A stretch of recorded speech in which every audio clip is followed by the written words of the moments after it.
The biting cold wind sliced through Qin Feng's cheeks like a knife. He curled up in the damp, shadowy depths of the cave, his hands tightly clutching his knees, attempting to preserve the last vestiges of warmth. Outside the cave, anguished cries echoed. Relentlessly, they were the sound of other prey being hunted on the prison island. Huh! The esteemed eldest son of the Qin family, reduced to hiding here like a mere rat. Qin Feng chuckled bitterly, his voice ragged and unrecognizable. 3 months prior, upon his arrival from the Blue Star, he had been the illustrious heir of the Qin family, endowed with an innate spiritual vein and celebrated as an once-in-a-century prodigy in cultivation. His father, Qin Wuyo, had once patted his shoulder and said, "Fenger, the future of the Qin family rests upon your shoulders." Yet, everything changed on that fateful rainy night. Qin Feng would forever remember that cup of tea, the congratulatory tea, personally handed to him by his second uncle, Qin Wushang, to celebrate his breakthrough to the realm of spirit masters. Concealed within the fragrant brew was the broken vein powder, which obliterated his spiritual vein cultivated over more than a decade, causing him to plummet from the heights to the depths of despair. Why? Qin Feng's nails dug deep into his palm, blood trickling through his fingers. Is it merely because my father is the clan leader? Or due to my exceptional talent? Yet, more cruelty awaited him. On the 7th day after his powers had been stripped, a squad of men clad in black invaded his courtyard. The leader, adorned with a silver mask, spoke with an icy tone. By the command of the Qin Elder Council, the Sinner Qin Feng is to be exiled to Wansu Island. Wansu is a realm of death that existed only in legends. It was said that 10,000 prisoners have been banished there, yet only his solitary soul ever managed to escape alive. A veritable test of survival. You might as well kill me outright. Qin Feng had roared in defiance at that moment. The masked figure merely sneered, "Kill you? That would be too merciful. The elders wish for you to experience the depths of despair, to watch yourself perish like a wild dog." As this recollection surged forth, Qin Feng erupted into a violent cough, spewing blood against the stone wall. His physical state deteriorated further without the protection of spiritual power. The miasma of the island was corroding his very organs. Am I truly to die here? Qin Feng gazed upward at the cave ceiling. A drop of water fell and struck his parched lips. Suddenly, heavy footsteps resonated from outside the cave. "Search! That brat is definitely hiding around here." A coarse voice bellowed. "The boss has declared that whoever finds the young master of the Qin family will be rewarded with 10 mid-grade spirit stones." Qin Feng's body tensed. In the past 3 days, 3 waves of hunters had already scoured the area for him. On this island, the law of the jungle prevailed, and those like him, deemed useless, were the easiest prey to catch. The footsteps grew ever closer. Qin Feng held his breath and slowly inched backward. Suddenly, his back met the frigid stone wall. There was no retreat left. "Ha ha! Found you!" A grotesque face loomed at the cave's entrance, brandishing a bloodied greatsword, eyes glinting with greed. "Young Master Qin, your head has become quite the commodity." The sword was raised, its cold gleam chilling. In despair, Qin Feng closed his eyes. He was unwilling to die so easily. Unwilling to let those who had wronged him go unpunished. The mechanical voice abruptly echoed in Qin Feng's mind. System activation initiated due to a strong will to survive. System binding complete. Host, Qin Feng. Identity, son of the Heavenly Path value. 10,000 gifted from the beginner package. As the great sword of the burly man descended upon him, Qin Feng instinctively raised his hand to block clang. The sound of metal clashing reverberated through the cave. To his astonishment, the anticipated pain never arrived. A golden glow had mysteriously enveloped his arm, effectively intercepting the lethal blow. What in the world is this? The burly man stumbled back in disbelief. Qin Feng, equally astonished, was enlightened by the system's subsequent prompt. The Heavenly Path bloodline has been activated. This is one of the strongest bloodlines across myriad realms, capable of automatically absorbing the spiritual essence of the heavens and the earth, amplifying cultivation speed 100-fold. A warm current surged from his dantian, instantaneously coursing throughout his entire being.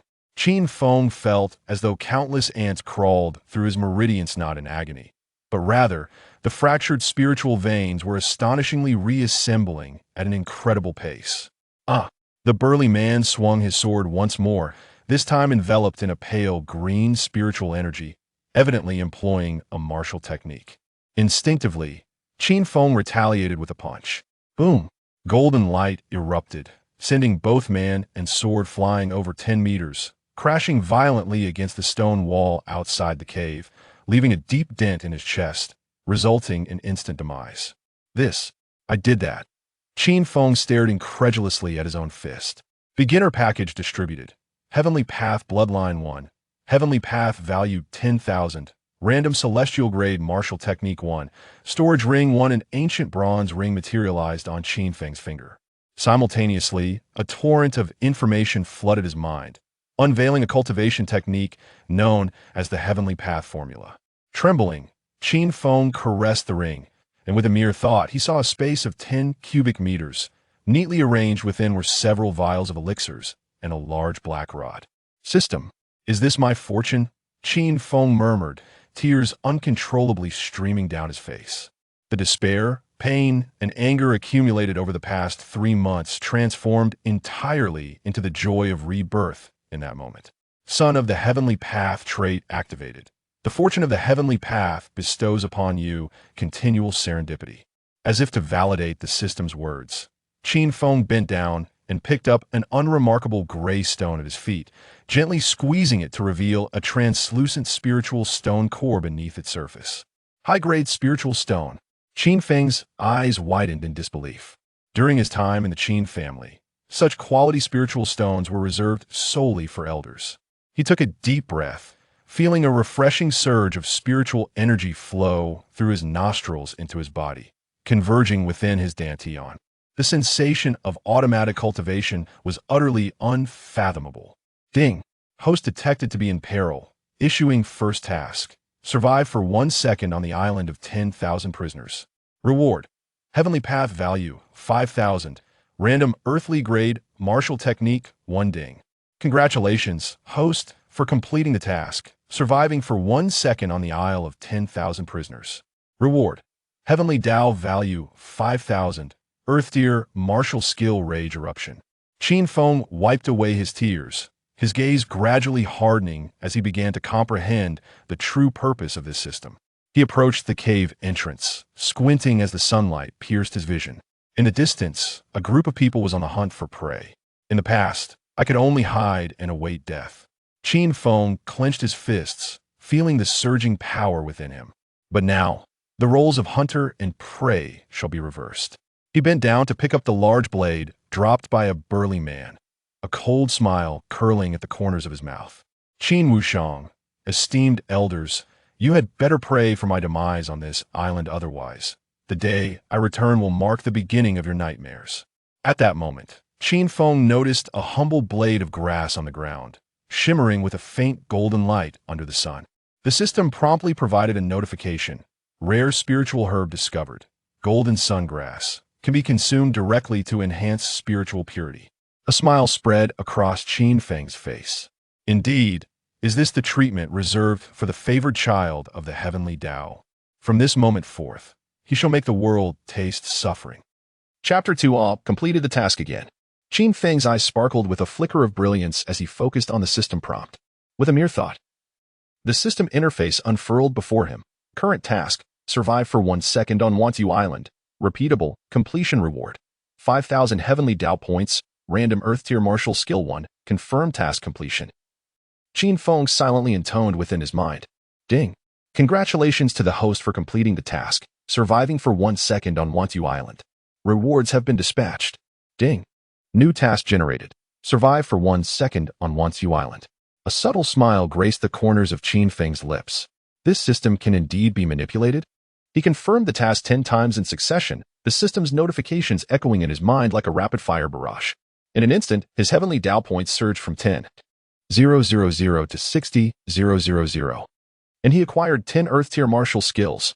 Great Grief Tornado Hand Heavenly Flip Seal Shattering Impact Annihilation Finger Divine Law Heavenly Strike as he perused the newly acquired martial skills. Qin Feng marveled at their rarity. These precious techniques were unattainable even with substantial contribution points within the Qin family. yet here they lay in abundance within the system's confines. Most astonishingly, under the system's enhancement, these skills had effortlessly attained the entry-level realm, sparing him from the arduous months or even years of cultivation that others would endure. The cacophony of footsteps outside the cave abruptly interrupted Qin Feng's reverie. Where's old Lu? He hasn't returned yet. Could he have absconded with the bounty? With a steely glint in his eyes, he resolved, let us go take a look. Quickly, he shoved a golden sun grass into his mouth. As the spiritual herb dissolved within, a wave of warmth surged through his limbs, elevating the purity of his internal spiritual energy to a new tier. Perfect timing to test the new martial skills on you lot.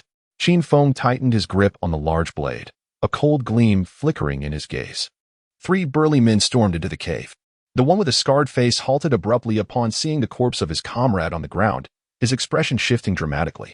Old Lu, you did this. The scarred man glared at Qin Feng, wielding an iron hammer that glowed with an earthy hue. Impossible. The intel said you were a wastrel. Qin Feng offered no reply. His figure suddenly blurred, transforming into 3 fleeting shadows that simultaneously lunged at the trio. Phantom Step. The scarred man exclaimed in alarm, be careful. He possesses martial skills. But it was too late. Qin Feng's true form had already materialized behind the leftmost brute, delivering a precise chop to the back of his neck. The force of the blow penetrated deeply, and the man collapsed lifelessly to the ground without uttering a sound. Second brother. The scarred man's eyes widened with fury as he swung his iron hammer in a sweeping arc die.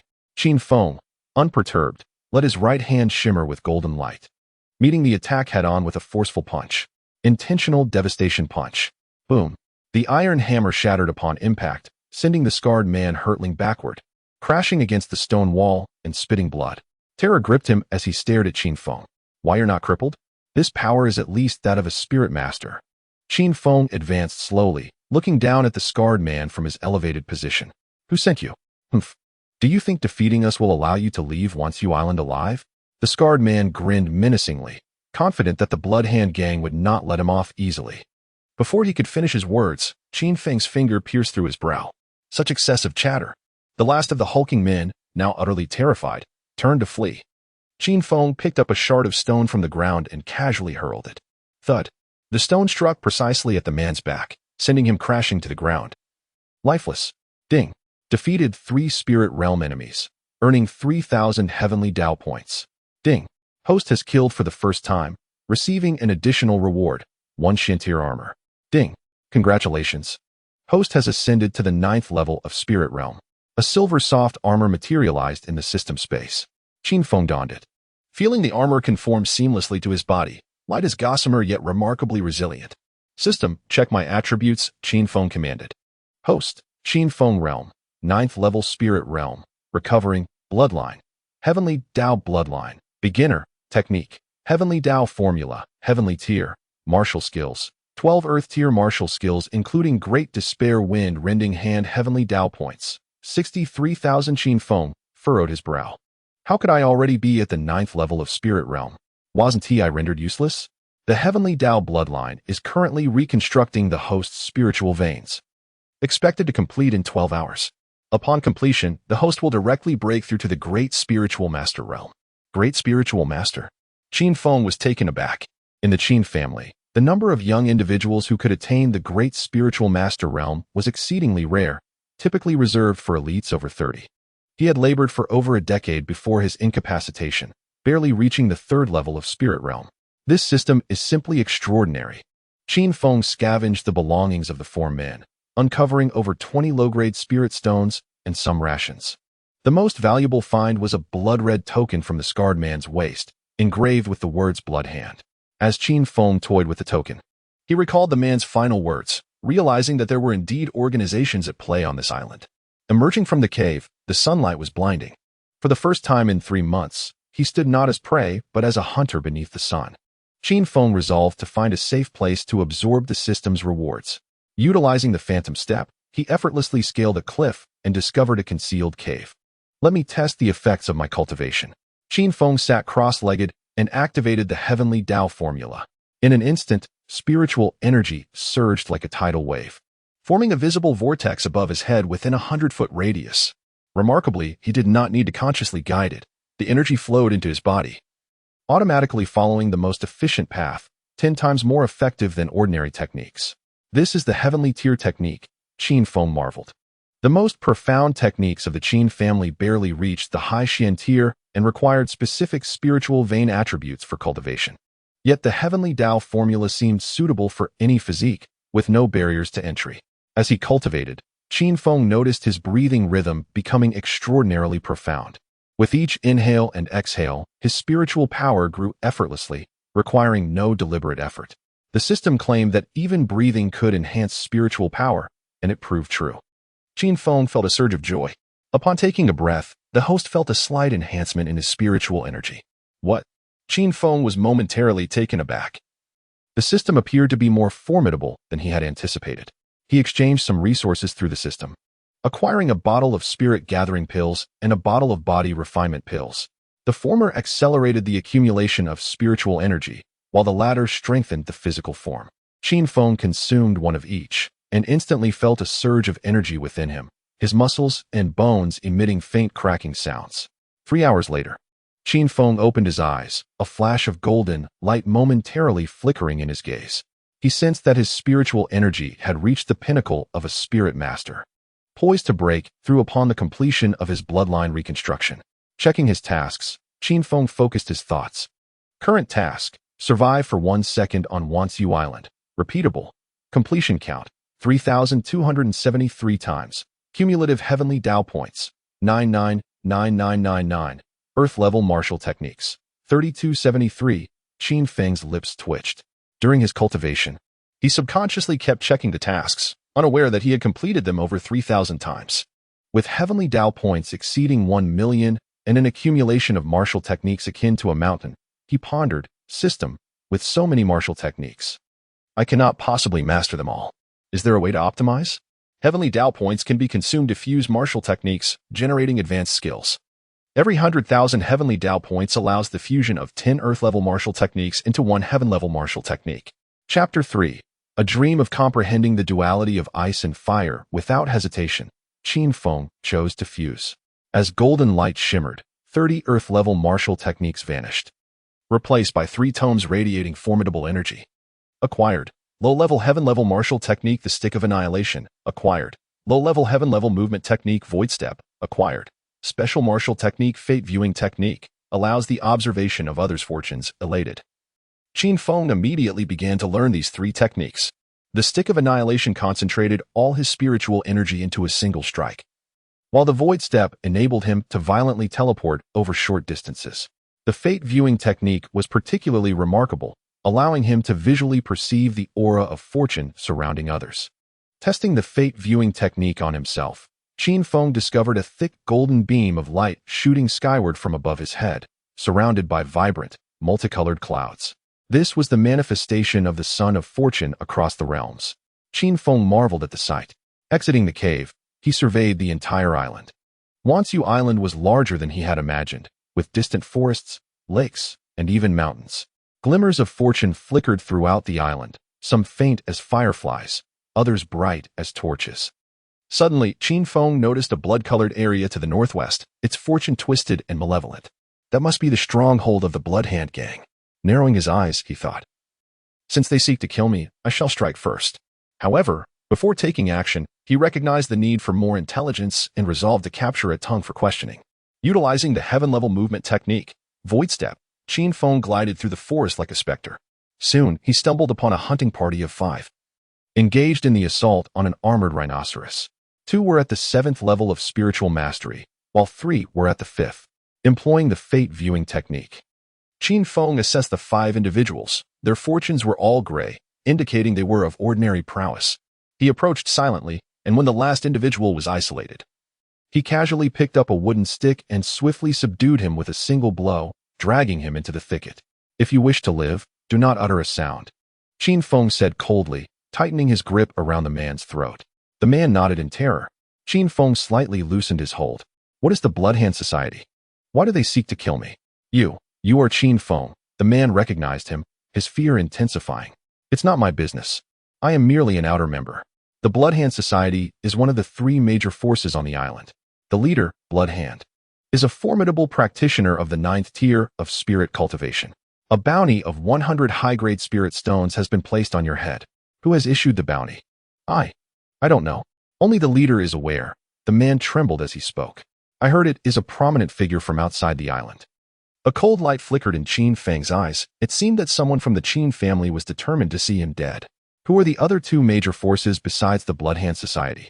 There is also the 100 Poisons Gang, led by the Poison Empress, and the Dark Alliance, led by Shadowblade. The man divulged everything in a desperate bid for survival. These three forces control 80% of the island, and we scattered cultivators can only survive by relying on them. Qin Feng inquired about the basic situation on the island before granting the man a merciful end. Ding. Defeated an enemy of the 5th tier of spirit cultivation. Earning 500 heavenly Dao points. Ding. The first interrogation conducted by the host has yielded a reward of the mental secret technique, mind layer penetration. Qin Feng pondered deeply. Killing enemies grants heavenly Dao points, with greater rewards for stronger foes. To his astonishment, he had even acquired a secret technique, an exceptionally profound mental art designed to read the thoughts and memories of others. In shock, he gazed toward the blood-red sky in the northwest, a surge of battle intent igniting within him. It seems this is an invitation for me to take the initiative and hunt down the prisoners on the island. Qin Feng smirked, finding it quite to his liking. As night fell, he resolved to rest for the night. The system alerted him that the bloodline reshaping was nearing completion and that the breakthrough might create significant disturbances, making it unsuitable to do so on enemy territory. He sought refuge in a tree hollow and consumed a body-refining pill before drifting into a deep slumber. In his dreams, Qin Feng found himself standing beneath a starry sky, surrounded by countless glowing characters, representing the various martial techniques he had learned. Whatever nonsense this is, I shall sleep. Upon awakening, the dawn was just breaking. The host experienced a spring dream, comprehending the secret technique, ice and fire duality. During the host's slumber, he refined his body using mosquitoes, resulting in a significant enhancement in physical strength. Qin Feng rejoiced. Indeed, the system was remarkable. Merely sleeping could yield such benefits. He felt the spiritual energy within him boiling. The bloodline reshaping had entered its final stage. System, how long until my breakthrough is completed? Estimated to finish in 1 hour, it is advised that the host seek a secure location, as the breakthrough will manifest extraordinary phenomena. Qin Feng swiftly exited the tree hollow and found a concealed valley. Just as he settled into a meditative posture, an explosive sound reverberated within him. Boom. A golden beam of light shot up from the crown of Qin Feng's head, stirring the spiritual energy within a 10-mile radius into a massive vortex. His bones emitted explosive sounds reminiscent of frying beans, while black impurities seeped from his skin, only to be evaporated by his spiritual energy. The remolding of the heavenly Dao bloodline is complete. The host's realm has broken through to the first level of the Great Spirit Master. Gained bloodline talent, spiritual energy affinity, increasing the power of all spiritual techniques by 30. Qin Feng let out a long howl that reverberated across the land. He felt the spiritual energy within him surging like the mighty Yangtze River, 100 times more potent than before his downfall. With a mere flick of his finger, a golden beam shot forth, piercing through a massive boulder 10 zhong away. This was the power of a great spirit master. Qin Feng clenched his fists, ready to unleash carnage with his heavenly tier martial arts. He retrieved the formidable black staff awarded by the system, discovering it to be a spiritual artifact capable of changing size at will upon infusing it with spiritual energy, reaching a maximum length of 3 zhong and weighing over 10,000 pounds. A splendid weapon.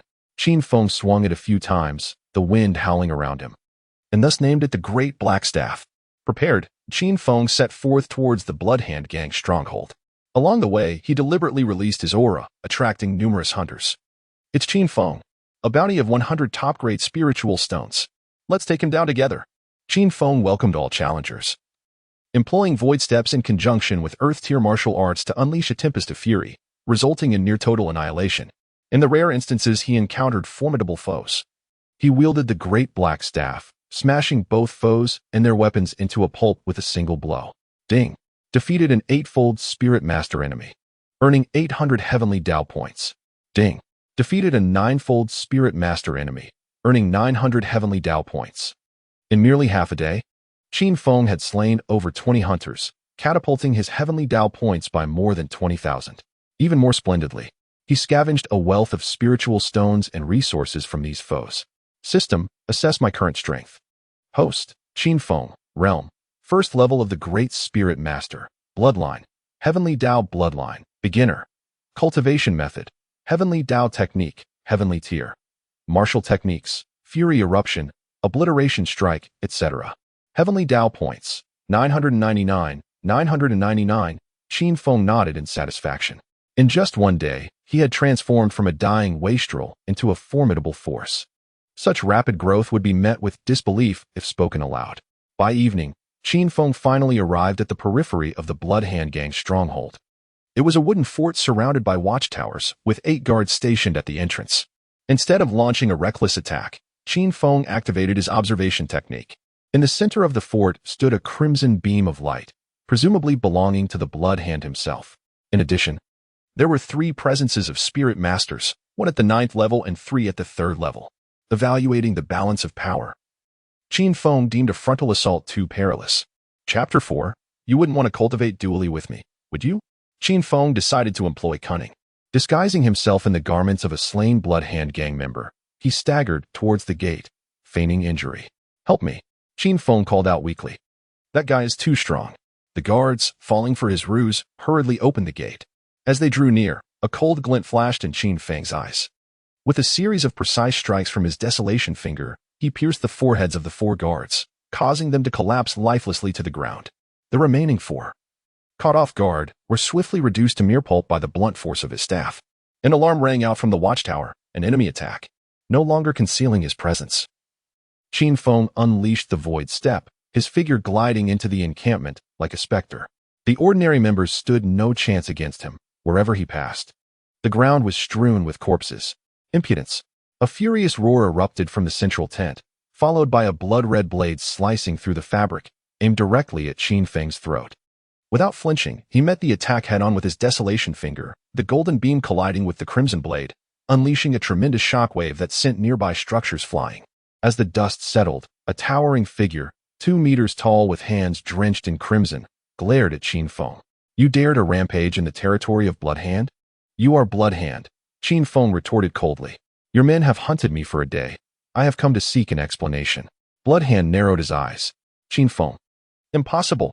The intel states you're a useless wretch. The intelligence is outdated.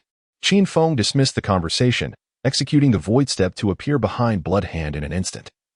Aiming a strike at his vital spot, Bloodhand reacted swiftly, parrying with a backward slash, narrowly avoiding the deadly thrust, but retreating 3 steps in shock. Such formidable finger strength. His expression turned serious. All of you, attack together and kill him.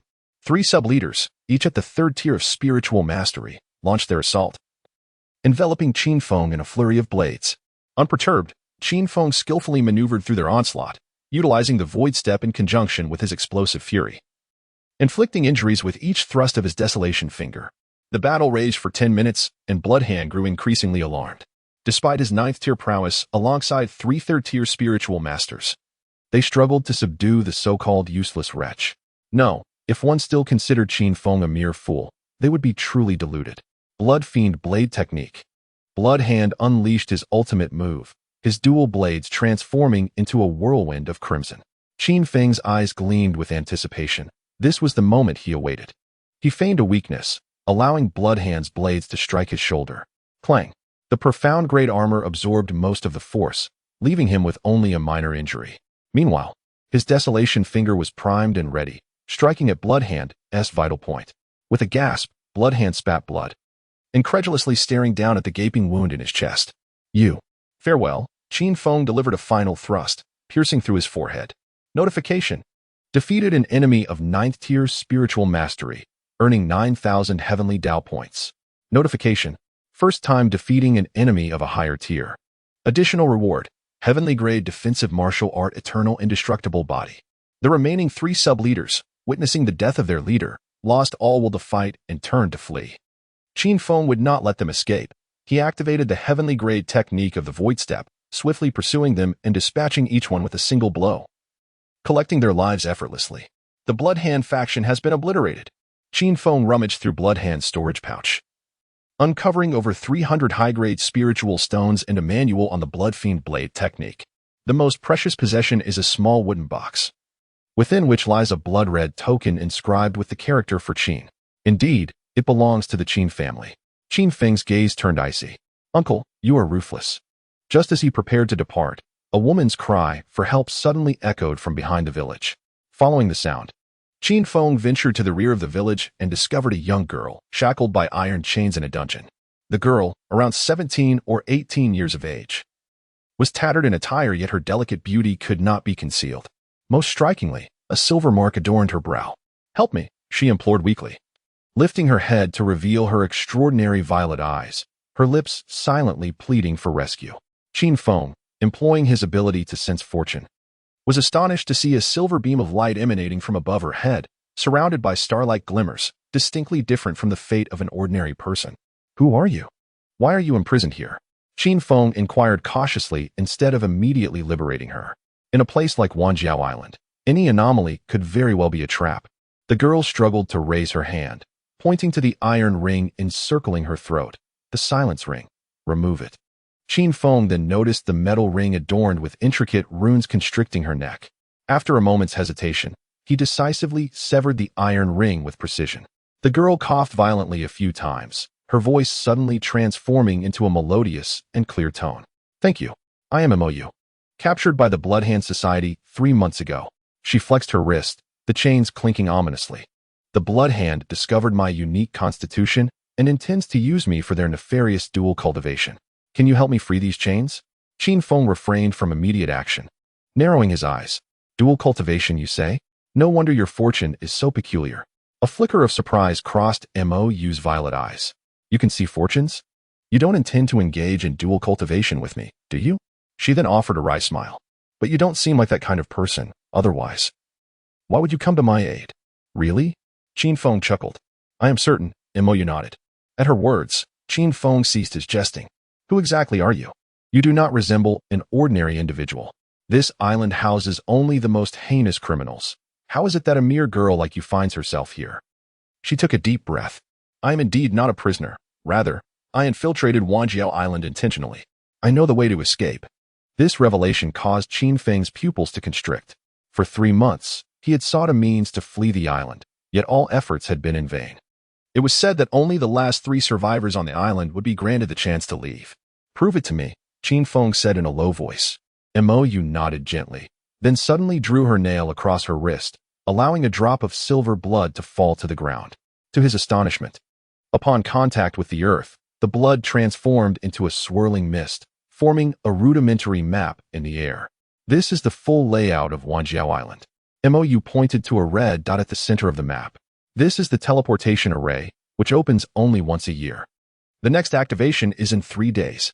A jolt coursed through Qin Feng's heart. If this were true, why disclose this information to me? He remained vigilant. MOU's violet eyes locked onto Qin Feng's. "Because you killed Blood Hand, I have been observing you for quite some time. Ever since your exile. Your rate of growth has been abnormal."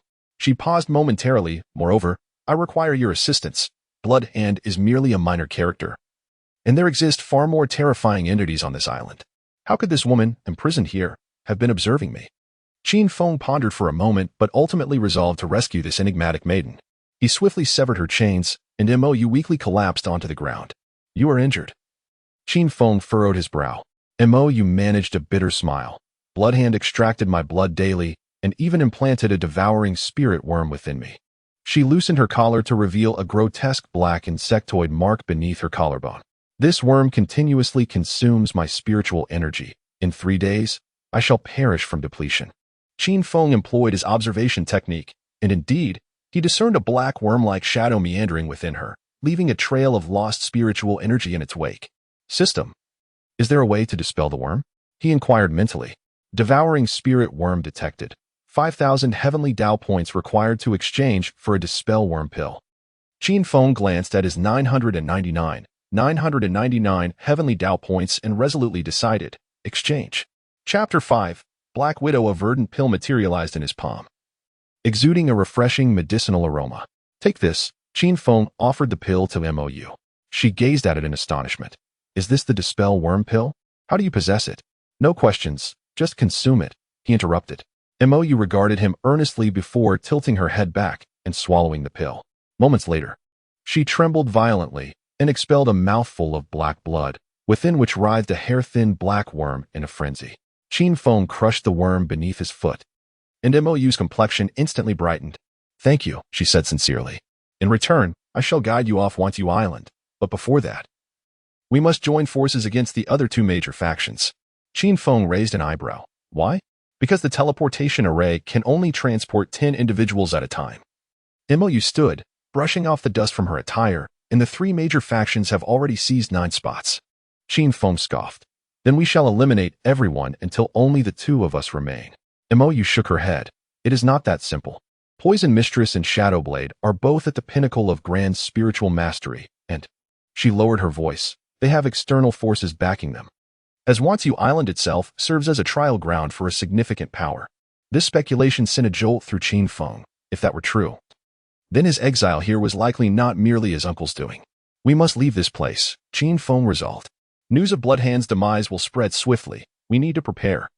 Mou nodded, suddenly producing a silver jade pendant from her bosom and shattering it. A silver light flashed, and all her wounds miraculously healed, her aura strengthening considerably. "You." Qin Feng stared at her in astonishment. "Just a little trick," Mou smiled mysteriously.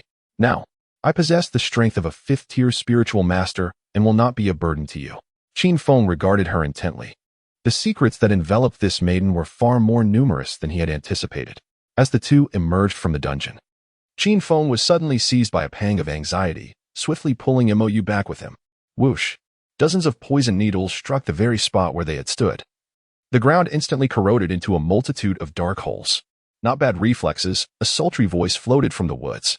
Shadows began to encircle them from all directions. Led by an alluring woman clad in revealing attire, half of her face adorned with a spider tattoo, and a green dagger playfully twirling in her hand. Mou's expression shifted slightly as she whispered to Qin Feng, the Black Widow of the 100 Poisons Gang, one of the 4 guardians of the Poison Queen, an 8th-level spirit master skilled in the art of toxins. Qin Feng, employing his eye of fortune, scanned the foes before him, noting the peculiar green aura that coiled around them, indicative of some potent elixir enhancing their prowess. "Oh, if it isn't my dear sister Mou." The Black Widow licked her dagger, a sinister smile gracing her lips. "It seems that useless Bloodhand cannot keep you in check, but fear not, dear sister. I shall take you back to the 100 Poisons Gang for proper care." Her gaze shifted to Qin Feng, a glimmer of avarice igniting in her eyes. "As for you, young man, the Poison Queen has taken quite an interest in you. To single-handedly obliterate the Bloodhand group is indeed tantalizing." Qin Feng scoffed. "I have no interest in older women." The Black Widow's expression darkened. "You seek death." With a fierce gesture, she commanded, "Capture them alive. The Poison Queen wishes to interrogate them personally." Simultaneously, a dozen members of the 100 Poisons Gang sprang into action, unleashing a barrage of poison darts and toxic mists. Unfazed, Qin Feng activated his newly acquired celestial-grade defensive martial skill, Eternal Indestructibility, causing a faint golden aura to envelop his body. The toxins that touched this aura were instantly rendered null. "How is this possible?" the Black Widow exclaimed, her eyes wide with disbelief. Without granting her a moment to recover, Qin Feng swiftly materialized behind one of the gang members, delivering a precise strike that punctured his throat. "Beware of his agility," the Black Widow shouted. "Utilize the Dragon Binding Powder." 3 members of the 100 Poisons Gang simultaneously hurled packets of red powder, which formed a vast net in midair, descending upon Qin Feng. He felt his movements hindered, his void step rendered ineffective. This Dragon Binding Powder could seal space, specifically designed to counter teleportation techniques. Yet such a concoction was far beyond the means of a minor faction. "Huh. Let us see how you escape now." The Black Widow laughed triumphantly, advancing with her dagger drawn. The green glow emanating from it indicated a deadly poison. Qin Feng, unyielding, channeled all his energy into eternal indestructibility, and as she drew near, he unleashed a burst of fury that sent her flying backward. Clang, clang, clang. The clash of his finger strength against the dagger sent sparks flying. The Black Widow grew increasingly alarmed. Despite her 8th-level spirit master cultivation augmented by secret drugs, she found herself evenly matched with this mere 1st-level spirit master. Meanwhile, Mou was besieged by 5 members of the 100 Poisons Gang. With agile movements, she narrowly evaded their attacks, yet it was evident she was at a disadvantage. "Qin Feng, find a way to break the Dragon Binding Powder." MOU called out. Otherwise, we won't last much longer. Qin Feng's mind raced, suddenly recalling that the system's reward of the insight technique possessed a unique ability to discern weaknesses. The system activated the weakness detection technique, consuming 100 heavenly Tao points. Weakness detection initiated. In an instant, the world transformed in Qin Feng's eyes. Red light spots appeared on everyone, marking their vital points. Above, within the confines of the dragon binding net, 3 flickering red dots emerged. Found it.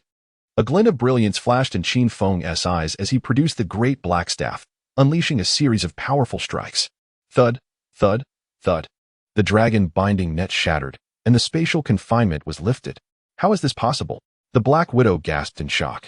He could see through the heart of the dragon binding formation, without granting her a moment to ponder. Qin Feng glided like a specter amidst the members of the 100 Poisons gang, each swing of the great black staff striking true to their vital points. Ah, no, help. The cries of despair echoed incessantly, and in the blink of an eye, 7 members of the 100 Poisons gang lay lifeless on the ground. Sensing the dire situation, the Black Widow bit her tongue, spewing forth a mist of blood escape technique. She transformed into a beam of crimson light, fleeing 100 feet away in an instant. Trying to escape, Qin Feng scoffed, about to pursue when he suddenly heard a muffled groan from MOU. Turning, he saw MOU struck in the shoulder by the poisonous palm of a gang member, her entire arm turning black. MOU. Qin Feng disregarded the chase after the Black Widow and swiftly moved to MOU's side, employing the silent extinction finger to annihilate the 4 assailants surrounding her. How are you? Qin Feng supported the faltering MOU. Her complexion was ashen as she struggled to speak. The 5 Poisons palm requires an antidote. Qin Feng hurriedly searched the fallen gang members, but found nothing. System, can you cure this poison? Detected the extreme toxicity of the 5 Poisons palm. 2,000 heavenly Tao points can be exchanged for the 100 resolutions pill. Exchange. A multicolored pill materialized in Qin Feng's hand, which he promptly administered to MOU. As the pill entered her system, the pallor on her face faded swiftly. She sat cross-legged to recuperate for a moment, then opened her eyes. Gazing at Qin Feng with gratitude, you have saved me once again. Qin Feng waved his hand dismissively. It's merely cooperation. Can you stand? The reinforcements from the 100 Poisons gang may arrive soon. MOU rose, suddenly her expression shifting sharply. They have already arrived. The ground trembled slightly, and the sound of numerous footsteps echoed from afar, at least 30 individuals approaching.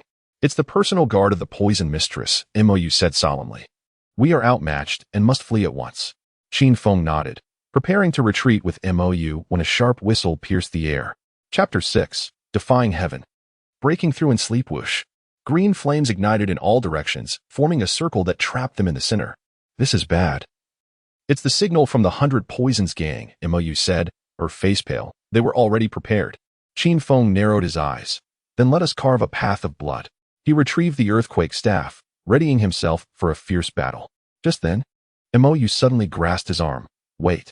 I have a plan, but it requires your cooperation. What plan? MOU remained silent, instead retrieving an ice-blue orb from her bosom. A flicker of determination gleaming in her eyes. This is my final lifeline, she declared. It can temporarily freeze everything within 100 feet. But I will be weakened for a time afterward. You must help me escape. Qin Feng nodded affirmatively. Very well. Taking a deep breath, MOU hurled the orb high into the air and simultaneously bit her finger, tracing a complex rune in the atmosphere. Heavenly secrets, icebound for 1,000 miles. With a thunderous crack, the orb erupted, unleashing a wave of frigid air that spread instantaneously. Qin Feng felt a piercing chill envelop him, and in the next moment, everything around him was encased in ice, trees, grass, and even the air crystallized. The advancing members of the 100 Poisons gang were transformed into ice sculptures, frozen in mid-run. Let us go. MOU called out weakly, her body swaying precariously. Qin Feng, not daring to hesitate, scooped her up and activated his void steps, racing away in the opposite direction of the 100 Poisons gang. After covering several miles, Qin Feng discovered a hidden cave and carefully laid MOU down. Who exactly are you? He asked, scrutinizing her pale face, which bore the mark of extraordinary power beyond mere spiritual techniques. MOU offered a faint smile. Now you should believe that I know how to escape. She paused and finally confessed, I am a disciple of the Heavenly Secrets Pavilion, infiltrating the prison island to investigate a matter. What matter? A grave look crossed Mo's violet eyes. The prison island is undergoing a transformation. It was once merely a place for exiled prisoners, but in the past decade, the mortality rate among inmates has surged alarmingly. It is rumored that only one person has managed to leave alive. More curiously, all the deceased had their spiritual energy siphoned away by some force. Qin Feng's heart sank. Siphoned away? Indeed, Mou confirmed with a nod. I suspect someone is orchestrating a large-scale sacrificial ritual on Prison Island. And the three major factions are likely complicit. She gazed at Qin Feng. Your exile here is probably not mere coincidence. Qin Feng fell silent. If Mou's assertions held any truth, then his uncle's decision to banish him here might conceal a far more sinister conspiracy. Let us rest for the night, he resolved. Tomorrow, we will head straight to the teleportation array. No matter the conspiracy, we must leave this place first. Mou appeared hesitant but ultimately nodded in agreement. In the stillness of the night, Qin Feng checked the system interface. Though the battle had depleted a considerable amount of his heavenly Dao points, it had also yielded numerous rewards. Host, Qin Feng, Realm, Great Spiritual Master. First level, Heavenly Dao points, 999,999. Newly acquired martial skill, Eternal Undying Body, Heavenly Tier. Qin Feng noticed a new option in the system shop, Fortune Lottery. Each draw required 10,000 Heavenly Dao points, with prizes ranging from mundane items to divine artifacts. Let us test my luck, Qin Feng decided, spending 100,000 Heavenly Dao points for a draw. Congratulations, host. You have received Earth Tier Spiritual Medicine X10. 10 bottles of spiritual medicine materialized within the system space. While not particularly rare, they were nonetheless practical. As Qin Feng prepared to draw once more, he was suddenly startled by Mou's murmurs in her slumber. Run quickly, father. Turning his gaze, he found Mou with her brows tightly knit, her silver forehead markings aglow, and even in her closed eyelids, her violet pupils emitted a faint radiance. This girl, Qin Feng pondered, must possess an extraordinary lineage. He resolved to temporarily retain his heavenly path value, choosing to utilize it at a critical moment. After all, amidst the perils of the treacherous Wanqiu Island, such value was essential for survival. As the night deepened, Qin Feng closed his eyes to rest. At dawn, when the first rays of sunlight filtered through the crevices of the cave, he abruptly opened his eyes, a fleeting golden shimmer flashing within his pupils.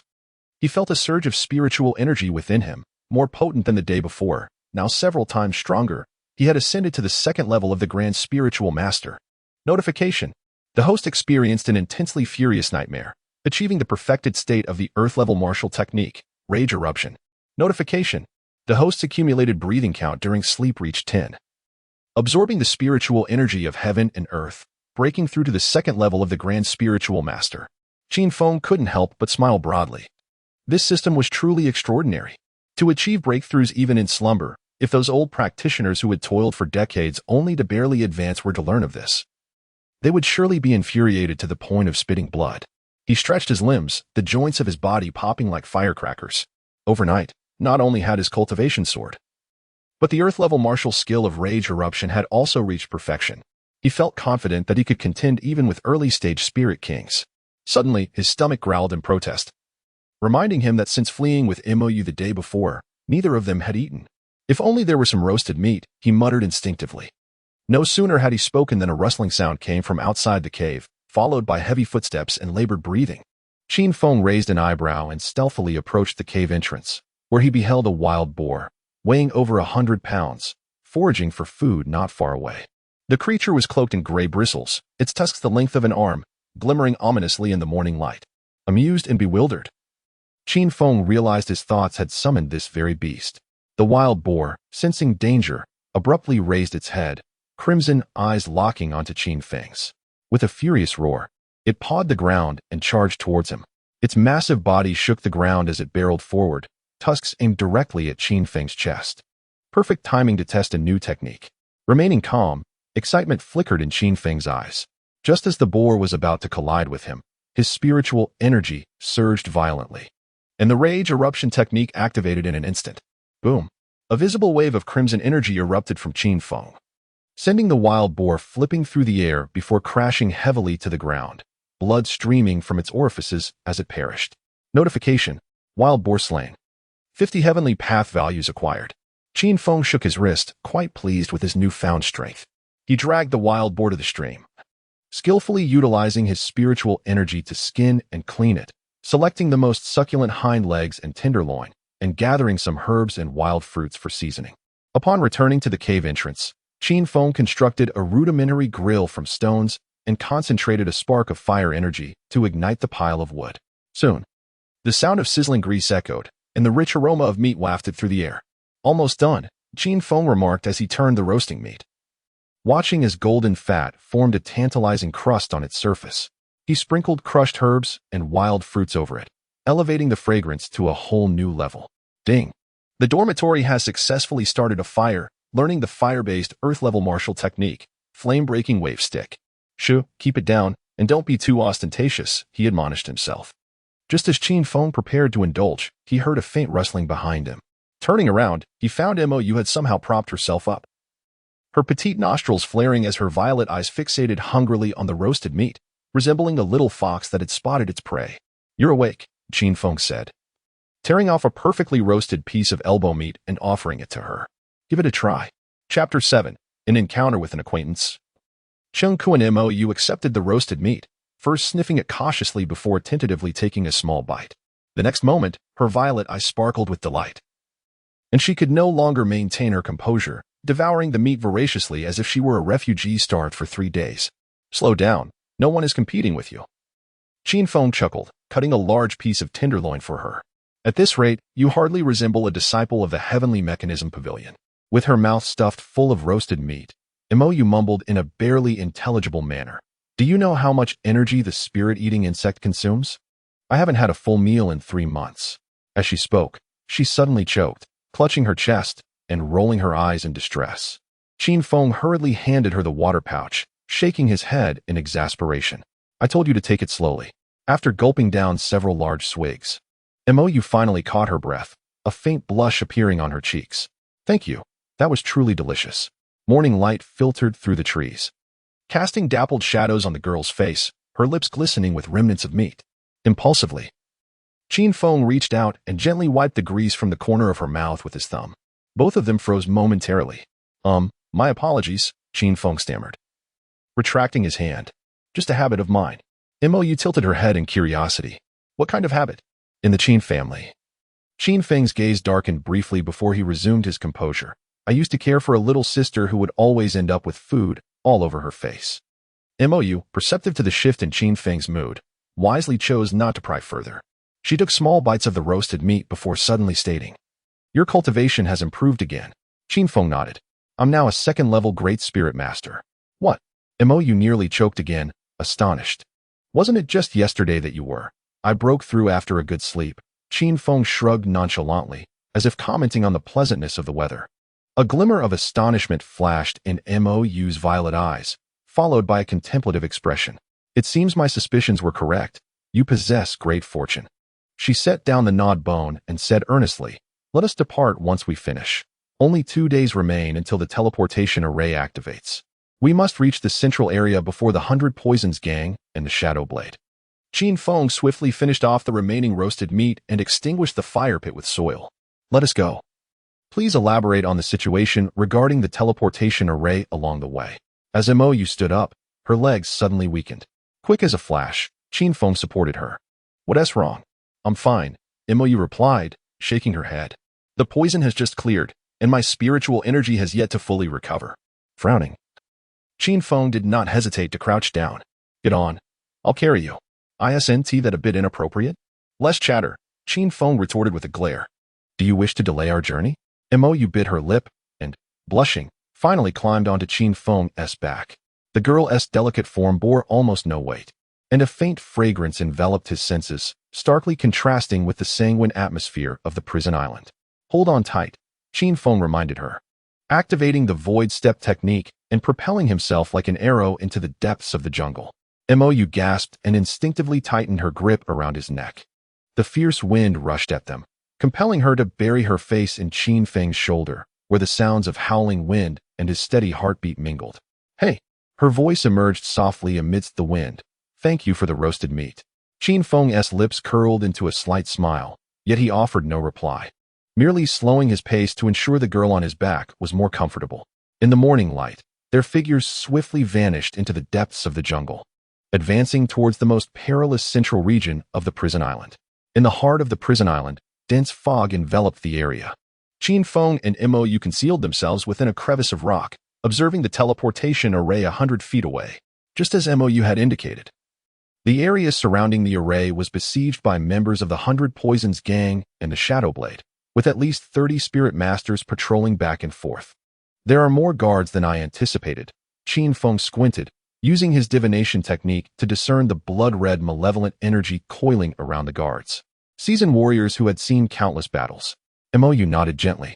The Poison Mistress and the Shadowblade have reached a temporary agreement to jointly control the teleportation array. Each has 3 slots, while the remaining individuals must contest for the last 4 positions. Qin Feng scoffed. In other words, we must eliminate at least 20 to ensure our safety. Charging in is not a viable option. Mou pointed toward the southeastern corner of the teleportation array, indicating a blind spot where guards alternated every 10 minutes. Her words halted abruptly as her delicate nostrils twitched slightly. Do you smell that? Frowning, Qin Feng soon caught the scent of blood wafting through the air. It was not the aroma of fresh blood, but rather the stench of long-congealed decay, as if a substantial amount of blood had accumulated somewhere over the years. Over there, Qin Feng pointed toward a stone forest in the northwest, from whence the bloody scent emanated. A glint of silver flickered in Mou's violet eyes. My intuition tells me that there are significant clues there. The two exchanged a knowing glance, tacitly altering their plan as they stealthily made their way toward the stone forest.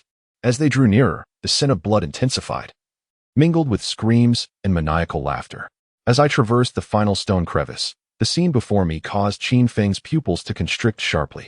A dozen corpses lay sprawled in a pool of blood, their attire marking them as prisoners from Wansu Island. At the center of the bodies stood a young man clad in splendid garments, leisurely wiping the blood from his sword while stepping upon the back of an injured individual. Surrender your food and spirit stones, he spoke softly, yet his foot pressed down with increasing force, eliciting a heart-wrenching wail from the victim. I have been in a rather foul mood lately, so do not compel me to search through each corpse individually. Qin Feng's blood boiled instantaneously. That face was indelibly etched in his memory. Cheng Kuan, the eldest scion of the Cheng family, was the architect behind the scheme that had led to Qin Feng's exile 3 months prior. It was Cheng Kuan and his uncle, Qin Wushang, who had conspired to ruin him, forcing the Qin family to banish him. Seizing this opportunity, the Cheng family had allied with other clans, gradually devouring the Qin family's resources, ultimately leading to their decline and complete subjugation by Qin Wushang. What an ironic twist of fate. A chilling smile crept across Qin Feng's lips. Mou, perceptive as ever, sensed the shift in Qin Feng's demeanor. You know him? Indeed. Qin Feng replied with a light chuckle. How could I not recognize the illustrious young master of the Qin family, my old friend? He surveyed the entourage of thugs behind Cheng Kuan, numbering around 20, most appearing to be at the first or second rank of spirit masters. Cheng Kuan himself had evidently made significant progress, having reached the 7th rank of spirit master. It seemed he had not been idle during his time on Wansu Island. What are you planning to do? Mou inquired. Without responding, Qin Feng stepped out from his hiding place. In that moment, the long-dormant fury within him ignited. The humiliation of 3 months in exile, the bitterness of his family's downfall, every emotion found its outlet. Who goes there? The thugs around Cheng Kuan immediately became alert, brandishing their weapons. Cheng Kuan, exasperated, looked up to reprimand, but froze upon recognizing the face of the newcomer. Qin Feng, his eyes widened in disbelief, as if he had encountered a specter, the very individual he had schemed against. The one whose powers had been stripped away and exiled to Wansu Island. How could he appear here, unscathed? And what was this overwhelming sense of oppression? Qin Feng advanced slowly, each step feeling as though it crushed Cheng Kuan's heart beneath it. Young Master Cheng, it has been quite some time, he spoke softly.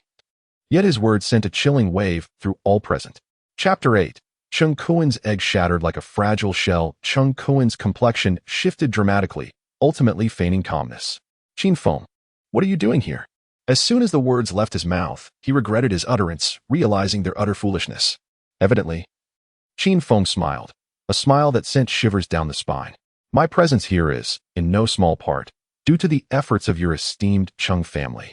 His gaze swept over the corpses and the injured, the cold light in his eyes intensifying. It appears young Master Cheng has been thriving on Wansu Island. Is it that the Chung family is experiencing retribution? Chung Kuan's countenance turned ashen. Silence. I am merely here for training on Wansu Island. Training? Qin Feng raised an eyebrow. Is it customary for the Chung family to bring 20 lackeys along for such endeavors? The minions behind Chung Kuan could not restrain their laughter, but were swiftly silenced by Chung Kuan's murderous glare. Qin Feng, I care not how you have survived thus far, Chung Kuan declared, gripping his longsword tightly as his spiritual energy began to surge. However, now that we have crossed paths, do not expect to leave here alive. I was able to incapacitate you once before, and I can certainly do so again today. He gestured for his followers to advance, instructing them to leave him just enough breath to continue. Over 20 ruffians howled as they charged forward, their various martial techniques illuminating the air. To them, dealing with the solitary youth was hardly a challenge. Qin Feng sighed. Mou, step back a bit. Understanding his intent, Mou gracefully leaped onto a large rock to observe the unfolding battle. As the enemy surged towards him, Qin Feng remained unfazed. Adopting a peculiar stance with his feet slightly apart, his right hand clenched into a fist at his waist, while his left hand extended forward. Earth-level martial technique, shattering strike. Just as the first ruffian's attack was about to land, Qin Feng suddenly unleashed a powerful punch, not directed at any individual, but rather crashing down onto the ground. Boom. A visible shockwave erupted from Qin Feng's center, causing the ground to ripple like waves, with a terrifying force radiating outward. The first several attackers were instantly hurled into the air, spewing blood as they soared. Yet, this was merely the beginning. Qin Feng's left hand transformed from a palm to a claw, lifting upwards and commanding, explode. Bang, bang, bang. The ruffians that had been flung away suddenly emitted deep, resonating sounds from within, and then, like overinflated balloons, they burst apart, flesh and blood scattering. The remaining minions stood frozen in shock, hastily coming to a halt. But the shockwave had already reached beneath their feet. Ah, my legs. Help. Cries of despair erupted as more than a dozen ruffians fell simultaneously. Their lower limbs shattered beyond repair, rendering them utterly incapacitated. In a mere instant, over 20 spiritual practitioners were either dead or maimed. Chung Kuan stood paralyzed, his face as pale as a sheet. His longsword clattered to the ground, his hands trembling uncontrollably. How was this possible? He stammered, grappling with disbelief. The once feeble wretch he had so easily vanquished had now annihilated all his subordinates with a single move. You. Chung Kuan's lips quivered, rendering him incapable of forming a complete sentence. Qin Feng advanced slowly towards him, each step accompanied by the pained cries of the wounded as he ruthlessly crushed the dantian of those ruffians, permanently obliterating their cultivation. Young Master Chung. Qin Feng's voice resonated like a whisper from the depths of hell. It appears that it is just the two of us now. Chung Kuan's legs buckled, nearly collapsing to the ground. He suddenly realized that his seventh-layer spiritual prowess was utterly impotent in the presence of Qin Feng. The oppressive aura was undoubtedly that of a Grand Master. Impossible, how can this be? Chung Kuan muttered, shaking his head as he retreated step by step. You were clearly rendered powerless, as the second elder of the Qin family explicitly stated. A glimmer of cold light flickered in Qin Feng's eyes. Oh? Your second uncle informed you of this? It seems your Chung family has a rather close relationship with my uncle. Chung Kuan suddenly realized he had let slip a crucial piece of information and hastily corrected himself. No, that is not what I meant.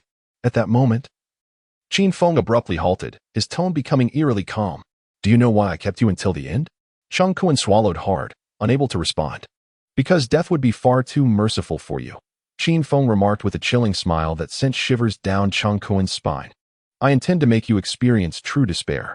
Before his words could fully dissipate in the air, Qin Feng unleashed his full pressure. The terrifying aura of a great spirit master descended like a mountain, causing Chung Kuan to collapse to the ground, blood seeping from his 7 orifices. Ah! Chung Kuan let out a harrowing scream, feeling as if every bone in his body was lamenting, his internal organs seemingly gripped by an invisible hand. From his elevated position, Qin Feng looked down upon him. Speak. What dealings does the Chung family have with my second uncle? Chung Kuan gritted his teeth, attempting to endure. Qin Feng snorted coldly, increasing his oppressive aura. I demand an answer. I'll tell you. I'll tell you. Chung Kuan finally broke down. 6 months ago, the second elder of the Qin family contacted us, proposing a collusion to bring down the Qin family. The condition is, what is it? The murderous intent in Qin Feng's eyes surged. To exile you to the 10,000 prison island. Chung Kuan screamed. He mentioned that there are things on the 10,000 prison island that require the bloodline of the Qin family to activate. I am not clear on the specifics. A jolt of realization surged through Qin Feng. Indeed, his exile to that place was not mere chance. In that fleeting moment of distraction, a glimmer of malice flickered in Chen Kuan's eyes as he suddenly drew a blood-red talisman from his sleeve and pressed it against his chest. The blood escape talisman? Qin Feng recognized it instantly as a life-saving charm passed down in the Chung family, capable of teleporting 100 miles away in an instant. Just as he prepared to intervene, a purple figure appeared even faster behind Chen Kuan. The heavenly mechanism lock, MOU, had materialized behind Chen Kuan, her delicate fingers lightly tapping the back of his neck. Crack! Chen Kuan's body suddenly stiffened, the light of the blood-red talisman extinguishing in an instant. He was horrified to find that he could not move even a finger. Well done, Qin Feng commended, casting an approving glance at MOU. He then crouched down to meet Chen Kuan's gaze. It seems your little trick has failed. Genuine terror finally emerged in Chen Kuan's eyes. Qin Feng, spare me. And I can reveal more of what I know regarding the Chung family's entire plan with the second elder of the Qin family. Qin Feng regarded him silently before suddenly pressing his hand against Chen Kuan's dantian. No need. No. Wait. I can puff. Spiritual energy surged into Chen Kuan, shattering his dantian like an egg. He emitted a sound that was more beastly than human, curling into a ball in agony. I shall not kill you. Qin Feng rose, his voice icy. If you manage to return to the Chung family alive, inform them that I, Qin Feng, will soon pay them a personal visit. With that, he turned and walked towards MOU, not casting another glance at Chen Kuan. Behind him, the heart-wrenching wails of Chen Kuan echoed, accompanied by an unmistakable odor of urine. This young master of the Chung family had been so frightened that he had lost control of himself. As for the 10,000 prison island, which required the Qin family's bloodline to activate certain elements, MOU pondered thoughtfully, could this be related to the teleportation array? Qin Feng gazed toward the direction of the teleportation array, a glimmer of determination flashing in his eyes. Whatever it may be, we shall soon discover the truth. The two departed from the stone forest, leaving behind a cacophony of wails from prisoners and the shattered figure of Chen Kuan. None noticed the strange red glimmer that flickered in Chen Kuan's eyes. Chapter 9. My interest in you is profound. The echoes of Chen Kuan's anguished cries gradually faded into the distance as Qin Feng and MOU traversed the dense jungle, hastening toward the teleportation array. You acted swiftly just now, Qin Feng remarked, casting a sidelong glance at MOU, whose violet eyes shimmered with an unusual light. What technique was that heaven's mechanism lock? I've never encountered it before. MOU's lips curled into a mysterious smile. Just a little trick from the heaven's mechanism pavilion. Hardly worth mentioning. She gracefully leapt over a fallen tree trunk, her purple hair dancing in the wind. But you, that punch you delivered shattered with a force far exceeding that of ordinary earthly martial arts. Qin Feng did not respond immediately. He lowered his gaze to his palm, which still bore a faint sting from the impact. Ever since he had activated the system and became the favored child of the heavenly Tao, every move he made seemed to be fortified by some enigmatic power, amplifying his strength exponentially. What do you make of Chen Kuan's words? Qin Feng inquired suddenly, his voice low and thunderous. MOU steps faltered slightly, a look of gravity crossing her violet eyes. Your second uncle's collusion with the Chen family, leading to your exile here, is no mere coincidence. She bit her lower lip gently, contemplating that there must be something on 10,000 Prison Island that required the activation of the Qin family's bloodline. A cold light flickered in Qin Feng's eyes, his fist instinctively clenching, the knuckles cracking sharply.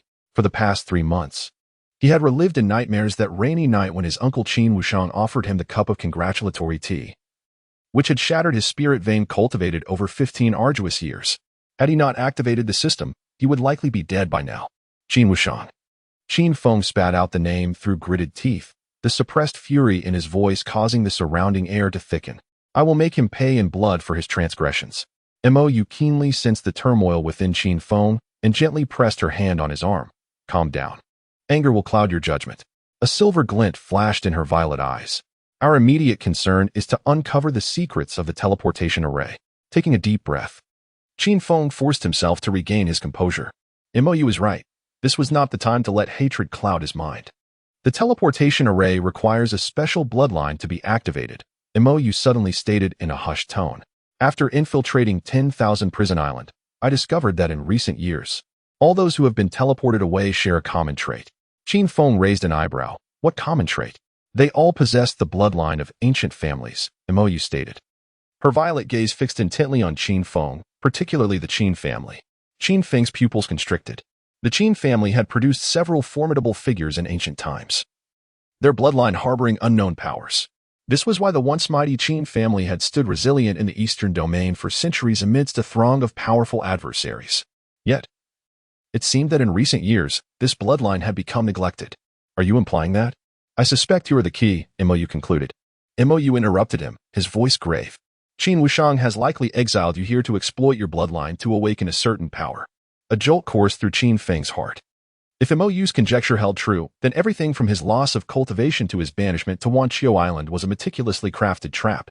Just then, Qin Feng felt a sudden pang of anxiety, his body bristling with goosebumps. He abruptly seized Imoyu's arm, and they both halted in their tracks. What's wrong? Imoyu asked, scanning their surroundings with caution. Qin Feng did not respond. Instead, he slowly drew the large black staff from his waist, his gaze piercing the dense forest like that of a hawk. His instincts had never failed him. Danger was imminent. Come out, Qin Feng commanded coldly, his voice resonating sharply in the stillness of the jungle. Hiding is not the mark of a true expert. A chilling cacophony of laughter echoed from all directions, as if countless voices were mocking him in unison.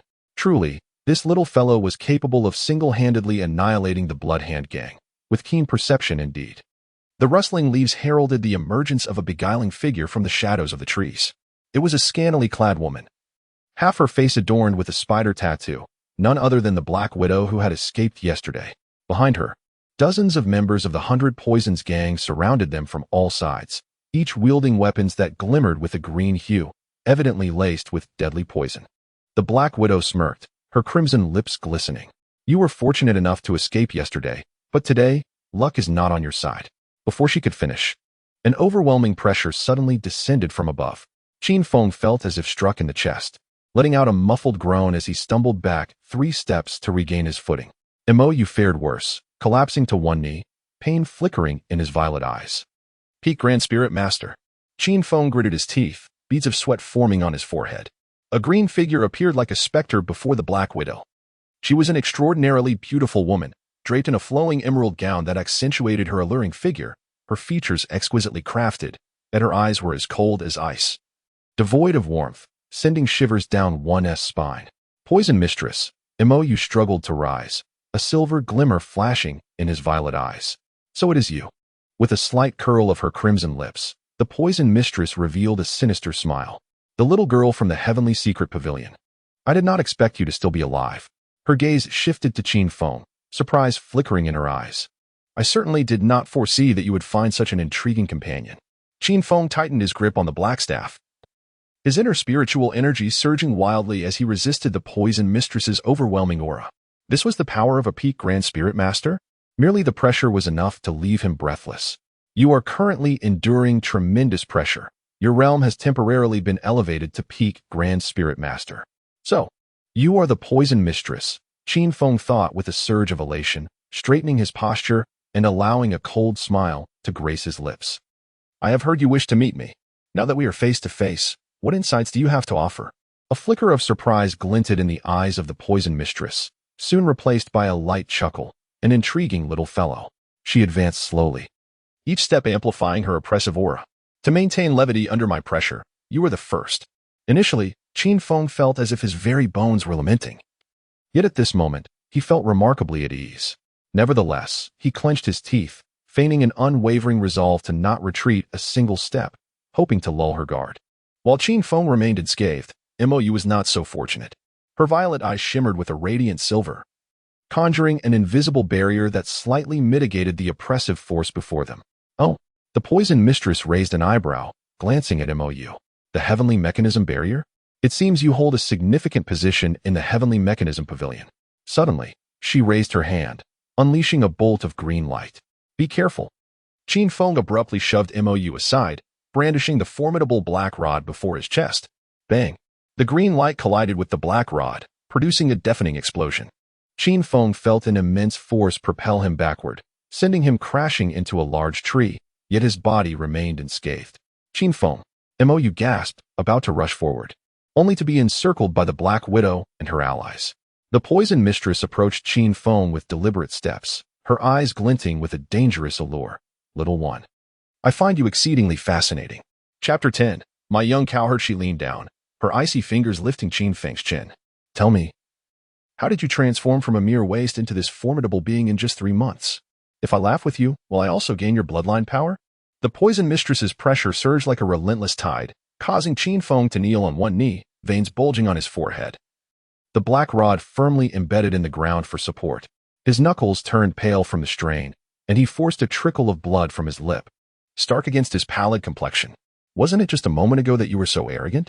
The poison mistress sauntered closer, her emerald skirt rustling over the dry leaves, producing a whispering sound. Why can't you even stand now, my young coward?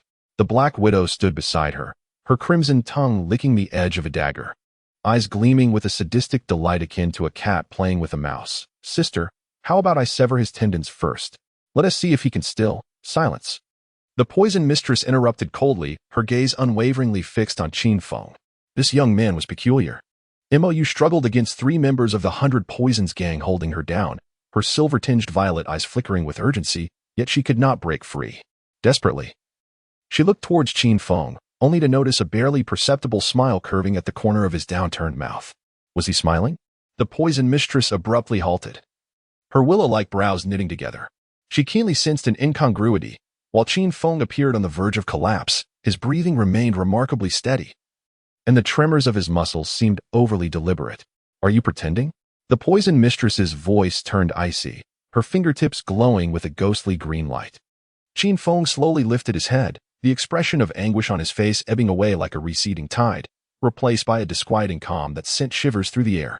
He released his grip on the large black rod, rising to his feet under the astonished gaze of the poison lady. Have you finally realized? Qin Feng stretched his neck, producing a crisp crack. Your incessant chatter is quite excessive. As his words lingered in the air, his figure suddenly became indistinct. Void step. The moment the low-tier celestial movement technique activated, Qin Feng seemed to merge with the very atmosphere. The poison lady's pupils contracted sharply. Instinctively, she stepped back, only to witness a dark shadow appear like a phantom between her and the Black Widow. A silence enveloped the air as a deep, inky darkness surged forth from the black rod, consuming all light in its path. Qin Feng's arms bulged with muscle, veins coiling like dragons, as the rod traced a flawless arc of demise. With a single strike, time appeared to freeze in that moment. The poison lady barely had time to raise her arm, while the Black Widow's dagger was only halfway lifted when the shadow of the black rod swept across both their temples simultaneously. Bang! Bang! The dull thuds resonated almost in unison. The poison lady's exquisite visage twisted instantaneously, while the Black Widow's spider tattoo contorted grotesquely with the spasms of her facial muscles. Before the horror in their eyes could fully manifest, their consciousness plunged into an abyss of darkness. Their delicate bodies collapsed like marionettes with severed strings, stirring up a cloud of dust. Silence reigned in the arena. Mou's violet eyes widened, her red lips slightly parted. She gazed at Qin Feng, who stood triumphantly amidst the chaos, a chill racing up her spine. This seemingly disheveled youth had effortlessly incapacitated 2 grand spirit masters in an instant. Had he been concealing his true power all along? The leader of the poison gang? One trembling member of the gang exclaimed, dropping his poisoned dagger to the ground with a clang. This sound seemed to shatter a spell. The remaining 20 or so members simultaneously stepped back, their throats constricting, cold sweat soaking their backs. They glanced at their unconscious leader, then at the rod-wielding Qin Feng, their fear almost tangible. We are so many. A scar-faced man suddenly roared, his voice trembling uncontrollably. Are we really afraid of just one person? This proclamation acted as a potent stimulant, rekindling the ferocity in the members' eyes as various weapons were drawn. Kill.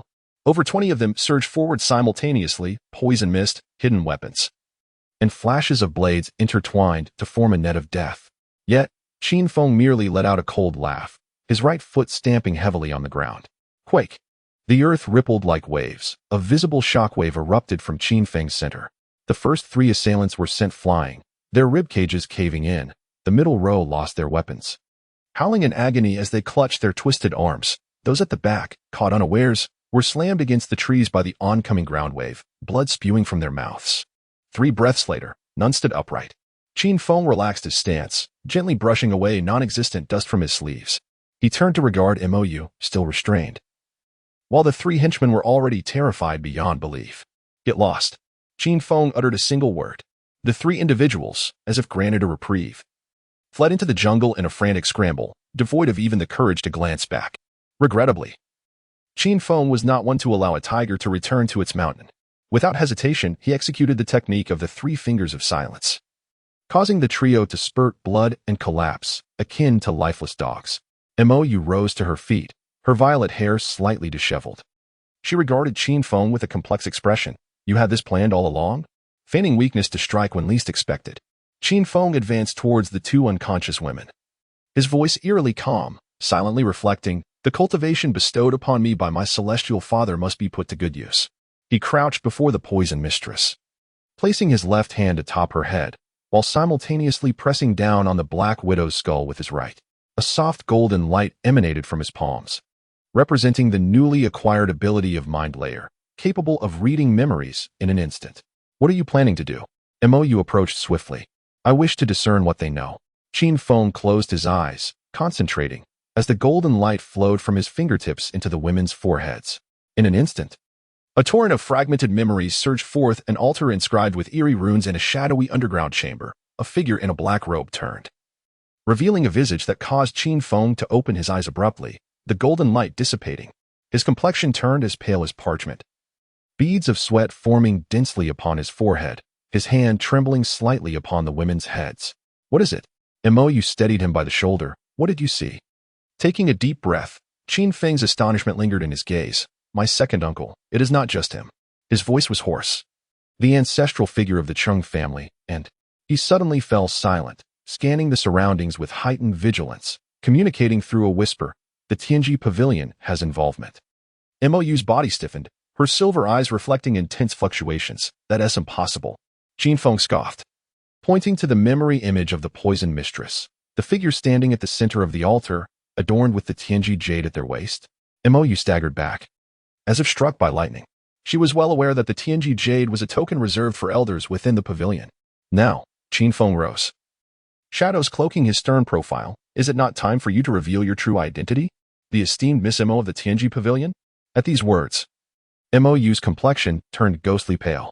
In the distance, the bloodlight emanating from the teleportation array grew increasingly intense, accompanied by distant, mournful howls, as if some long-imprisoned monstrosity was awakening. In that moment, Mou's attention was immediately drawn away. Chapter 11. The Eye of Heaven. The bloodlight from the direction of the teleportation array intensified, casting the entire sky in a dark crimson hue. As if an ancient being was stirring, Qin Feng's gaze remained locked onto Mou's face, the lingering warmth of the memory reading still present in his palm. The esteemed Miss Mou of the Tianji Pavilion?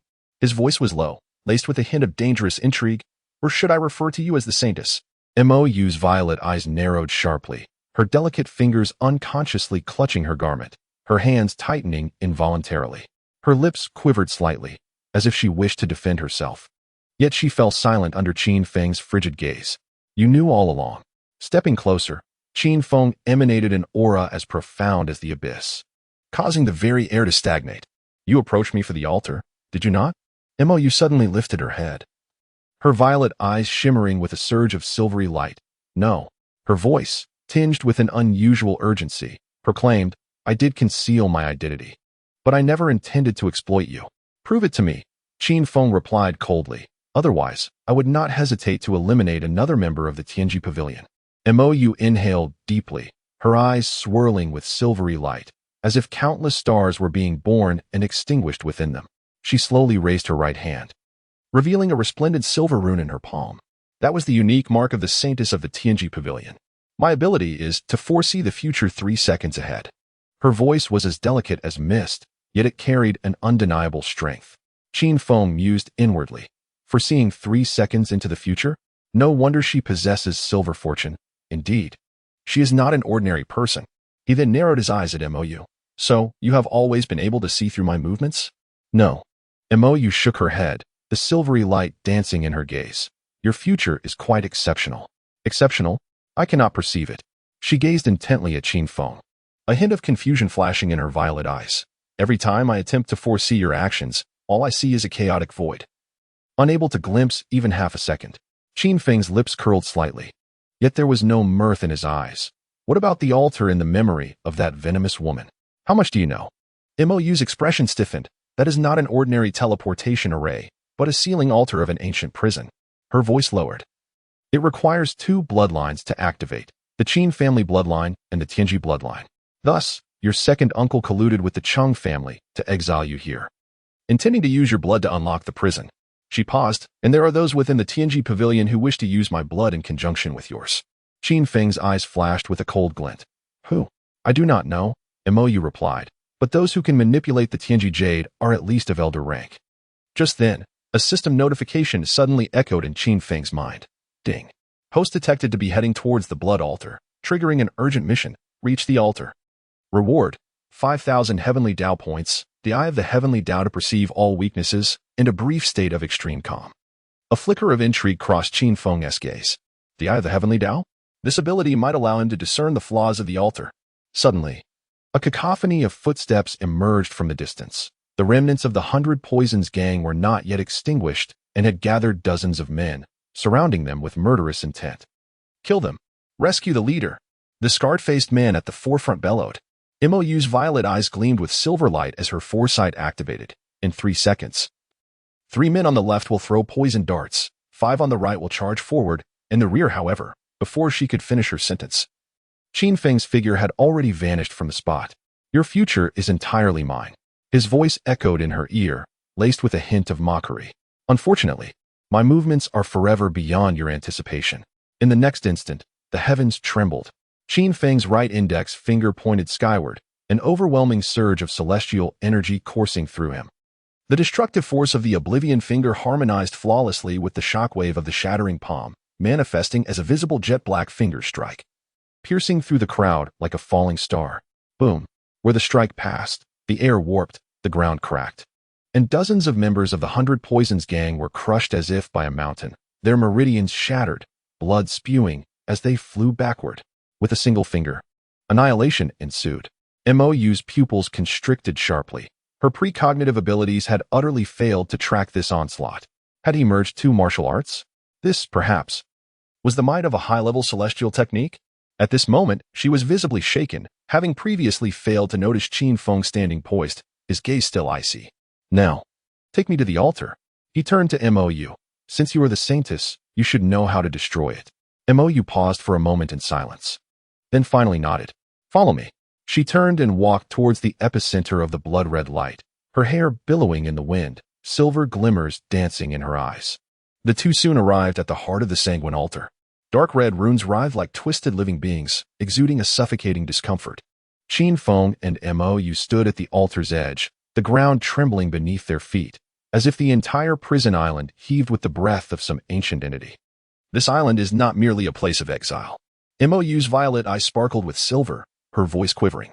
It is the shell of a cage. Qin Feng's gaze turned frigid as he stared at the grotesque fissure at the altar's center. Deep within the crack, something stirred, akin to a ferocious beast that had slumbered for eons, slowly awakening. Qin Wushang and the traitorous elder of the Heavenly Machine Pavilion wish to use our blood to unlock it? He chuckled coldly, his knuckles cracking ominously. What a cunning scheme. This altar was undeniably bizarre. Mou took a deep breath, her fingertips coalescing into a thread of silver light. The prisoners of Prison Island slay one another, perhaps merely to accumulate resentment and blood. At that moment, Qin Feng cautiously stepped into the altar's domain. Sudden task. Reach the altar. Completed.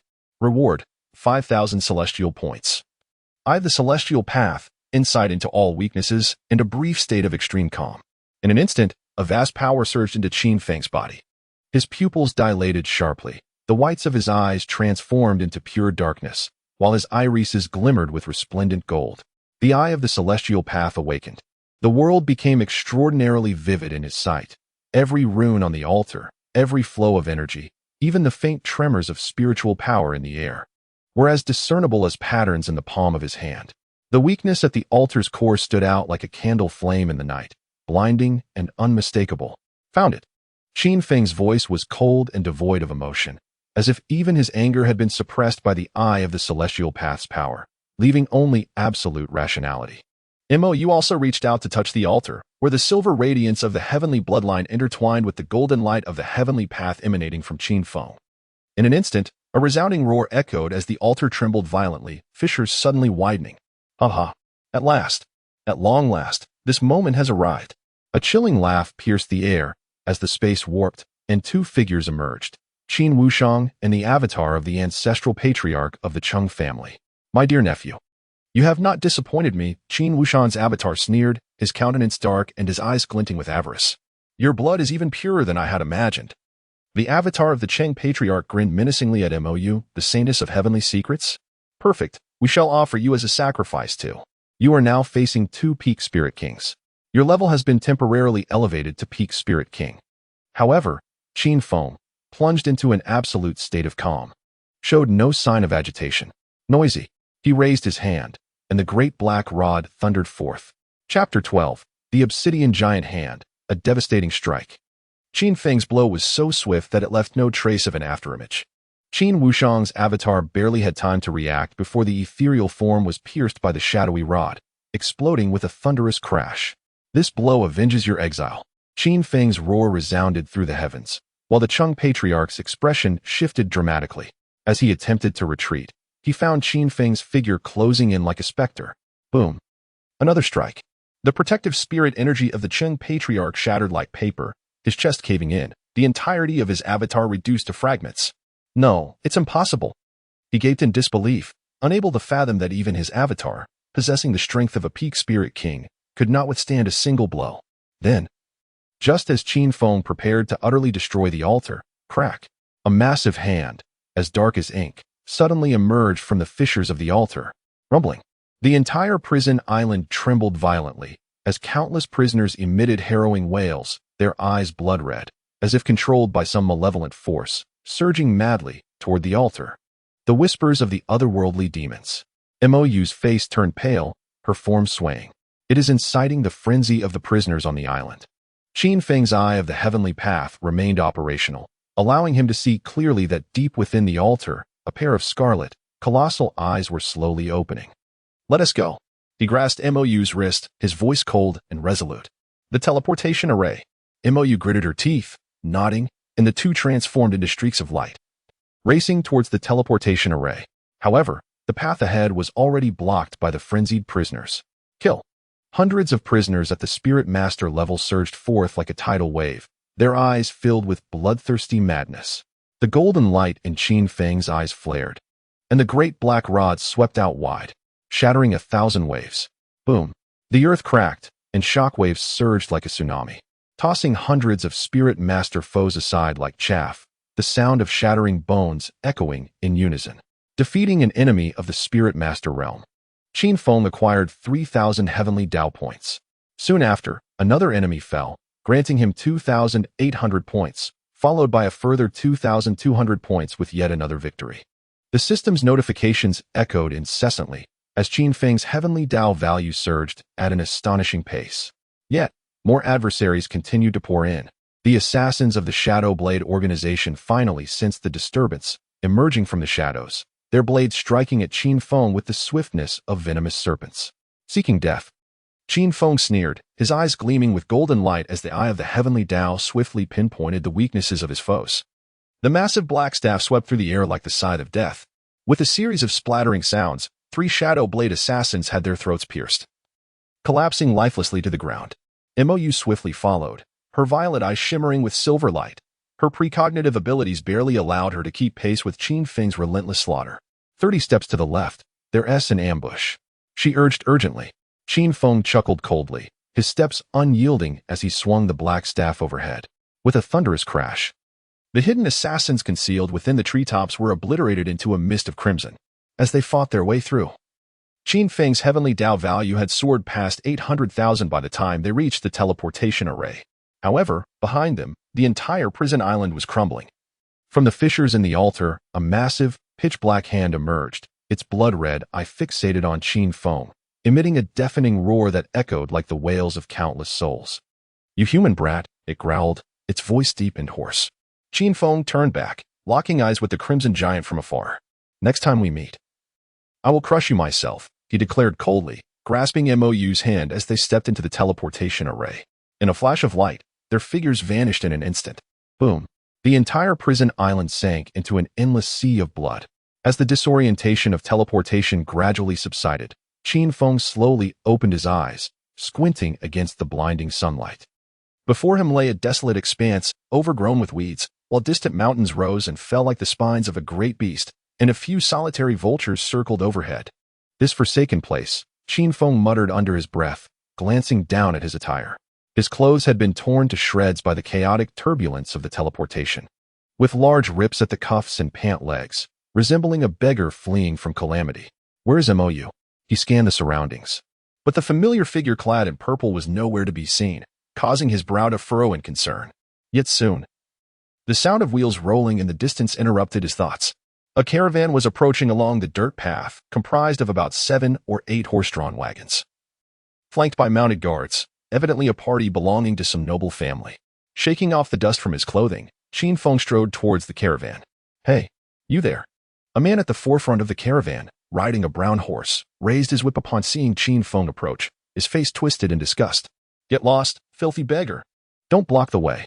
Qin Feng paused momentarily, a fleeting glint of coldness flashing in his eyes. Yet he quickly suppressed his anger and spoke calmly. Might you grant me a ride? I am willing to pay. Pay? The man scoffed, eyeing Qin Feng from head to toe. With your appearance, can you even produce half a copper coin? Be gone, lest you tarnish our carriage. Qin Feng shook his head, inwardly lamenting. If only there were a kind-hearted young lady among this entourage. As if in response to his thoughts, the curtain of a carriage in the midst of the procession was gently lifted by a delicate white hand. What is the matter? Came a melodious voice. Raising his gaze, Qin Feng beheld a fair and youthful face peering from behind the curtain. She appeared to be around 16 or 17 years of age, with almond-shaped eyes resembling clear water, lips like cherry blossoms, and her long, dark hair loosely tied with a simple ribbon, exuding an aura of gentle elegance and vitality. Her gaze fell upon Qin Feng, not only devoid of disdain but also marked by a slight frown and a flicker of compassion. Esteemed sir, have you encountered some trouble? She inquired softly. Indeed. It seemed he was truly favored by the heavens. Qin Feng felt a stir within, yet maintained an impassive facade. Merely inclining his head, I have encountered an unforeseen circumstance along my journey, and my attire is in disarray. I wish to borrow a ride from your esteemed caravan, if it would not be too much trouble. Before the young lady could respond, the earlier man had already ridden over, his tone unfriendly. Miss, do not pay heed to this beggar. Who knows where he hails from? However, the young lady shook her head, speaking gently. When one is away from home, who does not face difficulties? Turning her gaze to Qin Feng, she smiled softly. If you do not mind, you may accompany me. With that, she retrieved a neatly folded set of azure robes from within the carriage and offered them to Qin Feng. This is my brother's attire. Please change into it. Qin Feng was momentarily taken aback as he accepted the garments, the fabric soft to the touch, evidently fine silk. Thank you, he nodded appreciatively. May I ask your name? I am Su Linger, she replied, a gentle smile gracing her lips, her brows and eyes curving like a crescent moon. What shall I call you? Qin Feng, he replied. Just as he spoke, the earlier man interjected with mocking sarcasm. Oh, how generous of you to lend such fine clothing to a beggar. Miss, you are far too kind. Su Lingo frowned slightly, yet her tone remained gentle, imbued with a newfound firmness. Su Ba, clothing is merely an external possession. Its true value lies in its ability to assist others. Taken aback, Su Ba fell silent, though his eyes continued to glare at Qin Feng with hostility. Qin Feng paid him no mind and merely inclined his head to Su Lingo. I shall remember your kindness, Miss Su. Su Lingo gently shook her head. It is but a small act. There is no need for you to dwell upon it. She stepped aside to invite him in. Without pretense, Qin Feng gracefully climbed into the carriage. The interior was not spacious, yet it was arranged with neat elegance, a faint fragrance lingering in the air, instilling a sense of tranquility in the soul. As he settled into his seat, the murmurs of Su Ba drifted in from outside the carriage. What a pretentious young master. Still just a beggar. A fleeting chill crossed Qin Feng's eyes, but tranquility soon returned. This journey was proving to be rather amusing. Chapter 13.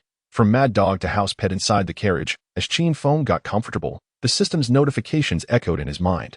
Ding. The host has escaped from the 10,000 prison island. The repeat task of surviving for 1 second on the island has been deactivated. Ding. The host is out of danger. Cultivation level restored to the 3rd stage of Great Spiritual Master. Ding. The host faced ridicule with composure. Reward. 3-tiered Spirit Yuan pills. 300 units. Ding. The host breathes once, channeling the essence of heaven and earth. Ding. The host. The corners of Qin Feng's mouth twitched imperceptibly. This system remained as absurd as ever. However, he was long accustomed to such a heavenly treatment. He merely chuckled inwardly and chose to disregard it.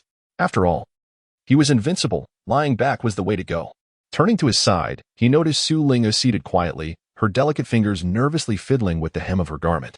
This girl was indeed kind-hearted.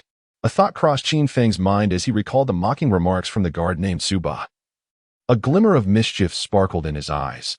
Since he likened me to a beggar, let him witness something remarkable. With a flick of his hand, he retrieved an exquisite jade vial from the system's space and gently placed it before Su Ling'e. Thank you, Miss Ling'e, for allowing me to share your carriage and for the garments you provided. Qin Feng spoke with a calm demeanor, his voice neither too loud nor too soft, yet perfectly audible to the guards outside. This 100 Spirit Yuan pills shall serve as a token of my gratitude. Huh? Su Ling'e was taken aback, her almond-shaped eyes widening in surprise as she gazed at the jade vial. 3-tiered Spirit Yuan pills?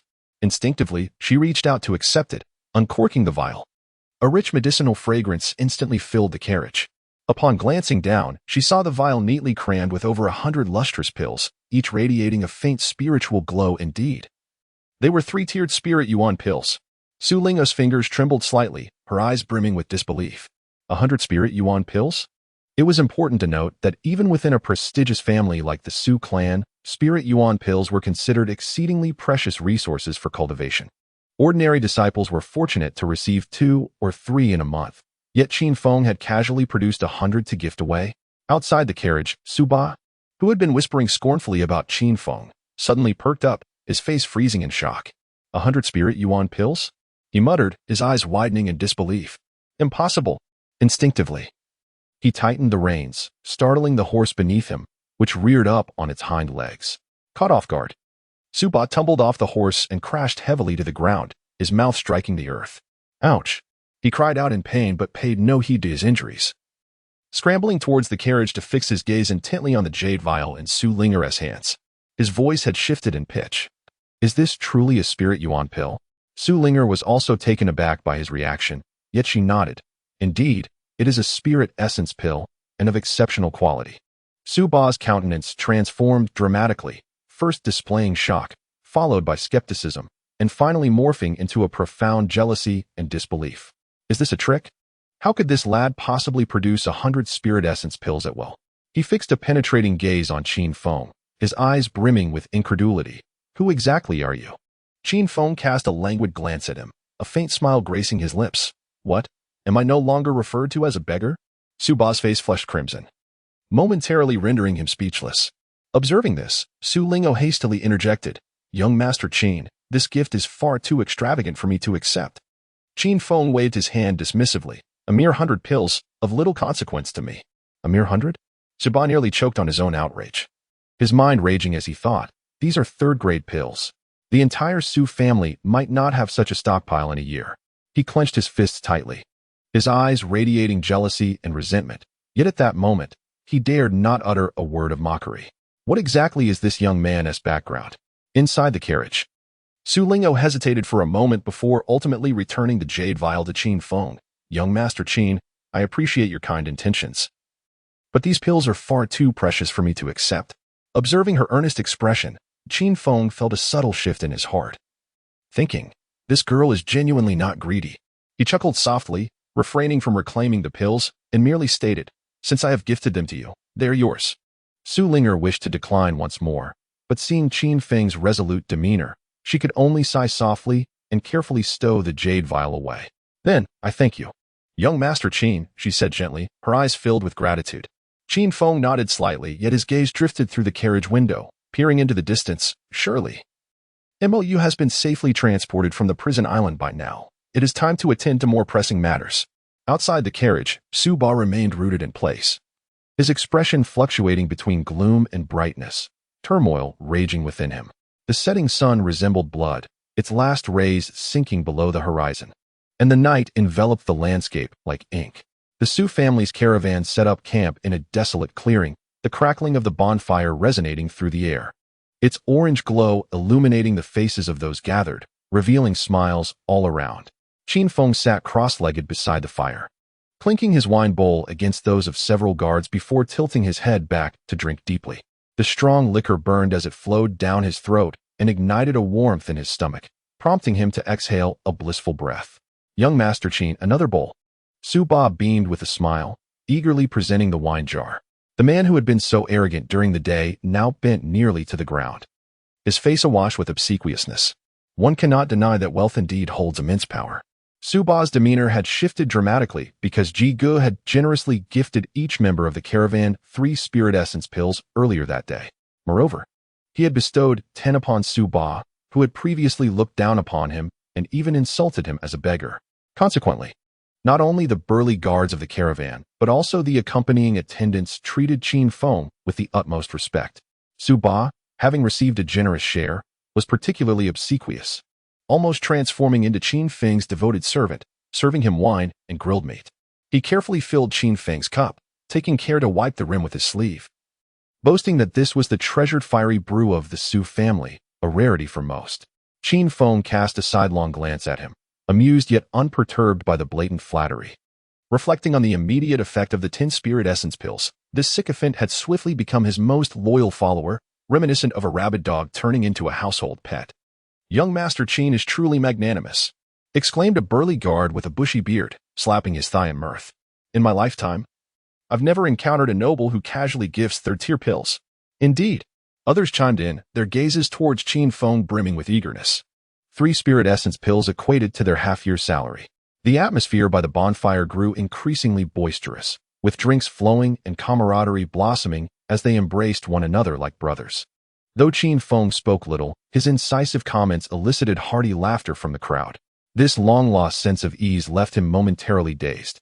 Since his exile to the island of 10,000 prisoners, he had not experienced such pure joy in a long time.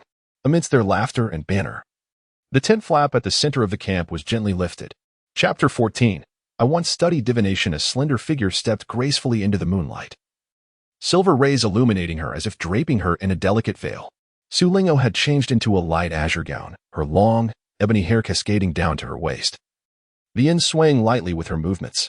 The glow of the bonfire danced upon her exquisite face, outlining her gentle features. She held a food box, a faint smile gracing her lips, instantly silencing the camp. Several young guards instinctively straightened their backs, while the older ones wore expressions of affectionate warmth. Even the usually boisterous Captain Su Zhuang softened his tone. Miss, why are you out here? The wind is strong at night. I brought some snacks for everyone to taste. Su Lingao replied softly, her gaze scanning the crowd. It paused momentarily on Qin Feng before she nonchalantly averted her eyes. Captain Su Zhuang keenly noticed this subtlety and burst into hearty laughter, playfully slapping Qin Feng's back. What's this? Have you been captivated by our young lady? Aha. Caught off guard, Qin Feng choked on his drink, coughing as he looked up to meet Su Lingao's slightly bashful gaze. He was momentarily taken aback, then shook his head with a smile, not denying the implication. Seeing this, Su Zhuang became even more animated, winking suggestively. Qin Feng, don't be shy. You should know that Miss Lingao is not only stunningly beautiful, but her cultivation talent is extraordinary. At not yet 17, she has already reached the 9th level of a spirit master, the dream of all young men in our Su family. As he spoke, his voice gradually subsided, and the smile on his face froze, replaced by a shadow of heaviness. Regrettably, Su Zhuang let out a heavy sigh and raised his head to gulp down a generous swig of wine. Qin Feng, keenly sensing the shift in atmosphere, furrowed his brow and inquired, what is regrettable? Su Zhuang slammed the wine bowl onto the ground, shards scattering about. His eyes were bloodshot, and his voice trembled with suppressed fury. It is regrettable that the despicable Chung family dares to force Miss Lingao into marriage with their elderly patriarch. If she refuses, the Chung family will annihilate my Su family. The Chung family? Qin Feng's expression suddenly turned icy, his fingers instinctively tightening around the wine bowl. Which Chung family? Which else could it be? Su Ba interjected, his face etched with indignation. It is the Chung family of Qingyang City. They exploit the power of their ancestral spirit king, tyrannizing the region for miles around. The campfire crackled and popped, sparks flying. Qin Feng's visage danced in the flickering light, his expression shifting between shadow and illumination. a glimmer of lethal intent flashing in his eyes. Gradually, he released his grip, the wine bowl crumbling to dust, liquid seeping through his fingers. "The Chung family," he murmured, a cold smile curling at the corners of his mouth. How fortuitous indeed. Miss Su Lingao seemed to perceive something amiss. She turned to glance at Qin Feng. Under the moonlight, the young man's chiseled profile appeared stern, his eyes shimmering like cold stars. A shiver coursed through her heart, and she nearly dropped the food box in her hand. "Qin Gongzi," she called softly, her voice laced with a subtle hint of concern. Qin Feng composed himself, and when he lifted his gaze, tranquility had returned. He accepted the food box from Su Ling'er, their fingertips brushing inadvertently, causing the young maiden to flinch and withdraw her hand swiftly. "Thank you, Miss Ling'er." Qin Feng spoke gently, opening the box to reveal exquisite pastries, wafting a delicate fragrance of osmanthus. Su Ling'er bit her lip, her voice barely audible. "No need to be polite." She turned to leave, but hesitated, pausing momentarily before whispering, "There is no need for you to concern yourself with the Chung family affairs. Qin Gongzi, this is our Su family's calamity." Qin Feng looked up, about to utter a response, only to see the young woman hastily retreating, her slender silhouette appearing particularly fragile in the moonlight. Silence enveloped the campfire once more. Su Zhuang patted Qin Feng on the shoulder, sighing. "Miss has a stubborn temperament. She harbors deep sorrow yet never reveals it in front of others. The final deadline imposed by the Chung family is in 3 days." Qin Feng silently bit into a pastry, its sweetness tinged with bitterness. He gazed in the direction Su Lingao had departed, his eyes glinting with cold resolve. The Chung family of Qingyang City, indeed, the Chung family of Chung Kuan, had the audacity to coerce Su Ling'er into wedlock. How infuriating, truly intolerable. Ding. Sensing the host's anger, the main quest is issued: defeat the patriarch of the Chung family. Reward, to be determined. Ding. Sensing the host's compassion for Su Ling'er, the side quest is issued: escort Su Ling'er, Phase 1. Reward, 180,000 heavenly Dao points, 10 random 6th grade elixirs. Ding. Sensing the host's righteous indignation, the side quest is issued: pretend to be the Su family's son-in-law and participate in the 5 cities martial gathering. Reward, 180,000 heavenly Dao points, infinite space ring. The simultaneous issuance of a main quest and side quests. Initially, Qin Feng felt a sense of incredulity, which soon transformed into a recognition of the task's human-like complexity, as if each assignment was intricately intertwined. He squinted his eyes, revealing a dangerous glint, and murmured to himself, "Is the main quest merely to violently confront the head of the Chung family? I intend to topple the entire Chung clan." However, a pressing question soon surfaced in his mind, regarding the side quest of escorting Su Ling'er in the first phase. Did that imply they would encounter ambushes on the way to Qingyang City? Furthermore, the term first phase suggested there would be more than one wave of adversaries. As for the side quest of masquerading as a son-in-law of the Su family to participate in the martial arts competition of the 5 cities, what did that entail? Nevertheless, that would only be addressed once they reached Qingyang City. Qin Feng lifted his gaze towards Su Ling'er, who was seated on a low stool in front of the tent, perusing an ancient tome beneath the soft glow of the moonlight. The gentle luminescence illuminated her delicate profile, casting a hazy silhouette. Rising to his feet, Qin Feng sauntered over to her side and settled down. Noticing his approach, Su Ling'o closed her book and turned to him with a questioning gaze. "Miss Ling'er." Qin Feng carefully considered his words and, feigning an air of mystery, lowered his voice. "Aside from the Qing family, have you had any conflicts with others?" Su Ling'er was momentarily taken aback, her long eyelashes fluttering gently. "Why do you ask this, young Master Qin?" With a grave expression, Qin Feng lightly gestured with his fingers, adopting an enigmatic demeanor. "I have once learned a divination technique from a certain esteemed individual, and just now, I calculated." He paused, lowering his voice further. "Miss Ling'er, the journey back to Qingyang City may indeed be fraught with danger." Upon hearing this, Su Ling'er's pupils constricted slightly, and her slender fingers instinctively tightened around the pages of her book. She scrutinized Qin Feng's countenance, discerning his unwavering seriousness, devoid of jest. "Is there any basis for your divination, young Master Qin?" she inquired softly, her voice tinged with a hint of apprehension. Qin Feng shook his head. "The secrets of heaven should not be overly divulged, but do exercise caution tonight." Su Ling'er pressed her lips together, pondering for a moment before rising to approach Su Zhuang, the captain of the guards, who was organizing the night watch. Observing her slender figure, Qin Feng noted that her steps were slightly quicker than usual. evidently taking his words to heart. Uncle Su Zhuang, Su Ling'er called softly, "We must increase our personnel tonight to guard against potential ambushes." Upon hearing this, Su Zhuang's rugged face revealed a flicker of surprise. "Why do you suddenly say this, miss?" Su Ling'er glanced back at Qin Feng and replied quietly, "Young Master Qin is adept in divination and predicts we may face an attack." Following her gaze towards Qin Feng, Su Zhuang furrowed his brow. If such words had been spoken by another, he would have scoffed derisively. Yet, the fact that Qin Feng could casually produce hundreds of spiritual essence pills indicated he was no ordinary person.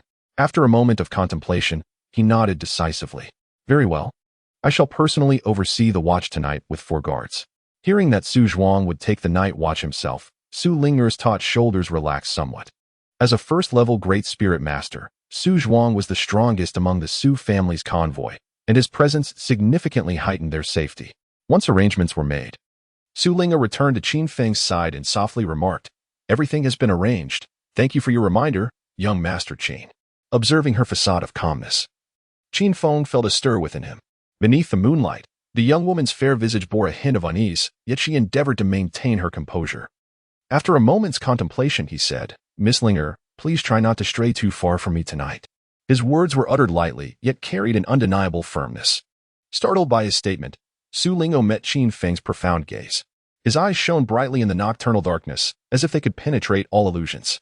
An inexplicable sense of security surged within her, akin to a drifting vessel finally finding its harbor. "All right," she replied softly, unconsciously inching closer to Qin Feng. As the camp gradually descended into tranquility, most had retreated to their tents for rest. Qin Feng sat cross-legged outside Su Ling'er's tent, meditating. Su Zhuang, accompanied by 4 guards, patrolled the perimeter of the camp with vigilance. The night breeze rustled through the treetops, producing a whispering sound. Qin Feng's ears perked, catching an unusual disturbance, a tremor that shattered the earth, clearly not caused by human presence. "They're coming." He abruptly opened his eyes, just as Su Zhuang also raised his head in alertness. Their gazes met in the air, both reading the warning in each other's eyes. "Enemy attack," Su Zhuang bellowed, his voice cutting through the stillness of the night like a knife.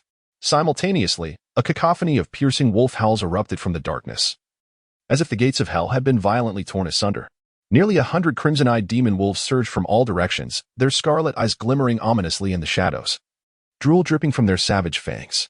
Their claws scraped the ground, stirring up leaves and dust, rushing toward the position of the Su family's caravan like a relentless tide. "Form a formation. Hold the line." The head guard, Su Zhuang, shouted fiercely, his rugged face appearing particularly fearsome in the firelight. His muscular arms flexed as he brandished a hefty broadsword across his chest, a faint aura of spiritual energy glimmering along its blade. The Su family's guards quickly gathered, forming a defensive line back to back. Yet, the speed of the wolf pack exceeded all expectations. In an instant, the first wave collided with their defense, and 2 guards were swiftly brought down. Their screams were silenced before they could escape, their throats torn open, blood splattering onto their comrades' faces. A young guard, paralyzed by terror, stumbled backward only to be seized by a demon wolf leaping from the side, dragged into the throng. Su Ling'er turned pale, her delicate fingers gripping a slender sword, its tip trembling slightly. She had never witnessed such a brutal scene. Nausea twisted in her stomach, yet she resolutely stood her ground. Suba stood guard beside her, his spear dancing in a whirlwind of strikes, each thrust producing a spray of crimson. "Miss, step back," Suba commanded sternly, his tone brooking no dissent. However, Su Ling'er bit her lip, and with a sudden determination, thrust her slender sword forward with precision, piercing the eye of an oncoming demon wolf. "I cannot merely allow you to struggle in vain." Her voice, though soft, resonated with unwavering resolve.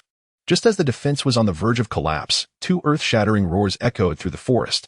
The ground trembled violently as trees were ruthlessly snapped apart, and from the shadows emerged 2 towering figures, 2 bipedal wolf kings. The male wolf king stood nearly 3 meters tall, its silver-gray fur bristling like steel needles, and its muscular chest was marred with grotesque scars. Its claws measured half a meter in length, each swing producing a piercing sound that sliced through the air. The female wolf king, slightly shorter yet more agile, possessed crimson eyes that glimmered with cunning and cruelty. From the depths of its throat came an eerie low-frequency growl, a sound that scraped against the eardrums like a dull knife, inflicting pain that reached the very marrow of the bones.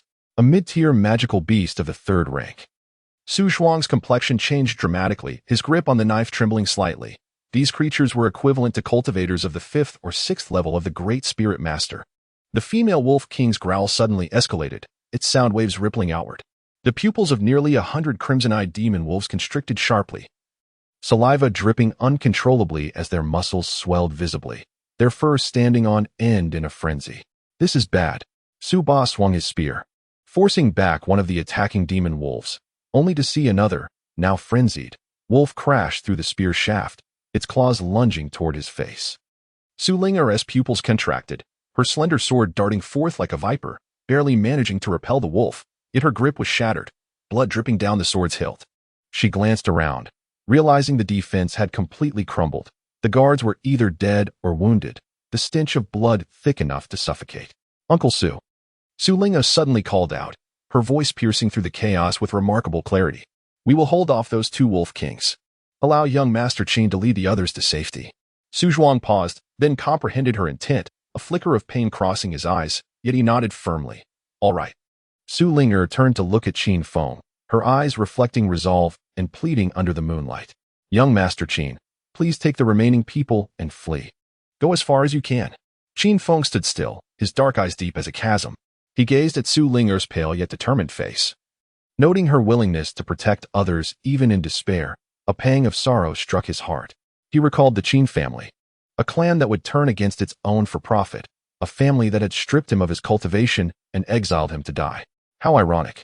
He sighed softly, yet his gaze hardened. Flee? Qin Feng began, his voice low and thunderous. There is no need. No sooner had the words left his lips than his figure vanished like a specter. In the next instant, the male wolf king's massive body trembled as if struck by an invisible hammer, staggering back several paces. Qin Feng appeared before it, having repelled this 3rd-rank magical beast with sheer physical strength in a single punch. Roar. The male wolf king, enraged, slashed through the air with its claws, aiming for Qin Feng's head. Qin Feng stood firm, crossing his arms to block the strike. With a resounding thud, his feet sank half a foot into the ground. Yet he remained unyielding. The celestial stage's body refining martial technique, the eternal unbreakable body, unconsciously circulated within, causing a faint golden glow to emanate from the skin's surface, reminiscent of indestructible divine iron. Qin Feng smirked coldly, suddenly exerting force, lifting the massive claw of the Wolf King with sheer strength. Is this all the power you possess?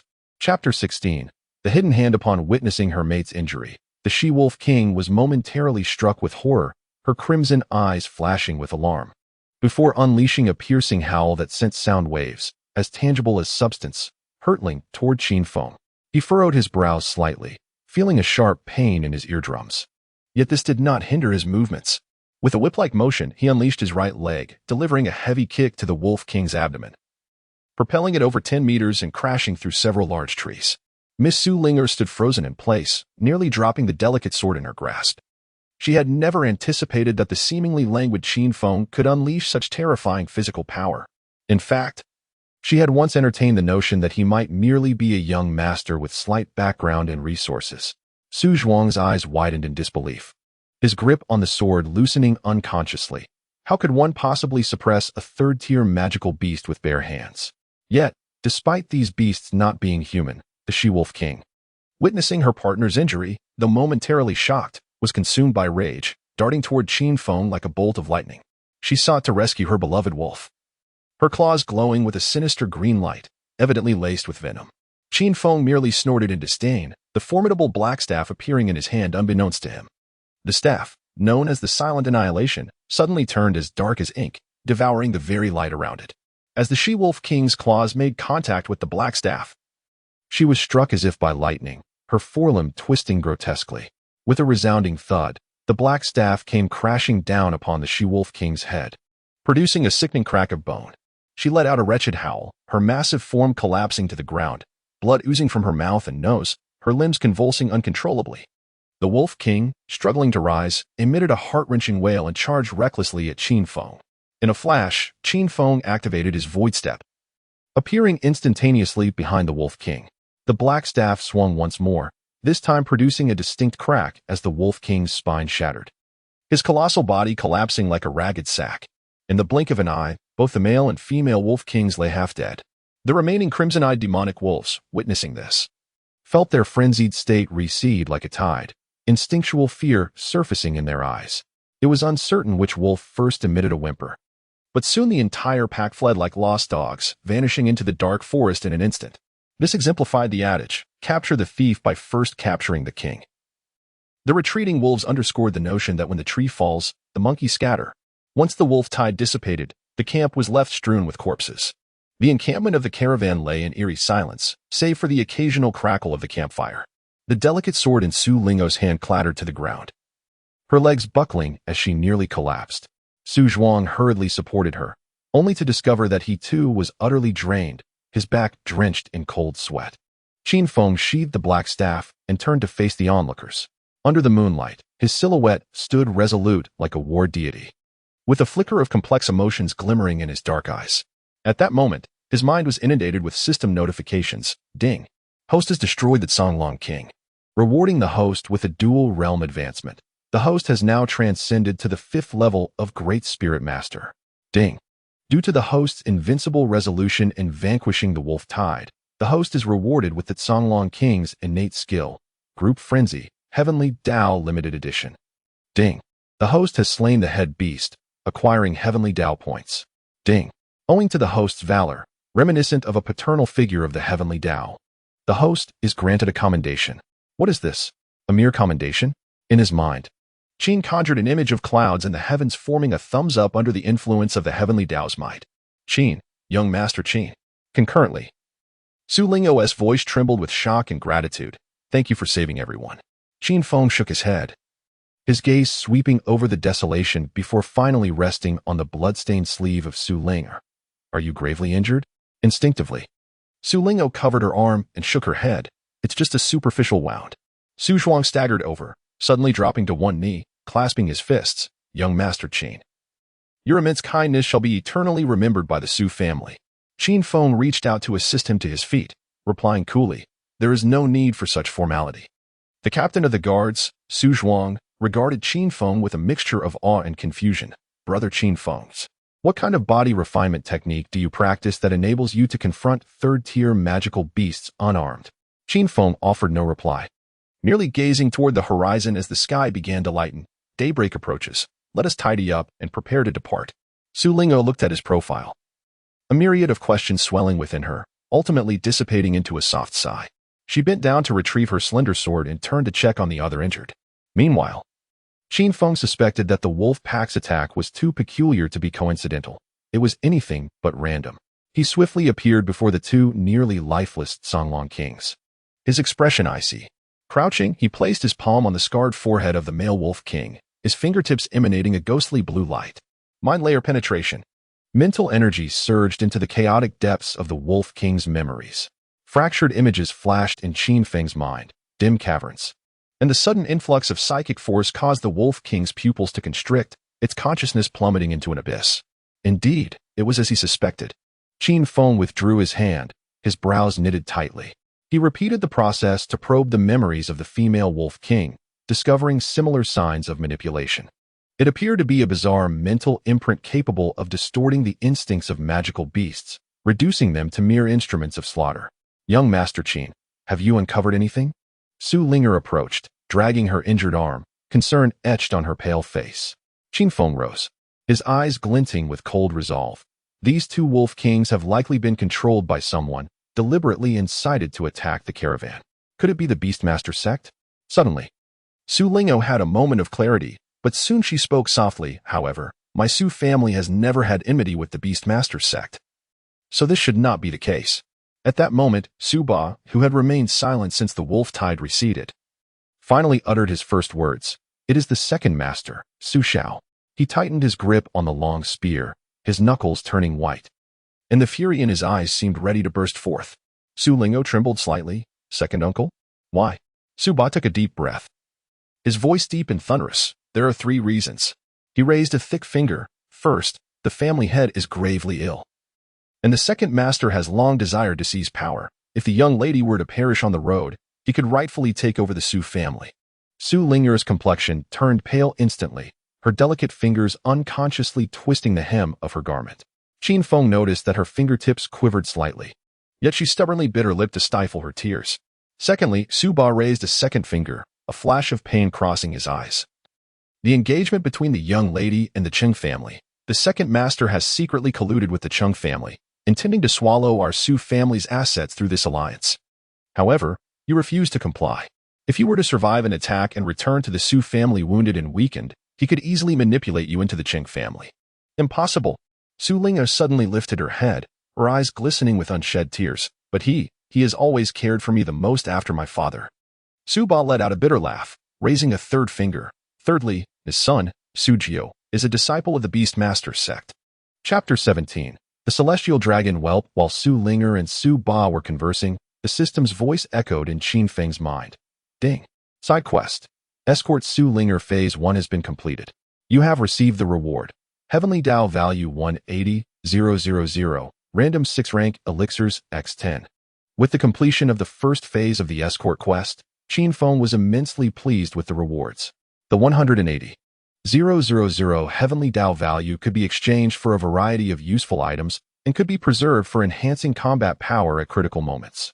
As for the random 6 Rank Elixirs, he received 2 each of the Emperor's Ultimate Pill, Breaking Sect Pill, Minor Rejuvenation Pill, Heart's Desire Pill, and Spring Revitalization Pill, which he currently had no immediate use for. Ding. Side quest. Escort Su Ling'e Phase 2 has been initiated. Reward. Heavenly Dao Value 20,000, Celestial Dragon Whelp. Regarding the second phase of the escort quest, Qin Feng barely glanced at it. His focus was solely on the reward. What? A Celestial Dragon Whelp? Qin Feng sprang up abruptly, nearly colliding with the nearby fire pit. His eyes widened, and his lips parted slightly, as if he had just heard some fantastical tale. Su Ling'e was startled by his sudden exaggerated reaction, causing the water pouch in her hand to drop to the ground, splashing water onto the hem of her skirt. She looked up at Qin Feng. Her violet eyes filled with confusion and concern. Young Master Qin, what is wrong? Su Zhuang and Su Ba immediately tensed, their hands resting on their weapons as they scanned their surroundings, fearing some imminent danger. Celestial Dragon? Qin Feng murmured, his voice slightly altered. He gazed down at his palm, as if a legendary world-destroying beast might spring forth at any moment. What dragon? As Su Zhuang's ears twitched, his rugged visage suddenly transformed. Did young Master Qin just utter the words heaven-defying demon dragon? Those 4 syllables struck the minds of the onlookers like a thunderbolt, disrupting their thoughts regarding the identity of the mastermind behind the curtain. Su Ba, gripping his spear, slammed it down onto his foot without a hint of awareness, while Su Ling'e gasped in shock, her delicate fingers tightly clutching her garment. That beast, upon reaching adulthood, would be a formidable 7th-tier creature. Su Ling'e's voice trembled as terrifying accounts of the continent's ferocious beasts flooded her mind from ancient texts. Merely a sudden recollection of the legendary heaven-defying demon dragon. Qin Feng coughed lightly, attempting to feign nonchalance and mask his earlier lapse in composure. Out of the corner of his eye, he caught sight of the uncertain expressions on the faces of the Su family members and inwardly lamented. Could I truly divulge to you that I am about to possess a young heaven-defying demon dragon? This thought struck him as absurd. Such beings, existing solely in ancient lore, felt far too distant for the Su family. As the morning mist gradually dispersed, the convoy resumed its journey. Following the bloody battle of the previous night, the attitude of the crowd towards Qin Feng had noticeably softened. Su Ba, carrying his spear, walked alongside Qin Feng, his face brimming with admiration. Young Master Qin, your barehanded repulsion of the Tsang Wolf King was nothing short of divine. That beast must possess a strength of at least 10,000 pounds, and yet you, Qin Feng, maintaining a stoic expression, interrupted him, gently pressing his fingers against his temples.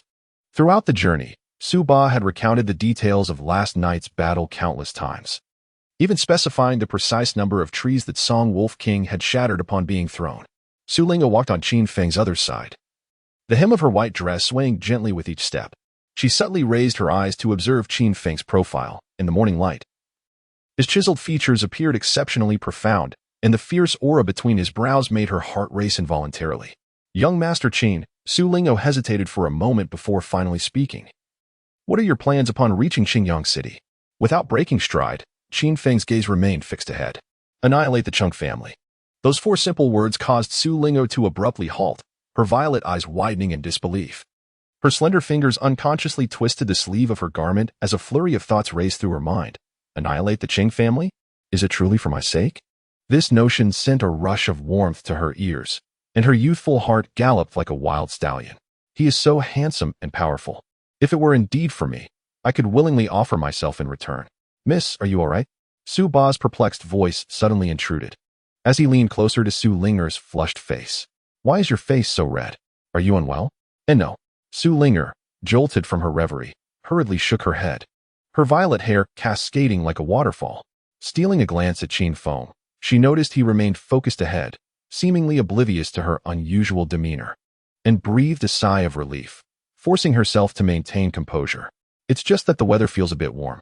Hearing this, Su Zhuang, who was slightly ahead, turned to glance at the still rising sun and then at Su Linger's reddened ears, a knowing smile curling at the corners of his mouth. He tactfully refrained from voicing his thoughts, merely clearing his throat. Let us quicken our pace. We must reach Qingyang City before noon. The convoy continued its journey. The only sounds accompanying them were the crunch of footsteps and the melodious chirping of birds. Su Linga subtly lagged a step behind, using the back of her hand to cool her flushed cheeks, inwardly chiding herself. Oh, Su Linger, what nonsense are you thinking? She vigorously shook her head, as if to cast away those embarrassing thoughts. Qin Feng remained silent, yet a glimmer of contemplation flickered in the depths of his dark eyes. He had naturally noticed Su Linger's unusual demeanor and vaguely guessed her sentiments.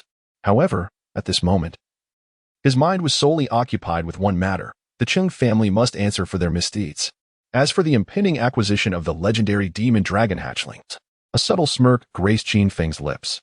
Perhaps having a little pet wouldn't be so bad after all. Qingyang City was a tripartite stronghold. Su Lingo's delicate fingers traced the contours in the air. The Cheng family controlled the spiritual mines to the east. The Su family managed the trade routes to the south, while the Lord's residence held dominion in the center.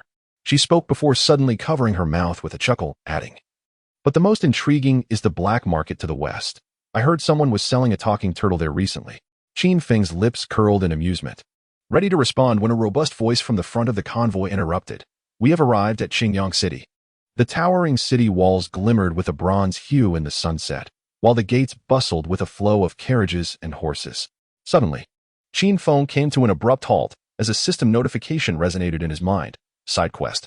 Escorting Su Linger, Phase 2 completed. Congratulations, host. You have received a reward. 20,000 Heavenly Dao Points, a legendary demon dragon hatchling. The figure of the Heavenly Dao Points, long since reaching 999, flickered before his eyes. But what truly sent tremors through his soul was the peculiar connection that had suddenly formed deep within him, as if another life was resonating with him from a distant void. Is this the legendary demon dragon? Qin Feng closed his eyes, focusing intently, and could distinctly perceive the faint pulsations emanating from that link, akin to a chick pecking at its shell. With a gentle thought, he attempted to channel a thread of spiritual energy through the connection, immediately receiving an exuberant response from the other end. He realized that whenever he wished, he could summon this fabled beast's offspring into the mortal realm. Qin Gongzi, Su Linger called out in puzzled tones. Your expression is rather strange. Qin Feng opened his eyes to find the members of the Su family gazing at him with concern, taking a deep breath to quell his astonishment. He shook his head with a smile. It's nothing, just recalling that turtle. Did it really speak afterward? Su Lingo giggled, her violet eyes sparkling in the sunset like shards of gold. I was just teasing you. She suddenly lowered her voice, but at the Lord's residence, there truly is a white crane that can tell fortunes. Chapter 18. I, Qin Feng. The Su family's son-in-law, the waning rays of the sun bathed the vermilion gates of the Su residence in an eerie silence. Following Su Linger through the entrance, Qin Feng keenly sensed an unusual tension permeating the air. The servants hurried past with their heads bowed, their eyes flickering with apprehension. The guards stood rigidly, yet their demeanor was taut as a bowstring. Even the fallen leaves in the courtyard seemed to have accumulated thicker than usual. Strangely, Su Lingo's delicate fingers instinctively tightened, a flicker of unease flashing in her violet eyes. What has happened in the estate?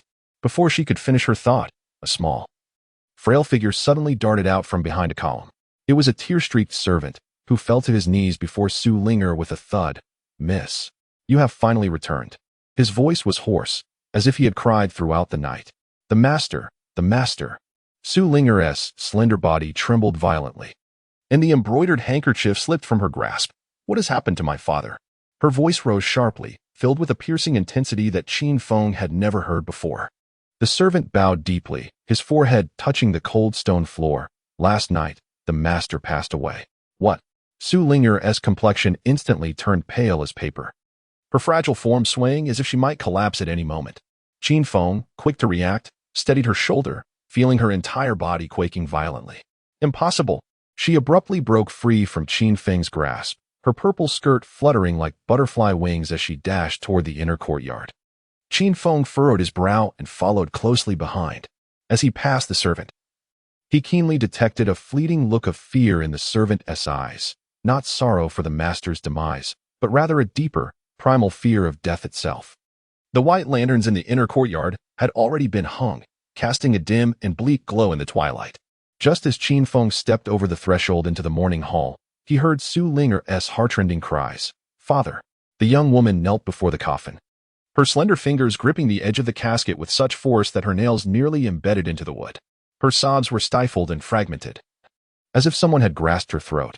Qin Feng stood 3 paces behind her, his gaze resting on the figure of a man in purple robes standing beside the coffin. The man had a faint, enigmatic smile that gave Qin Feng a slight understanding of the strange atmosphere within the estate. Suddenly, Su Ling'er looked up, her tear-filled eyes glimmering with a hint of hope. "Father, he truly just passed away from illness, didn't he?" The man in purple, Su Xiao, slowly turned, a perfectly measured expression of sorrow appearing on his face. "Ling'er, your father departed suddenly, leaving not even a final word." He sighed as he took 2 steps forward, but abruptly halted upon seeing Qin Feng, a glint of malice flashing in his eyes. And who might this be? Su Ling'er remained kneeling before the coffin, her frail shoulders trembling incessantly. She heard her uncle's question and managed to lift her head, her tear-streaked face betraying a hint of defiance. "This is young Master Qin, my savior." Su Xiao narrowed his eyes, his gaze slithering over Qin Feng like a serpent.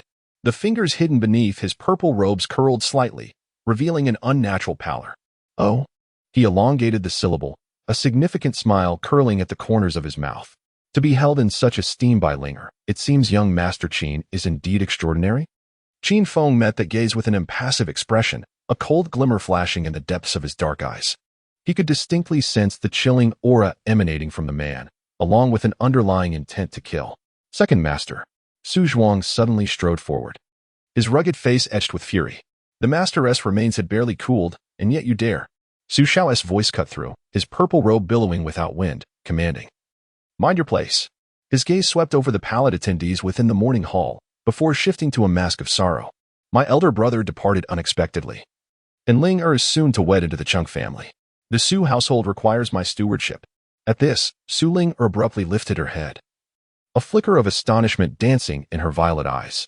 Instinctively, she glanced towards the vacant seat of the master beside the coffin, then to the jade pendant of leadership that hung from her uncle's waist, her delicate fingers digging deeply into her palm.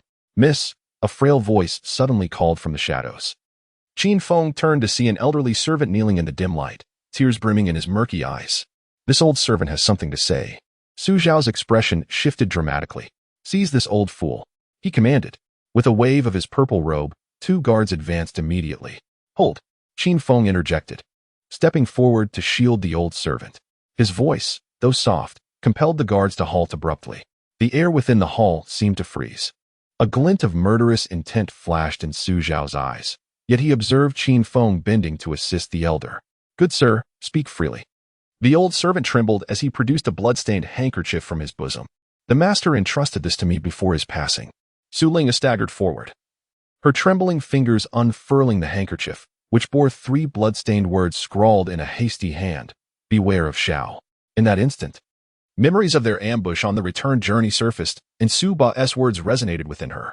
Standing upright, Su Ling'er gently brushed her fingers along the coffin's edge. When she lifted her gaze again, the tears in her violet eyes had evaporated, replaced by a chilling sharpness. She tucked her disheveled hair behind her ear, a simple gesture imbued with undeniable authority. "Uncle," she spoke softly, yet her words cut like a blade forged from ice. "As for marrying that decrepit old man from the Chung family, Ling'er cares not." Her fingertips tapped rhythmically upon the coffin, and with a sudden rise in volume that sent tremors through the flickering candle flames, she declared, "I shall never be wed outside our family." Su Xiao's feigned smile froze in an instant, his fingers beneath the purple robe clenched tightly, the knuckles cracking ominously. Qin Feng, lurking in the shadows, couldn't he help but smirk slightly at the girl's audacity. Meanwhile, Su Ling-er approached the seat of the master, the hem of her purple gown whispering against the ground like rustling leaves. As the rightful heir, I shall take my father as place as head of the household. Preposterous. Su Xiao finally shed his disguise, his robe swirling with an unbidden breeze. Since when has a woman held such authority? The legacy of the Su family spans centuries. It cannot be. Uncle seems to have forgotten. Su Ling-er interjected sharply, producing a jade token and slamming it onto the table. It was the ancestral symbol of the Su family. The third tenet of our ancestral teaching states, direct bloodline, regardless of gender, may inherit the position. A profound silence enveloped the morning hall. Qin Feng noticed the prominent veins on Su Xiao's temples, along with a strange red glow faintly emerging from his cuffs. He silently mused. Ah, is he preparing to strike? Su Xiao suddenly wore a chilling smile. Ling-er, you are still too young. The position of the family head is not something to be claimed merely by words. He stepped forward, and the ground beneath them strangely rippled with blood-red patterns. Have you forgotten our ancestral teachings? Only after establishing a family can the heir assume the position. Enough, Su Zhuang bellowed suddenly, his towering figure blocking the path to the family head's seat. Are you truly planning to act before the late family head's coffin? The murderous intent in Su Zhao's eyes surged as he was about to erupt, only to notice that Qin Feng had, unbeknownst to him, positioned himself beside Su Ling-er, casually resting a hand on the family order. That seemingly languid posture sent a chill down Su Zhao's spine, as if he were being targeted by a primordial beast. Second Master Su, Qin Feng finally spoke, his voice soft as though he were conversing with himself. If you take another step closer to Ling-er, he narrowed his eyes, I may be compelled to end your life. Who do you think you are? Su Xiao fixed his gaze on Qin Feng, scoffing. I am Qin Feng, the son-in-law of the Su family. Chapter 19. With my husband, Ling-er fears no one. I am Su Ling-er's husband.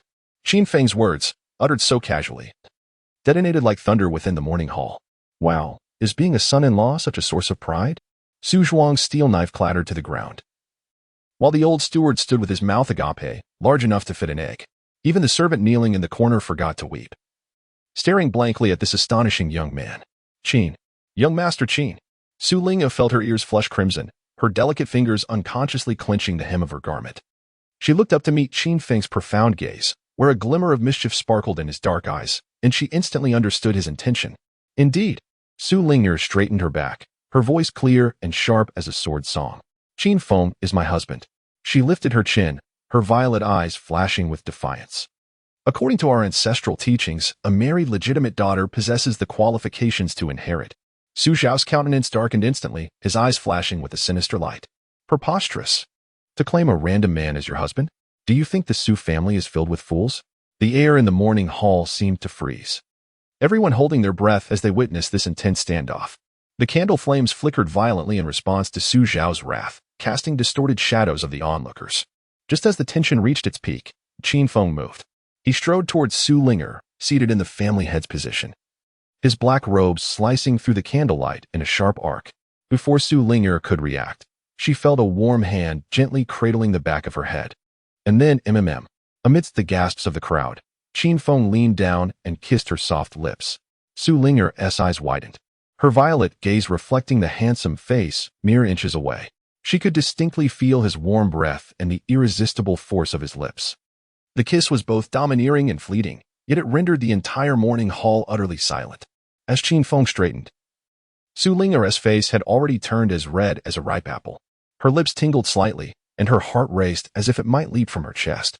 Now, Qin Feng brushed his thumb across his own lip corner, his gaze slicing through the dazed assembly like a blade. Who could still question our bond? Su Xiao's complexion shifted from pale to dark, a faint crimson mist rising ominously from his sleeves. Very well. Each word seemed forced through clenched teeth. Since his niece was so determined, he suddenly smiled sinisterly, flicked his sleeve, and turned away. Then I shall see how you plan to address the troubles from the Cheng family. Before his words faded, he vanished into the night outside the morning hall, leaving behind a chilling air of murderous intent. It was only when Su Zhao's footsteps had completely faded that Su Ling-er slumped in her seat as if all her strength had been drawn away. Her trembling fingers brushed her heated lips, her mind a blank slate. Miss Su Zhuang picked up the steel blade, hesitating to speak. I am fine. Su Ling'er inhaled deeply, forcing herself to regain her composure. She looked up at the still-standing Qin Feng beside her, her amethyst eyes filled with complex emotions. Thank you, young Master Qin, for coming to my rescue. Qin Feng shrugged, a flicker of indifference passing through his eyes. A mutual benefit, nothing more. After all, he still had a side quest to fulfill. Pretending to be the Su family's son-in-law was merely one condition among many.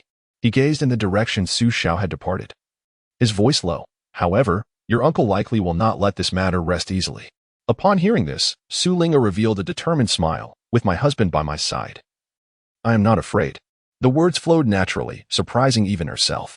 Qin Feng raised an eyebrow, observing the girl who had suddenly shed her naivete, and felt that this performance might be even more intriguing than he had anticipated. The moonlight cascaded like water, spilling over the intricately carved window panes of Su Ling'er's chamber. Leaning against the embroidered quilt adorned with wisteria, Qin Feng's fingertips glided across the faint, lingering fragrance upon the bedding. This was a fade of shared quarters that Su Ling'er had specifically instructed her maid to arrange before her departure, intended to solidify their marital status. Young master, the young lady has instructed me to prepare calming tea for you, came the voice of the elderly matron outside, tinged with a hint of caution. Qin Feng's lips curled slightly. Leave it outside. I will rest. Once the footsteps receded, a glimmer of brilliance flashed in his eyes as he ghosted out of the window. The night breeze caressed his cheeks as he lightly touched the eaves, effortlessly leaping to the highest point of the Su residence, the Star Observation Pavilion. Fortune Observation Technique. His eyes shimmered with a faint golden light, capturing the flow of spiritual energy throughout the entire Su estate. In an instant, countless pillars of fate erupted like a forest. Ordinary servants emanated a grayish-white hue. The guards radiated a pale green, while hidden in the shadows were over a dozen deep purple pillars that made Qin Feng's pupils constrict sharply. Astonishingly, there are 8 individuals of 6-star Grand Spiritual Masters or above, all adept at concealment. He murmured, his gaze sweeping over a particularly opulent chamber in the southeast corner. In that moment, a beam of azure light surged skyward, strikingly prominent against the night sky. The realm of the Spirit King. Qin Feng's breath caught in his throat. The azure aura signified a person of considerable destiny. The presence of such a formidable being within the Su mansion was no mere coincidence.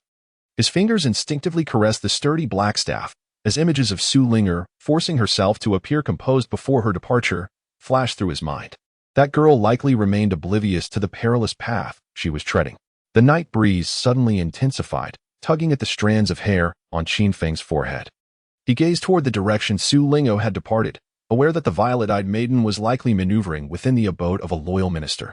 Her sweet smiles and eloquent speech served as her protective armor. Su Ling'er, oh Su Ling'er, Qin Feng sighed softly, his voice dissolving into the night wind. I am indeed fortunate to have crossed paths with you. The image of the girl, lips pressed in stubborn determination, surfaced in his mind, alongside the memory of that unexpected kiss, which had left her ears flushed crimson as if stained by blood. Such a delicate flower, if left unguarded, would surely be torn to shreds by the undercurrents of this grand manner. A flash of golden light flickered at his fingertips as Qin Feng committed to memory the locations of the concealed powerhouses, especially that azure pillar, the Spirit King. A formidable adversary even for him, considering his own realm was merely that of a 5-star Great Spirit Master. So be it. He leaped from the pavilion, his black cloak slicing through the moonlight in a sharp arc. Having assumed the role of this unwitting husband, he must ensure her safety. Moreover, his side quest required the guise of this Su family son-in-law. Upon landing, a sudden thought struck him. Deep within his soul, the link to the young, rebellious dragon trembled slightly, as if responding to his burgeoning battle intent. A dangerous smile curled at the corners of his mouth. If that Spirit King were an enemy, then he would bestow upon him a little surprise. In the dead of night, a thunderous roar of a malevolent dragon echoed across the skies of Qingyang City, emanating an aura surpassing that of high-tier Spirit King cultivators. That night, the Su family, the Chung family, the City Lord's mansion, and the wandering cultivators all sensed this terrifying presence. Chapter 20. Just like your brother before his demise the following day. Morning light filtered through the intricately carved window panes as Qin Feng lazily stretched, the sound of his bones cracking echoing in the stillness. As he opened his eyes, a familiar system notification resounded in his mind. Ding. The host has experienced a spring dream, gaining insight into the intermediate spiritual martial art. Spirit shockwave. Ding. The host has breathed deeply during slumber, breaking through to 6-star Great Spirit Master. Ah. Qin Feng rubbed his temples, a ripple of spiritual energy coursing through his fingertips. This experience of growing stronger even while reclining had long ceased to astonish him. Breathing could enhance his spiritual power, and dreaming could lead to martial insights.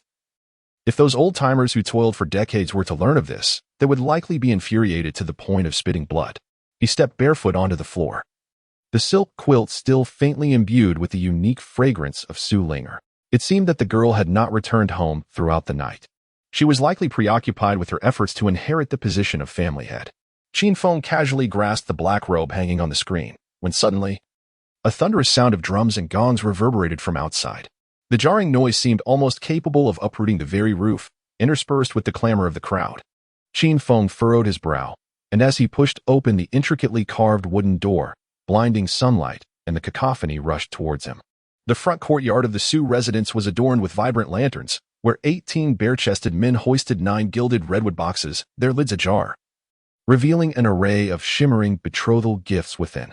At the forefront stood a young man clad in a golden-threaded white robe, a jade pendant jingling at his waist. As he chatted merrily with Su Xiao, fanning himself with an ornate folding fan, Qin Feng's pupils constricted upon recognizing the face strikingly similar to Chen Kuan's. He could not be mistaken. The name Cheng Tianyi escaped his lips. Cheng Beitian, the head of the Cheng family, and the family's ancient ancestor shared a notorious reputation.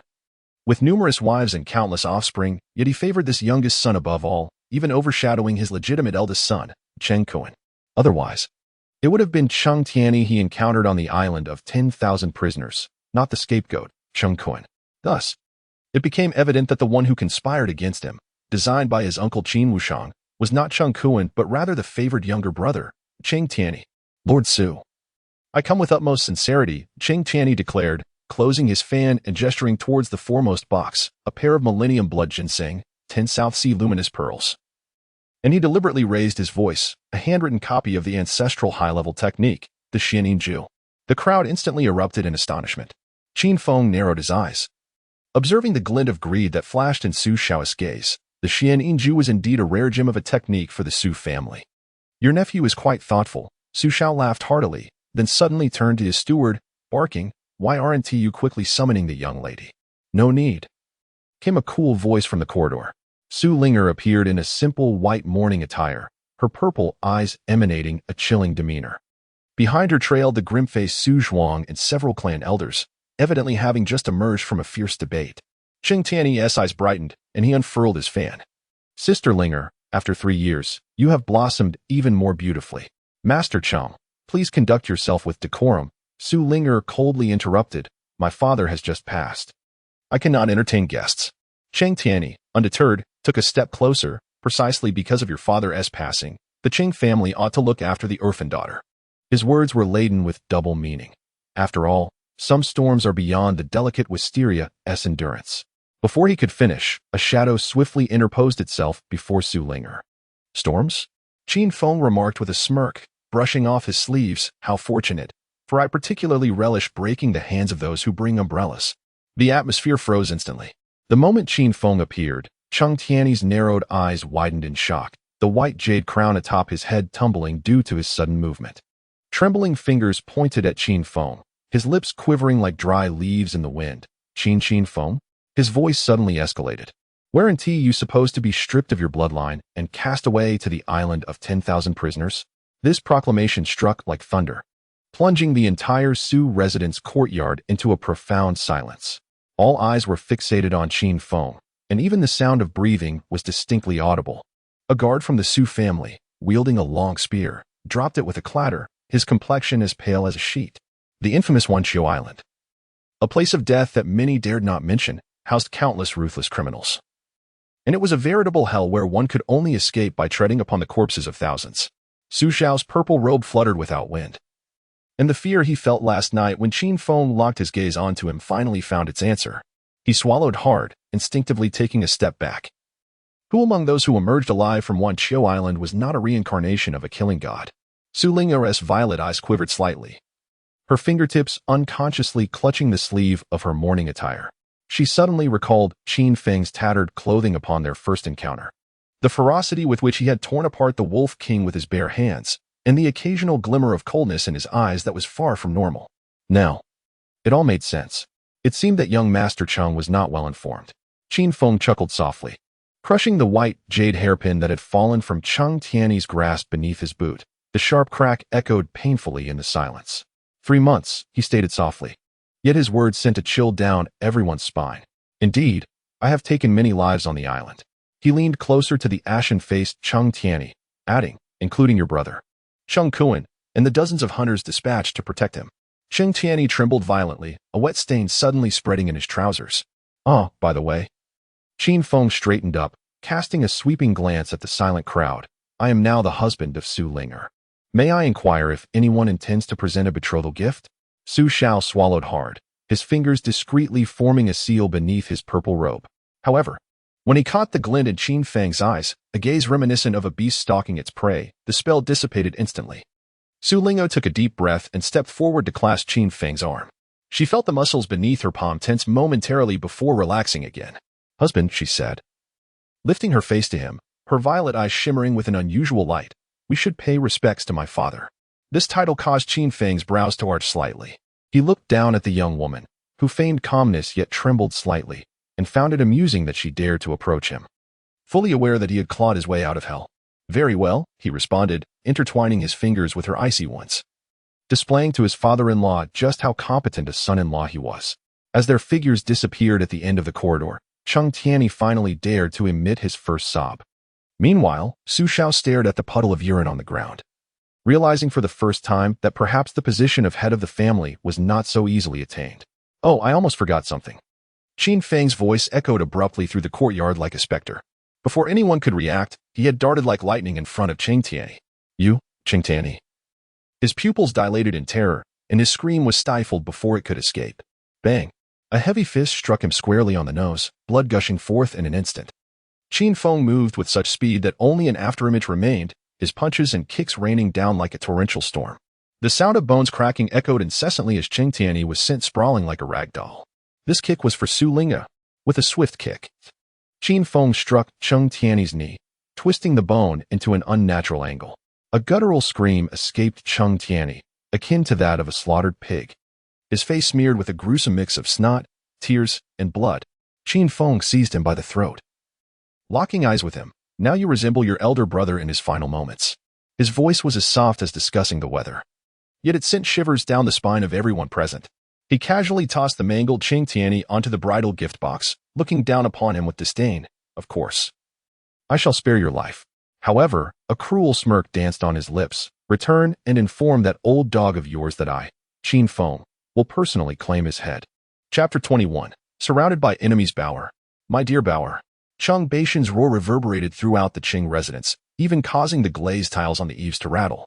His gaze was fixed on the bloodied and mangled form of Cheng Tiany on the stretcher, his eyes bloodshot, veins bulging, resembling an enraged beast. Cheng Tiany lay there, his limbs shattered, chest caved in, blood continuously oozing from his mouth, emitting faint whimpers like a dying dog. Who did this? Who? Cheng Batian grasped a subordinate carrying the stretcher, his nails nearly embedding into the flesh, his voice hoarse like a wailing specter. It was that Su Lingo's son-in-law. The subordinate trembled. He claimed he would have the ancestor, and you wait for him. He will personally come to take your life. Bang! Before the subordinate could finish, Cheng Batian's fist shattered his skull, blood and brain matter splattering everywhere. Su Linger, how ungrateful you are. Do not blame me for being ruthless. He furiously cast aside the corpse and roared to the heavens. Just a son-in-law, yet he dares to harm my Bower. Cheng Batian spun around violently, kicking over a Zetan wooden table, which splintered into pieces, fragments flying. He cast a menacing glance at the subordinates kneeling on the ground and barked, whoever is in charge, gather all the elites of the clan. Tomorrow, I will raise Su's residence to the ground.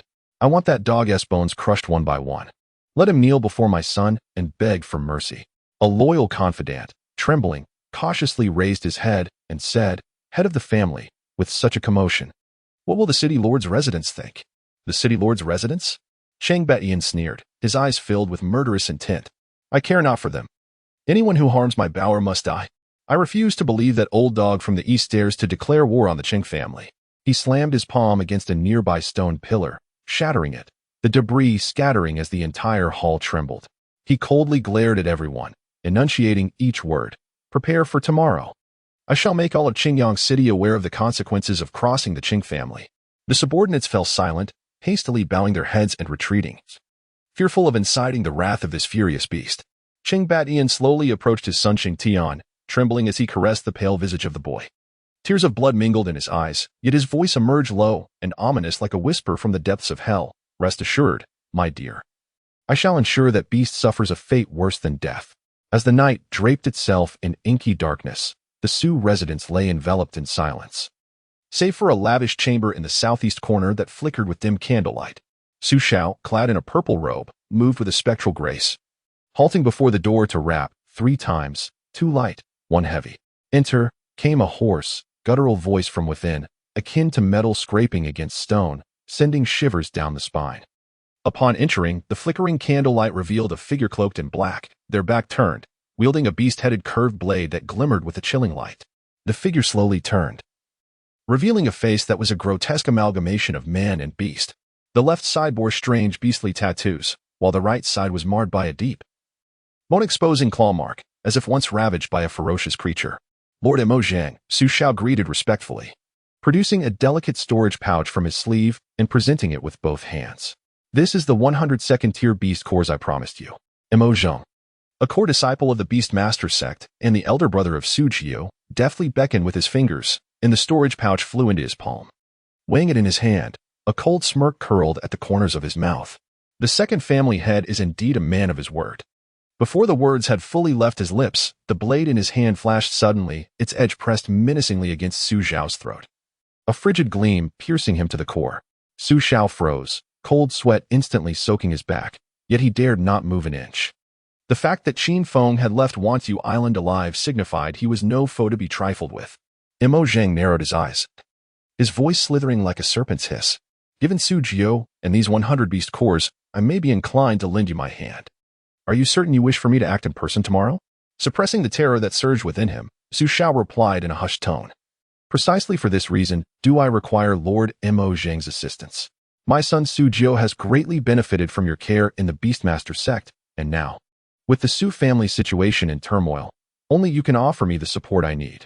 Heh, Emo Zhang sheathed his blade, his fingers gently tracing the writhing beast tattoos on his face.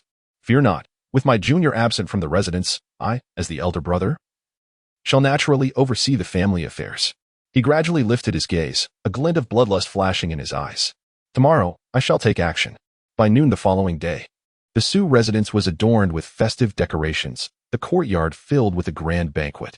Su Xiao, draped in a luxurious purple robe, beamed with joy as he raised his cup, proclaiming, "Ladies and gentlemen, today we celebrate the ascension of my niece Linger as the head of the family. Let us drink deeply from this cup." Within the hall, cups clinked amidst a fade of harmony, yet beneath the surface, tumult brewed. Seated in the place of honor, Su Linga remained tranquil, her purple eyes serene as her fingers danced lightly over her wine cup without taking a sip. Beside her, Qin Feng maintained an indifferent demeanor. Yet his gaze subtly swept across the gathering, ultimately resting on the overly cordial smile of Su Xiao, stirring unease within him. Something is amiss, Qin Feng mused to himself. As the system's prompt chimed in at the opportune moment, ding. Heart-eating goo poison detected in the food and drink. It is advisable to exchange for the invulnerable pill.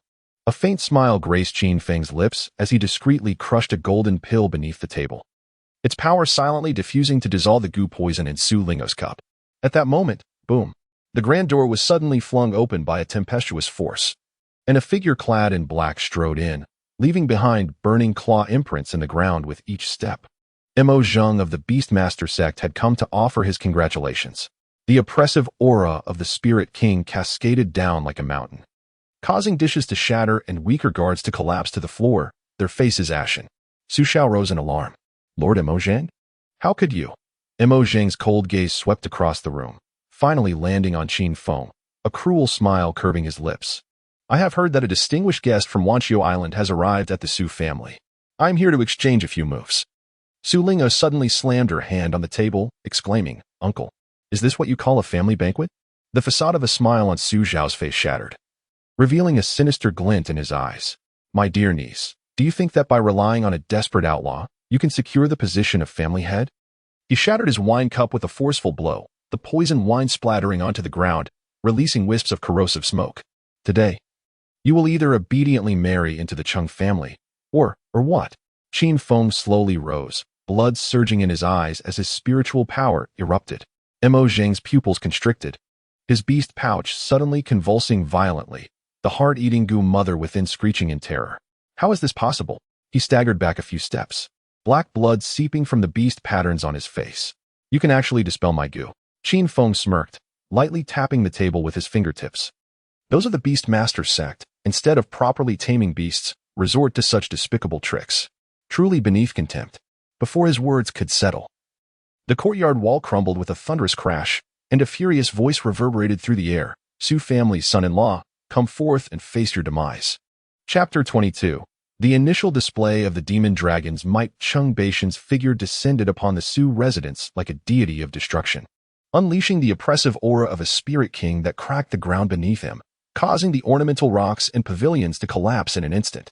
Before the Su family guards could approach, they were overwhelmed by this terrifying force, spewing blood and staggering backward. Following closely, dozens of elites from the Chung family stormed in. Amidst the rising dust, Chung Batian stood with hands clasped behind his back, his malevolent gaze sweeping over the room. Upon recognizing the young man in black beside Su Ling'er, his pupils abruptly contracted, erupting into a frenzied laugh. Ha! So you are the Su family's son-in-law, Qin Feng. That old fool Qin Wushang couldn't even deal with a hybrid properly, yet he allowed you to crawl back from Wanqiu Island. Qin Feng slowly lifted his head, a glimmer of cold light flashing in his dark eyes. Indeed, I even managed to slay your eldest son, Chen Kuan. Ding. Detecting that the host is playing with fire, the heavenly level body refining technique, eternal unyielding body, has automatically advanced to the perfected stage, enabling the physical form to withstand a full-force strike from a peak spirit emperor.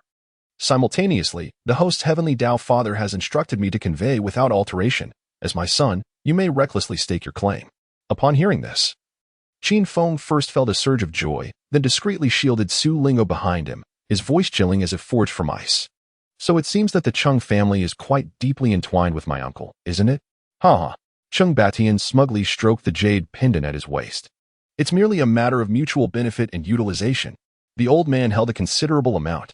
As he spoke halfway, he suddenly became alert and fell silent. A flicker of fear crossing his eyes, akin to a child who has misspoken, fearing a reprimand from their parents. At that moment, Su Xiao, who had been lurking in the corner, suddenly dashed forward, kneeling before Chang Batian with a thud. Master Chung, this Qin Feng bears a deep-seated grudge against you. Let us ally together. If you and Lord Mo Zhang of the Beastmaster sect assist me in seizing the position of family head, I am willing to offer half of the Su family's assets as gratitude. Lord Mo Zhang of the Beastmaster sect emerged from the shadows with a sinister smile. Summoning a fourth-tiered Song Wolf King, its bared fangs exuding a terrifying aura. Chang Batian grinned maliciously and nodded. I shall grant your request. Today, I will help you cleanse your ranks. The three quickly formed a siege, cornering the Su family members into a desperate situation. Su Ling'er colludes with outsiders to harm her kin. She is unworthy of being the family head. Seizing the opportunity, Su Xiao vocally incited dissent, turning the tables. Under his manipulation, several elders displayed hesitation, quietly retreating to the side of the traitors. How dare you speak such nonsense? Su Ba bellowed, his robust form standing like an iron tower before Su Ling'er. He tore open his shirt, revealing a chest scarred from battles. If you wish to move against the family head, you must first pass through me. Su Zhuang stood silently beside Su Ba, his fists colliding as spiritual energy surged. Indeed, it is you, Su Xiao, who is the real scourge colluding with outsiders to harm your kin. Several loyal elders shouted in unison, forming a battle formation, protecting Su Ling'er at the center alongside a dozen guards. A swarm of ants. Chung Batian laughed maniacally. Raising his hand, a whirlpool of pitch-black spiritual energy coalescing in his palm. Let them accompany my son to the grave. Boom. The force of a full-powered strike from the Spirit King realm altered the very fabric of the heavens. Just as the situation reached a critical point, Qin Feng's figure suddenly vanished from sight. The next moment, he appeared like a specter before Chang Batian, a dark staff imbued with an aura of destruction crashing down. Bang! The collision of two terrifying forces erupted with a deafening roar. The shockwave swept across the area, causing all structures within 100 feet to collapse. Su Xiao was hurled away by the residual force, landing heavily amidst the ruins, bloodied and battered. As the dust settled, Qin Feng stood resolutely, his staff in hand, his garments billowing. He cast a cold gaze upon the Chung family members, his voice eerily calm. Today, I shall make you pay back a portion of your debts. Old scoundrel. Tears welled in Su Ling's violet eyes, yet she stood tall beside Qin Feng with unwavering resolve. Despite being battered and bruised, Su Ba and several elders exhibited an even fiercer spirit, united in their defiance, vowing to protect their own. Boom. Golden light surged around Qin Feng as he activated the perfected eternal undying body to its utmost, each punch and strike unleashing a force capable of toppling mountains. Though merely at the 6-star great spiritual master level, when he fought with fearless abandon, even Chung Badian, who had just stepped into the Spirit King realm, was forced to retreat, his protective barrier shattering under the golden fist's might, blood trickling from the corner of his mouth. You little beast. Chung Baishan's visage was grotesque, wielding a bloodied blade in a frenzied dance of death. Are you prepared to risk your life in this struggle against me? Qin Feng retorted with a cold smirk, his fist growing increasingly formidable. Amidst their fierce confrontation, neither noticed the sinister grin of Mo Zheng. Suddenly, a thunderous wolf howl echoed from behind. The 4th-tier Wolf King transformed into a streak of azure lightning, breaching Su Ling's defenses while the traitor Su Xiao and his accomplices feigned an attack. Su Zhuang bellowed as he swung his blade in defense, only to be struck aside by the Wolf King's claw, leaving his chest a mangled mess of flesh. Protect the family head. Su Ba valiantly shielded Su Ling, but was bitten on the shoulder by the Wolf King, blood gushing forth. A flicker of despair crossed Su Ling's violet eyes as her longsword was knocked away. Stumbling backward, she found herself pressed against the crumbling wall, with no escape in sight. Aha! The position of family head is mine. Su Xiao sneered, raising his bloodied sword. Die, you little wretch. At that critical moment, golden light surged in Qin Feng's eyes. You seek death. With a mere thought, an ancient, dark totemic symbol materialized in the heavens. Instantly, the world shifted, the winds and clouds swirling chaotically. A youthful yet commanding dragon's roar resonated through the skies. A tiny black dragon, no larger than a palm, emerged from a rift in the void, its round, innocent eyes and chubby little claws exuding an adorable charm as it tilted its head curiously. What is this? Mo Zheng's eyes widened in disbelief, his voice trembling. The little black dragon blinked its large eyes and suddenly opened its mouth. Boom! A torrent of inky dragon breath erupted forth, incinerating the 4th-tier Wolf King before it could even cry out, reducing it to ashes. No, my Wolf King. Mo Zheng's face turned ashen as he spun to flee. The little black dragon let out a cute howl, lightly tapping its paw. Bang! Mo Zheng was forcefully driven underground, leaving only his head exposed, blood streaming from his 7 orifices as he perished. Chung Badian, filled with terror, sensed the peak aura of a Spirit King. That little creature is a 4th-tier pinnacle beast. He turned to escape, but was intercepted by the little black dragon's swift movement. Please, don't kill me. Chung Baishan's voice quivered. The little black dragon tilted its head in contemplation, then, smack. One claw struck down, collapsing half of Chung Badian's body, sending him flying hundreds of yards like a ragged cloth. In that moment, a significant portion of Qingyang City was enveloped in the terrifying aura of the dragon's might. Countless cultivators looked up in dread, feeling the suffocating pressure of the dragon's presence. From the direction of the city lord's mansion, powerful mental energies rushed forth, only to hastily retreat upon encountering the dragon's might. After effortlessly dispatching the elite of the Chung family and the traitors of the Su family, the little black dragon completed its task and joyfully flew back to perch upon Qin Feng's shoulder, affectionately rubbing its cheek against him while emitting a cooing sound. Su Ling stood frozen, gazing at this miraculous creature that had transformed from adorable to lethal within moments, her violet eyes filled with shock. The gentle breeze caressed the little black dragon's head as Qin Feng's gaze swept over the pallid faces of Su Xiao and the others. He spoke softly. Now, it is time to settle the score. Upon hearing this, the little black dragon immediately took flight from his shoulder, its large eyes sparkling as it looked towards Su Xiao and the others, its little claws eager for action. Chapter 23. Counterattack suddenly. Su Xiao erupted into a fit of maniacal laughter, his voice echoing like an owl's shriek amidst the desolate ruins of the Su residence. He staggered back a few steps, his purple-golden robe soaked in blood, and through his disheveled gray-white hair, his bloodshot eyes glimmered with a chilling ferocity. Step back, Qin Feng commanded in a low voice. golden spiritual energy swirling around him as he activated the eternal indestructible body to its utmost. He crossed his arms protectively around Su Ling'er, his gaze fixed intently on every movement of Su Xiao. Su Xiao's laughter abruptly ceased as he jerked his head up, a twisted smile spreading across his contorted face. Su Ling'er, do you think that by driving me to death, you can secure your position as the head of the family? He extended his crimson tongue to lick his cracked lips. Wait until my son, Su Jiao, returns from the Beastmaster sect. Su Jiao? Su Ling'er's pupils constricted sharply. He is already dead, is he not? Su Xiao suddenly burst into a hysterical laugh, a perverse delight lacing his voice. That was merely a ruse I orchestrated. He is now the favored disciple of an elder in the Blood Spider Hall of the Beastmaster sect. Qin Feng's brow furrowed. This unexpected information sent alarm bells ringing in his mind. Yet, what troubled him more was Su Xiao's unnaturally calm demeanor. This was not the behavior of a man facing imminent death. Qin Feng.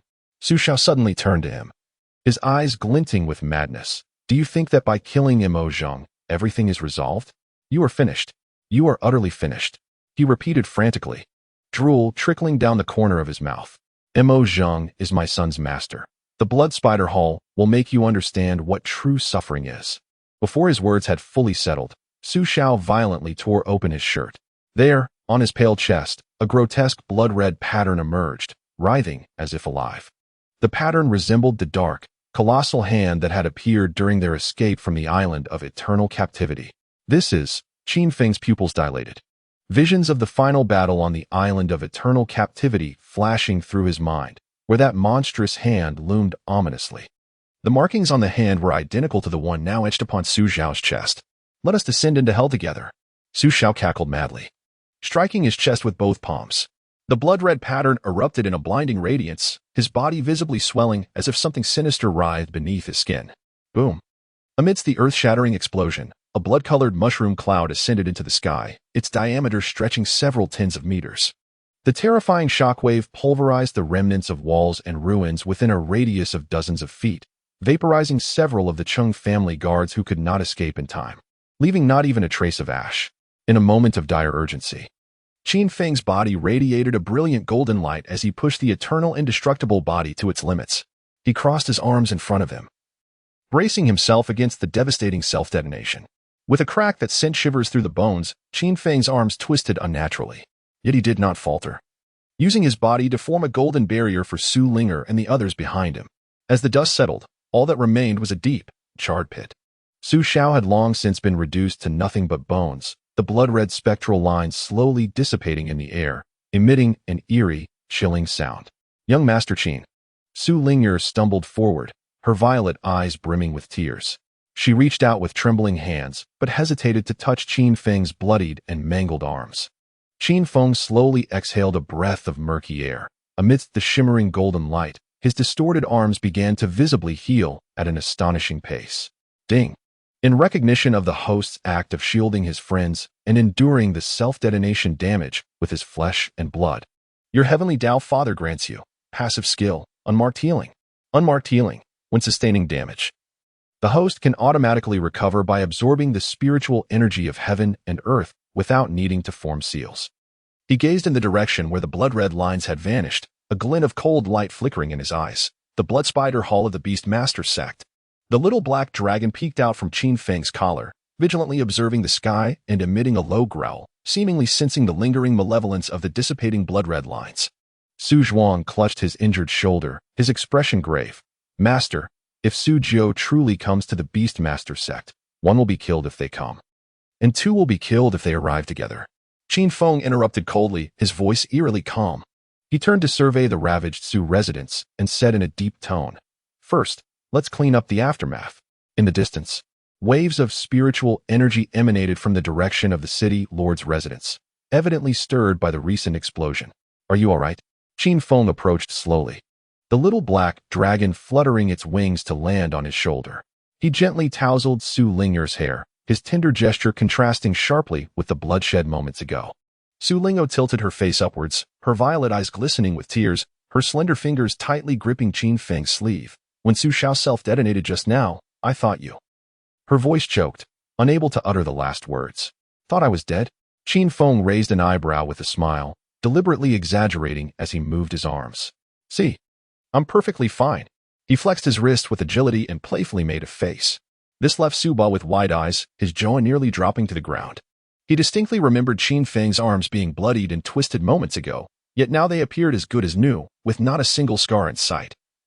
Though his clothes were tattered and ragged like a beggar's, the long knife in Su Zhuang's hand clattered to the ground. And the towering man now resembled a child who had seen a ghost, stammering, "Qin, young Master Qin, your recovery speed. Get used to it," Qin Feng shrugged. While the little black dragon tilted its head in a playful manner, its adorable appearance a stark contrast to the ferocity it had displayed moments before. Thud. A sudden dull thud abruptly shattered the silence. Su Ba knelt heavily on both knees, his forehead striking the bluestone floor with force. "Young Master Qin Feng." His voice resonated powerfully, reverberating in the air. "I, Su Ba, sincerely apologize for once regarding you as a beggar and for mocking you." Another two dull sounds followed, and blood began to seep from Su Ba's forehead. "Though I once fawned over you for your favors, I now hold genuine respect for you." This typically brash and reckless man now had tears glistening in his eyes. "You saved the young lady, rescued the Su family, and spared my wretched life. From now on, at your command, I shall brave any peril without hesitation." Qin Feng was taken aback. He had never anticipated that this formerly snobbish guard possessed such fortitude. Observing the blood on Su Ba's forehead, Qin Feng silently acknowledged that he had underestimated him in the past. "Rise," Qin Feng said, extending his hand to assist Su Ba, his tone surprisingly gentle. "What has transpired is in the past. From this day forth, you and I are brothers." Hearing this, Su Ba's fierce eyes brimmed with tears, his body trembling with excitement. Nearby, Su Zhuang also knelt on one knee, clasping his fists and proclaiming, "Young Master Qin, your immense kindness shall never be forgotten by the Su family." Watching this scene, Su Lingao allowed a gentle smile to grace her violet eyes. She quietly approached Qin Feng and whispered, "Thank you." Suddenly, the little black dragon chirped and leaped from Qin Feng's shoulder to nestle affectionately in Su Linger's hair, eliciting a laugh from her and dispelling the earlier gloom. "Enough," Qin Feng declared, surveying the crowd, his gaze sharpening. "This is not the time for sentiment." Chapter 24, Thunderous Tactics. A resounding rhythm of hooves echoed from afar, breaking the silence of the Su family's ruins. A contingent of armored cavalry, escorting two individuals, advanced slowly. At the forefront was a middle-aged man with a commanding presence, exuding an air of arrogance befitting his high station, Dongfang Xiang, the lord of Qingyang City. Beside him, a gaunt elder with slanted eyes was none other than the strategist, Yuan Dang, lord of Dongfang. "To what do we owe the honor of your visit?" Su Ling, summoning her strength despite her exhaustion, stepped forward to pay her respects. Though her robes were tattered, she maintained the demeanor befitting a head of the family. Yuan Dang smirked ominously, saying, "I sensed a powerful surge of spiritual energy emanating from the Su family direction, prompting the Lord to investigate." His gaze swept over the devastated Su estate, and with an insinuating tone, he remarked, "It appears the Su family has engaged in quite a fierce conflict with the Chung family." Dongfang Xiang stood with his hands clasped behind his back, his eyes lingering on Qin Feng for a moment before he stated coolly, "At this juncture, as the martial tournament of the 5 northern cities approaches, your Su family is gravely weakened. It is paramount that you focus on restoring your family's vitality." He paused, his tone leaving no room for dissent. "In that case, the 2 slots allocated to your family shall be replaced by my Lord S estate." "What?" Su Ba's eyes widened in fury, only to be restrained by Su Zhuang. Qin Feng leaned closer to Su Linger and whispered, "What is this martial tournament about?" He recalled the previous side mission of pretending to be a son-in-law of the Su family and participating in the martial arts tournament among the 5 cities. Su Linger softly remarked that it was initiated by Dian City, inviting Qingyang City, Ruishi City, Baiyin City, and Yinchong City to partake in the martial event. A glimmer of yearning flashed in her eyes, as the purpose was to contest for a spot in the ruin of the wriggling city. In previous years, due to the coveted spots in the ruins, the 5 northern cities had clashed fiercely, but now they intended to vie for it peacefully. "Who from Ruishi City will participate?" Qin Feng suddenly inquired, a note of peculiarity in his voice. Su Linger began to mention the participants from Ruishi City, but abruptly halted as she noticed Qin Feng's fist had turned white from clenching.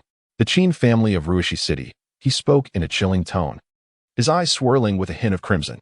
That family, which had once cast him out, had subjected him to endless humiliation, and there was also the tormentor, Qin Wushang. Dongfang Xiang observed Qin Feng's unusual demeanor and scoffed. It seems this young brother is quite interested in the martial event. Unfortunately, the Su family currently lacks the qualifications to participate, let alone the fact that you are not a member of the Su family. Yuan Dang added with a sinister smile. The lord of the city is looking out for your best interests. With the Su family in their current state, attending would only be a source of shame. Suddenly, a flash of golden light interrupted Yuan Dang's words. He was horrified to find himself lifted by his collar with one hand, his feet dangling half a foot off the ground. Yuan Dang's face turned pale, despite being at the pinnacle of spiritual mastery. He had not even had a chance to react. Dongfang Xiang's pupils constricted, instinctively stepping back. You dare. Qin Feng cast a cold glance at him, a look that made the esteemed city lord feel as if he had fallen into an icy abyss. He casually tossed Yuan Dang aside, his voice eerily calm. Not a single spot for the Su family shall be lost. The little black dragon had appeared on Qin Feng's shoulder, baring its teeth at Dongfang Xiang. Though diminutive in size, it exuded an overwhelming aura of pressure. Dongfang Xiang broke into a cold sweat, struggling to maintain his authority. Do you understand the consequences of opposing the City Lord's mansion? The City Lord's mansion? Qin Feng suddenly laughed, a smile that sent shivers down the spines of all present. His dark eyes swirled with crimson as the long-suppressed rage within him finally erupted. If the City Lord's mansion will not allow the Su family to participate, then let us extinguish the City Lord's mansion. With a flick of his wrist, a dark rod appeared in Qin Feng's hand. He moved like lightning, dashing toward the still recovering Yuan Dang. The scheming strategist barely had time to rise before a shadow, imbued with the aura of death, lunged toward him.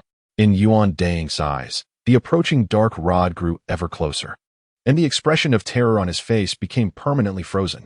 With a dull thud akin to a watermelon bursting, Yuan Dang's head exploded like a rotten fruit, splattering red and white everywhere. Simultaneously, the little black dragon, in sync with Qin Feng, transformed into a streak of black lightning, hurtling toward Dongfang Xiang. Its seemingly adorable claws suddenly expanded, morphing into a colossal dragon claw capable of tearing the heavens apart. The expression of Dongfang Xiang was one of sheer astonishment. The lord of the city, who had attained the 7th level of the Spirit King realm, was unable to even muster a defensive gesture before being struck down by the dragon's claw. A resounding crash echoed as the ground shook violently, clouds of dust rising into the air. Once the dust settled, the onlookers beheld a massive claw-shaped pit several feet deep, where Dongfang Xiang had been reduced to a mere puddle of indistinguishable flesh and blood. Notification: the host has eliminated the tyrannical Lord Dongfang Xiang and his scheming advisor, Yuan Dang, thus earning a special reward, the celestial grade spirit treasure, the 9 Su River. Note: this is not a task and carries no reward. The system's alert resonated in Qin Feng's mind, yet he had no time to ponder it. He slowly turned, the bloodied black staff pointing ominously towards the ground as his icy gaze swept over the petrified armored cavalry. The captain of the cavalry trembled, nearly losing his grip on the long spear. Their esteemed lord had been slain as if swatted like a fly. Su Ling'e was equally taken aback by this sudden turn of events. Her violet eyes widened, lips parted in shock, and it took her a moment to regain her composure. Qin Feng, taking a deep breath to suppress the surging intent to kill within him. Qin Feng contemplatively glanced at the black staff in his hand and then at the quaking cavalryman. Suddenly, he bellowed, "Listen well. Dongfang Xiang exploited the common folk and ruled with tyranny. His downfall today is a manifestation of divine justice. From now on, Qingyang City shall be under the stewardship of the Su family." His voice thundered, reverberating painfully in the ears of all present. Those who dissent, step forward now. A profound silence enveloped the scene. The cavalrymen exchanged glances, and ultimately they knelt in unison, declaring, "We pledge our loyalty to Su Ling'e as our esteemed lord." Su Ling'e was utterly bewildered. She never imagined that within such a brief exchange, she would be thrust into the role of city lord. Desperately, she turned to Qin Feng for guidance, only to find him winking at her, a knowing smile gracing his lips. The little black dragon reverted to the size of a palm, joyfully returning to perch on Qin Feng's shoulder, affectionately nuzzling his cheek as though it had not just been the fearsome beast that felled the lord with a single strike. Su Ba and Su Zhuang exchanged glances, each reflecting shock and elation. Su Ba suddenly slapped his thigh, exclaiming, "Ha ha ha. From this day forth, I shall be the captain of the city lord's personal guards." Qin Feng, sheathing the black staff, approached Su Ling'e and whispered, Qingyang City needs a benevolent lord, and you are more suited than anyone. Su Ling'er bit her lip, her violet eyes shimmering with conflicting emotions. But there are no buts, Qin Feng interjected firmly. Trust me, even if your father were watching from beyond, he would endorse this decision. Chapter 25. A comical broken mirror. The detection of the demise of Cheng family's patriarch, Cheng Badian, has allowed the main task of defeating him to be exceeded. The reward obtained is the chaotic flame. The chaotic flame? This is the legendary holy fire. Wait a moment. As Qin Feng was taken aback, he suddenly halted, a frown creasing his brow. It seems I have forgotten something. Su Ling'er, who was directing the servants to clear the debris, turned at his words, her violet eyes filled with inquiry. Young Master Qin, what is it? A cold smirk curled at the corners of Qin Feng's mouth. The Cheng family. He turned to the regiment of armored cavalry standing solemnly and raised his voice. By the order of the new city lord, let us march forth to flatten the Cheng family. Su Ling'er felt a jolt of fear and hurriedly grasped the sleeve of Qin Feng's garment. It's too dangerous. The Cheng family has a profound foundation. Fear not. Qin Feng reassured her with a gentle pat on her hand, his eyes glimmering with cold resolve. If we do not eradicate the roots, the spring breeze shall cause them to flourish anew. Su Ling'er bit her lip, ultimately whispering, be careful. Onward. At Qin Feng's command, the armored cavalry fell into precise formation, the sound of their iron armor ringing out. He leaped onto his warhorse, and the little black dragon emerged from his collar, perching on his shoulder and emitting excited chirps. An incense stick later, outside the Cheng family estate. How strange, Qin Feng narrowed his eyes. The grand gates of the Qing estate stood wide open, with no guards in sight. An eerie atmosphere pervaded the air, punctuated by the distant sound of heart-wrenching wails emanating from a particular room. Search. Qin Feng gestured, and the armored cavalry swiftly dispersed. He followed the sound toward a back room in the courtyard. Upon pushing the door open, a foul stench assailed him. There lay a twisted figure sprawled on the bed. It was Cheng Tianyi, the once arrogant young master of the Cheng family, now reduced to a pitiful state, rotting and writhing like a maggot on the bed. Oh, is that not the second young master Cheng? Qin Feng deliberately raised his voice. I wonder if you are aware that your father, Cheng Badian, was slain by my little black dragon just a moment ago. Cheng Tianyi shot up, his bloodshot eyes wide with disbelief. No, that is impossible. Not convinced? Qin Feng sneered, snapping his fingers. The little black dragon soared from his shoulder, conjuring the massive shadow of a dragon claw in the air, the very strike that had felled Cheng Badian. Cheng Tianyi trembled violently, the last flicker of hope extinguished in his eyes. He thrashed about in a frenzy, the chains rattling. Beast! Qin Feng, I will not spare you even in death. Tell me. Qin Feng grasped his throat, his voice chillingly cold. Where is that old dog of the Cheng family? Reveal it, and I shall spare you. Cheng Tianyi suddenly erupted into maniacal laughter, spittle mixed with blood dribbling from the corner of his mouth. Ha ha ha, you won't find him. Since the destruction of his avatar a few days ago, he has vanished. Otherwise, how could you, a mere waste, act so brazenly? Oh? Qin Feng released his grip, leisurely wiping his fingers. Do you know who destroyed his avatar? He leaned down, whispering in Cheng Tianyi's ear. It was I, Qin Feng. Nonsense. Cheng Tianyi bellowed hysterically. You? With just a finger, the ancestor could crush you. Qin Feng, unfazed, retorted, rest assured, your days are numbered. The ancestor will dismember you. Before he could finish his sentence, the black staff in Qin Feng's hand pierced Cheng Tianyi's chest. Emotionless, Qin Feng gazed at Cheng Tianyi's contorted expression. Such needless chatter. Cheng Tianyi attempted to speak, but only blood poured forth from his lips. His gaze grew increasingly vacant, ultimately frozen in a visage of profound fear and resentment. A Xuanjia cavalryman hurriedly approached, reporting that the Cheng family had been thoroughly searched. Aside from the elderly and infirm servants, all significant figures had fled. Qin Feng withdrew the black staff, shaking off the blood. Take all the valuables and distribute them to the impoverished. As for the rest, he surveyed his surroundings and coldly commanded, burn it. As he stepped through the gates of the Cheng residence, flames erupted behind him, reaching skyward. Pausing for a moment, he regarded the blazing inferno, his eyes gleaming with golden light. Old dogs of the Qing family. Zai Honglong, sensing its master's murderous intent, emitted a low dragon's roar. Qin Feng gently stroked its small head before turning to leave. In the distance, a shadow stood atop a mountain, gazing at the burning Qing estate. The figure cloaked in black was indistinct, save for a pair of blood-red eyes flickering in the darkness. 7 days flowed by like water, under Su Ling'er's tireless efforts. The once dilapidated Su family mansion blossomed anew. Amidst the green bricks and dark tiles, craftsmen were repairing the last remnants of damaged eaves. The rhythmic sounds of their work mingling with the soft laughter of maidens, breathing fresh life into the ancient abode. Today marked her formal assumption of the title of Lord of Qingyang City. In the square before the Lord's residence, Su Ling'er, clad in a simple yet elegant long gown, proclaimed the new policies. Her clear voice resonated across the square. Effective immediately, the 13 oppressive taxes established by Dongfang Xiang are abolished. The reconstruction of the Eastern Waterway will commence tomorrow. All laborers shall receive 3 silver coins daily. The crowd erupted in cheers, with several elderly men moved to tears. Bowing repeatedly, Lord Su, your benevolence is unmatched. A flicker of fatigue crossed Su Ling'er's violet eyes, quickly replaced by unwavering determination. For the past week, she had scarcely slept, attending to every detail of Qingyang City's affairs. Standing atop the platform, she could vividly perceive the city's revitalization, new homes rising in the south, and the school in the north undergoing repairs. Young lord, here are the documents for your review. Su Zhuang approached, carrying a stack of bamboo slips. Admiration evident on his face. Su Ling'er took the slips but found her gaze drifting toward the direction of the Su residence.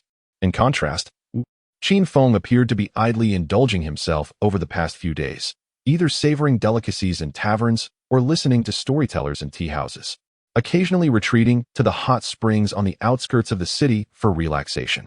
Yet, unbeknownst to all, his cultivation was surging at an astounding pace, aided by the system's unseen influence. Waiter, bring me another pot of drunken immortal brew. Leaning languidly against the window of the tavern, Qin Feng found himself in a state of tranquility, a small black dragon perched upon his shoulder, joyfully gnawing on a spiritual fruit. Dear guest, this marks your 8th pot. The waiter cautiously reminded him, wiping the sweat from his brow. With a casual flick of his wrist, Qin Feng tossed a piece of premium spirit stone. What's the matter? Do you doubt my ability to pay? In what appeared to be a leisurely day, his cultivation had quietly ascended to the 10th layer of the Great Spirit Master, merely a step away from the realm of Spirit King. On the morning 3 days hence, as dawn's light began to break, Qin Feng, still bleary-eyed, made his way toward the restroom. A yawn escaped him as he pushed open the wooden door, the cool morning breeze sending an involuntary shiver down his spine. Ding! The host shuddered while using the restroom, instantly transcending the boundary and breaking through to the first layer of the Spirit King realm. Thud! Qin Feng nearly toppled into the latrine, his eyes wide with disbelief as he felt the surging spiritual energy within him. Is this even possible? Chapter 26. Shall I bear you a child? The little black dragon, roused by the commotion, poked its head out from Qin Feng's collar, tilting its head in confusion with a soft, questioning sound. Qin Feng stood frozen, a blend of laughter and exasperation washing over him. He could distinctly sense the spiritual power within him flowing like a mighty river, the strength coursing through his meridians magnified several-fold compared to before. The chasm that once seemed insurmountable between the Spirit King and Great Spirit Master had been crossed in such an unexpected manner. Oh, system, Qin Feng sighed, fastening his belt with resignation. You truly are unconcerned with decorum. While others meditate in seclusion to achieve breakthroughs, I find myself in the restroom. After breakfast, Qin Feng strolled leisurely in the backyard, plucking a leaf from a tree. Infused with spiritual energy, the once soft leaf instantly transformed into a blade as sharp as a sword. Whoosh! The leaf sliced through the air, cleaving a nearby stone bench in twain from 10 paces away. Not bad, Qin Feng mused, nodding in satisfaction. The power of the Spirit King realm exceeded his expectations, and he felt a renewed confidence in showcasing his prowess at the upcoming martial arts competition in the 5 cities. He imagined the astonished expressions of the Qin family, particularly Qin Wushang, upon learning that he not only escaped from the Isle of 10,000 prisoners but also ascended to the Spirit King realm. The little black dragon excitedly circled around him before suddenly becoming alert, its ears perked up. Qin Feng sensed something as well and turned to the courtyard entrance. Su Ling'er stood there, clutching a stack of documents, her violet eyes wide with astonishment. Qin Gongzi, you have broken through to the Spirit King realm? Qin Feng sheepishly scratched his nose. That's quite the tale. As Su Ling'er took a few steps closer, she noticed an unusual scent lingering around Qin Feng. Ahem. He interjected hastily, the city lord, with so many affairs to attend to, how is it that you have time to seek me out? Su Ling'er shot him a glance. Retrieving a silver token from her sleeve, the arrangements for our departure to Dian City have been made. Keep this token, Su Ba will accompany you. You will represent Qingyang City this time. Isn't it the Su family that I am representing? Qin Feng jested. She paused, recalling the term son-in-law related to the Su family. Her cheeks flushing slightly. In the next moment, her voice softened slightly. I have heard that the ancestral figure of the Chung family may make an appearance at the martial gathering. A glimmer of cold light flashed in Qin Feng's eyes. Perfect. That saves me the trouble of seeking him out. Su Lingao hesitated, ultimately only letting out a soft sigh. Be cautious. Qin Feng nodded, suddenly recalling something and asking, by the way, your cousin Su Jiao, the one from the Beastmaster sect, do you have any news about him? Su Linger's expression shifted subtly. Not at the moment. However, she bit her lip. If he truly is at the Beastmaster sect, he is likely to attend this martial gathering as well. A silence fell between them, each harboring their own thoughts. A gentle breeze swept by, carrying the distant sounds of the bustling marketplace. Qingyang City was awakening. Yet the shadows of impending danger loomed silently. Qin Gongzi, how about I bear you a child? Su Ling'a suddenly spoke, her voice so faint it was almost imperceptible. Yet it struck Qin Feng's ears like a thunderclap. He whipped his head around, nearly twisting his neck, his eyes wide with disbelief. What did you just say? Qin Feng's voice cracked, and the invitation card slipped from his fingers and fell to the ground. Su Ling'o's cheeks flushed visibly, transforming from a pale pink to a deep crimson, finally resembling a ripe apple. She lowered her head, her slender fingers tightly twisting the hem of her garment. Her knuckles turning white, long lashes fluttering restlessly, casting shadows of unease across her face. I meant, her voice dwindled to a whisper, nearly inaudible. If you don't mind. The little black dragon peeked out from Qin Feng's collar, tilting its head to observe this and that, emitting a puzzled sound. Qin Feng opened his mouth, but couldn't find his voice. At that moment, his mind felt utterly incapacitated, mechanically fixated on the charming swirl of hair atop Su Linger's head. Suddenly, Su Linger burst into laughter, a playful glint appearing at the corners of her eyes. Look how startled you are. I was just joking. She waved her hand nonchalantly, though her fingertips trembled slightly. Qin Feng finally snapped back to reality, forcing a chuckle. Ha ha, that joke was quite amusing. He raised a hand to touch the nape of his neck, feeling a cold sweat break out. Their eyes met briefly before they both instinctively looked away. Su Linger busied herself with adjusting her sleeves, her thick lashes concealing the turmoil beneath. Qin Feng pretended to be intensely interested in the scenery outside, though his throat involuntarily bobbed.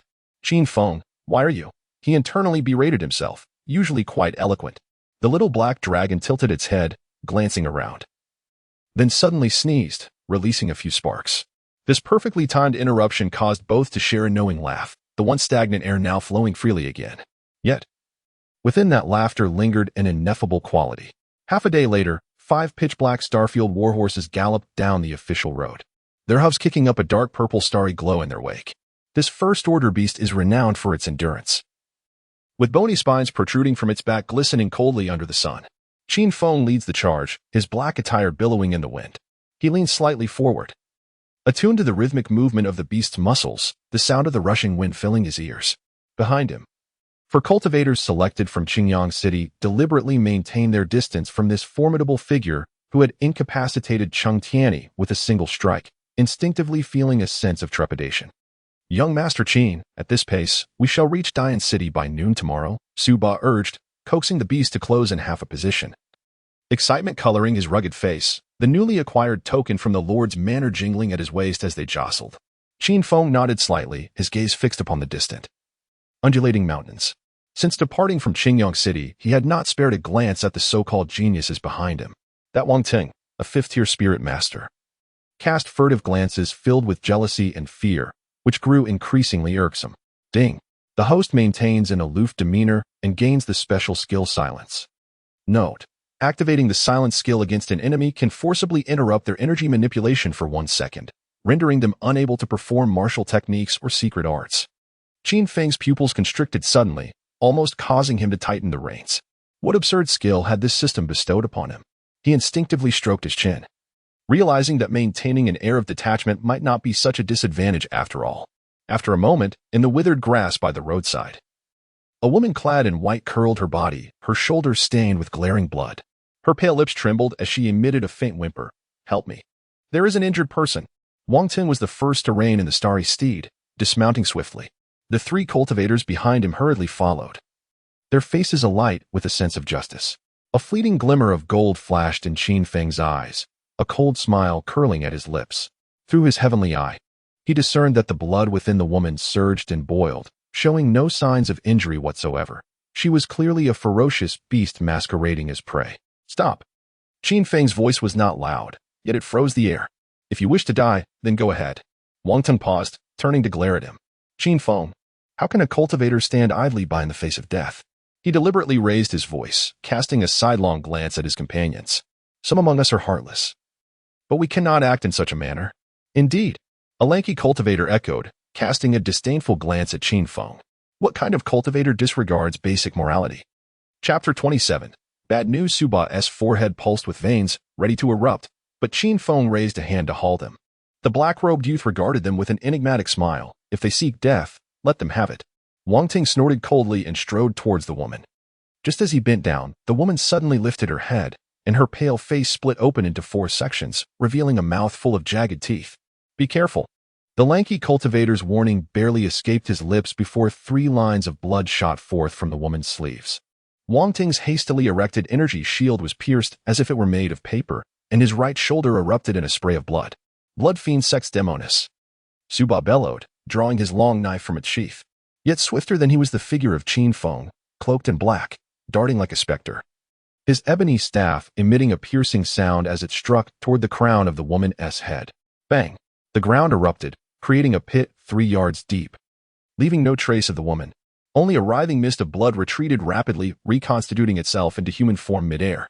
The enchanting Demonis let out a laughter reminiscent of metal scraping. Such ferocity, little brother, you nearly scattered me to the winds. Qin Feng flicked the blood from his staff, his cold gaze fixed on the prostrate Wang Teng. Now do you comprehend who is saving whom? The 3 cultivators turned pale, supporting the injured Wang Ting as they retreated hastily. The Demonis, her crimson tongue gliding over her lips, suddenly unleashed a barrage of blood arrows towards them. Silence. Qin Feng uttered 2 words, and an invisible wave enveloped the Demonis, momentarily halting her form, causing the blood arrows to freeze in midair before dissipating. Seizing the opportunity, the black staff descended with cataclysmic force. Boom. The blood mist exploded, leaving only a charred pit on the official road. A gentle breeze passed, carrying away even the scent of blood. After traveling a short distance, a piercing cry for help shattered the stillness of the road. Help. Save us. 5 blood-stained women stumbled in flight, pursued by over a dozen black-clad warriors, their blades still dripping crimson. Wang Ting and the others immediately reined in their horses, their expressions a tumult of fear and uncertainty. The tall, gaunt cultivator's voice trembled. Could this be another trap set by the Blood Fiend sect?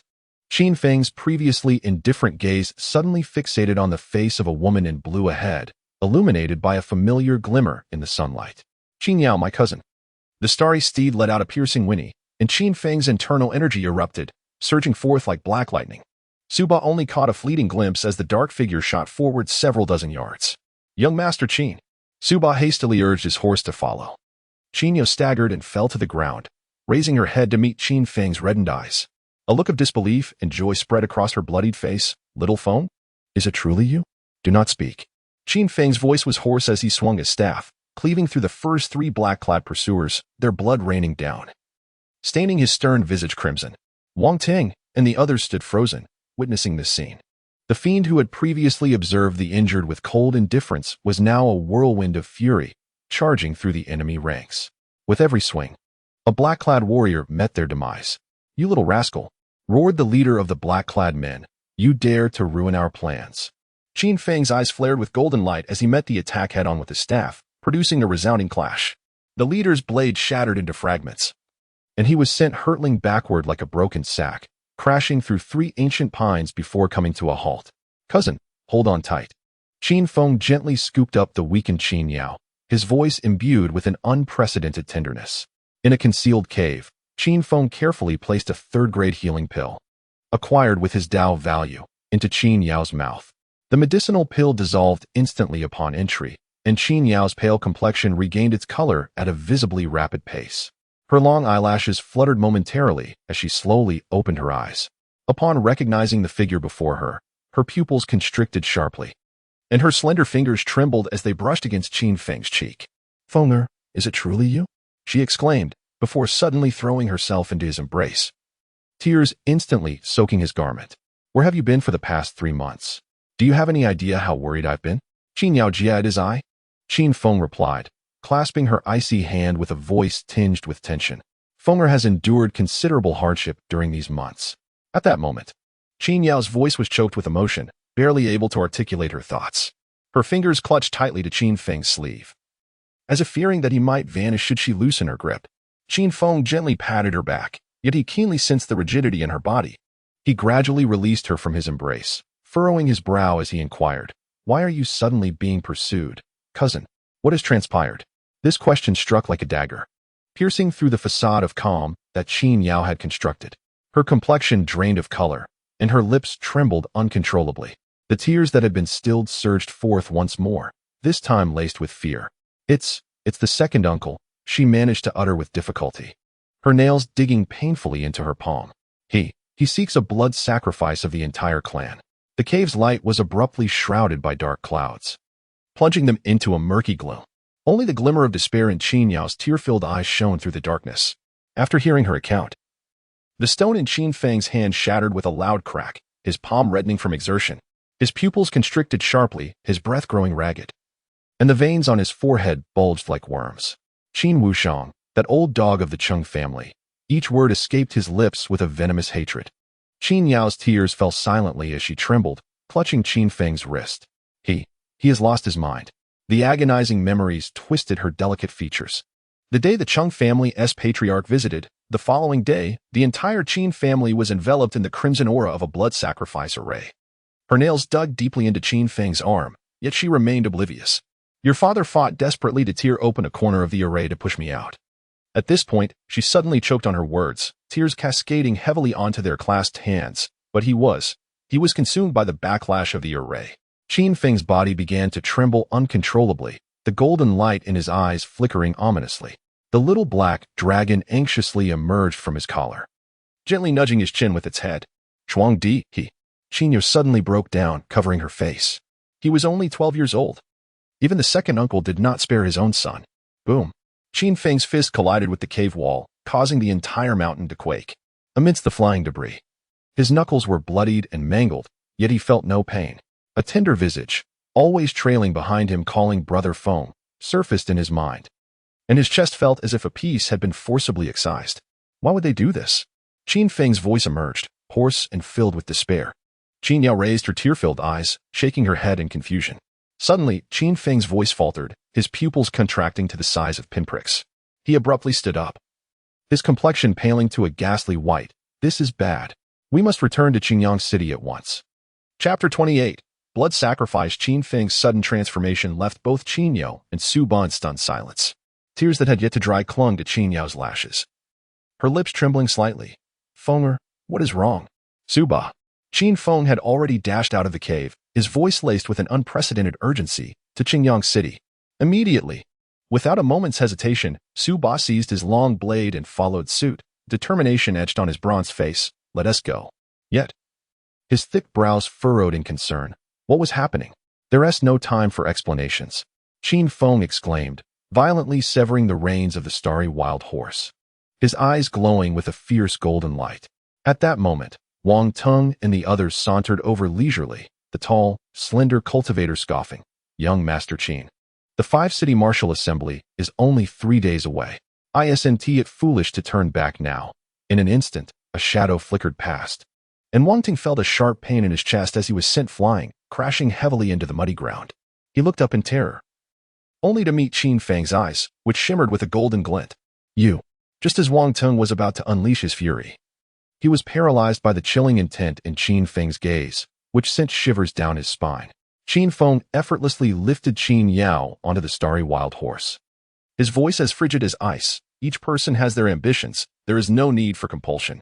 He mounted the horse and turned to Su Ba. "Stay close to me." The starry wild horse let out a long neigh, its hooves kicking up a purple starlight. Qin Feng dug his heels into the horse's flanks, and it surged forward like an arrow released from a bow, leaving a trail of violet phantoms along the official road. "What shall we do?" The slender cultivator finally reacted. But their mounts had already been taken by Qin Feng. Wang Tung clambered to his feet, his face a canvas of pale and flush. "What a senseless madman." He doesn't even care about the martial assembly. He kicked a stone angrily. Let us go. To Dian City. Meanwhile, Qin Feng and his companions had already dashed several miles. The night wind howled against their faces as Qin Yao gripped the reins tightly, her delicate fingers turning white. Fenger. What is happening? I should have foreseen it. Qin Feng's voice was unusually cold against the wind.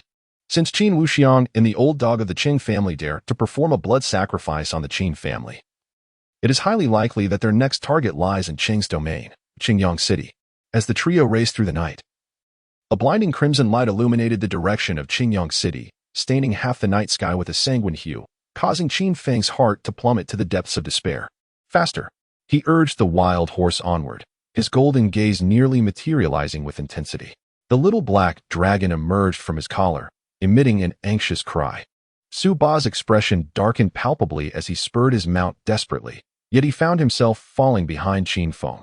Beads of cold sweat dotted the forehead of this steadfast man. As an ominous premonition grew ever stronger within him, Qin Yao gazed at the bizarre bloodlight in the distance, suddenly grasping the gravity of the situation. Her lips trembled, yet she bit them firmly in silence. 3 wild steeds galloped through the night, resembling 3 streaks of black lightning. However, Qin Feng understood that they were likely already too late. As the trio rushed towards Qingyang City, the city walls shimmered with an eerie glow under the sanguine moonlight, and a heavy stench of blood assaulted their senses, nearly inducing nausea. This was impossible. Su Ba's robust figure quivered violently, his bronze visage turning as pale as parchment in an instant. He stumbled off his horse, his knees crashing heavily onto the ground, stirring up a cloud of dust. Qin Feng gripped the reins tightly, his knuckles cracking under the strain. Within his pupils, the scene inside the city was reflected. The streets were strewn with countless corpses, each one emaciated like withered wood, their faces frozen in expressions of excruciating agony. The once soaring blood-red light beam had also dissipated. Suddenly, Su Ba, in a fit of madness, began to slap his own face, his rough palms leaving trails of blood on his skin. I am damned.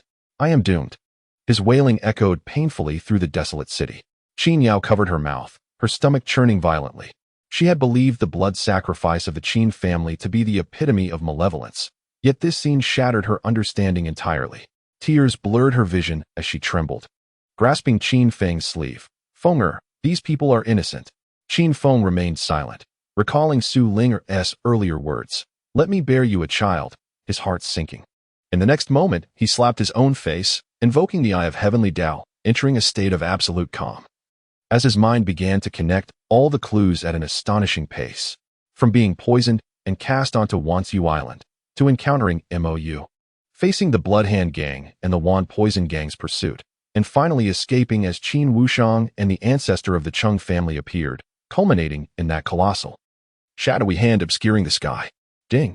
Sensing the host's soaring rage, spiritual energy is being fervently absorbed, breaking through 3 realms in rapid succession. You have now reached the 4th level of Spiritual King. Even with successive breakthroughs, Qin Feng felt not a shred of joy. Perhaps his voice was as frigid as ice. He slowly raised his head, golden light surging in his eyes. The blood sacrifice of the Qin family. The blood sacrifice of the entire Qingyang City was all to nourish that abomination. Su Ba's cries abruptly ceased. His eyes reddened as he looked towards Qin Feng. Young Master Qin, what do you mean? At the deepest depths of Wantu Island, it must be sealing some terrifying entity. Qin Feng articulated slowly, be it Qin Wuxiang, the old dog of the Qing family, or those forces continuously sending prisoners to the island, they are surely in collusion. Qin Yao suddenly shivered, recalling the twisted crimson runes within the Grand Formation. Wind, are you suggesting that they use the flesh and blood of countless beings as sacrifices? Qin Feng's voice was eerily calm, merely aiding the master of that obsidian giant hand in regaining power, attempting to one day break the seal. Although I escaped from the prison island, I now possess no knowledge of its whereabouts. Perhaps she might know. In that fleeting moment, Qin Feng thought of someone, Mou. However, since being transported from the prison island, he had lost all contact with her, only aware that she belonged to the Celestial Mechanism Pavilion. Moreover, Qin Feng had received intelligence from the Poison Mistress and the Black Widow that there was a traitor among the elders of the Celestial Mechanism Pavilion. If this were indeed the case, even if Mou successfully returned to the pavilion, she would undoubtedly face peril. Fortunately, during his time on the prison island, he had already conveyed this information to Mou, hoping she would remain vigilant. At present, with no means to locate the prison island, the Celestial Mechanism Pavilion, or even MOU. And with Qin Wushang and the old dog of the Chung family also unreachable, Qin Feng found himself at a complete loss. The night wind suddenly surged, carrying a scent of blood past the three of them. The little black dragon emerged from Qin Feng's collar, emitting an anxious hiss. Beep. The host has discovered an astonishing secret and has automatically consumed 1,000,000 heavenly Dao points to provide you with a hint. The host may obtain clues at the martial assembly of the 5 cities. Simultaneously, your heavenly Dao father relays a message. Silly son, the techniques of Qi observation, the eye of heavenly Dao, and the depths of the heart are not for naught. If you do not utilize them, your father would not mind reclaiming them. Prompted by the system's voice in his mind, Qin Feng quickly found clarity. The Qi observation technique could discern the realm's fortune.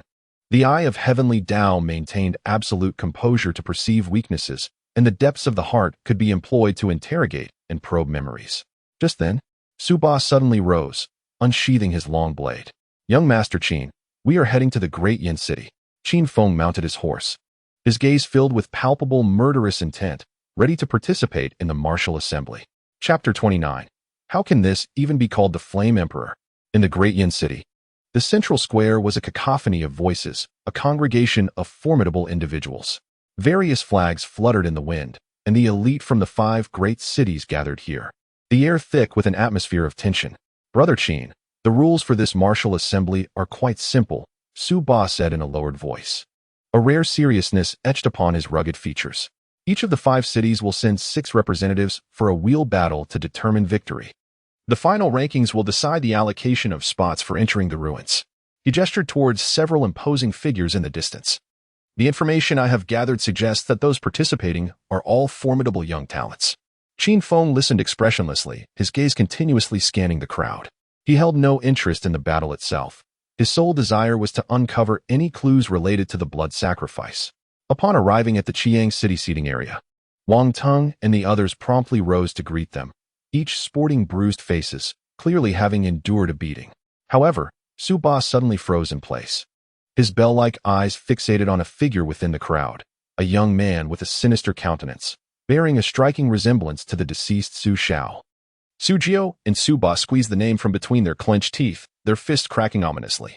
Wang Teng, sensing the tension in the air, hurriedly stepped forward to explain, Brother Qin, Su Jiao now represents the Beastmaster sect and will battle in the name of Yunzhong City. Oh, is that not the loyal hound of the Su family? Su Jiao sneered coldly, his gaze sweeping over Su Ba like a venomous serpent. I have heard that my father met a most gruesome end. Before Su Ba could react, a woman clad in a blood-red gown emerged from behind Su Jiao. Her beauty was striking, yet her eyes burned with an intense hatred. Qin Feng, you killed my husband, emotion. Today, I demand blood for blood. The atmosphere fell deathly silent, countless gazes converging upon the scene. The woman emanated the oppressive aura of a spirit king, her blood-red gown billowing as if caught in an unseen wind. The blood spider hall's crimson serpent fairy. Someone gasped. She is the lawful wife of Mo Zhan. Qin Feng finally withdrew his gaze from the distance, casting a casual glance at the woman. You wish for vengeance? Very well, he stated, his tone chillingly calm. But be prepared for the consequences. Arrogant. The crimson serpent fairy shouted vehemently, suddenly unleashing dozens of blood-red threads from her sleeves, aiming directly for Qin Feng's throat. Clang. A flash of golden light sliced through the air, severing all the blood threads with a resounding snap. The little black dragon, having appeared on Qin Feng's shoulder unbeknownst to anyone, bared its teeth menacingly at the adversary. The tournament prohibits private duels, the law elder from Dian City declared coldly. Reluctantly, the crimson serpent fairy retracted her blood threads, her gaze sharp as she glared at Qin Feng. Just wait, I shall drain your blood slowly on the arena. Su Jiao also revealed a vicious grin. I will settle the score for my father, piece by piece. Indifferent to their threats, Qin Feng turned to walk towards his seat. Yet, in the fleeting moment as they brushed past one another, he keenly noticed the faint blood-red tattoo on Su Jiao's wrist, identical to the pattern displayed by Su Shao before his self-detonation. This revelation caused a chilling glint to surge in Qin Feng's eyes. He took his seat with an unaffected demeanor, already formulating a plan. It seems the Beastmaster sect is inextricably linked to that ominous Black Hand. Side mission completed. Pretend to be a Su family son-in-law participating in the 5 cities martial conference. gained 180,000 heavenly doubt points, infinite space ring. As soon as Qin Feng's group settled down, the system notification echoed in his mind. So, simply representing the conference suffices to complete the task? There is no need for combat at all. Following this, he noticed Wang Tung becoming increasingly attentive as he began to elaborate on the details of the martial conference. "Brother Qin, look over there," Wang Tung said, gesturing towards the direction of the setting sun city, lowering his voice. This time, only 4 individuals have come from Setting Sun City, 2 from the City Lord's mansion, and 1 each from the Lin and Luo families.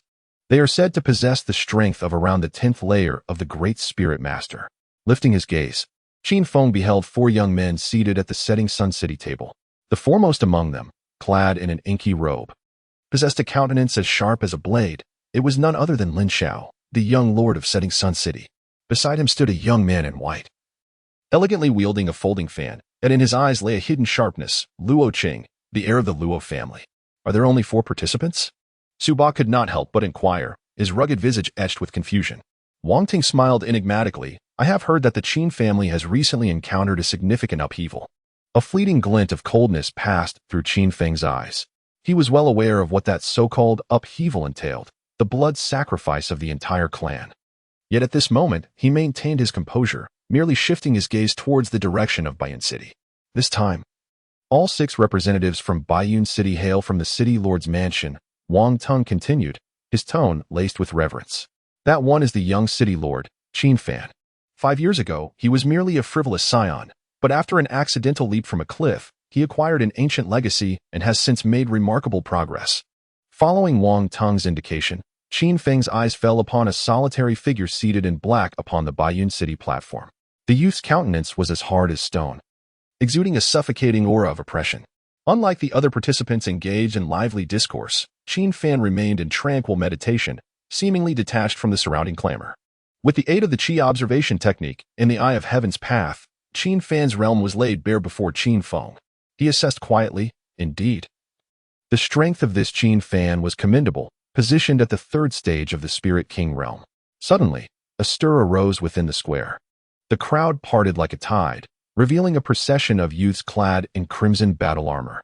Leading them was a figure with striking features. With each step he took, fiery patterns flickered upon the ground.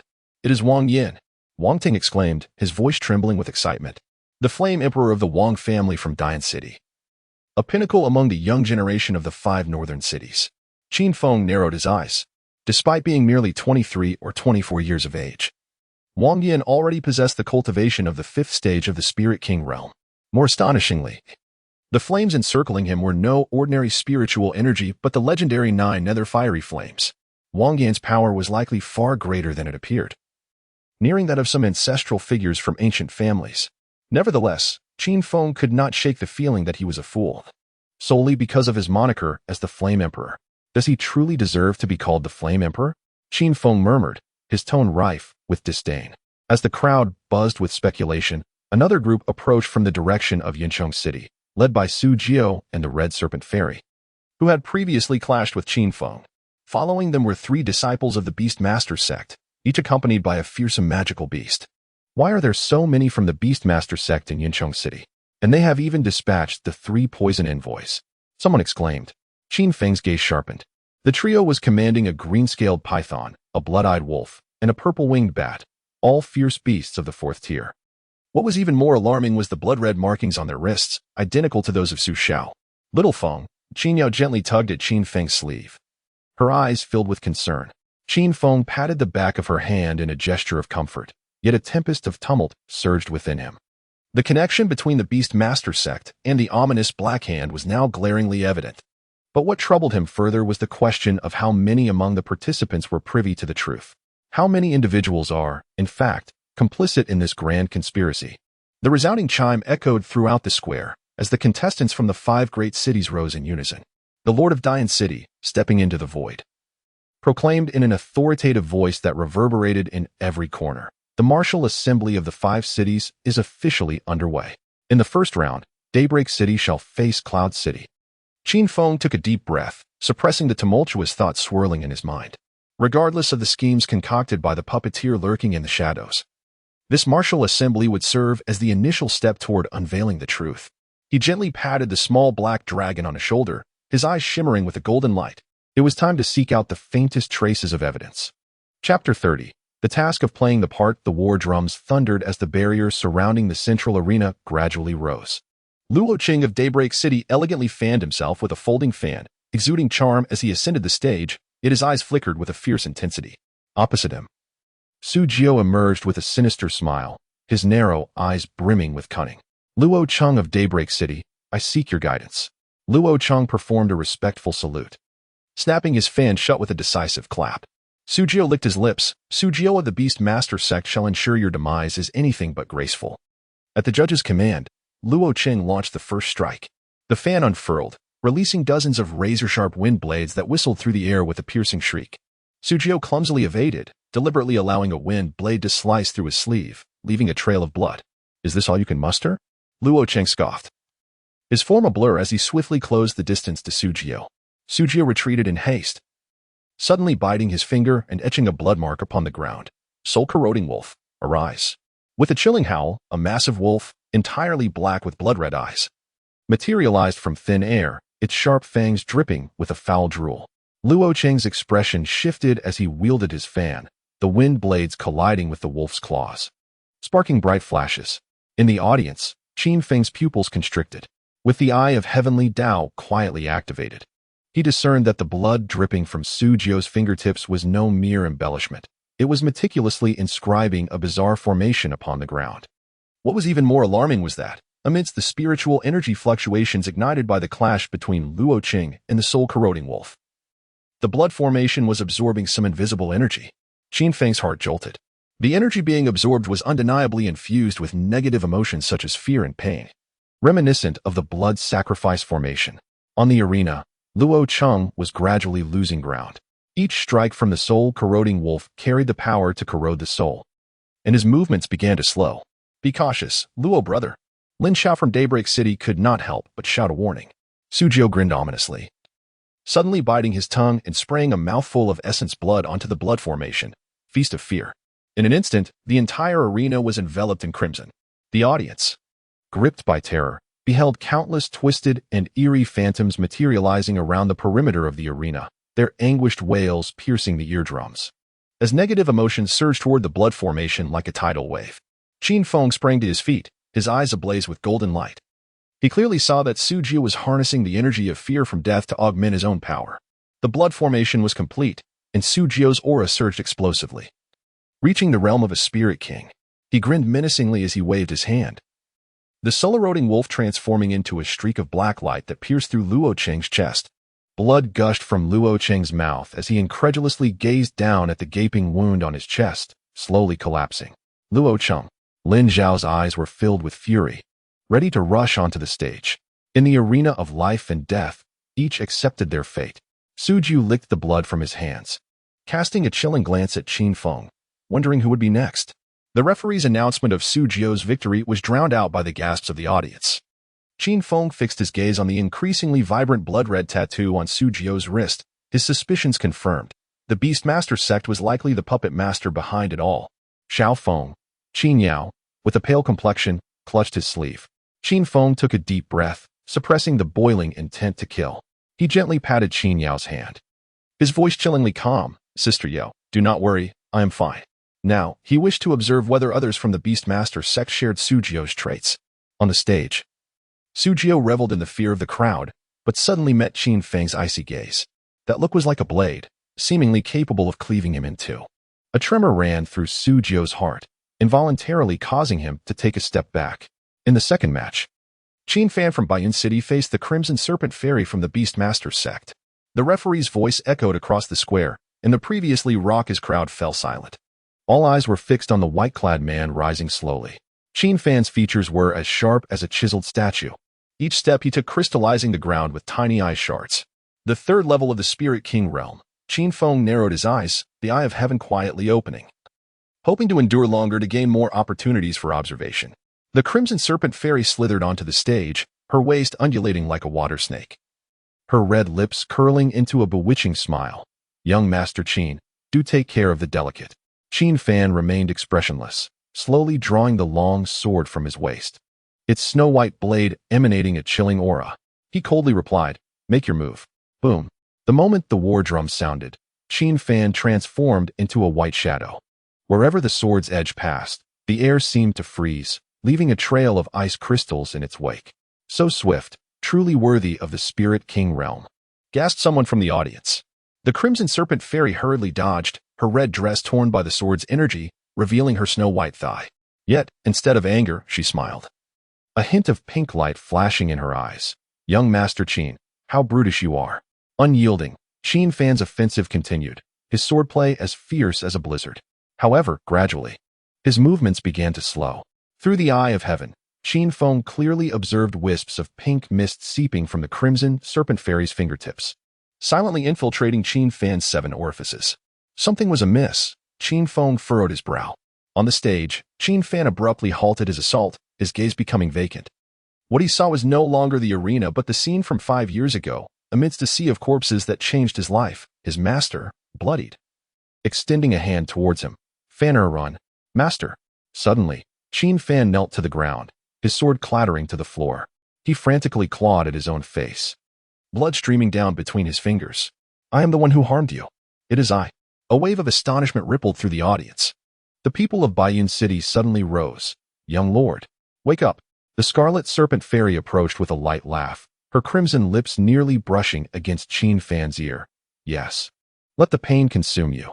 Her nails grazed Qin Fan's neck, drawing forth a string of blood droplets that eerily suspended in the air, forming a miniature blood sacrifice array. Qin Fang's pupils constricted. The pain and remorse exuding from Qin Fan were being absorbed by this concealed blood sacrifice formation. More alarmingly, the blood-red tattoo on the wrist of the 3 Poisons envoy shimmered with a sinister light, continuously accumulating the surrounding fear and dread emitted by the audience. "We concede. We concede," the elder of Baiyun City howled.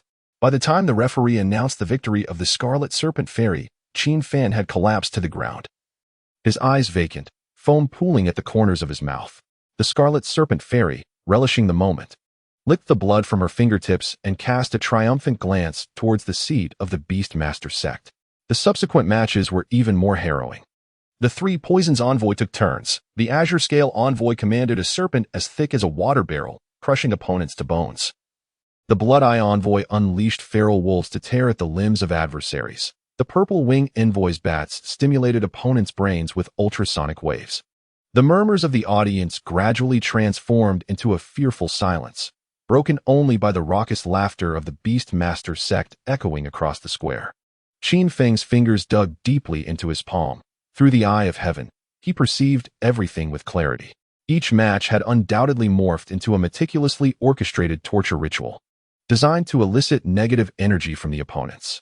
The stronger the individual, the greater the negative energy generated, thus facilitating the collection of sufficient negative energy. The progenitor of the Chung family and Qin Wushang nearly sought victory through sheer volume in their blood sacrifices. As for this negative energy, it could be stored within the enigmatic blood-red tattoo or amplified to enhance one's power when necessary. Thus, it became apparent to Qin Feng, his eyes gleaming with golden light. The so-called 5-city martial assembly had transformed into an ideal venue for the Beastmaster sect to gather offerings. Ding. Main quest issued. Disrupt the normal order of the martial assembly. Play a grand act.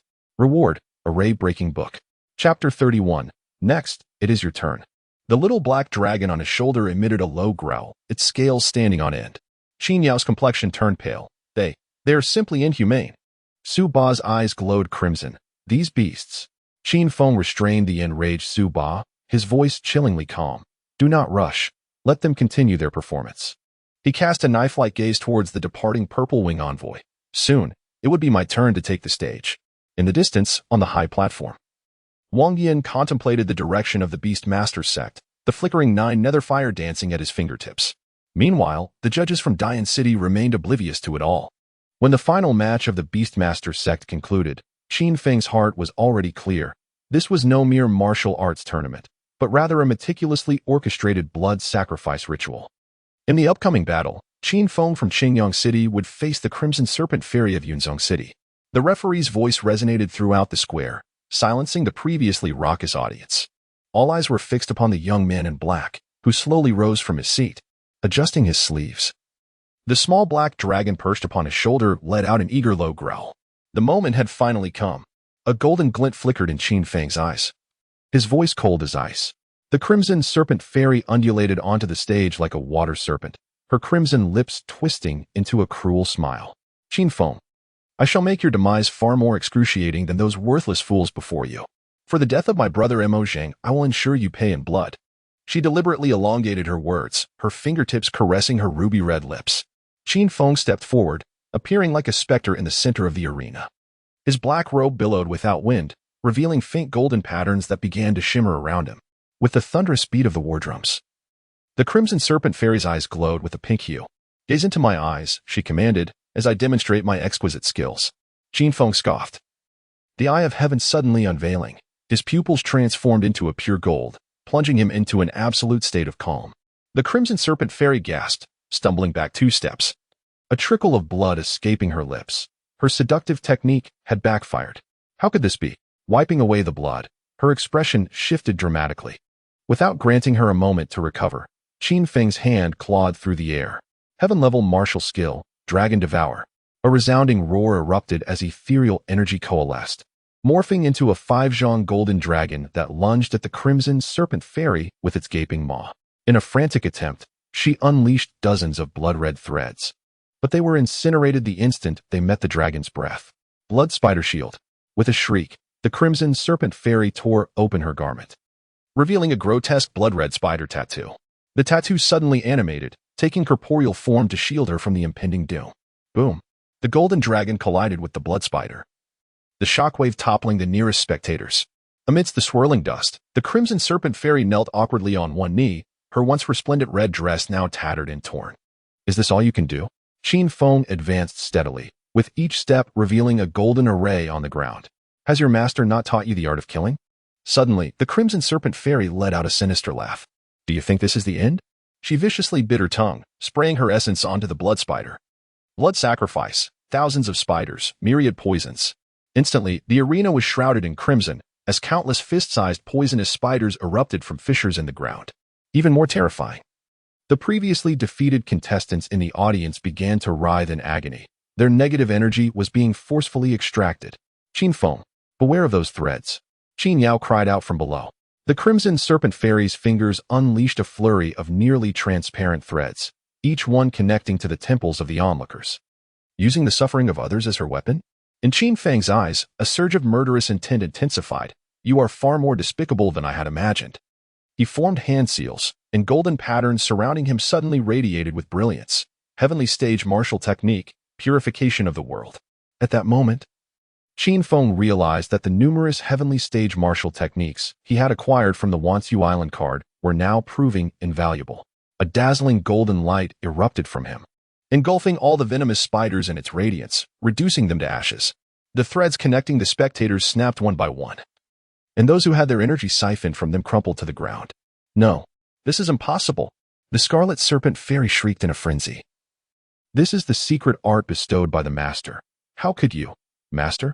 Qin Feng suddenly appeared before her, his right hand pressing against her noble head, lifting her with ease. Are you referring to the master of that obsidian giant hand?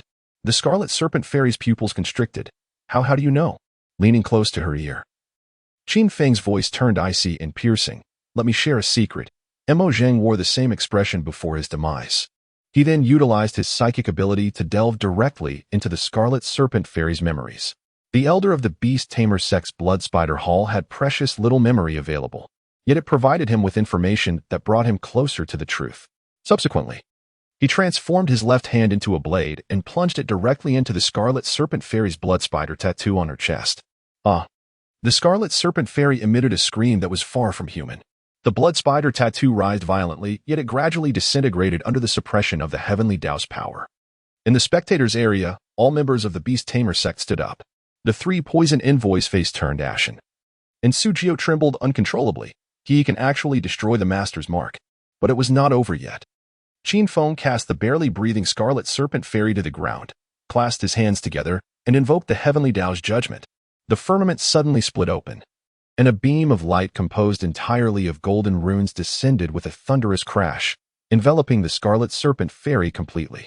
Amid her anguished wails, Her body began to disintegrate into ashes, starting from her limbs. This boy is truly courting death.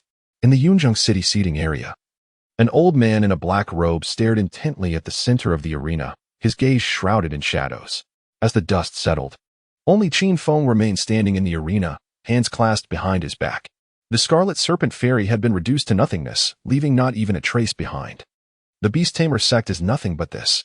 Qin Feng's voice, though soft, resonated clearly throughout every corner. He turned his gaze towards the Beast Tamer sect seats, locking eyes with Sujio. Next, it is your turn. A profound silence enveloped the entire square. The families of the participants previously defeated by the Beast Tamer sect began to weep softly, while the powerful figures from the 5 great cities regarded the young man in black with newfound respect. In the Dian City seating area, the emperor of the Wang family, Wang Yin, revealed a playful smile, and the 9 nether ghost fire at his fingertips danced with increasing intensity. Qin Feng, Qin Feng, Qin Feng. Someone initiated the chant, and soon the entire square echoed with his name. Amidst the clamor, the members of the Beast Tamer sect from the Yunjiang City seating area wore expressions of utter disbelief. Qin Feng calmly descended from the arena. As he passed by Sujio, he whispered in a tone audible only to the two of them. Inform your master that his blood sacrifice ritual ends here. Sujio trembled, nearly collapsing to the ground. Meanwhile, Qin Feng returned to his seat in Qingyang City, accepting the handkerchief handed to him by Qin Yao, leisurely wiping the blood from his hands, as if the spectacular battle just fought had been a mere trifle. Chapter 32. Those present are all garbage. The martial competition among the 5 northern cities had entered a fervent phase, with formidable warriors from each city taking the stage in fierce confrontations. Yet, from Qingyang City, there was only one combatant, Qin Feng. The reason for this was that Wang Ting and others had already gauged the strength of the young elites from the other 4 cities prior to the competition. At that time, Qin Feng, Su Ba, and Qin Yao had returned to Qingyang City, while Wang Ting and his companions had arrogantly proclaimed themselves the representatives of Qingyang City, boasting in the tavern of Dian City, only to be confronted by the young luminaries from the 4 cities. Subsequently, they were subjected to a thorough beating, which taught them a lesson. Now, having just concluded a battle, Qin Feng stood at the edge of the arena, his gaze coldly sweeping over the crowd, searching for suspicious figures. Bolstered by the techniques of Qi observation and the Eye of Heavenly Tao, he noticed a suspicious elder in black robes in the audience, a high-ranking spirit king concealed among ordinary spectators. In the next match, Qin Feng from Qingyang City would face Wang Yin, the Flame Emperor of Dian City. As the referee's voice faded, the entire square erupted in excitement. What? Qin Feng is to confront Wang Yin. He is the foremost youth among the 5 northern cities. It's over. No matter how strong Qin Feng is, he cannot possibly defeat Wang Yin. Whispers surged like a tide. Yet Qin Feng merely brushed off the dust from his sleeves and ascended the arena with measured steps. Across from him, Wang Yin descended gracefully, surrounded by the searing 9 nether hellfire, leaving charred marks on the ground with each step he took. Qin Feng, I did not expect such a talent to emerge from the weakest Qingyang City. I must admit, your performance is indeed remarkable. Wang Yin smirked, his eyes ablaze with fighting spirit. But alas, encountering me means your journey ends here. Qin Feng responded with a faint smile, golden patterns swirling in his eyes. Such excessive chatter. Boom. The war drums sounded. Bang. Wang Yin instantly unleashed a power far surpassing that of his previous opponents, the 9 nether hellfire transforming into a tidal wave of flames, sweeping towards Qin Feng. As the fire surged forward, the air distorted, and the stone slabs of the arena rapidly melted into magma. Die! Wang Yin shouted, his figure approaching like a specter, launching a punch aimed at Qin Feng's chest. Heavenly grade martial skill, great tragedy tier wind fist. Qin Feng did not flinch or evade. Instead, he raised his right hand, golden light surging forth, an overwhelming force that could rend the heavens, erupting suddenly. Boom.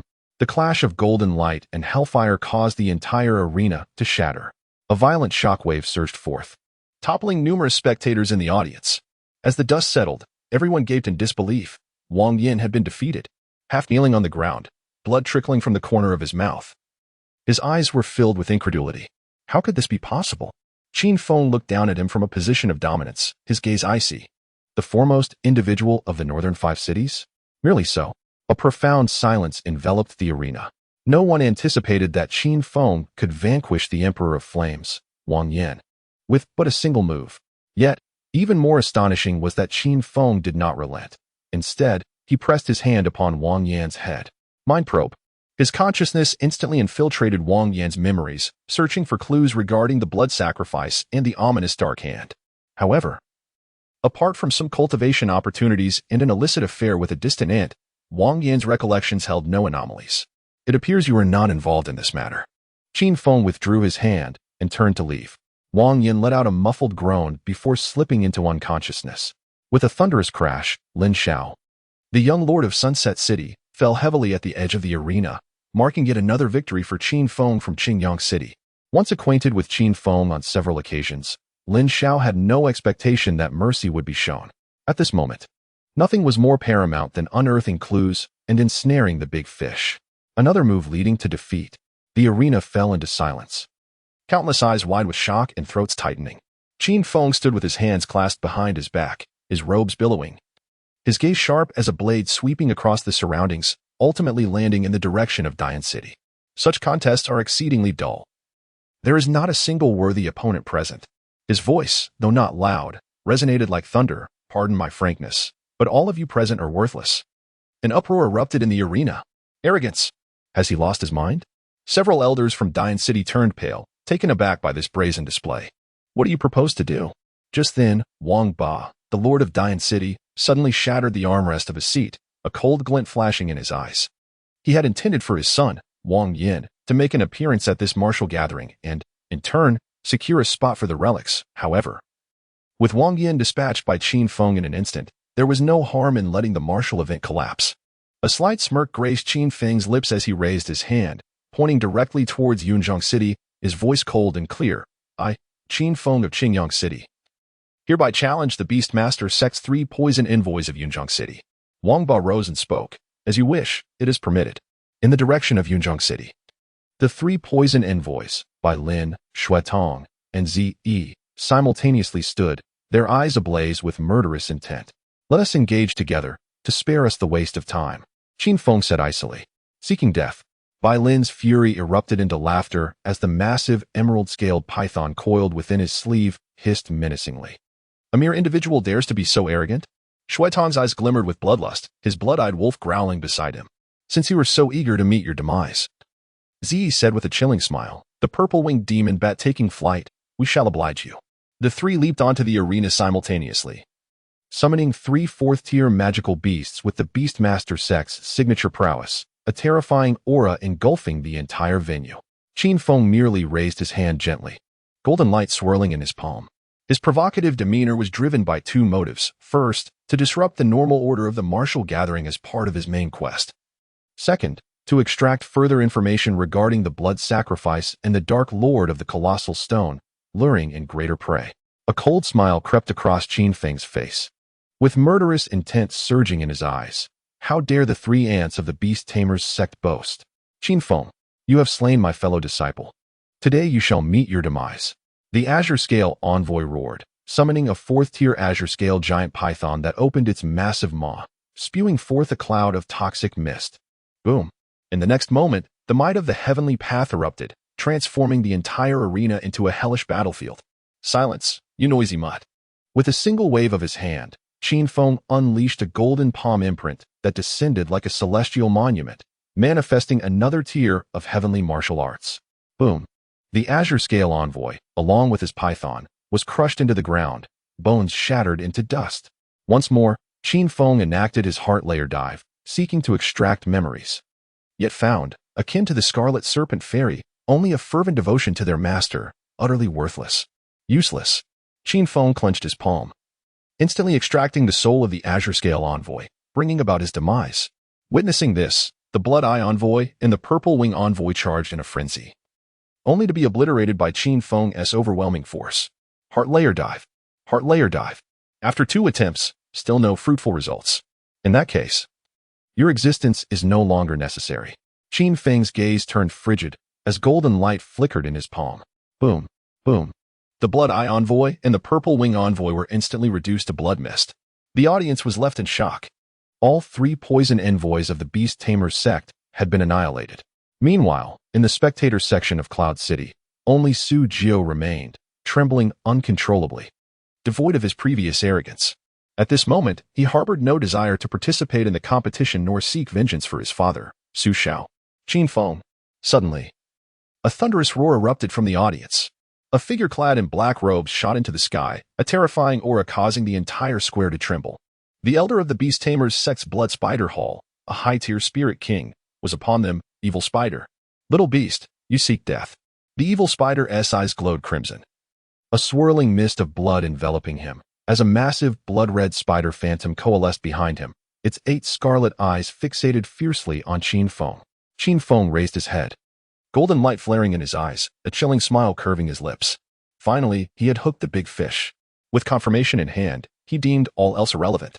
Qin Feng's pupils narrowed as the eye of the heavenly path instantaneously locked onto the black-robed elder, Evil Spider.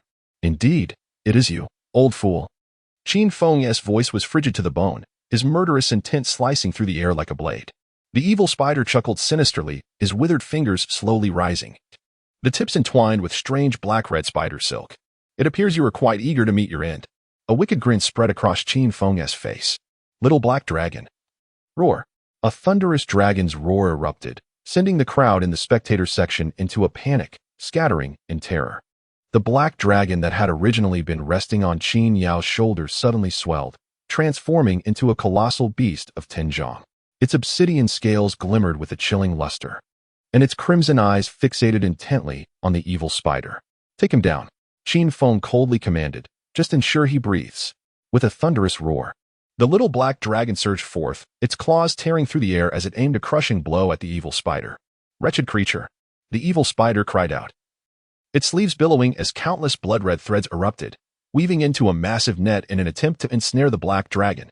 However, with a swift slash, the dragon's claws rent the web asunder in an instant.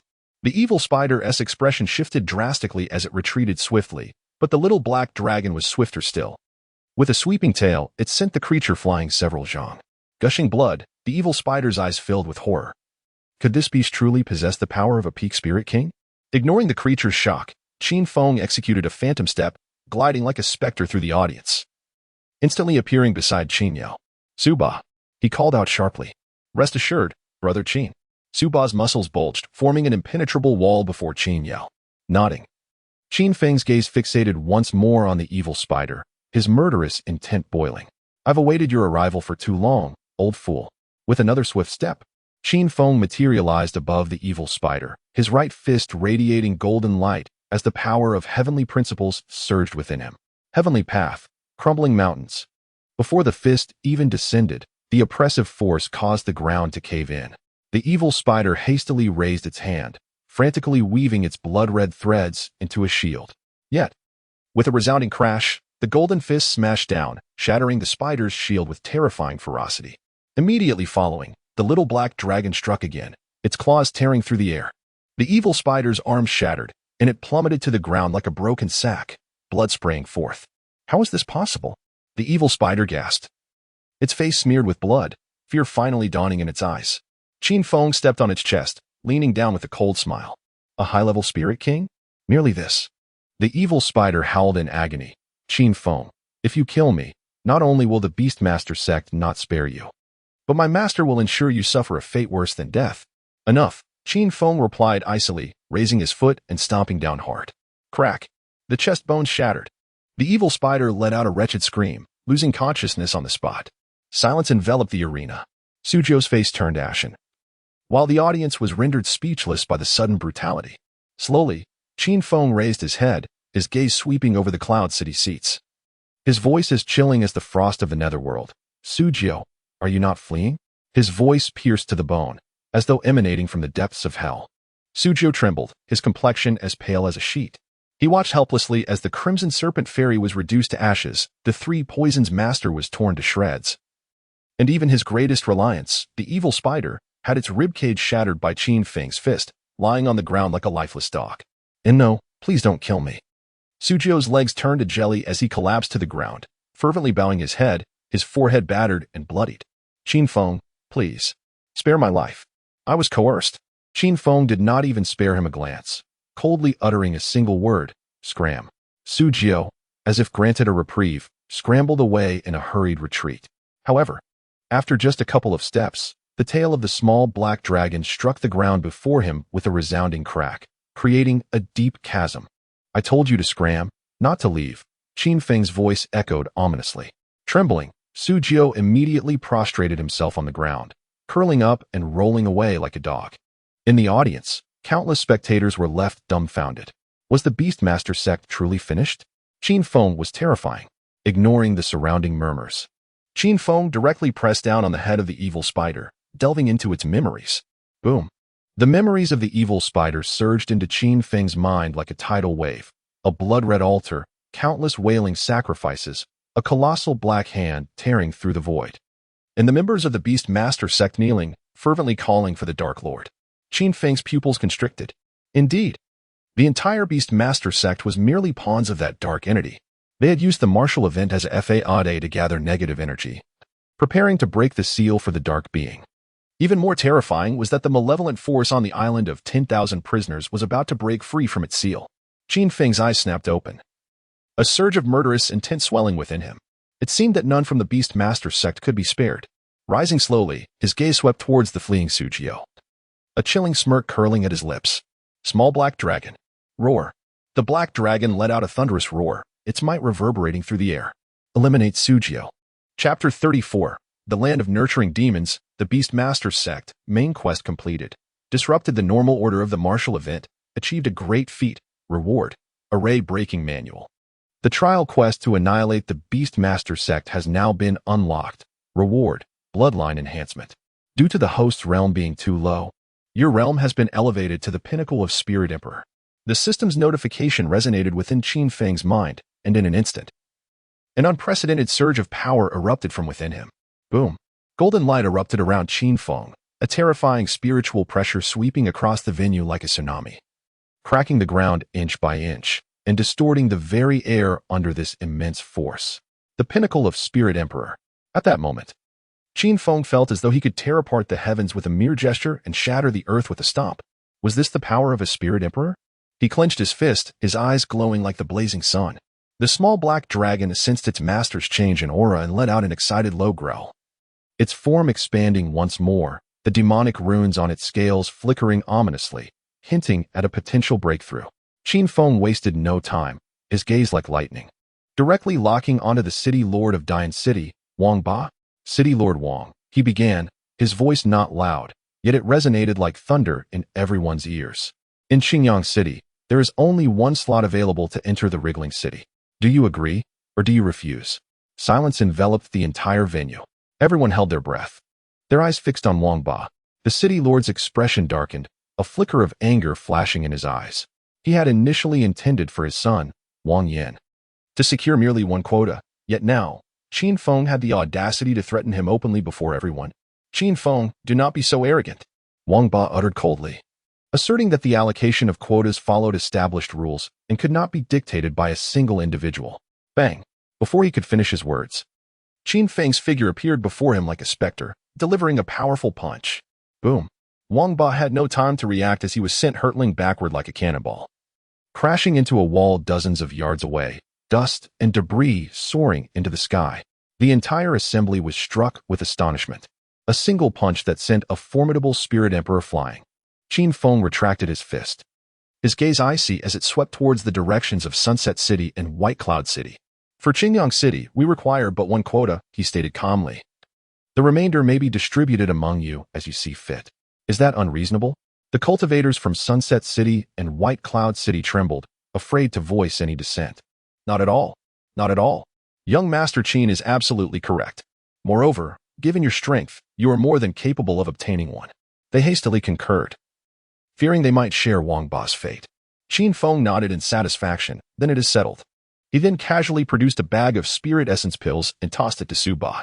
Su Ba, Qin Feng spoke in a calm tone. I have little to offer you, but please take these pills. I entrust Qin Yao's care to you.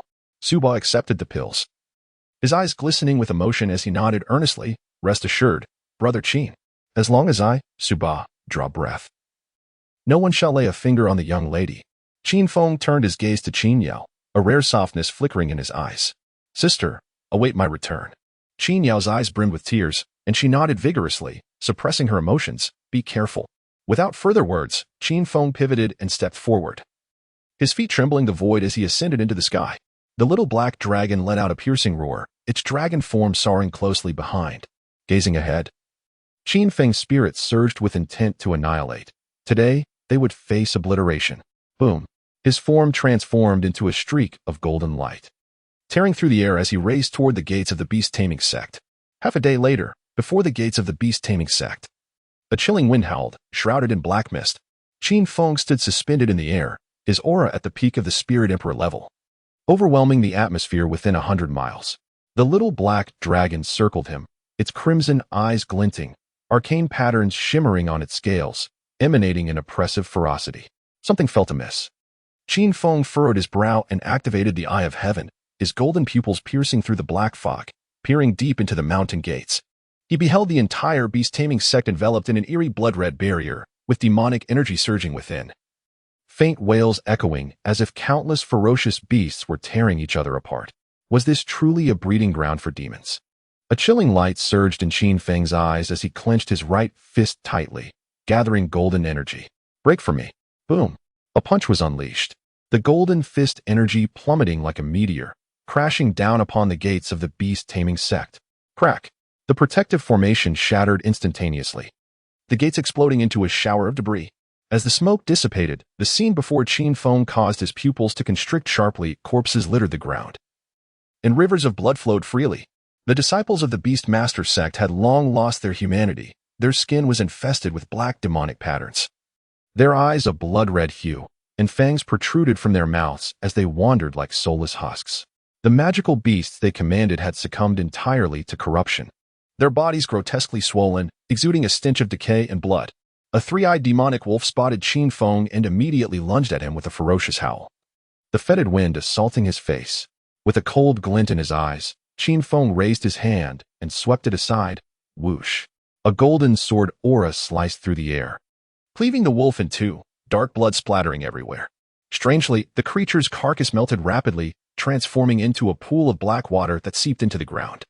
The surrounding disciples of the Beastmaster sect, as if provoked, turned in unison, their blood-red eyes fixated on Qin Feng.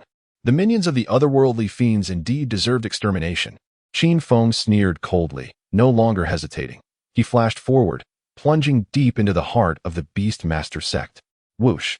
Like a streak of golden lightning, he surged past, causing the corrupted disciples to explode in his wake. With a single punch, dozens of Beastmaster sect disciples were reduced to ashes. A powerful stomp shattered the ground, turning numerous magical beasts into mist of blood. Roar! The small black dragon unleashed its ferocity, its tail sweeping through the air, sending the corrupted disciples flying like straw, while its breath ignited vast areas into a sea of flames. Kill. Leave none alive. Qin Feng's voice was icy and devoid of emotion. Since the trial was to annihilate the Beastmaster sect, he would ensure total obliteration. Boom, boom, boom. The battle erupted in full force, with Qin Feng traversing the sect like a reaper, each strike claiming countless corrupted lives. However, as the slaughter continued, he gradually realized that these disciples and beasts seemed to be under the control of some mysterious force. Even in death, they transformed into black water, reassembling deep within the sect. Indeed, they were nurturing a sinister plot. Qin Feng's gaze sharpened, the Eye of Heaven locking onto a blood-red altar at the deepest part of the Beastmaster sect. There, the black mist was thickest and the demonic energy most potent.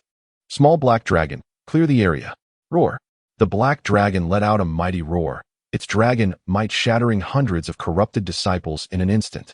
Qin Feng then stepped forward, appearing above the altar as if by teleportation. Standing in midair, his eyes flashed like lightning, fixating on the center of the altar where 11 young boys and girls were bound by pitch-black chains, kneeling in terror. Their innocent faces bore expressions of fear, untouched by the demonic aura, their purity starkly contrasting with the hellish scene around them. Damn it. Chapter 35, 108 Small Worlds? Earthly Beasts? Beasts.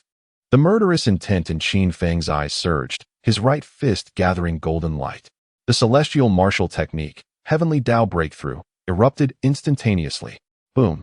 The golden fist aura plummeted like a meteor, crashing down upon the altar with swiftness surpassing that of the Heavenly Horse Meteor Fist. Too late. The Beastmaster sect's leader, with a decayed visage, twisted into a maniacal laugh, his gnarled claws plunging into his own chest, a pitch-black heart beating frantically. With the blood of the young boys and girls, we welcome the arrival of the Master. Splurt. The three elder figures simultaneously slashed their wrists, and dark blood gushed forth, causing the strange runes upon the altar to illuminate abruptly. With a thunderous roar, the heavens and earth trembled, as a chasm akin to an abyss split open at the altar's center. Three enormous, shadowy hands burst forth, swiftly seizing the three young boys and girls. No. Qin Feng's eyes widened in horror, his fists clenched, yet he beheld the three elders grinning wickedly as they braced for the impact with their flesh. Boom, boom, boom. The sound of three explosive blasts filled the air, the bodies of the elders erupting, yet they had bought a fleeting moment for the ritual. Crack. The necks of the three children snapped, their blood absorbed by the obsidian hands, while a chilling sound of gnashing teeth echoed from the abyss. You seek death. Qin Feng's fury ignited, his form darting toward the altar like a bolt of lightning, only to witness the Beastmaster sect leader suddenly swell and burst, his flesh transforming into a bridge that spanned the chasm. Boom, boom, boom. Three shadowy figures emerged, towering over a height of 10 feet, their bodies clad in dark skeletal armor, adorned with twisted horns, their crimson pupils glowing like blood moons suspended in the void. The three malevolent beings possessed the combat prowess of a celestial emperor. The fiends licked the blood of the children from their fingers, their voices a harsh rasp akin to gravel scraping against stone. In a fit of rage, Qin Feng laughed bitterly, the golden light surrounding him transforming into a tangible blaze. You three wretches will meet a fate far worse than that of the Beastmaster sect. Roar. The little black dragon sensed its master's murderous intent, its form swelling, the magical runes illuminating in full brilliance. However, the fiendish beings raised their hands in unison, and countless chains shot forth from the abyss, lifting the remaining 8 children into the air. Your attack will first shred them to pieces, the fiend sneered. Choose. Will you save these insignificant ants or confront us? The inky chains coiled around the necks of the 8 children like venomous serpents, suspending them in midair. The children's faces turned pale, tears streaming silently down their cheeks, yet they lacked the strength to cry out, only managing feeble whimpers. Qin Feng's pupils constricted, a curse escaping his lips, truly despicable. The fiend's crimson pupils gleamed with mocking light, its voice gritty like gravel. Human, you cannot save them. Qin Feng's muscles tightened, his knuckles whitening as he clenched his fists. He had never felt such rage, nor such helplessness. Should he act recklessly, the fiends would merely need a thought, and these children would be torn apart in an instant. Release them. Qin Feng's voice was low, a calm before the storm. I could grant you a swifter death. Ha ha. The leader of the fiends cackled madly, its skeletal armor rattling. A mere human daring to threaten us? It abruptly raised its hand, and the chains tightened suddenly. Ugh. One child writhed in agony, his small face turning purple. Stop. Qin Feng roared, the golden light around him surging, yet he dared not act impulsively. The fiend grinned wickedly. Kneel and beg us. Qin Feng had never bowed to anyone, yet in this moment, he fixated on the despairing eyes of those children. His heart pierced as if by a blade. I will count to 3. The fiend extended 3 sharp, bony fingers. 1, 2, 3. Crack. The chains tightened mercilessly. No. Qin Feng's eyes bulged in fury, yet it was already too late. 8 children met a tragic fate, their necks snapping simultaneously, as blood rained down into the abyss. Ha ha ha. Humanity, is this your compassion? The demon general will cackle, savoring the blood on its fingertips. Now, it is your turn. You shall all perish. Qin Feng erupted in fury, his peak spirit emperor aura erupting like a volcano, golden flames soaring skyward, instantly evaporating the surrounding black mist. The heavenly path incinerates the heavens. Boom. A blazing pillar of golden fire erupted from Qin Feng's palm, roaring forth like an enraged dragon, directly assaulting the demon general. The demon general sneered, the arcane patterns on its bone armor flickering, as a pitch-black barrier suddenly unfurled. Bang! The fire pillar collided with the barrier, an energy storm erupting, shattering the ground inch by inch. Mere flames, do dare. Before the demon general could finish its taunt, Qin Feng's figure flickered like a specter, appearing behind it. The heavenly path shatters stars. Boom. A fist was unleashed, warping space itself. The demon general's bone armor cracked instantly, its massive form crashing into the ground like a cannonball, creating a deep pit 100 meters wide. Roar. 2 other demon generals howled in fury, launching their attack simultaneously. The magic devours 1,000 souls. Countless vengeful spirits crawled from the abyss, shrieking as they lunged at Qin Feng. Little black dragon. Qin Feng bellowed. Roar. The little black dragon expanded in size, its crimson eyes flaring with rage, unleashing a torrent of scorching white flames that incinerated the vengeful spirits. Seizing the moment, Qin Feng pursued, his palms pressed together, golden runes swirling wildly in his hands. The heavenly path judges. Boom. A golden beam of light, 100 feet in diameter, descended from the heavens, enveloping one of the demon generals entirely. The bone armor of the demon general dissolved in the golden light, flesh evaporating, ultimately transforming into a pool of black water. One demon has fallen. The remaining demon general finally panicked, turning to flee. Want to escape? Qin Feng scoffed, his right hand grasping the air, a golden spear materializing. The heavenly path punishes evil. Swoosh. The spear pierced the void, instantly impaling the demon general's chest, pinning it to the altar. The demon general screamed in agony. Struggling in vain. Qin Feng approached step by step, his murderous intent undiminished. None of you shall survive. Qin Feng seized the head of the last demon, coldly stating, heart-level infiltration. Boom. The memories of the demon general surged into Qin Feng's mind like a tidal wave. In the shattered images, he uncovered a shocking truth. It turned out that the world he inhabited was merely one of 108 small worlds. These realms collectively sealed a terrifying existence, the Earth Demon Beast. The true form of the Earth Demon Beast was suppressed on the island of 10,000 prisoners, its power comparable to that of a human spirit sovereign. Moreover, the demons of this small world were all descendants of the Earth Demon Beast. Even more alarming, the Earth Demon Beast commanded 3 formidable lieutenants, the Earth Demon Generals. Their might was unparalleled, having reached the Spirit Sect realm. The shadowy mastermind orchestrating the Beast Master Sect was, in fact, one of these Earth Demon Generals. It had devoured and usurped the ancestral figure of the Chung family, manipulating everything from the shadows. Thus, it becomes evident that the Chung family of the Beastmaster sect are mere pawns. A cold glint flickered in Qin Feng's eyes, for it was likely that Qin Wushang had also been usurped by a demon general. The malevolent being, barely clinging to life, sneered, "And what if you know, human? The demon general shall personally crush you." Qin Feng retorted with a chilling laughter, "Is that so? I shall see whether it meets its demise first, or if I shall lay waste to Wansu Island." No sooner had he spoken, he clenched his fingers. Bang! The final wicked creatures had exploded. Chapter 36. Upon returning to this realm, one must assume an invincible stance. Task of annihilating the Beastmaster sect completed, the heavenly Dao bloodline elevated to intermediate level. The system's notification resonated within Qin Feng's mind, and in an instant, an unprecedented surge of power erupted from the depths of his bloodline. Boom. Radiant golden light enveloped Qin Feng, ancient heavenly Dao runes materializing upon his skin, as if every inch of his flesh had been tempered, harboring the might to obliterate the heavens and the earth. Intermediate heavenly Dao bloodline. He clenched his fist, feeling the torrent of energy within, his eyes shining like the blazing sun.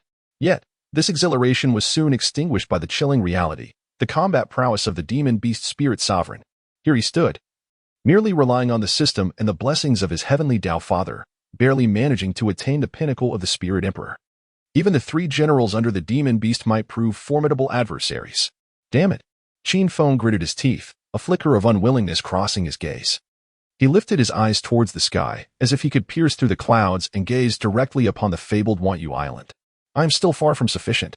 At that moment, a sigh resonated, echoing through the heavens like an ancient bell. Qin Feng shuddered, abruptly looking up. Above, the clouds roiled, and a hazy silhouette gradually emerged. The visage remained obscured, save for a pair of golden eyes, radiant as the sun and moon, surveying all beings from the heights. Qin Feng. A commanding voice reverberated through the cosmos, reminiscent of the voice of the Tao itself, causing the very fabric of space to tremble. Could it be? My heavenly Tao father. Qin Feng's pupils constricted as he gazed skyward. The silhouette offered no response. Continuing instead, you have finally come to realize that the true enemy is not the Beastmaster sect, nor the demon general, nor even the demon beasts, but yourself. Qin Feng was taken aback. The voice of the silhouette persisted, resonating like a mighty bell. The heavenly Dao bloodline embodies the might of the universe. Yet if one solely relies on external forces, reaching the pinnacle remains elusive. At present, You possess neither the cultivation realm nor the mindset of a true warrior. Should you wish to genuinely contend against the demon beasts, you must awaken your true self. As the words fell, the silhouette raised a hand and pointed. Buzz. A beam of golden light descended from the heavens, instantaneously penetrating Qin Feng's brow. Boom. Qin Feng felt as though his mind had erupted. A torrent of fragmented memories flooding in like a tidal wave, the inheritance of the heavenly Tao, the authentic path of cultivation. He abruptly opened his eyes. And within his golden pupils, it appeared as though galaxies were in motion. Indeed, Qin Feng slowly clenched his fist, his aura beginning to retract, no longer wild, but as profound as an abyss. Strength is never bestowed by others. It is earned through one's own efforts. Thunder rumbled above, the storm clouds swirling ominously, as the golden eyes of the ethereal embodiment of the heavenly Tao gazed down upon Qin Feng. The little black dragon growled anxiously, its claws embedding deep into the earth. Yet, Qin Feng tilted his head back and howled to the heavens, his voice resonating through the thunder, pondering how to protect those dear to him and safeguard this small world. Suddenly, the entire realm fell into a profound silence, even the drifting leaves frozen in midair. The ethereal figure of the heavenly Tao began to speak, each word sending ripples through the fabric of space. I present you with two choices. First, I shall eradicate all demonic beasts of this realm and resurrect all those who have been sacrificed. A vision of countless beings returning to life shimmered in the golden eyes. But in doing so, you would forfeit the bloodline of the heavenly Tao, the celestial martial arts, and your multicolored fortune. Qin Feng's pupils constricted sharply, his fist cracking under pressure. Second, the void suddenly split open, revealing a brilliant passage of starlight. I will seal this realm for a century, sending you to the grand world, where you must start from the lowest tier of sects and fight your way back using your own strength. The little black dragon abruptly bumped its head against Qin Feng's calf, urgency evident in its dragon eyes. Looking down at this companion who had stood by him since the moment of his rebellion, Qin Feng smiled suddenly. I choose the second path, without hesitation or struggle. The answer slipped from his lips, and in that moment, Qin Feng felt chains within his very soul snap apart. Excellent. The ethereal figure of the heavenly Tao solidified, transforming into a colossal golden hand that pressed down upon the earth. Countless chains descended from its palm, enveloping the entire small world in a cocoon. Remember, when you return to this realm, you must do so in an invincible manner. Qin Feng suddenly felt a lightness in his body, a multicolored fortune coalescing into a crown above his head. The little black dragon transformed into a tattoo, returning to his right arm, while all the spirit tools and elixirs within his storage ring floated before him. There is no need to carry these trinkets. The voice of the heavenly Tao carried a hint of mirth. A true warrior can carve out a space for themselves with bare hands. With a hearty laugh, Qin Feng tossed the storage ring into the air. Then let it be for the fortunate ones a century from now. The starlight passage roared open, and Qin Feng took one last glance at the small world enveloped in a golden cocoon. The smiling face of Qin Yao, Su Ba's furious roar, and the silhouette of Qingyang City flickered before his eyes. He recalled Su Ling's words, "Let me bear you a child. I will return." As his figure was engulfed by the starlight, the voice of the heavenly Tao echoed through the endless void.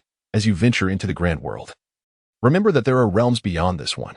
The first sect you encounter is called Howren sect. Remember, start as a humble servant.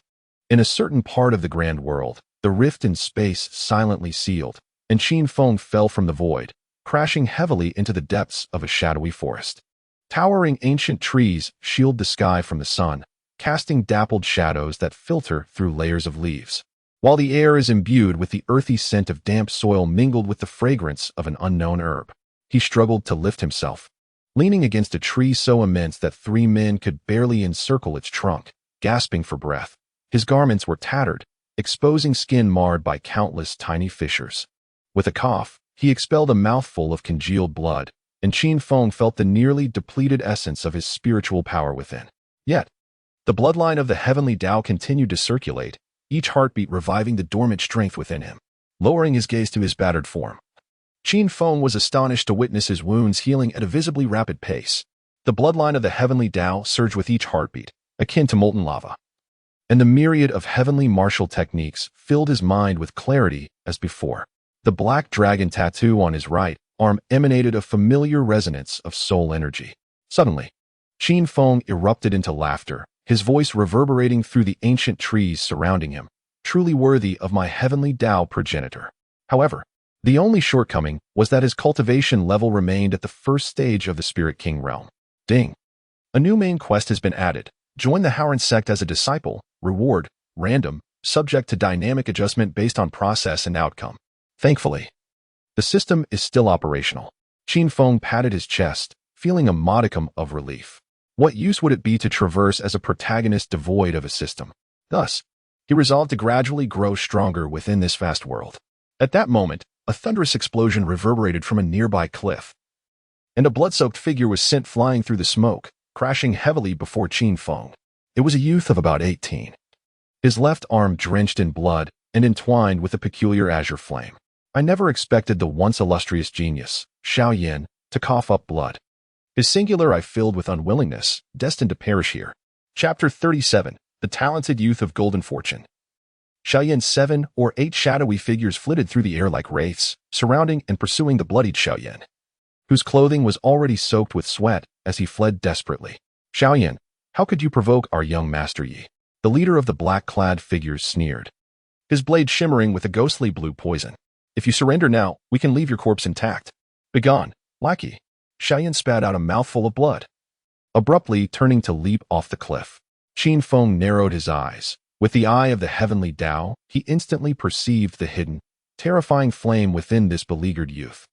Akin to a lotus flower. Gazing with the Qi observation technique, he noted that though this disheveled youth was merely at the 9th level of the Spirit Scholar realm, a golden radiance of 9 zhang circled above his head. The golden dragon, a manifestation of his fortune, despite its wounds, still held its head high. More resplendent than any genius Qin Feng had encountered in the small world. Even the so-called Flame Emperor, Wang Yin of Diyin City, paled in comparison. What a grand opportunity of golden fortune. Qin Feng was certain that Xiaoyan was an extraordinary talent. Forging a connection with him would undoubtedly usher in fortuitous prospects. Suddenly, the cliff face erupted, and 3 chains ensnared Xiaoyan's ankles. The figure cloaked in black sneered as he tightened the iron chains, exclaiming, "Get down here." In a moment of peril, a thunderous shout echoed through the valley, shaking it to its core. Qin Feng descended upon the battlefield like a meteor, creating a tremendous crater upon impact. Before the pursuers could react, a fleeting shadow darted past. Bam! The first assailant's jaw shattered, propelling him skyward in a spiraling ascent. As the second man turned, he was met with a knee strike to his abdomen, his protective aura crumbling like paper. Form a formation. Quickly. The third man's command was abruptly silenced as Qin Feng's fingers, like talons, gripped his crown, applying gentle pressure.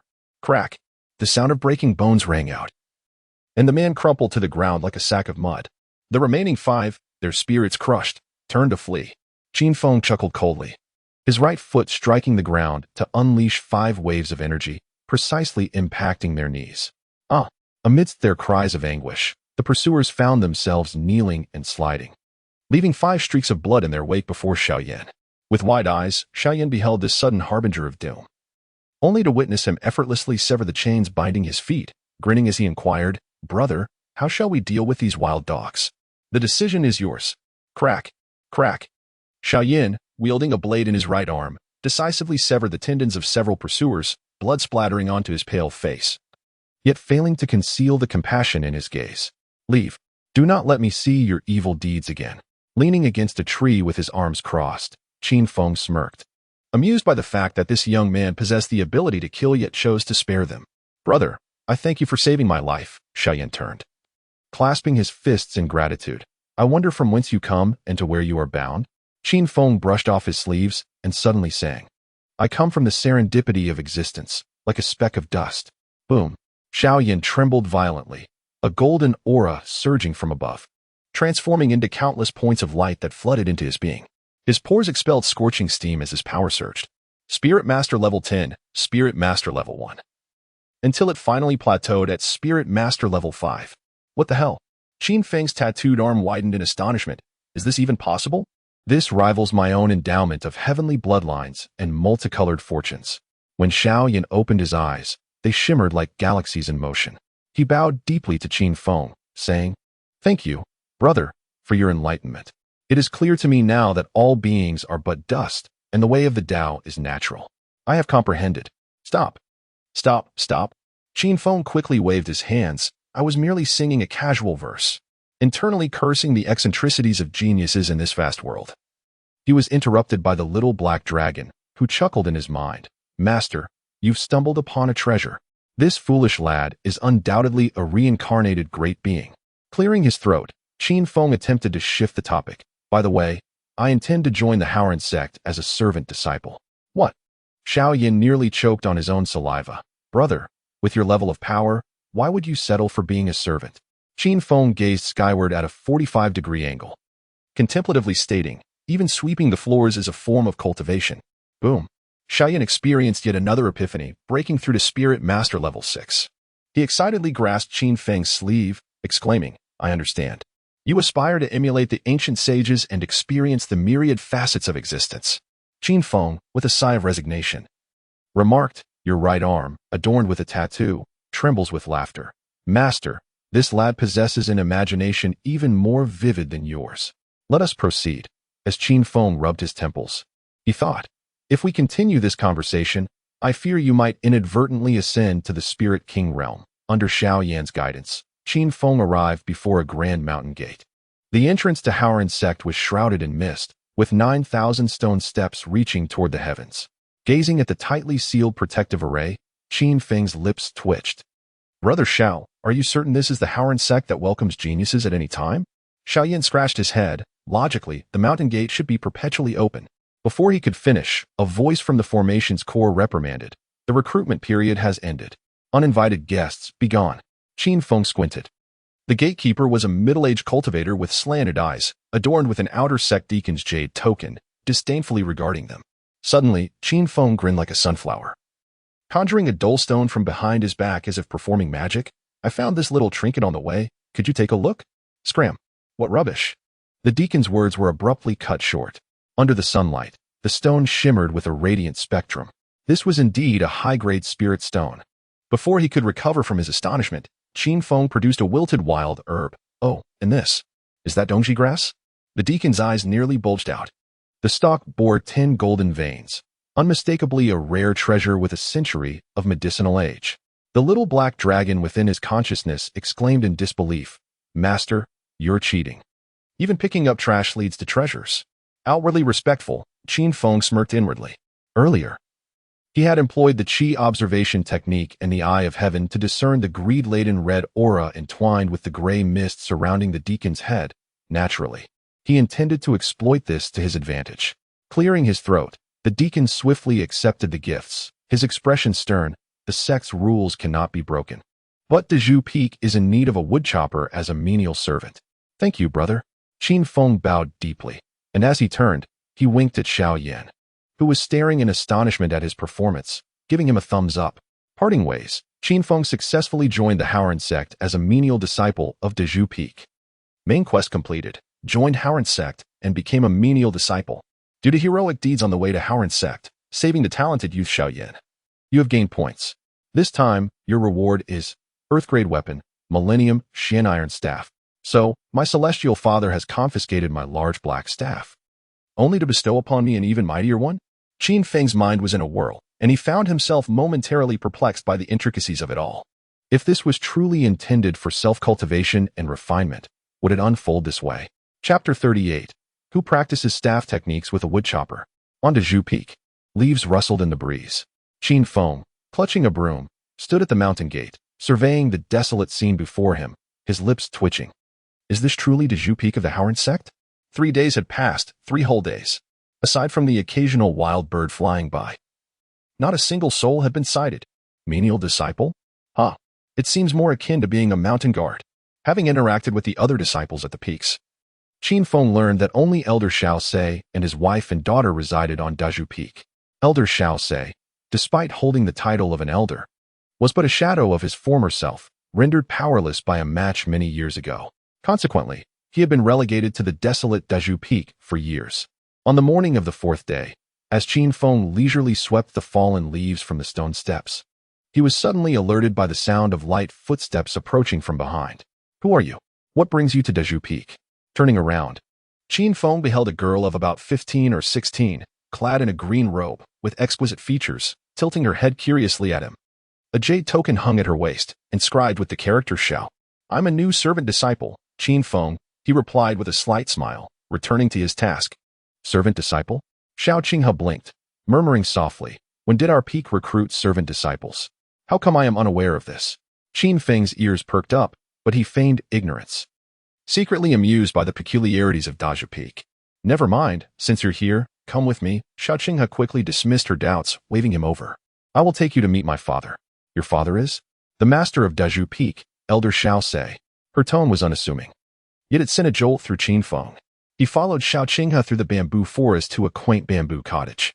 Just as they approached the door, a resonant voice echoed from within. Qinghe, you have returned?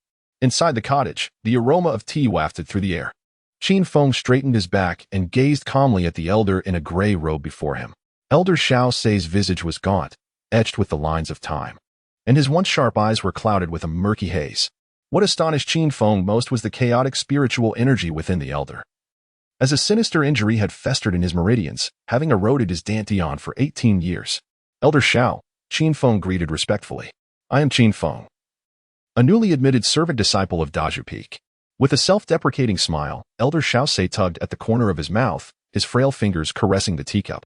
Ever since I was grievously injured in that match, rendering my cultivation null, the Howran sect has confined me to this place. He gazed out at the swirling clouds, adding, it has been 18 years since Daju Peak last took in servant disciples.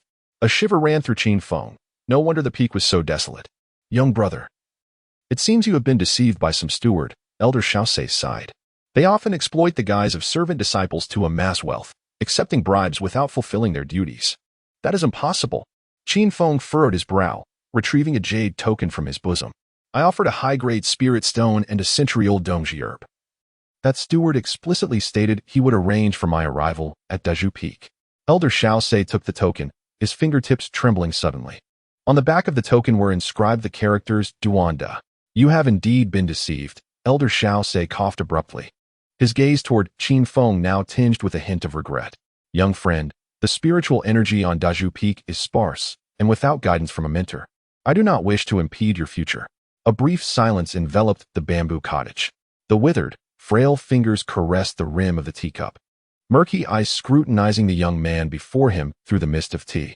Qin Feng's gaze flickered as he noticed the fine scars on the bony knuckles, a testament to both new and old injuries. A wave of emotion washed over him, tinged with pity. Surely Elder Xiao harbored some unwillingness to accept his fate. Despite his grievous wounds, despite his current state of helplessness. Suddenly, he smiled. Elder Xiao, I wish to remain at Daju Peak. In his heart, Qin Feng silently contemplated.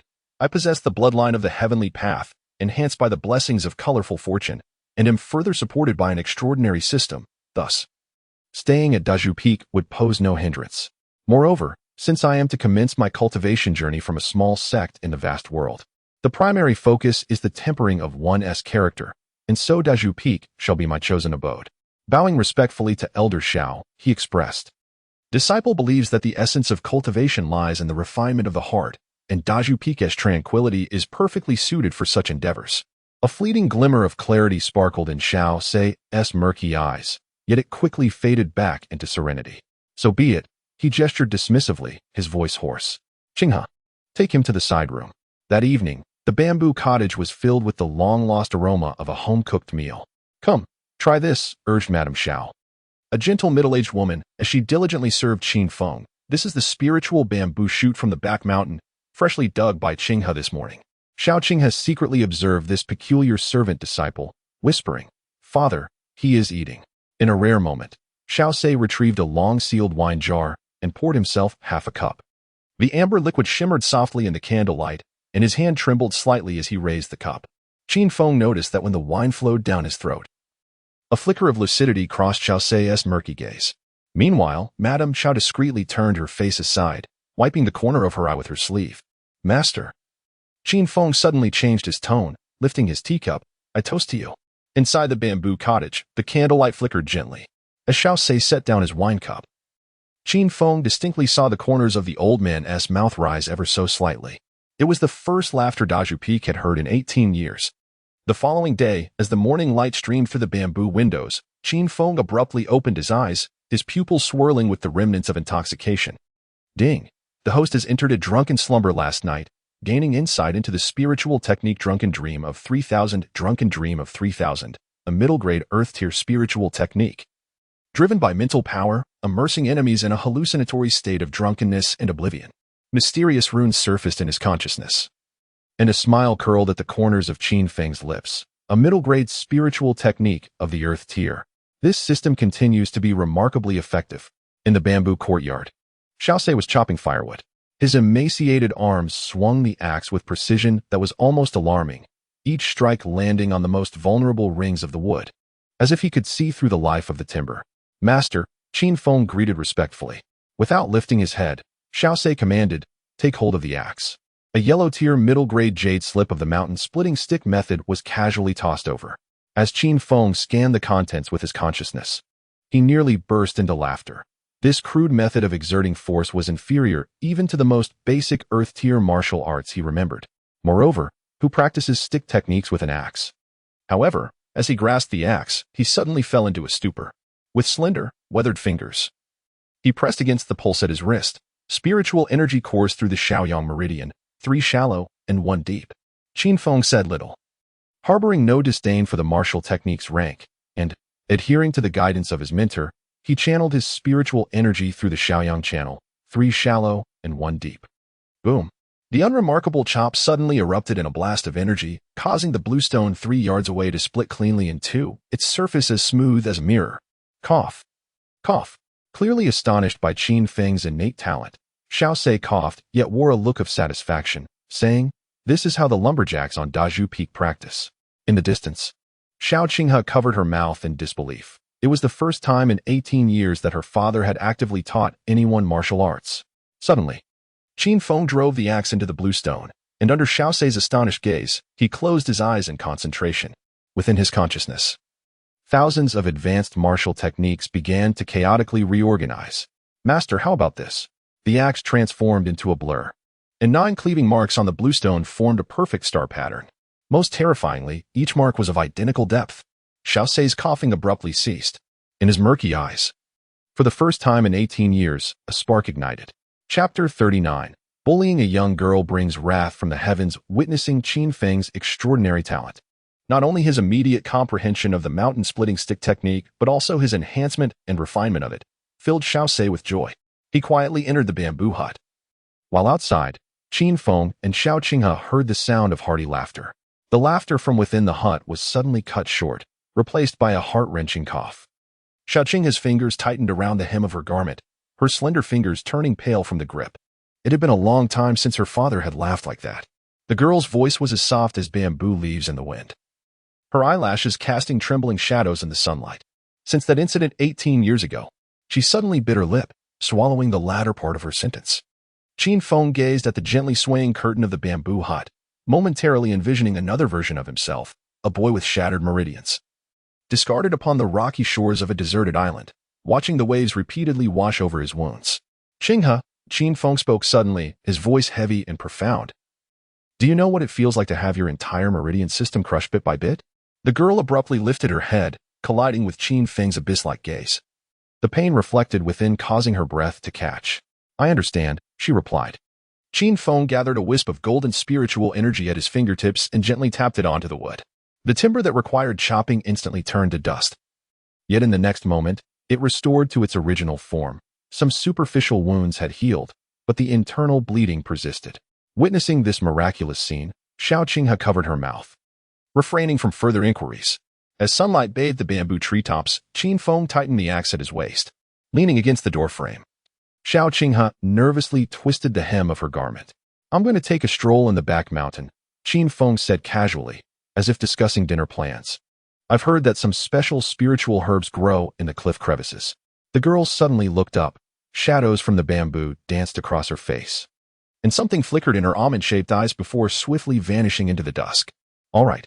A single, simple word, yet it seemed to drain every ounce of her strength.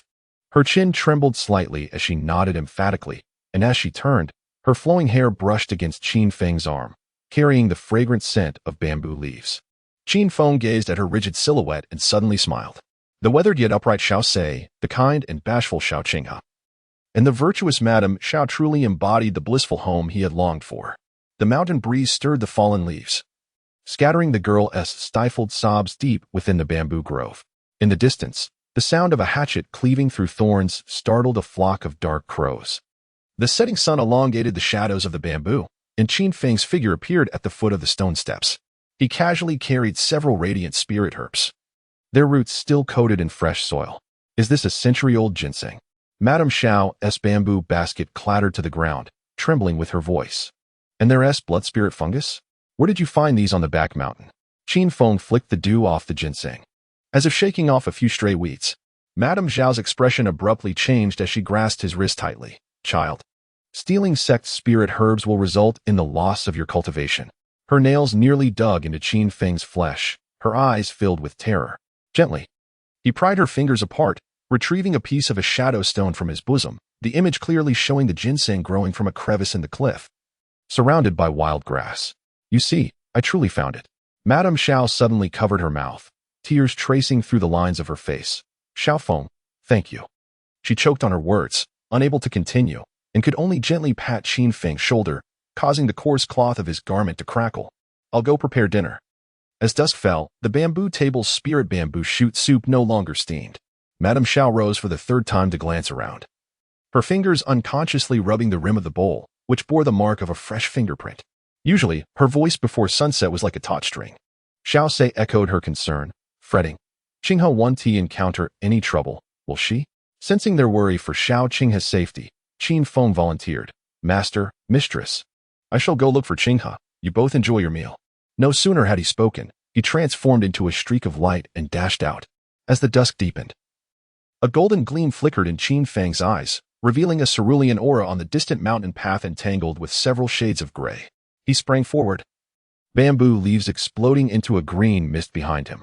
At the foot of Star Peak Mountain, 5 disciples in blue robes formed a semicircle to block the way. The leading man twirled a jade-green pill between his fingers, his mocking voice echoing in the canyon. Junior Sister Xiao, the alchemy records indicate that this Jingling healing pill was stolen yesterday. Nonsense. Xiao Qinghe's hair flew wildly, the jade pendant at her waist jingling. I exchanged 300 contribution points for it. The record in the jade tablet is still intact. A disciple named Wang Defa suddenly crushed the jade tablet, fragments cascading through his fingers. Now it's gone. The other 4 advanced simultaneously, frost forming upon the ground. Xiao Qinghe took a half step back, her heels already against the cliff. They were all at the spirit master level. I heard your father was once called the Thousand Bamboo Sword. Wang Defa tossed the pill into the abyss. Why don't you jump down and retrieve it? His words abruptly ceased. A slender hand intercepted the elixir midair, the dark fabric of the robe fluttering at the edge of the cliff. Qin Feng appeared at the precipice, his fingertips twirling the elixir with an effortless grace. With a smile revealing his pearly white teeth, he seemed to tease the notion that any harm might befall the young girl. Who were these lowly attendants? Wang Defa unleashed a surge of spiritual power, and with a resounding roar, the heavens unleashed a golden thunderbolt, propelling the 5 men through the air simultaneously. Qin Feng strolled leisurely to Xiao Qinghe's side. Behind him lay the charred and twitching forms of his assailants. Brother Qin Feng, Xiao Qinghe's voice quivered, her eyes suddenly widening in alarm. Watch out. Wang Defa, grimacing, rose with a palm brimming with a sinister azure toxin. Die, you wretch. Without turning, Qin Feng retaliated with a swift slap. The crisp sound echoed as Wang Defa was sent spiraling towards the distant cliff face. Qin Feng placed the elixir back into the young girl's palm and gently urged, let us return. It is time to concoct the medicine. Do you think you can leave after striking someone? Is that how it works? A chilling voice emerged from the woods as 3 figures obstructed their path. The leader, a young man with a sinister countenance, bore a jade token at his waist, shimmering with the cold light of the Star Peak intersect. That was Wang Chong. Xiao Qinghe felt a chill at her fingertips, her voice barely a whisper. My brother is at the 3rd level of spiritual mastery. Qin Feng sensed her trembling and softly squeezed her hand. Close your eyes and count to 3. From Wang Chong's sleeve slid a poisoned dagger. Even the attendants of Daju Peak dared to. This senior brother, Qin Feng interrupted, a dangerous smile gracing his lips. You Star Peak disciples trouble my kin from Daju Peak, and I have yet to seek redress. How is it that the rabid dog bites first? You. Wang Chong seethed, spiritual energy morphing into a venomous serpent that lunged forward. Just as Xiao Qinghe counted to 2, 3 dull thuds echoed nearby. When she opened her eyes, she beheld Wang Chang and his companions entangled within the tree trunk, each bearing singed footprints in their trousers. Qin Feng dusted off the non-existent specks from his attire. May we depart now? The mountain breeze rustled through fallen leaves, and Wang Chang's contorted face remained frozen in disbelief. Suddenly, the mountain wind ceased, and a white figure flashed like a specter. Wen Tai single-handedly lifted Wang Chang and his two companions from the tree, discarding them onto the ground like refuse, stirring up a cloud of dust. The eldest senior brother, Wang Chang, bled from the corner of his mouth. Trembling fingers pointing accusatorily at Qin Feng, this attendant, silence. Wen Tai kicked Wang Chang over, his white robe adorned with embroidered star patterns glinting ominously. You cannot even handle a mere attendant from Dazhu Peak. You have brought shame upon the Star Peak. Xiao Qinghe instinctively shrank behind Qin Feng, gripping the hem of his garment tightly. Qin Feng sensed the girl's fear. Clearly, Wen Tai had established a formidable reputation within the Star Peak. Wen Tai turned, his gaze slicing through Qin Feng's coarse robe bearing the Dazhu Peak insignia, and suddenly chuckled derisively. When did even Dazhu Peak deem themselves worthy of disciples? He feigned brushing off non-existent dust from his sleeve. Or have you finally given up on cultivation and resorted to garbage collection? Qin Feng narrowed his eyes. Though Wen Tai appeared gentle, a venomous coldness lurked beneath. The most ludicrous aspect is that this so-called senior brother, despite being merely at the 5th level of the Spirit Master realm, arrogantly lifts his chin in disdain. Brother Wen, Xiao Qinghe suddenly steps forward, asserting that it is not his place to speak here. With a casual wave of his sleeve, Wen Tai unleashes the overwhelming pressure of the 5th level Spirit Master, akin to a mountain pressing down. Suddenly, Qin Feng snaps his fingers like swatting a mosquito, and the oppressive atmosphere dissipates instantaneously, leaving only a few bamboo leaves fluttering to the ground. Are you done? Qin Feng inquires while casually inspecting his ears. Now it's my turn. A grin spreads across his face, revealing a set of pearly white teeth. Is it a common trait among the people of Xingfeng to present their faces for a beating? At this moment, Wen Tai feels a scorching heat enveloping his face. In the Haoran sect, aside from a select few, no one has dared to confront him so boldly. This was clearly a slap to his face. His eyes involuntarily twitch, his previously gentle visage now contorted into a ghastly mask. You are quite something, he hisses, his voice dripping with venom. Even the menial workers of Dazhu Peak dare to. Qin Feng dismissively flicks his wrist, treating Wen Tai as if he were nothing more than an irritating fly. Xiao Qinghe steps back in astonishment, having never witnessed such a grotesque expression on the usually smirking senior brother, whose eyes now brimmed with a palpable murderous intent. The atmosphere between the two suddenly thickens. A silvery glow reminiscent of stars emanates from Wen Tai, his spirit master might sweeping through the air, causing the leaves to rustle ominously. He deliberately concentrates his oppressive force within a meter of Qin Feng, and the ground beneath begins to crack, with stones defying gravity and levitating. Yet, Qin Feng merely chuckles lightly. Without any fluctuation of spiritual energy or resistance to the pressure, he stands casually, not even the hem of his garment fluttering. Strangely, all the stones within half a meter of him suddenly crumble into dust. Wen Tai's pupils constrict. He notices a faint golden vortex swirling within the depths of Qin Feng's ebony eyes, as if it were devouring his very soul. Who exactly are you? Wen Tai's inquiry chokes in his throat. To his horror, he finds himself retreating uncontrollably, his body acting on instinctive fear. Have you both forgotten the sect's rules? A cold, clear voice pierces the air like a sudden spring chill. Those who engage in private brawls shall be confined for 3 months. The crowd turns to see a girl in a snow-white robe standing atop a bamboo shoot. She lightly touches the bamboo leaves with her toes, her jade pendant gleaming with the words Haoran under the moonlight. Wen Tai's complexion drains of color instantly. Sister Mu Mu. The girl's indifferent gaze sweeps across the battlefield. Pausing slightly upon seeing Qin Feng, she gracefully descends, her skirt adorned with golden threads untouched by dust. Mu Qingyi's white sleeves flutter without wind, her eyes glinting like swords. You neglect your training on ordinary days, yet resort to violence over trivial personal grievances. If you possess any strength, save it for the sect's grand competition in 3 months. Now, disperse. Wen Tai clutched his chest as he rose, his complexion pale. Sister Mu, it was this servant who— Silence. Mu Qingyi commanded, her fingertips coalescing into an icy crystal. If you dare to argue further, I shall freeze your tongue. As she turned her gaze to Qin Feng, the crystal dissipated silently, her eyes reflecting a hint of surprise. You? A newcomer? Qin Feng slightly bowed, a faint smile gracing his lips. A newcomer from Dazhu Peak. I pay my respects to Sister Mu. Mu Qingyi arched an elegant brow. You know of me? Of course, your name echoed 10 miles away when I called you. Sister Mu. Yet, Qin Feng merely blinked innocently, his expression earnest. Sister, your celestial beauty shines like the full moon, making it difficult not to recognize you. Such flattery. Mu Qingyi's ears flushed slightly, her fingers unconsciously tightening around her robe. Suddenly, her voice took on an unmistakably sharp edge, based on your earlier actions. Your cultivation level must be at least that of a mid-tier spirit master. Pray tell, what realm do you truly belong to? Qin Feng's brow arched subtly, inwardly acknowledging her keen perception. However, he could not reveal himself as a spirit king. Since she regarded him as a mid-tier spirit master, he would acquiesce. I am at the 5th level of spirit mastery, he casually declared, echoing Wentai's earlier claim, deliberately allowing his spiritual energy to manifest a faint silver glow on his skin. Mu Qingyi's pupils constricted, for she distinctly perceived a flash of golden light within that silver sheen, though it vanished almost instantly. Just like Wentai? No wonder.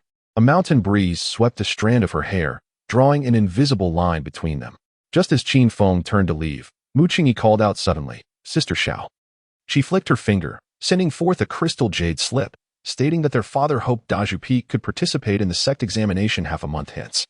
The slip shimmered with a ghostly blue light under the setting sun, reflecting the sudden pallor on Xiao Qinghe's face. For 18 years. This was the first time the sect leader had actively invited Daju Peak. I will convey this to father, Xiao Qinghe said, her hand trembling as she accepted the jade slip.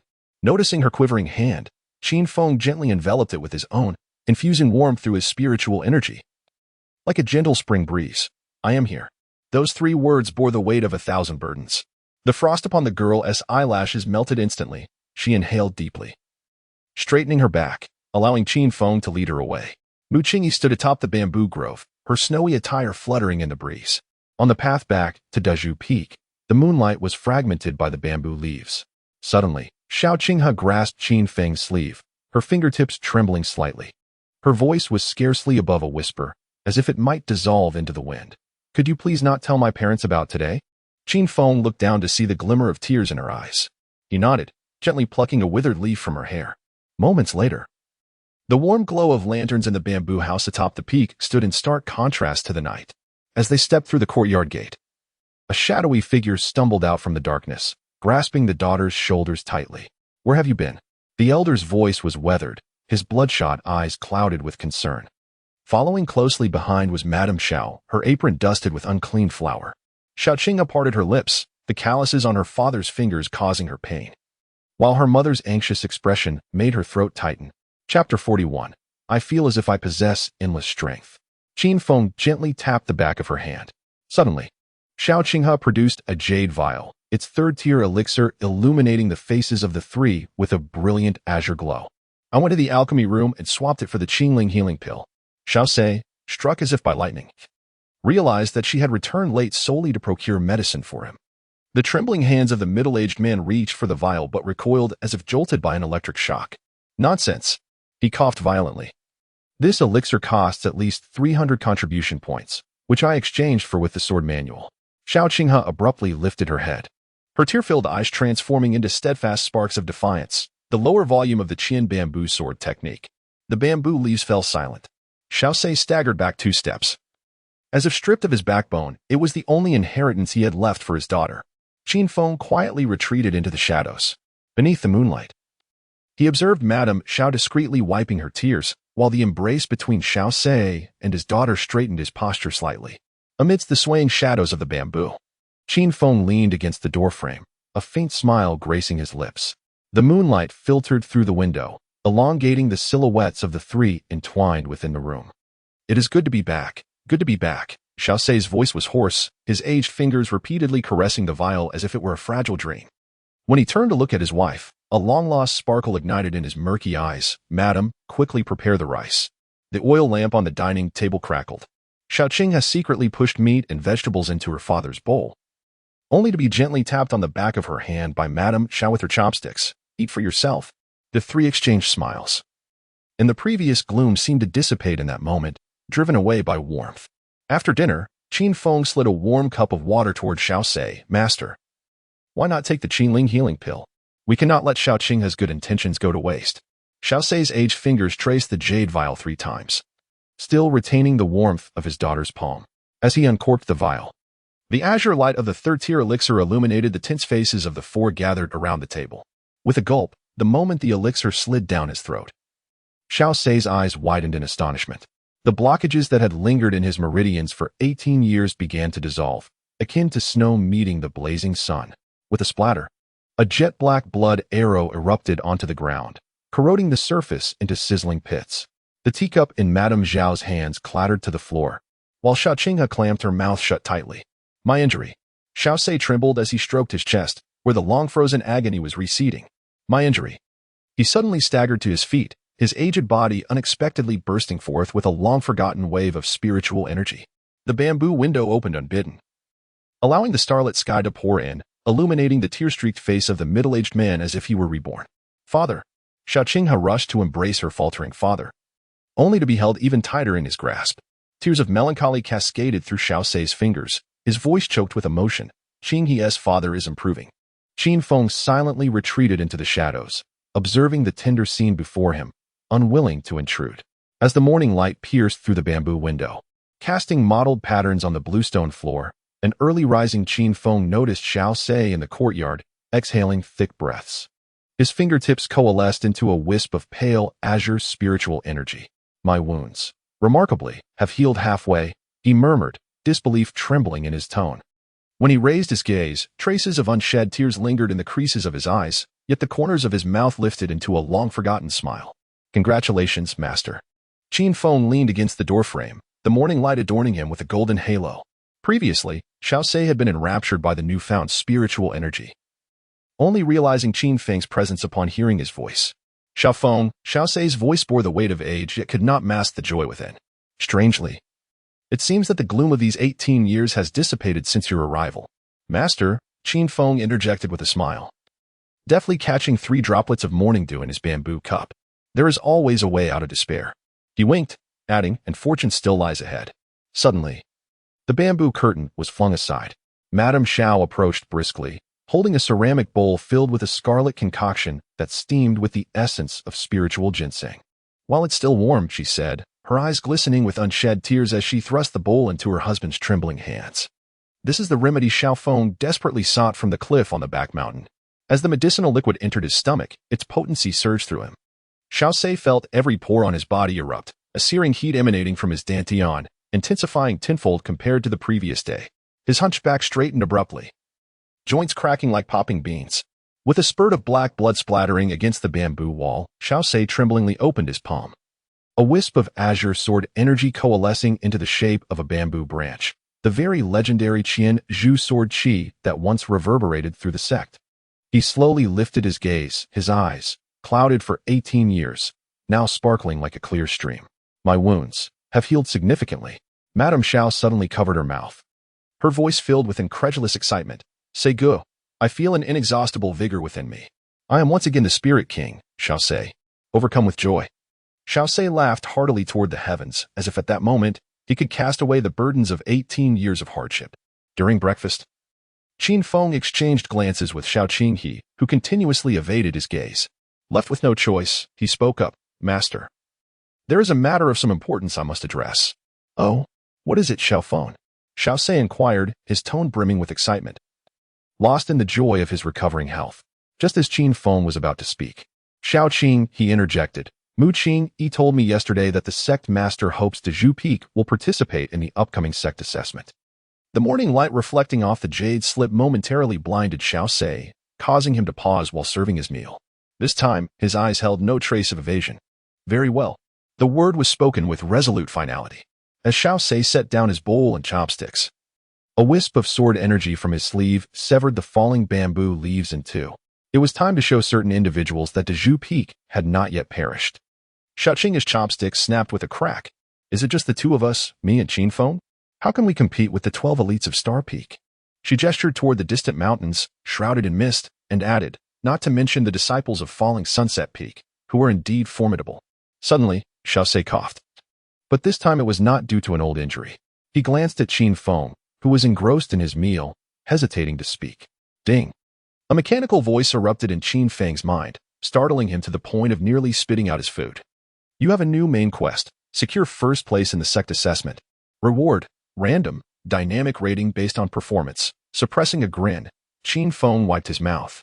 The system, even in issuing quests, was so flamboyant.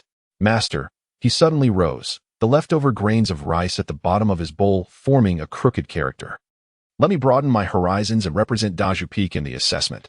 Faced with the eager Qin Feng, who was keen to participate in the sect's assessment, Xiao Se inquired with a tight voice, Xiao Feng, the disciples of Star Peak and Falling Sunset Peak are quite exceptional.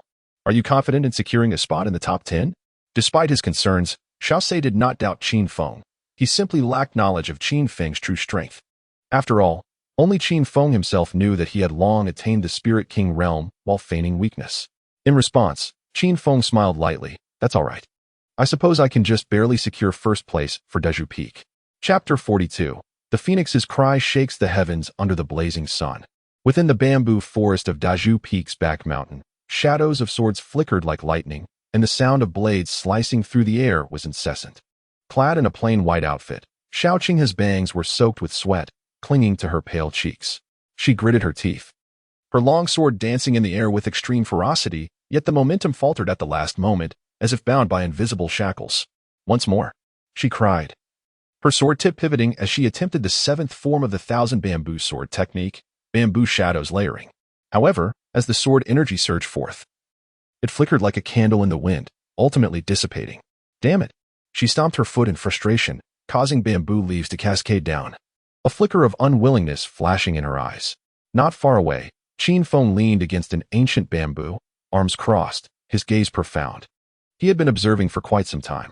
Although Xiao Qinghe's swordplay was fierce, it lacked the resilience characteristic of bamboo. Junior sister Xiao, he suddenly spoke. His voice deep yet clear. Xiao Qinghe turned abruptly, her eyes widening in surprise at the sight of Qin Feng, then stubbornly turned her face away, coldly replying, "What guidance does senior brother Qin have?" Unfazed, Qin Feng approached leisurely, his fingertip deftly catching a falling bamboo leaf. The thousand bamboo sword technique emphasizes softness within strength. Yet your sword is too rigid. Xiao Qinghe furrowed her brow, retorting, if the sword is not rigid, how can one defeat the enemy? Qin Feng shook his head. Flicking his fingertip, the bamboo leaf shot out like a blade, carving a graceful arc in the air before embedding itself deeply into a distant tree trunk. Xiao Qinghe's pupils constricted. This feat was not something an ordinary swordsman could achieve. A sword is not meant for a head-on clash. Qin Feng spoke softly, if you wish, I can teach you a sword technique that is more suited to your style. A flicker of hesitation crossed Xiao Qinghe's eyes, quickly replaced by stubbornness. My Daju Peak has its own traditions. There is no need for Brother Qin to concern himself. Qin Feng chuckled lightly, his gaze piercing. What if I told you that this sword technique could astonish everyone during the sect's assessment? Xiao Qinghe's breath caught, and her grip on the sword tightened slightly. What sword technique? She finally queried, her voice tinged with a suppressed anticipation. Qin Feng's lips curled into a smile as he pronounced each word deliberately. The sword technique, Qing Wanjiu Xiao. Morning dew trickled down the bamboo leaves, splattering against the blue stone with delicate droplets. Xiao Qinghe's fingers, gripping the edge of her garment, turned pale, yet her gaze remained defiantly fixed on Qin Feng's face. Brother Qin, please teach me. Her voice was softer than the dew, yet carried a resolute determination. This is the first time in 18 years that Daju Peak will participate in the sect's assessment. I absolutely cannot. Before she could finish, a section of green bamboo suddenly appeared before her eyes. Qin Feng flicked his fingertip against the bamboo, producing a sound akin to a dragon's roar. Watch closely, Qing Wanjiu Xiao. The bamboo branch transformed into a blur in his hand, unleashing 9 streams of azure sword energy that soared into the sky like a phoenix taking flight. As the final move, Jiu Xiao Lanyu, came to a close, the dewdrops throughout the bamboo grove suspended in midair, reflecting myriad sword lights. Xiao Qinghe knelt on one knee, her pupils mirroring this magnificent spectacle. Please, brother, grant me the sword. Half a day later, amidst the swaying shadows of the bamboo on the back mountain, Xiao Qinghe's swordsmanship grew increasingly fluid. She was naturally suited for a light and agile sword style, each flick of her wrist evoking the ethereal shadow of a Qing Luan. On the third morning, as she completed the sword technique for the 7th time, a blue feather pattern suddenly appeared on the nape of her neck. Puzzled, she touched her heated skin, and the sword tip trembled, resonating with a harmonious phoenix cry. This sword technique seems as if it were crafted just for you. Qin Feng leaned against the bamboo, chuckling, as a strand of golden light emanated from his fingertip and entered her brow. In an instant, a complete vision of the Qing Yuan sword intent materialized in her consciousness. Identical to the divine bird she had once seen in her dreams.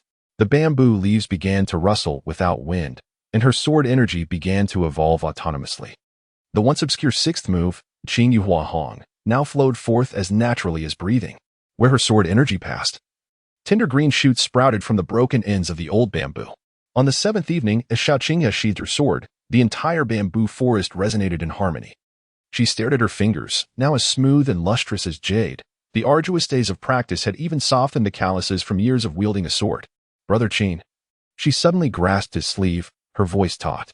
This sword technique is 100 times stronger than my father's Jianzhu sword technique. Could it possibly be a celestial rank? The words echoed like thunder. Xiao Qinghe staggered back, her back colliding with the green bamboo. Celestial rank? To think that within the entire Haoran sect, there are barely a handful of Xian rank techniques, and Brother Qin so casually taught her a celestial rank sword technique. Yet, Qin Feng had already turned to walk towards the rising smoke, his laughter trailing behind. Tomorrow morning, I will teach you the final 3 moves. During the assessment, let those who look down upon Dazhu Peak witness what it means when the Qing Yuan does not sing in vain. It will soar and astound the heavens. As the morning sun rises, the martial arena of the Haoran sect is adorned with fluttering banners. The platform, encircled by 9 coiling dragonstone pillars, is already teeming with cultivators from various factions. The black-clad swordsman of the Tiandao sect stands with his arms crossed, the fierce beast patterns on his scabbard glimmering coldly in the sunlight. The white-robed formation masters of the Wuzhizong manipulate runes with their fingertips, quietly calculating the arena's barrier. While the disciples of the Haoran sect, clad in delicate pink veils, captivate many young cultivators with their enchanting glances. Xiao Qinghe stands before the seating of the Dazhu Peak, her fingers unconsciously caressing the hilt of her sword. This is her first time representing Dazhu Peak in the sect assessment, and her palms have already begun to bead with fine sweat. Nervous? Qin Feng, appearing at her side without her notice, hands her a vibrant green bamboo leaf. Upon receiving the leaf, Xiao Qinghe discovers that a faint spiritual energy flows through the veins of the leaf, gently pulsating in her palm as if it possesses life. Remember the sensation from that day in the bamboo grove. Qin Feng's voice resonates, deep and powerful. The Qing Yuan will not sing unless it is to startle the heavens. Xiao Qinghe takes a deep breath, her initial anxiety gradually transforming into resolve. She lifts her gaze to the high platform, where her father, Xiao Sei, sits beneath the banner of Dazhu Peak, his thin frame erect. Following her gaze, Qin Feng frowned slightly, clearly perceiving the blue veins bulging on Xiao Sei's hand gripping the armrest, not from nervousness, but from suppressed anger. Ah, isn't that Elder Xiao? A mocking voice suddenly pierces the air. Elder Shou Yuanchang of the Xingfeng sect approaches, accompanied by a group of disciples, his voluminous star-patterned robes flapping ominously in the wind. 18 years without descending the mountain, and today you choose to embarrass yourself? Xiao Sei rises slowly, a flicker of sharpness flashing in his murky eyes. Elder Shou's tongue remains as foul as ever. Have you perhaps become so consumed by your cultivation that you've scorched your wits? Shou Yuanqing's expression darkens, prompting his senior disciple, Wen Tai, to step forward. Elder Xiao, my master only wishes well for the Haoran sect. With all factions gathered today, if the disciples of Dazhu Peak cannot endure even 3 strikes, when Shi Xiang is overly concerned, Qin Feng interjects, a harmless smile gracing his face. You should be wary instead. I hope to see no imprints of my palm on your face later. A ripple of suppressed laughter erupts from the onlookers. Wen Tai's face turns ashen, the lingering displeasure from their previous altercation resurfacing. You sharp-tongued little servant. The second disciple, Wang Chong, sneers, I hope you can still smile when the assessment begins. Elder Shou raises a hand to silence his disciple, narrowing his eyes as he scrutinizes Qin Feng. Xiao Sei, is this the new disciple you have taken under your wing? A waste without even a trace of spiritual energy? Elder Shou, Xiao Sei suddenly smiles, a grin that unsettles Shou Yuanqing. Shall we make a wager? If my Dazhu Peak disciples place in the top 3 today, will your Xingfeng sect yield the manuscript of the Celestial Refinement Technique? An uproar ensues. The Celestial Refinement Technique is a treasured gem of the Xingfeng sect, one of the few advanced techniques of the Haoran sect. Elder Shou is momentarily taken aback, then bursts into laughter. Very well. However, should you lose, I demand the ancient bamboo of Daju Peak. At that moment, atop the high platform, Mu Tianya's fingertips unconsciously caressed the dragon-patterned indentations on the armrest. Upon witnessing the silhouette of Xiao Sei appearing at the Daju Peak seating, a sense of guilt and unease washed over him, as if the bloody battle from 18 years prior was vividly replaying before his eyes. The sect master, clad in resplendent garments, leaned slightly forward, yet froze as he was about to rise. Seizing the opportunity during the intermission of the ceremony, Mu Tianya swiftly made his way to Xiao Sei's side. This usually imposing sect master spoke in a voice unexpectedly coarse, akin to sandpaper, had it not been for my urging for you to fight in my stead back then. Xiao Sei's emaciated fingers abruptly tightened around the teacup, the fragile porcelain emitting a sound of distress under the pressure. The tea within swayed, creating ripples that mirrored the sardonic curve of his lips. Your words are heavy, sect master. It is only natural for fellow disciples to protect one another. He paused deliberately. Much like the special care the sect master had afforded Daju Peak over the past 18 years, Mu Tianya's pupils constricted. He was acutely aware of the dissatisfaction embedded within those words. After Xiao Sei's meridians had been severed years ago, he had, indeed, cast the lineage of Daju Peak into a desolate land devoid of spiritual energy under the influence of his waning lifespan. The treasured 9-turn soul-reviving pill, long kept hidden within his sleeve, now felt as heavy as a mountain. My daughter and disciple are taking the stage. Xiao Sei suddenly turned, a flicker of light igniting in his murky gaze. Following his line of sight, Mu Tianya beheld Xiao Qinghe, clad in white, stepping forth with an ethereal grace. Her eyes shimmering with an unusual radiance in the morning light, while Qin Feng languidly trailed behind her, half a bamboo stick in hand, with a thunderous drumbeat. Mu Tianya cast a lingering glance at Xiao Sei's erect posture before turning, his robe billowing like clouds as his resonant voice reverberated across the assembly. The 360th sect assessment of Haoran sect officially commences. In the center of the martial arts arena, the mysterious iron force testing monument emitted a low hum, and the elder judge's withered hand struck the surface, causing crimson veins to surge forth like blood vessels. First match, measuring 5,000 pounds. Those who fail to meet the standard retreat to the back mountain for 3 years of mining. An uproar erupted among the spectators. The one-eyed elder from the Sword of Heaven sect scoffed, slamming his 9-ring saber onto the ground. Is the threshold for Haoran sect so low now? My disciples must start at 8,000 pounds. Amidst the clashing sounds of blades, the ladies of the Hehuan sect giggled behind their hands, their eyes glinting with calculation. Unconsciously, Xiao Qinghe reached for the jade pendant at her waist, her peripheral vision catching the sight of her father Xiao Sei's frail wrist. It was from this very force-testing monument that this man had once surged forth, shattering records with 1,000-pound might. Are you afraid?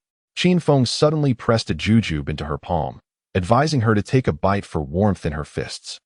A smile danced at the corners of his mouth, though his gaze darted toward the high platform, where Xiao Sei was intently focused on the force-testing monument. A hint of tension evident in his demeanor. Bang. 4,003. Eliminated. 4,008. Useless. The shouts of disqualification echoed before the monument, as the disciple Wang Cheng of Xingfeng let out a sinister laugh, unleashing 6,200 pounds. A peculiar glow manifested upon the monument's surface. Did you see that?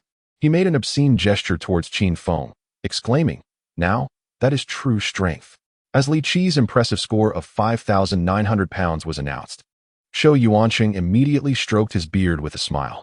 This grin reached its zenith when Wen Tai took the stage. The seemingly casual punch from the young man in white unleashed a blinding golden light from the strength-testing stone tablet. 9,200 pounds. The voice of the chief judge trembled, breaking the 15-year silence of the inner sect. Before the astonished gasps could fade, a snow-colored figure gracefully landed before the tablet. Mu Qinghe did not even assume a fighting stance, merely pointing her fingers like a sword. Boom. The strength-testing stone trembled violently, its crimson patterns instantly transforming into a golden red hue. 10,800 pounds. The chief judge's voice nearly cracked. A new record. In the profound silence that enveloped the arena, Xiao Qinghe took a deep breath and approached the strength-testing stone. The sword energy of her Qing Wan Jiushao quietly circulated within her sleeve, coalescing into an ethereal image of the Qing Wan at her fist tip. 9,000 pounds. Passed. This figure rendered the members of Xingfeng pale with shock. A disciple from Daju Peak had actually surpassed many of them. It's my turn. As the final contestant, Qin Feng stretched lazily and strolled to the tablet, tossing a half-eaten jujube into the air. Shou Yuansheng suddenly slammed his hand on the table. No eating during the testing. Qin Feng grinned, and in the instant the Juju pit hit the ground, he unleashed his punch. Boom. With a thunderous explosion. The 10-foot-tall strength testing stone shattered into countless iron fragments. The splintering debris eerily hovered half a foot before Qin Feng, before crashing down like a torrential rain upon the seats of Xingfeng, causing Wang Chang to fall to the ground in fright. As the dust settled, the audience could only hear Qin Feng's languid voice. Apologies, I couldn't quite control my strength. He bent down to retrieve the Juju pit, accurately flicking it into Wen Tai's wide-open mouth. Compared to those who rely on medicinal pills for their prowess, my punch here is a testament to sincerity. On the dais, Mu Tianya's hand gripped the railing, leaving 5 distinct finger marks. He stared intently at the ground beneath Qin Feng, which remained unscathed, as all the force had been precisely directed towards the strength-testing stone. Such control is truly terrifying. The first assessment has concluded. The chief judge's voice quivered, laced with emotion, as the qualifiers prepared for the second round. As the hoarse proclamation echoed, the jade slip suspended in midair suddenly erupted in brilliant light. Qin Feng casually grasped a streak of flowing light, and the numeral 1 on the slip instantly ignited a commotion in the arena. At the same time, Wang Chang from Xingfeng also drew 1. Ha! Shou Yuansheng on the elder's seat clapped joyfully, his star-patterned robe rustling emphatically. Wang Chang is truly a standout among the younger generation of Xingfeng. He deliberately raised his voice, casting a sidelong glance at Xiao Sei. Some who merely scraped by in the first round will struggle to last even 10 moves. However, the one-eyed elder from Tiandao Sect chuckled. Elder Shou. That lad truly shattered the testing stone. It was no mere stroke of luck. Upon hearing this, Shou Yuansheng awkwardly chuckled, inwardly cursing. Damn it, what a spoilsport. Wang Chang leaped onto the stage, his muscles rippling like iron. He intentionally cracked the ground into a web-like pattern and beckoned Qin Feng with a finger, taunting, trash.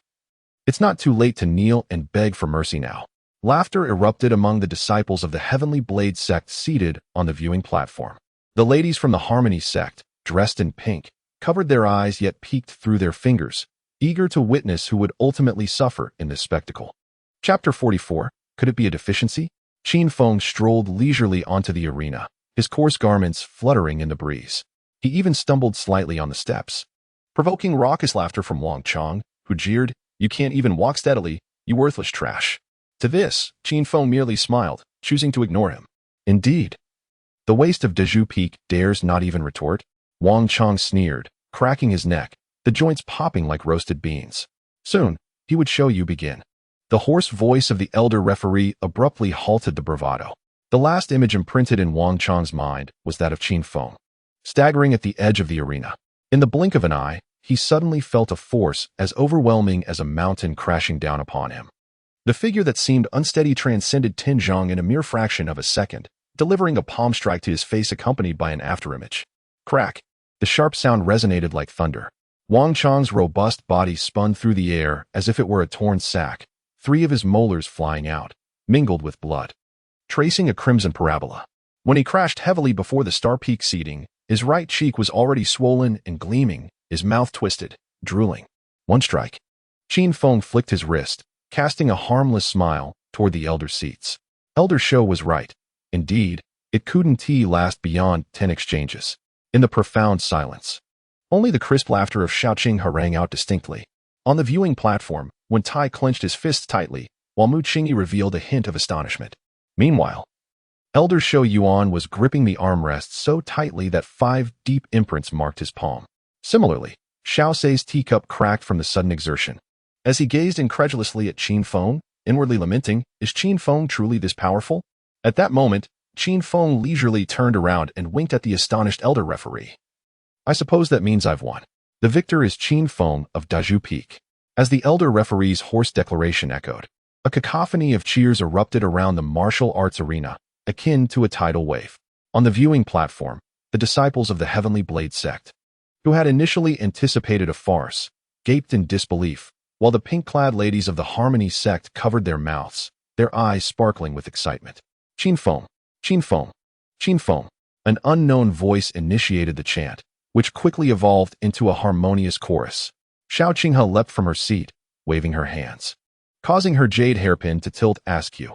Even the typically composed Madame Xiao could not restrain her applause.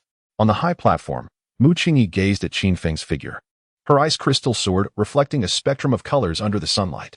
Qin Feng lazily waved his hand, his coarse garments billowing in the wind. As he passed the Star Peak seat, he deliberately stepped on the bloodstained tooth spat out by Wang Cheng. The sound of his shoe grinding against it rendering Shou Yuan Cheng's face ashen. Just as Qin Feng was about to descend the steps, a white figure brushed past him. The sleeves of Wen Tai's snow-white star-patterned robe billowing without wind, emanating a chill that compelled the nearby disciples to instinctively retreat. Do not presume that defeating Wang Chong grants you the right to be arrogant. Wen Tai's voice, akin to a venomous serpent's hiss, was audible only to Qin Feng. Should fate draw me, I shall unleash the half-poisoned dagger concealed within my sleeve, its cold arc glimmering in my palm.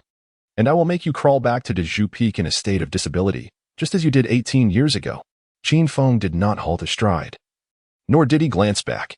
Yet, in the fleeting moment they passed each other, the black dragon tattoo on his right arm suddenly opened its vertical pupil. A beam of invisible golden light piercing into Wen Tai's dantian. Phew. Wen Tai abruptly clutched his abdomen, staggering to one knee. In terror, he realized that his spiritual power, which had reached the 5th level, had instantaneously solidified. What is wrong with senior brother? Qin Feng turned, feigning concern, his voice booming enough for all to hear. Could it be a case of kidney deficiency? Amidst the laughter, Wen Tai glared up menacingly, only to catch a fleeting glimpse of a dragon-shaped phantom behind Qin Feng's backlight. Meanwhile, Mu Tianya, seated at the high platform, had unknowingly shattered the jade armrest. He squinted at Qin Feng's returning figure. The ephemeral dragon-shaped phantom having shaken his spirit even at the 10th level of the Spirit King realm. Mu Tianya cast a glance at Xiao Sei seated among the elders, then shifted his gaze back to Qin Feng, deep in thought. Qin Feng casually handed the stolen Star Peak candied fruit to Xiao Qinghe, lightly tapping 3 times on her palm. Just wait and see. Xiao Qinghe inhaled deeply, her jade hairpin stirring without wind, as she gazed at Wen Tai, who was parading on the arena, a rare battle spirit igniting within her apricot eyes. When I encounter a Star Peak disciple, I shall show him that the sword of Dazhu Peak is never mere decoration. Having concluded her statement, Qin Feng suddenly caught sight of Mu Qingyi's gaze from afar. The ice beauty subtly nodded at him. On the arena, Wen Tai's star-patterned sleeves fluttered in the wind, as he toyed with Duan Yi, a disciple from the falling Sunset Peak, whom he could have dispatched in 3 moves, as if he were mere plaything. Is this how you kneel? Wen Tai kicked Duan Yi's knee, the sound of cracking bones ringing clear, as Duan Yi curled in pain. Wen Tai lifted his chin with his shoe tip. Is this the kind of trash that falling Sunset Peak produces? Duan Yi, spitting blood, wished to concede, but found his throat sealed by Wen Tai's spiritual force. Am I permitting you to speak? The young man in white leaned in, planting a foot on Duan Yi's face. Trash should crawl like a dog. Amidst the cries of anguish, Wen Tai suddenly delivered a powerful kick, sending Duan Yi flying off the arena. At the high platform, Mu Qingyi seethed with barely concealed anger, her ice soul sword exuding a terrifying cold gleam. Star Peak disciple, the elder referee announced with a strained voice. Wen Tai wins. The cheers were sparse. Even the combative members of the Tian Dao sect turned their faces away in silence. Only the longevity of life can evoke such raucous laughter, as if this brutal triumph were something to be proud of. Subsequently, the second round of contests commenced, with victories alternating between Xingfeng and Luoxia Peaks. In the 8th match, Xiao Qinghe of Dazhu Peak faced off against Mu Qingyi of Luoxia Peak. The pronouncement of the elder referee was akin to cold water splashing onto a hot pan, igniting the atmosphere instantly. In the viewing platform, the one-eyed elder of Tian Dao sect leaned forward abruptly, his 9-looped blade crashing to the ground. The women in pink garb from Hahuan sect collectively covered their red lips. Who does not know that Mu Qingyi is the daughter of the sect leader, a peerless genius at the 6th level of spiritual mastery? 3 moves. From the seat of Xingfeng, Wang Chong, standing behind Wen Tai, raised 3 fingers and grinned wickedly at Qin Feng, proclaiming that if this girl could withstand 3 moves, he would eat his words. Suddenly, Qin Feng stuffed a date pit into his gaping mouth. Spare yourself. You've lost your teeth. He then turned to Xiao Qinghe and whispered, let them see the sword of Dazhu Peak. On the arena, Mu Qingyi's ice spirit sword remained sheathed. Yet the chill emanating from it had already frosted the ground. She regarded the trembling girl across from her and, for once, spoke. There is no shame in conceding. Xiao Qinghe's response was to draw her sword. When the azure blade met the ice spirit sword for the first time, the clash resonated like the sound of metal striking metal. Their forms danced like butterflies, the sword lights weaving a complex web that left the onlookers dazzled. How could this be? Shou Yuancheng slammed his palm on the table, astonished that the daughter of Xiao Sei could contend so fiercely with Mu Qingyi. Before his words had fully settled, the tide shifted dramatically. Mu Qingyi's sword aura surged unexpectedly, the pressure of a 6th-level spiritual master crashing down like a mountain. Xiao Qinghe retreated 7 steps, her palm gushing blood, the hairpin clattering to the ground. Defeat was imminent. Just as the elder of Tiandao sect uttered those words, his single eye widened in disbelief. At that moment, Xiao Qinghe, despite her dire circumstances, closed her eyes. Her bloodied fingertips traced the sword's edge, and a phantom of the Qinghuan appeared behind her. The instant her phoenix-like eyes opened, the entire arena was engulfed in azure light. The Qinghuan's 9 heavens sword. A stunning display. In that fleeting moment, the sword's cry echoed like a phoenix soaring through the heavens, the azure sword rainbow piercing the skies. Chapter 45. I will make you know what pain is. Qinghe, how could such a powerful sword technique emerge? On the elder's seat, Xiao Sei was left dumbfounded, clearly unprepared for such a spectacle. Beside him, Shou Yuancheng's eyes widened in shock, equally astounded by Xiao Qinghe's sword prowess. Mu Tianya's brow furrowed slightly, a sense of unease rising within him.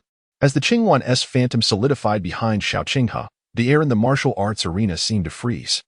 The girl's bloodied fingertips gently caressed the sword edge, producing a melodious phoenix cry, and the azure sword rainbow surged skyward like a celestial river. The Qinghuan's 9 heavens sword, a breathtaking display. Before the sword light even arrived, the black iron arena beneath Mu Qingyi had already fractured. This proud daughter of heaven felt her pupils constrict involuntarily, instinctively applying her fingers to the ice spirit sword, which was instantly cloaked in 3 feet of frost. The ultimate form of the renowned sect's ultimate technique, the Ice Spirit 7 Absolute Sword. This is the advanced sword technique of the Xian level. The Ice Spirit 7 Absolute Sword. The elder of the Tiandao sect abruptly rose, his singular eye reflecting a sky filled with icy crystals. He could hardly believe that girl, Mu Yatu, had actually mastered this technique. In an instant, as the Ice Soul 7 Absolutes sword collided with the Azure Phoenix sword rainbow, time seemed to elongate. Mu Qingyi unleashed the full extent of her spiritual power at the 6th level, transforming the icy sword aura into a towering glacier that spanned the sky. However, as the azure sword rainbow touched the glacier, the so-called ice capable of freezing spiritual power crumbled like thin paper. Impossible. Shou Yuancheng crushed the armrest of his chair, incredulous that even the Ice Soul 7 Absolute Sword, a high-grade sword technique, could not withstand this. His roar was drowned out by a deafening explosion. The azure sword rainbow tore through the glacier with relentless force, surging towards Mu Qingyi. The Ice Soul sword shattered piece by piece, and the jade crown that held Mu Qingyi's hair disintegrated into dust.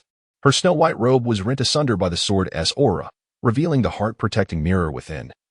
A terrestrial-grade spiritual artifact, now wailing in distress. Qingyi. A heart-wrenching roar echoed from the high platform. Mu Tianya's figure instantly appeared in the center of the arena, the oppressive aura of a peak spirit king descending like a mountain. He gathered a vortex of spiritual power, 10 zhang in diameter, between his palms, staunchly resisting the azure sword rainbow that pierced the heavens. Boom! Amidst the thunderous explosion, Mu Tianya's sect master crown was swept away by the shockwave, and his hairpin shattered into 3 pieces.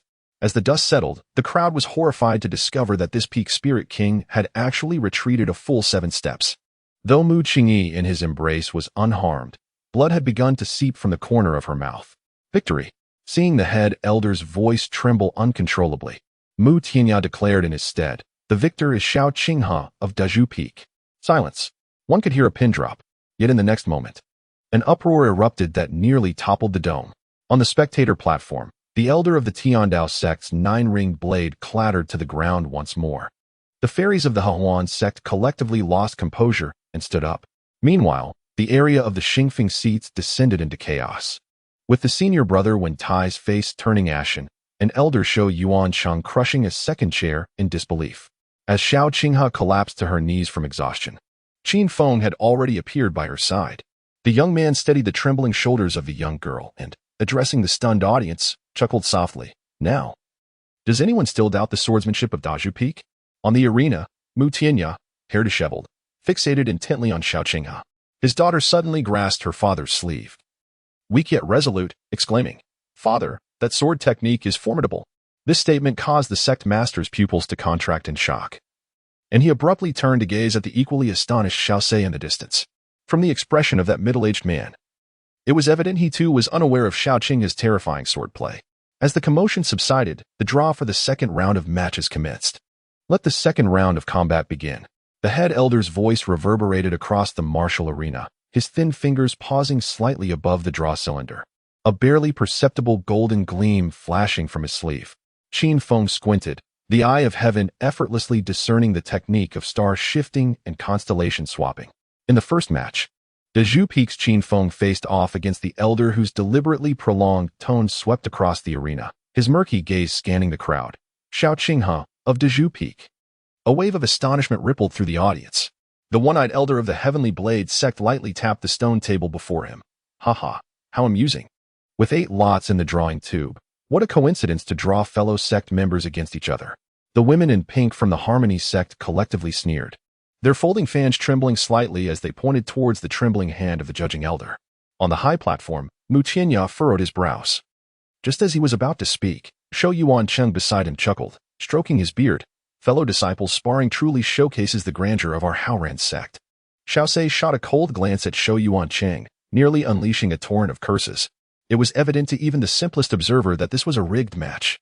Moreover, the entirety of Haoran sect comprised fellow disciples. What grandeur was there to display? Not to mention, with so many from Xingfeng advancing to the second round. How could they not have drawn? At this moment, Qin Feng stood on the arena, facing Xiao Qinghe. The girl tightened and relaxed her fingers around the hilt of her sword, the jade hairpin in her hair trembling gently with her rapid breaths. Xiao Qinghe's voice was barely above a whisper, her eyes aflame with barely contained fury, a deliberate provocation. Suddenly, Qin Feng smiled. He reached out to brush a fallen leaf from Xiao Qinghe's shoulder. His gesture as natural as if in his own courtyard. Did you notice the golden thread on the judge's sleeve? That is the 1,000 mechanisms pull. The drawing tube has been tampered with. 1,000 mechanisms pull? Just as Xiao Qinghe was about to voice her thoughts, Qin Feng interrupted. Indeed. The hands of those from Xingfeng are tainted. A chorus of boos erupted from the audience. Wen Tai, alongside the disciples of Xingfeng, jeered loudly. Fight. Are the two from De Zhu Peak truly afraid? He emphasized De Zhu Peak with a heavy accent, provoking laughter from those around. Suddenly, Xiao Qinghe turned to face the judges. I concede. These 3 words struck the air above the arena like a thunderclap. Shou Yuancheng, who was poised to witness a spectacle, froze, a crack forming in his teacup. Qinghe. Xiaosei sprang to her feet, only to be restrained by her wife.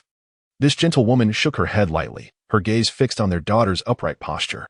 Xiao Qinghe removed the jade token from her waist and placed it at the edge of the arena. Her voice clear as the sound of a sword unsheathing.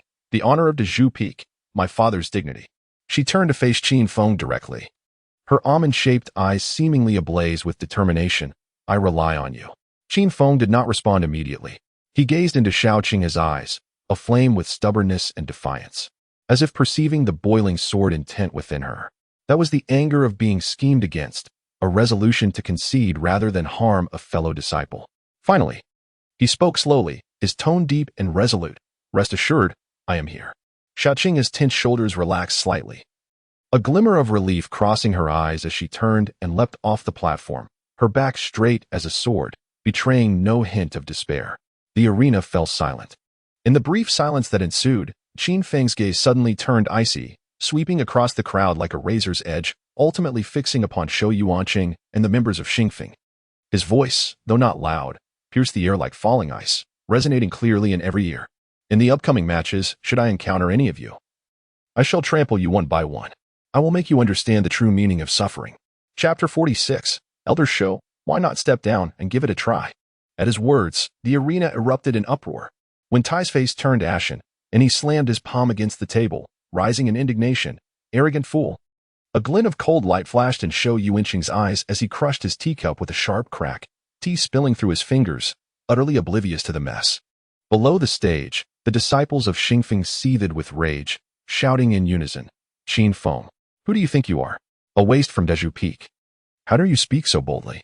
Yet, Qin Feng merely chuckled derisively, turning to descend the arena, his silhouette standing proud like a sword, seemingly deaf to the vitriol hurled at him. However, everyone understood that if Qin Feng truly possessed such strength, Xingfeng would surely face dire consequences. The one-eyed elder from Tiandao sect grinned, a playful glimmer dancing in his eye. He turned to Xiaosa, his voice gravelly like a whetstone. Master Xiaosa, your disciple is quite intriguing. I find him most appealing. Xiaosa, upon hearing this, burst into hearty laughter, his mirth unrestrained as he stroked his beard, eyes sparkling with pride. Ha! To be honest with the esteemed elder, I am also quite fond of this lad. He deliberately elongated his words, casting a fleeting glance at Shou Yuanqing's grim visage, enunciating each syllable. He is indeed a rare talent.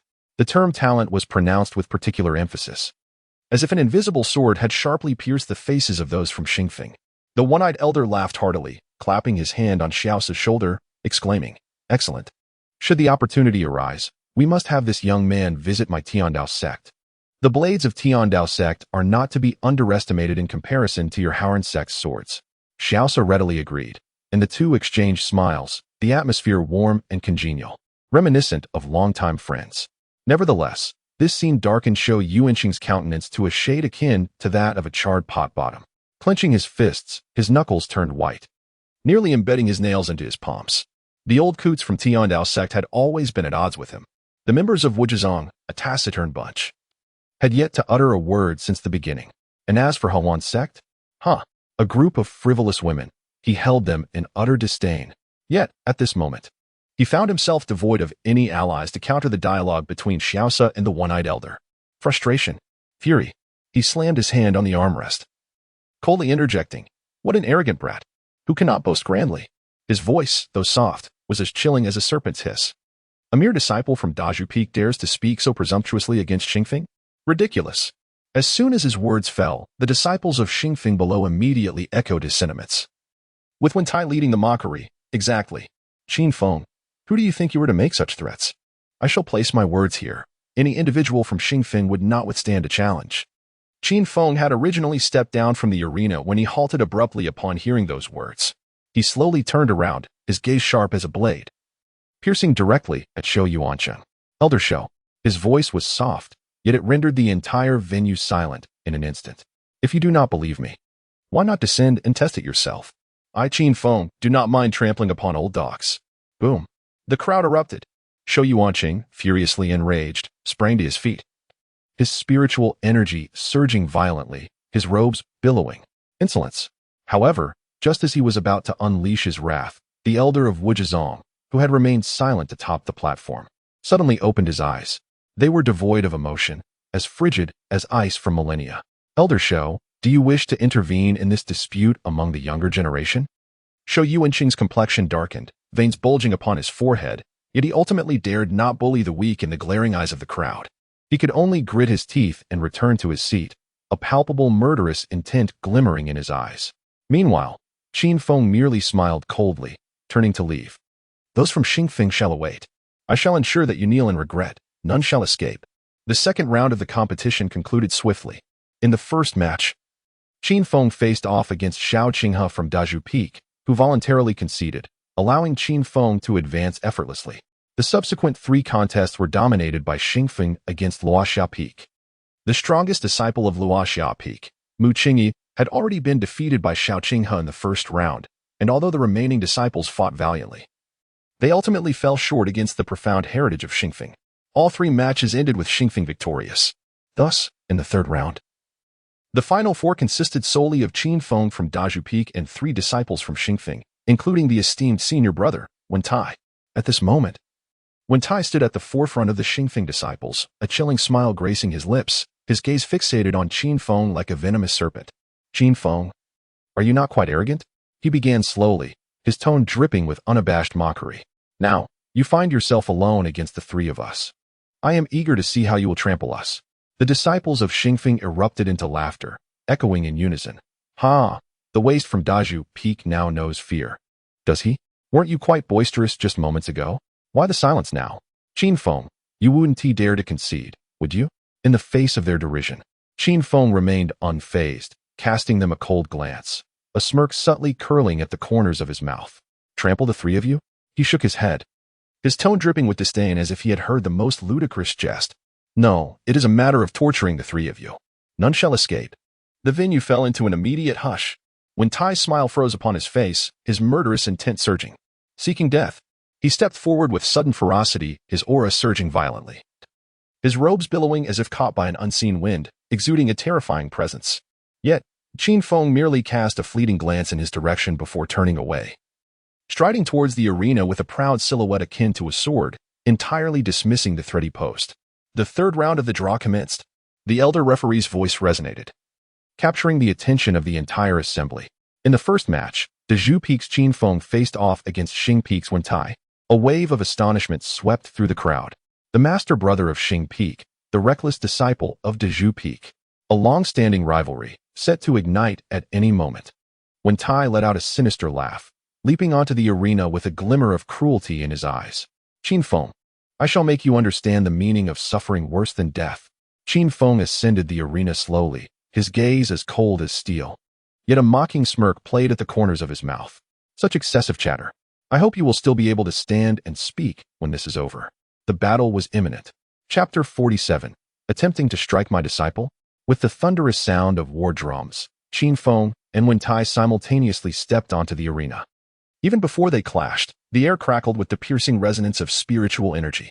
A pale white vortex enveloped Wen Tai. The oppressive aura of a fifth-tier spirit master unleashed without restraint, fracturing the arena floor like a spider's web. Qin Feng, my junior brother. It's not too late to kneel and beg for mercy, Wen Tai taunted, a dazzling golden light gathering at his fingertips. His tone as playful as a cat toying with a mouse. I am known to be ruthless, should I inadvertently cripple your cultivation. On the high platform. Shou Yuanqing stroked his beard, laughing. Elder Xiaosei, your disciple has done well to reach the top 4. Alas. He deliberately elongated his tone. His murky old eyes glancing at Xiaosei. Against my personal disciple Wen Tai, he shall go no further. Xiaosei's temples throbbed with fury. Years of pent-up anger finally erupting. He smashed the armrest with a forceful blow, splinters flying. Old dog show. Haven't you bullied others enough over the years? Today, let my disciples of Dezhu Peak teach you what it means that there are heavens beyond the heavens. The crowd erupted in astonishment. No one expected the usually restrained Xiaosei to so publicly tear off the mask of civility. Shou Yuanqing's face darkened, ready to retort, but saw Xiaosei rise abruptly. Bellowing at the arena, Qin Feng, beat him to a pulp. If he is crippled, it's on me. This roar reverberated like thunder. On the stands, the disciples of Luoxia Peak were momentarily stunned before erupting into a cacophony of cheers. Go, Qin Feng. Crush those scoundrels from Xing Peak. I've long been displeased with those ruffians. The clamor rose to a fever pitch. They had endured enough of Xing Peak's arrogance and were now firmly aligned with Dezhu Peak. Wen Tai's expression darkened like stormy waters.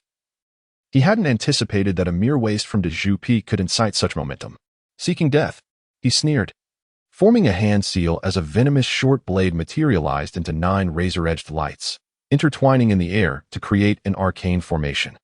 Prepare to witness the advanced mystic technique of Xing Peak, 9 Poisons Extermination Sword. Before the sword formation even arrived, the lethal and toxic sword energy had already carved deep ravines into the ground. Yet, Qin Feng remained utterly still. At the moment the sword light descended upon him, he suddenly raised his gaze, and a strange violet gleam flickered in his pupils. Boom! The jarring sound of twisted metal erupted. Qin Feng astonishingly grasped the leading blade with his bare hands, and amidst Wen Tai's horrified stare, he crushed it with sheer force. Amidst the chaotic flow of shattered spiritual energy, he ghosted forward to stand before Wen Tai, his right fist enveloped in dark lightning. The first punch struck for the oppression of his fellow disciples. The fist, imbued with thunder, slammed heavily into Wen Tai's abdomen. The esteemed senior brother of Star Peak's eyes bulged in shock as his protective spiritual energy shattered like mere paper, his body curling up like a shrimp. The second punch was for the disgrace of his master. Another uppercut landed, and the unmistakable sound of bone cracking echoed as blood mixed with shattered teeth erupted forth. Staggering back, fear finally surfaced in his eyes. Most terrifying was Qin Feng's current state. Arcs of violet-black lightning danced around him, and the suppressed aura surged upward, escalating through the ranks of his spirit master, 1st, 3rd, 5th, finally stabilizing at the 7th level. Qin Feng could not reveal too much. The 7th level of a spirit master was already sufficient. Impossible. Shou Yuanqing, in a state of disbelief, stood up, while Xiaosei coldly chuckled, expressing gratitude towards Elder Shou. crediting him for allowing Qin Feng to join their bamboo peak, thanks to a minor favor from the steward Duan managing the mountain gate. Otherwise, he would never have acquired such an exceptional disciple. On the arena, Qin Feng gripped Wen Tai by the throat and lifted him. The once arrogant senior brother of Star Peak was now covered in blood, his legs flailing helplessly in the air. Leaning towards Wen Tai's ear, his voice was barely audible, meant only for the two of them. Do you know why I have kept you around until now? Under Wen Tai's terrified gaze, Qin Feng suddenly turned, swinging him like a ragged sack and forcefully smashing him into the stands where the Star Peak disciples were gathered. The third blow was struck for the disgrace of Star Peak. Boom. Wen Tai's body crashed into the railing of the stands like a cannonball, and the Star Peak disciples screamed and scrambled to escape. As the dust settled, he was seen embedded in the wall, eyes rolled back, completely unconscious. A deathly silence enveloped the arena, until the referee, trembling, announced, "The victor is Qin Feng from Bamboo Peak." In an instant, the air erupted with thunderous cheers. Echoing to the heavens, the disciples of Falling Sunset Peak waved their sleeves frantically, some even shedding tears of joy. Meanwhile, the Star Peak crowd appeared ashen, with Shou Yuanqing trembling all over, crushing his teacup into shards. Qin Feng stood with his hands clasped behind his back, the violet-black lightning gradually receding. He surveyed the Star Peak stands, his voice soft yet distinctly clear to everyone. Is this the extent of your abilities, Star Peak? It is hardly sufficient for a proper challenge. So why not have the remaining two join in and spar with me? Arrogance! Shou Yuanqing's furious roar thundered through the arena, the terrifying pressure of a first-level Spirit King erupting like a tempest. His emaciated figure instantly transformed into a gray shadow, 5 fingers curling into claws aimed directly at Qin Feng's throat. The air was rent with a piercing shriek wherever the claws swept through. You dare, old dog! Xiao Sei's furious roar erupted almost simultaneously. A streak of azure sword light surged forth, colliding violently at the center of the arena with the golden claw shadow. The tumultuous surge of spiritual energy sent the bluestone slabs within a Tinjiang radius flying, and amidst the swirling dust, the two figures retreated 3 steps each, achieving a stalemate. Elder Xiao Sei, clad in a flowing azure robe, brandished his 3-foot azure blade, its chilling gleam formidable. Is it not beneath your dignity to strike at the younger generation of Daju Peak? Elder Shou Yuan's pupils constricted sharply. He fixated on the azure spiritual energy swirling around Xiao Sei, and for the first time, astonishment flickered across his aged visage. Your injuries have healed? This remark struck like cold water in a hot pan, igniting a stir among the spectators. Elders from various sects rose in unison, and the one-eyed elder from the Tiandao sect burst into hearty laughter. Excellent. Xiao Sei has finally reclaimed his status as a spirit king. The ladies in pink from the Hehuan sect giggled behind their hands, their eyes glinting with intrigue. Meanwhile, the white-robed elder from the Wuzhizong revealed a sinister glint. Unwilling to witness Xiao Sei's resurgence in power, given their long-standing enmity with the Haoran sect. Thanks to your blessings, Xiao Sei lightly flicked the sword's tip, sparking brilliant fire against the bluestone. Upon my recovery, I fortuitously ascended to the 2nd tier of Spirit King. He deliberately emphasized the word second, relishing the sight of Shou Yuan's face darkening in disbelief, as years of pent-up resentment found an outlet. Shou Yuan's hands trembled slightly within his sleeves. He could scarcely fathom that the swordsmanship prodigy he had once orchestrated the downfall of had not only healed but had surpassed all expectations. Now, old man, it is time to settle accounts. Xiao Sei suddenly stepped forward, his sword intent like a rainbow, aimed squarely at Shou Yuan's brow. I wish not to dwell on the events of 18 years past, but your deliberate targeting of Daju Peak over these years is utterly intolerable. With each word, the peak of his sword inched closer by a fraction. Do you still wish to strike at my disciple today? In a frantic response, Shou Yuan summoned an ancient bronze mirror to defend himself, but the mirror's surface cracked under the force of the sword energy. As he staggered back, he caught a glimpse of Qin Feng standing with arms crossed, a mocking smile curving his lips. Further away, the remaining 2 disciples from Xingfeng had already turned ashen, finally realizing the gravity of the predicament they had stumbled into. Enough! The voice from the main seat of the high platform rang out with authority, halting the fray. The previously silent sect master Mu Tianya finally rose, his overwhelming presence causing everyone to hold their breath. The sect competition shall continue. Elder Shou, should you breach the rules once more? He cast a significant glance at Xiao Sei. I would not hesitate to appoint the master of Daju Peak to oversee the Hall of Punishment. This proclamation struck Shou Yuan like a thunderclap. The Hall of Punishment. That was the powerful institution that governed the sect's laws. He clenched his fists tightly, his nails digging deep into his palms. Managing only to utter a few words through gritted teeth, "I shall obey the command of the sect leader." Xiao Se sheathed his sword, and as he turned, his garments fluttered like the wings of a blue crane. He inclined his head slightly towards Qin Feng, and in the fleeting moment their gazes met. The 18 years of patience and concealment spoke volumes without a single word. In the third round, second match, the referee tremulously announced, "Qin Feng from Daju Peak against Xingfeng." "No need for that," Qin Feng suddenly interrupted, slowly making his way towards the Xingfeng stand under the watchful eyes of the crowd. With each step he took, a dark purple lightning lotus blossomed beneath his feet. After 7 steps, the oppressive aura of a 7th-level spirit master enveloped the remaining 2 disciples of Xingfeng like a mountain. "I warned you," the youth grinned, revealing his pearly white teeth. "The 2 of you, come at me together." A profound silence fell over the Xingfeng stand. The 2 disciples turned pale, and the slightly older Zhao Wuhan, a 4th-level spirit master, suddenly slammed his hand on the table. "Qin Feng, do not be so arrogant." A long sword, shimmering with starlight, slipped from his sleeve, though its blade trembled slightly. Beside Zhao, Zhou Yin, a 3rd-level spirit master, whispered, "This kid is peculiar." Silence. Zhao Wuhan barked, yet he could not hide the tremor in his voice. "Are we to admit defeat publicly? What about the reputation of Xingfeng on the high platform?" Shou Yuan's eyes flashed with a hint of malice. His lips moved slightly, and a voice transmission entered Zhao Wuhan's ear. "Use that forbidden technique. I shall ensure your safety afterward." Zhao Wuhan's pupils constricted, then he grinned savagely. He leapt off the platform, and Zhou Yin had no choice but to follow suit. As they landed, the arena suddenly illuminated with eerie star patterns, revealing that a formation had been secretly arranged. "Zhao Wuhan and Zhou Yin of Xingfeng, please enlighten us." Zhao Wuhan clasped his fists in greeting, but a cold light flickered in his eyes like that of a venomous snake. The star patterns beneath his feet surged suddenly. Resonating with Zhou Yin, their auras instantly escalating to that of 7th-level spirit masters. Shameless. The disciples of Luoxia Peak erupted in outrage, 2 against 1. And they still need to amplify their powers with formations. Yet Qin Feng merely smiled. He leisurely untied his hair ribbon, his black locks cascading down his shoulders. As his hair brushed past his eyes, an explosion of countless lightning serpents erupted around him. The dark purple lightning transformed into a tangible armor, leaving charred footprints on the bluestone pavement with each step he took. "Do you truly believe you can win relying on such despicable methods?" Qin Feng's voice was soft, yet it sent shivers down the spines of Zhao Wuhan and his companion. "You likely have no idea who you are truly facing."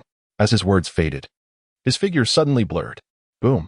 Zhao Wuhan felt a sharp pain in his chest, looking down to see a fist entwined with lightning piercing through his protective spirit energy. He coughed blood and was sent flying, only to be caught by Qin Feng, who viciously slammed him into the ground. At that moment, Zhou Yan's sneaky sword attack had reached Qin Feng's back. Crack. Without turning his head, Qin Feng effortlessly crushed the sword light with a swift motion. Amidst the shattered sword aura, he appeared before Zhou Yan like a specter, his fingers clasping tightly around his face. "This strike is for the disciples you have wronged." With a resounding crash, Zhou Yan's entire visage was pressed into the bluestone slab, blood gushing forth between the gaps of his fingers.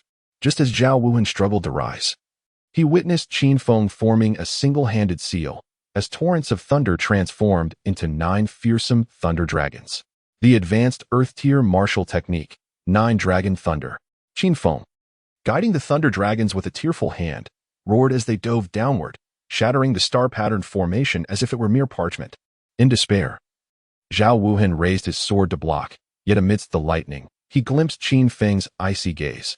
"I shall make you understand that repeated misdeeds invite retribution." The blinding tempest illuminated the entire training ground. When the brilliance faded, all present beheld 2 charred figures embedded at the edge of the arena, still emitting wisps of smoke. Qin Feng stood in the center, hands clasped behind his back, as the purple lightning battle armor disintegrated inch by inch, revealing his unscathed form. He brushed off his sleeves and lifted his gaze towards the ashen-faced Shou Yuancheng, merely a shadow of his former self. The arena fell into an eerie silence, until Xiao Se suddenly erupted into laughter, the tension of 18 years dissipating in his mirth. "Good, good, good," he exclaimed thrice. Then turned to Mu Tianya with a respectful gesture. "Master, it seems our Daju Peak stands alone among the final 4. Mu Tianya cast a profound glance at Qin Feng, and, with a swift flick of his sleeve, stood, The disciple assessment concludes early.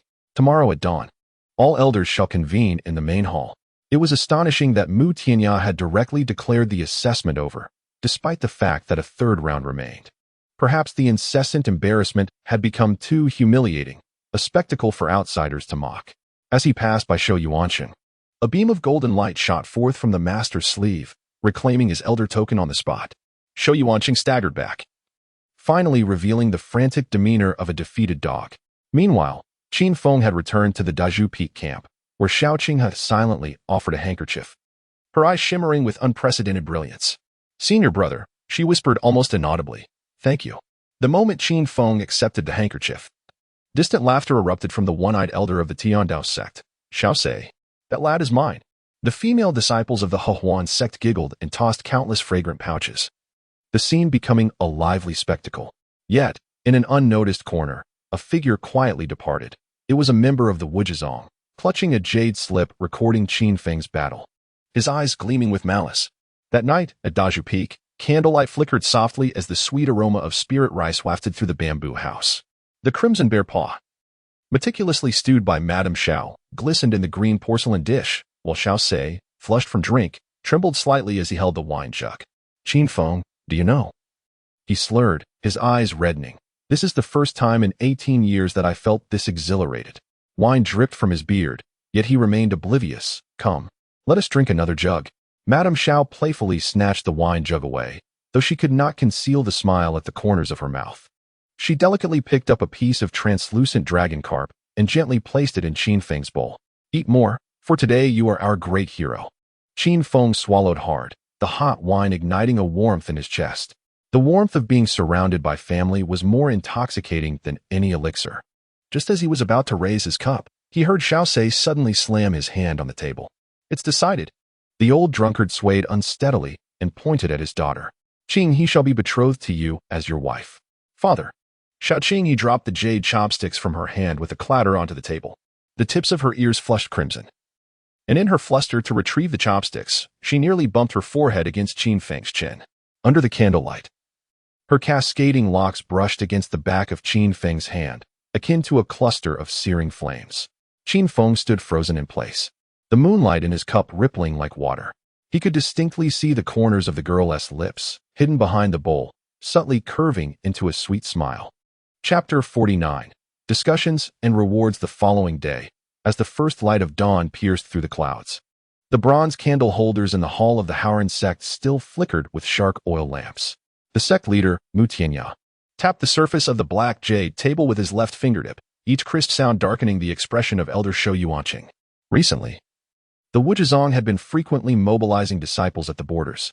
An elder from the law enforcement hall threw a bloodied copper token onto the table and stated, "This was the token of a Wuzhizong spy we eliminated last night. They can't even be bothered to disguise it." Xiaosei suddenly crushed his teacup. "These rascals truly believe my Haoran sect is made of clay." "Elder Xiao, you're overthinking it," Shou Yuanqing interjected with a sneer. "Just based on that Wuzhizong leader who has just broken through to the Mid-Spirit King stage?" He pointedly glanced at Xiaosei's frail wrist. "Some people shouldn't speak grandly when they are still recovering from their injuries." The temperature in the hall plummeted. Xiaosei stood slowly, his gaunt figure casting a suffocating shadow in the morning light. "Elder Shou, would you care to test that?" With each step he took, the floor tiles silently crumbled beneath him. "Let us see if this old bone can still twist off your head." "Enough." Mu Tianya slammed his palm down, shattering the table. The elder from the law enforcement hall suddenly burst into laughter. All right. Now that Master Xiao has recovered, our sect gains another Spirit King warrior. I dare anyone to challenge my Haoran sect." He deliberately emphasized the term Spirit King, causing Shou Yuanqing's face to turn ashen. "Let's discuss serious matters." Mu Tianya sketched a map of spiritual energy with his fingertips. "The trials in the Great Wilderness Domain are approaching.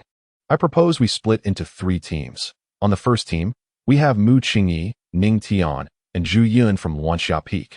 On the second team, we have Wen Tai, Zhao Wuhan, and Zhou Yin from Xingfeng.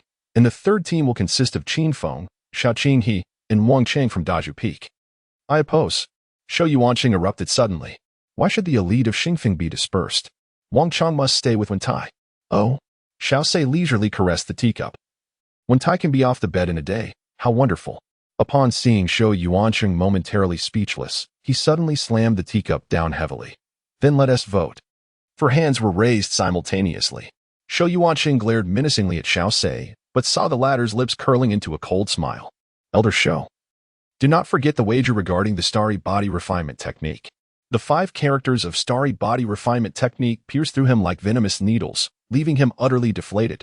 With this, Mu Tianya released 9 jade tokens from his sleeve, 3 of which shimmered with patterns of green bamboo. Each was assigned a task, and they would prepare before the trial, with Qin Feng, Xiao Qinghe, and Wang Chang forming the third team. He paused deliberately, expressing his anticipation for the great bamboo peak to create yet another miracle. As the crowd dispersed, Xiao Sei intentionally lagged half a step behind. He stood within the sect leader's hall, the morning light filtering through the windows, elongating his gaunt figure. He lowered his head slightly, his voice deep yet imbued with an undeniable sharpness. Sect leader, after all these years, I shall refrain from mentioning the resources previously withheld from the Great Bamboo Peak. This year, the resources should be allocated. Mu Tianya's fingers faltered, causing the spiritual tea in his cup to ripple gently. He raised his gaze to Xiao Sei, whose once spirited visage now bore the marks of weariness and restraint. Xiao Sei need not have been so deferential.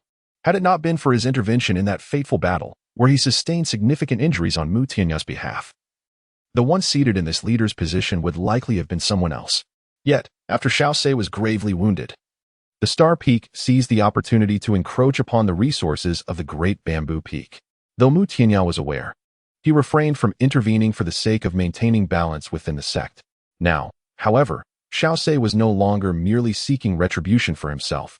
Qin Feng and Qinghe required resources. Xiao Sei's voice was calm, but each word was as piercing as a blade. They should not be hindered in their cultivation due to my past injuries. Moreover, I have now fully recovered. Mu Tianya remained silent for a moment, his complexion paling slightly, guilt surging within him like a tide. He finally sighed deeply. Xiao Sei, I owe you a debt. Xiao Sei met his gaze, a glint of coldness flashing in his eyes. There is no need to discuss debts. We shall speak only of fairness. Mu Tianya looked him in the eye and eventually nodded. Very well, from this day forth, the Great Bamboo Peak shall receive its due without fail. Xiao Sei's lips curled slightly, yet devoid of any mirth. I hope the sect leader will uphold his word. As he turned to leave, his silhouette remained upright as a sword, as though time had never weighed upon him. He was no longer the proud sword cultivator of yore. Now, he sought to fight for a future for those who stood behind him. Half a day later, as the disciples' assessments of the Howren sect concluded, sect leader Mu Tianya prepared to bestow appropriate rewards upon all those who advanced to the second round. With a flourish of his sleeve, countless pouches of silk gracefully descended into the hands of the promoted disciples, eliciting a chorus of excited gasps. Each pouch contained 100 mid-grade spirit stones and 2 50-year-old dragon blood herbs. Furthermore, those who reached the top 8 could select any item from the treasure pavilion. As Mu Tianya's fingers glided, 8 golden patterns blossomed upon the disciples' robes. Wen Tai deliberately rattled the golden patterns, casting a provocative glance at Qin Feng, only to find him casually toying with his pouch as if it were a worthless stone picked up from the roadside. Here, Qin Feng tossed the pouch to Xiao Qinghe, and amidst the collective intake of breath from the onlookers, he added, "It's of no use to me anyway." A flicker of scorn crossed his eyes. These resources, treasured by his fellow disciples, appeared to him as mere refuse from a rubbish heap. After all, if he desired spirit stones and spirit herbs, he could effortlessly gather a few stones from anywhere, turning them into superior spirit stones, and unearth wild herbs that would transform into spirit herbs. Not to mention the multitude of heavenly-level martial techniques residing in his mind. Thus, he directly bestowed this reward upon Xiao Qinghe, who consequently received 2 rewards. As she held the 2 silk pouches, her fingers trembled slightly. Suddenly, she turned towards the high platform, her dark hair carving a resolute arc in the morning light. "Sect Master, I wish to exchange my 2 rewards for the second volume of the Qian Bamboo Sword Technique." The crowd erupted in astonishment. Shou Yuancheng abruptly crushed the armrest. "Nonsense. The second volume of the Qian Bamboo Sword Technique has already been approved." Mu Tianya raised his hand to silence the uproar and regarded Xiao Qinghe deeply, saying, "The Qian Bamboo Sword Technique was originally created by your father, Master Xiao Sei, and rightfully belongs to Deju Peak. You may still enter the treasure hall to select 2 items." Upon finishing, Mu Tianya retrieved the bamboo slip of the Qian Bamboo Sword Technique and returned it to her. As the yellowed bamboo slip returned to Xiao Qing's hands, she bowed respectfully. Thank you, Sectmaster. At the moment she bowed her head, Qin Feng distinctly saw a tear drop onto the bamboo slip. The usually stoic girl's eyelashes now dampened like bamboo leaves weighed down by morning dew. Intriguing, Qin Feng mused as he stroked his chin, chuckling softly. He had witnessed countless individuals driven mad by heavenly-level techniques, yet this was the first time he saw someone exchange treasures for a mere incomplete sword manual.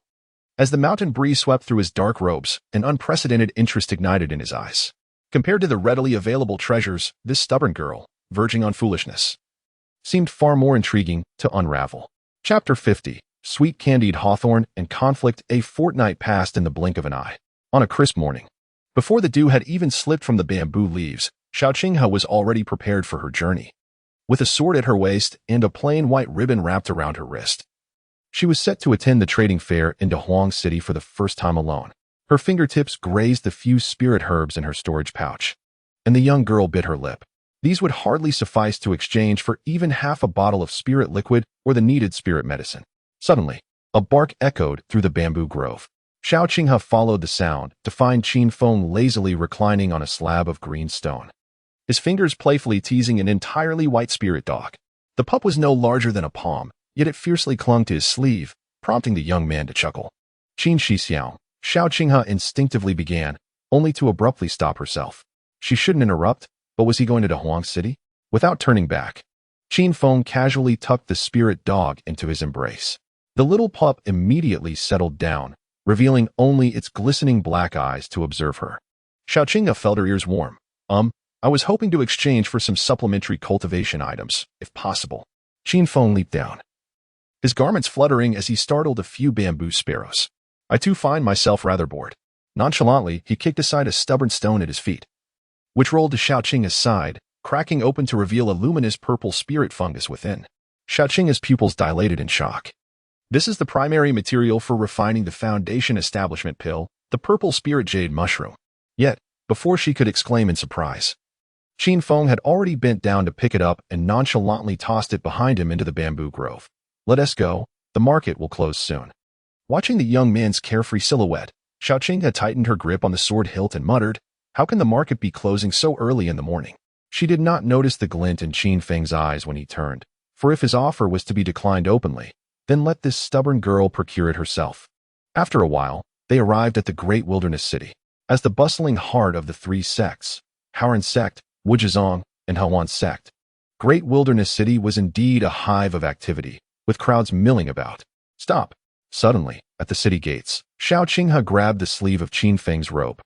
You're attracting too much attention. She frowned as she scrutinized him, with his hair tied up high and his sharp brows and starry eyes. Anyone could recognize him as the newly emerged genius of the Haoran sect. Raising an eyebrow, Qin Feng replied, Are you suggesting I change? Xiao Qinghe pulled out a coarse linen robe from her storage bag and produced a conical hat. Seeing Qin Feng's face filled with reluctance, she stood on tiptoe and placed the hat firmly on his head. If you don't want to be targeted by others from different sects, don't take it off. Beneath the shadow of the hat, Qin Feng caught a faint scent of bamboo leaves from her fingertips. He suddenly realized that Xiao Qinghe had changed her attire today. She wore a simple white long dress draped with a green veil, and only a wooden hairpin adorned her hair.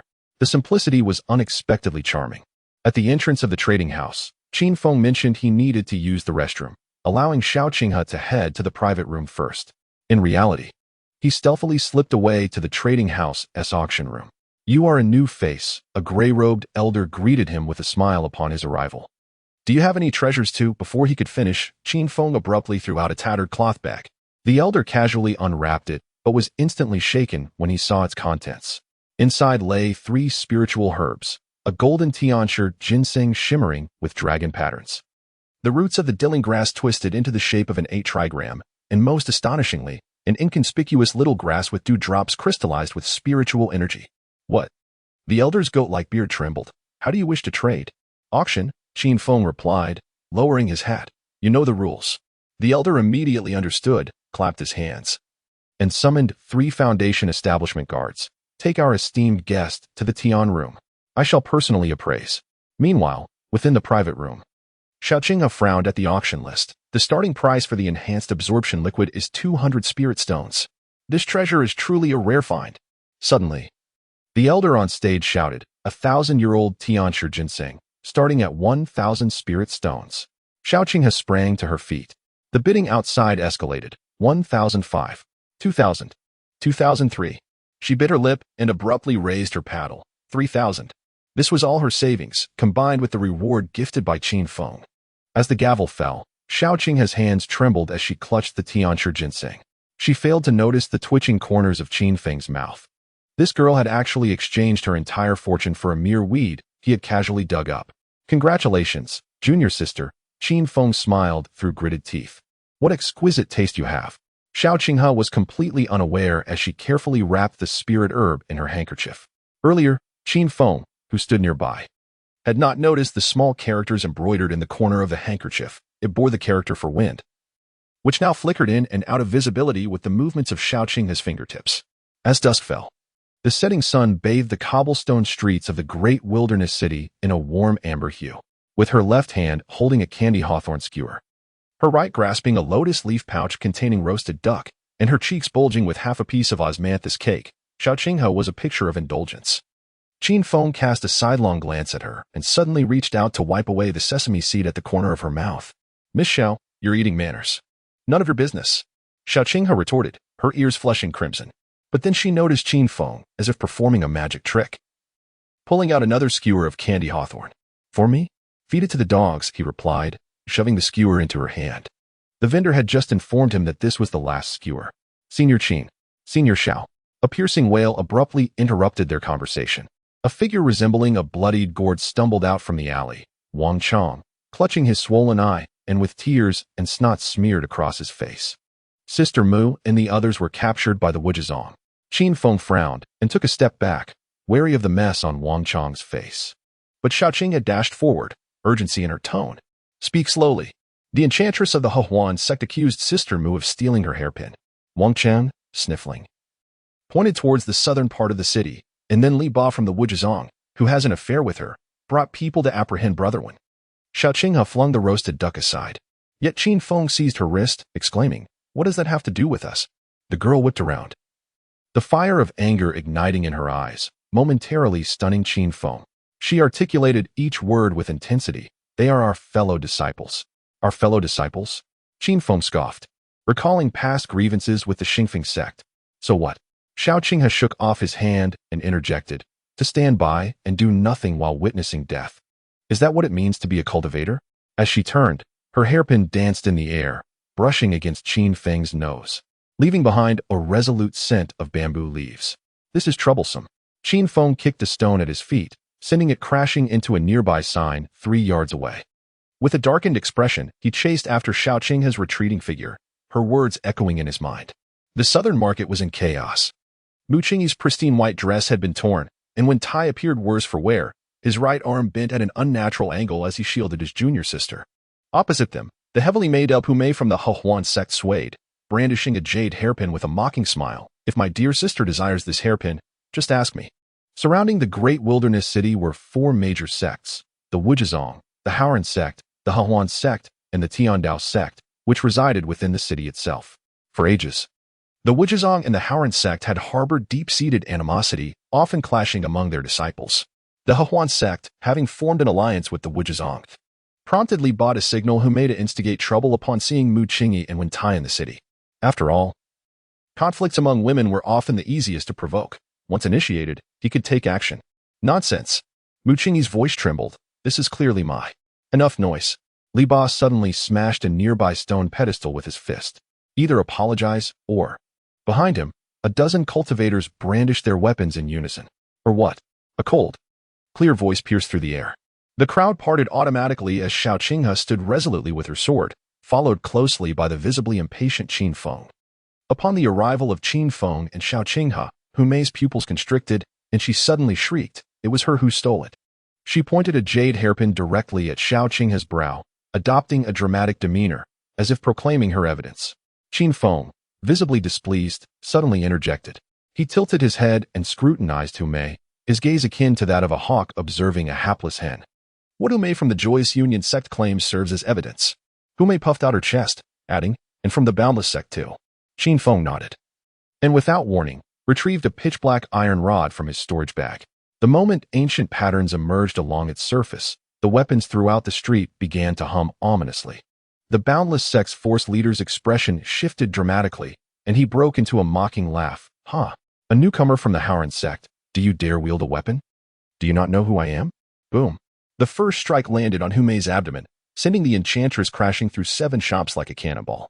The second strike swept across the knee of the Force leader, and as the 2-meter-tall man fell to his knees, the bluestone pavement erupted with spiderweb-like cracks. "Now," Qin Feng said, stepping on the Force leader's head, "who stole it?" The crowd fell into an eerie silence. Xiaoqing aghast. Her candied hawthorn falling from her hand to the ground, she knew Qin Feng was powerful, but not to this extent.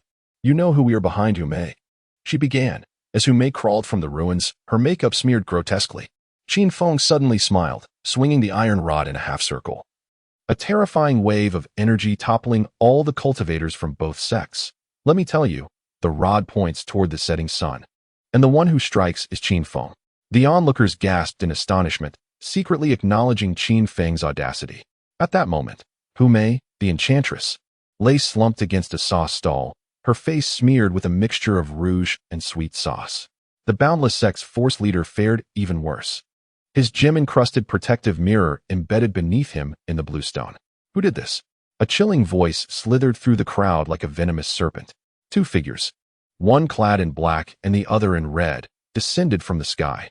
The young man in black left trails of ice crystals with each step, while the woman in red left a blooming blood-red lotus with each footfall. It was Zhao Wujing, the holy son of the Boundless Sect. The holy maiden of the Joyous Union sect, enchanting as ever, had also arrived. As the onlookers frantically retreated, they toppled countless stalls. Qin Feng was amusing himself by lifting the Force leader's waistband with the iron rod when he heard the voice and replied without looking up, "I did." With a flick of the rod, the jade belt buckle flew, crashing right at Zhao Wujing's feet. They have foul mouths and could not resist. The entire street inhaled sharply. The old man selling candied fruits was so startled that he crushed his sugar syrup, forgetting the steaming buns in the steamer. "Such audacity!" Zhao Wujing exclaimed, as 9 piercing bone nails shot forth from his sleeve. "What has become of the Howran sect now?" Qin Feng abruptly interrupted, the iron rod thudding against the ground. With the tip of the rod as the center, every tile within a Tinjiang radius cracked, stronger than Yulad, who practiced Joyous Union during the day and the Boundless Path at night. In a nearby tea shop, someone spluttered, spraying the table, while several female cultivators stifled their laughter, their manicured red nails digging into their palms. Such sharp tongues. Zhao Wujing's complexion turned a shade of iron blue. "Today, spare your lord from this," he declared. Qin Feng suddenly leaned in, their noses nearly touching. "Your lord was caught peering at the old woman from the Howran sect while she bathed last month." He abruptly leaned back, evading the seductive poison needle, and observed, "Look, you're flustered." The onlookers erupted in laughter. The vendors selling roasted chicken laughed heartily, while Xiao Qinghe and Mu Qingyi covered their mouths, having never witnessed such embarrassment from the exalted saint and saintess. "Do you not know that I am the saint son of the Wuji sect?" Zhao Wuji bellowed in wrath. Qin Feng dismissively waved his hand, retorting with disdain. "Enough of this. A dilapidated sect claiming to have saints? One might think it a sacred ground for cultivation." His words struck Zhao Wuji and the alluring figure like a slap to the face. Indeed, it was an affront to both the Wuji sect and the Howran sect. "Enough." The alluring figure suddenly unleashed a 7-zhong crimson ribbon, appearing to be a personal conflict, yet in truth, revealing that the Howran sect merely served as a chamber pot for the Wuji sect. Qin Feng shattered the ribbon with a powerful strike, sending shards flying like a crimson rain, reminiscent of something foul that one would wish to discard. This statement once again felt like a slap across the alluring figure's face. Trembling, she tugged at Zhao Wuji's sleeve. "You merely watch. It is strength that speaks volumes." Zhao Wuji, in a sudden fury, unleashed the pressure of his spirit master at the 10th level, shattering half of the street lanterns. "When I render you crippled and remove your tongue, let us see if you remain so sharp-tongued." His palms, encased in frost, morphed into fearsome claws. "Remember, it is the foremost youth of the great wilderness city, the saint son of the Wuji sect, Zhao Wuji, who shall take your life." Boom. The black iron rod descended without flourish. The sound of Zhao Wuji's blocking arms cracking was sickening, and when his knees struck the ground, they left 2 deep impressions in the stone slabs. "Is this all?" Qin Feng raised the sharp end of his rod, lifting Zhao Wuji's chin. The foremost youth of the great wilderness city? The saint son of the Wuji sect? He suddenly leaned closer and whispered something into Zhao Wuji's ear, causing the latter's face to drain of color, as the alluring figure's poison needle struck from behind. Qin Feng, without turning back, retaliated with a swift blow. The scarlet-clad saintess soared like a kite with its string cut, crashing into a vat of sauce. Fortuitously face-to-face with Hume. Is there anyone else? Qin Feng inquired, casually digging in his ear. He waved the black iron rod, effortlessly tearing the Hahuan sect's banner into two halves from 30 zhang away. The street fell silent. The sound of a pin dropping could be heard. The candied hawthorn vendor suddenly knelt, evidently frightened. Leave, Qin Feng commanded, striding to Li Ba's side, kicking his money pouch, which contained heavy spirit stones that struck Zhao Wuji awake from his stupor. This was for medical expenses. It was only then that Xiao Qinghe snapped back to reality from her astonishment. She noticed that Qin Feng's gait was peculiar. This rascal had sneakily stuffed someone's protective mirror into his shoe. At that moment, the mirror shimmered, reflecting the setting sun with each of his steps. What are you staring at? Qin Feng suddenly turned and glared at her. Let us go. He forcefully placed the secret healing balm of the Hahuan sect into her hands, instructing her to tend to the injuries of Wen Tai and his companions. The marketplace erupted behind them. Who is that fierce individual who speaks so little? Nonsense. A fierce person can also be quite talkative. Did I just hear him say to the Holy Son, please send my regards to your mother? Just as Qin Feng, Xiao Qinghe, and Mu Qingyi were departing the scene of the conflict, a rugged voice suddenly boomed. What, is that it? The crowd turned to see a man in white, wielding a massive beheading blade, standing at the street corner with a face full of regret. The blade pointed menacingly towards the ground, its cold gleam accentuating the arrogance radiating from his brow. Another beheading? Mu Qingyi gasped in surprise. The most formidable of the younger generation from the Tiandao sect, rumored to have cleaved a small mountain with a single stroke, now glared at Qin Feng with displeasure. I just heard that the Haoran sect was being bullied, and I rushed over to deal with it, only to find you had taken care of everything? For reasons unknown. The sudden appearance of this individual sparked a flicker of interest in Qin Feng. He lazily glanced at him. Would you like to strike a couple of additional blows? The man's mouth twitched, his gaze sweeping over the limp Zhao Wujie and the enchanting figure beside him, disdainfully clicking his tongue. Forget it. It's pointless to hit trash. He strode forward, the tip of his blade pointing at Qin Feng. Another day, let's have a match. Qin Feng smiled. Sure, but if you lose, you owe me a drink. The man grinned widely, revealing his gleaming white teeth. It's a promise. Before his words faded, he swung his blade violently, sending a shockwave that shattered a stone lion on the street. Just warming up. He laughed maniacally as he departed, leaving the stunned onlookers in awe. Xiao Qinghe rubbed his forehead. Another madman. Yet, Qin Feng fixed his gaze on the retreating figure of the man, a spark of battle intent flickering in his eyes. Interesting. Just when everyone assumed there would be no further developments, the man returned, brandishing his beheading blade and bellowing. Aha! I can't hold back any longer. Let us fight now. Upon hearing this, Qin Feng flashed a charming smile, summoning his ancient iron staff, ready for the confrontation. In the instant the beheading blade collided with the ancient iron staff, the entire street's cobblestones erupted. The man's arms bulged with muscle, his blade enveloped in a visible crimson aura, each strike exuding the power to cleave mountains and shatter stones. Yet, Qin Feng moved with the grace of a leisurely stroll, expertly deflecting each blade's flash with his staff. Interesting, he mused, sidestepping a sweeping slash, the tip of his staff lightly tapping the opponent's wrist. The Tiandao sect's fighter was indeed superior to the previous rabble. The man's pupils constricted. Had that last strike been any stronger, his right hand might have been rendered useless. But what astonished him more was that his opponent appeared to be effortlessly toying with him, as if a master of a higher realm had merely suppressed his cultivation to the 8th level of the spirit master. Underestimating someone, with a sudden shift in momentum, the blade's trajectory became erratic, showcasing the true essence of the heavenly blade's 3 absolutes. As the first strike cleaved through the air, a tea pavilion 30 yards away split in two. Qin Feng raised an eyebrow, brandishing his dark iron staff to intercept, the resounding clang reverberating painfully in the ears of onlookers. The second strike followed swiftly, slicing through the sea and carving a deep trench in the ground. Qin Feng finally retreated a half-step, sparks flying from the soles of his boots against the bluestone. The third strike propelled him 3 yards into the air, transforming him and the blade into a crimson meteor, cleaving the heavens. Xiao Qinghe and Mu Qingyi instinctively shielded their eyes. This very strike had once cleaved an elder of the Wuzhizong, along with his treasured artifact, in half. Come forth. Qin Feng suddenly gripped his staff with both hands, ancient runes illuminating along its length.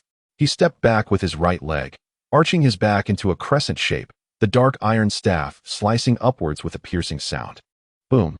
The collision unleashed a shockwave that overturned rooftops for half a street. Amidst the smoke and dust, Zai Lizhan staggered back 7 steps, blood seeping from his tiger-esque mouth, staining the hilt of his blade.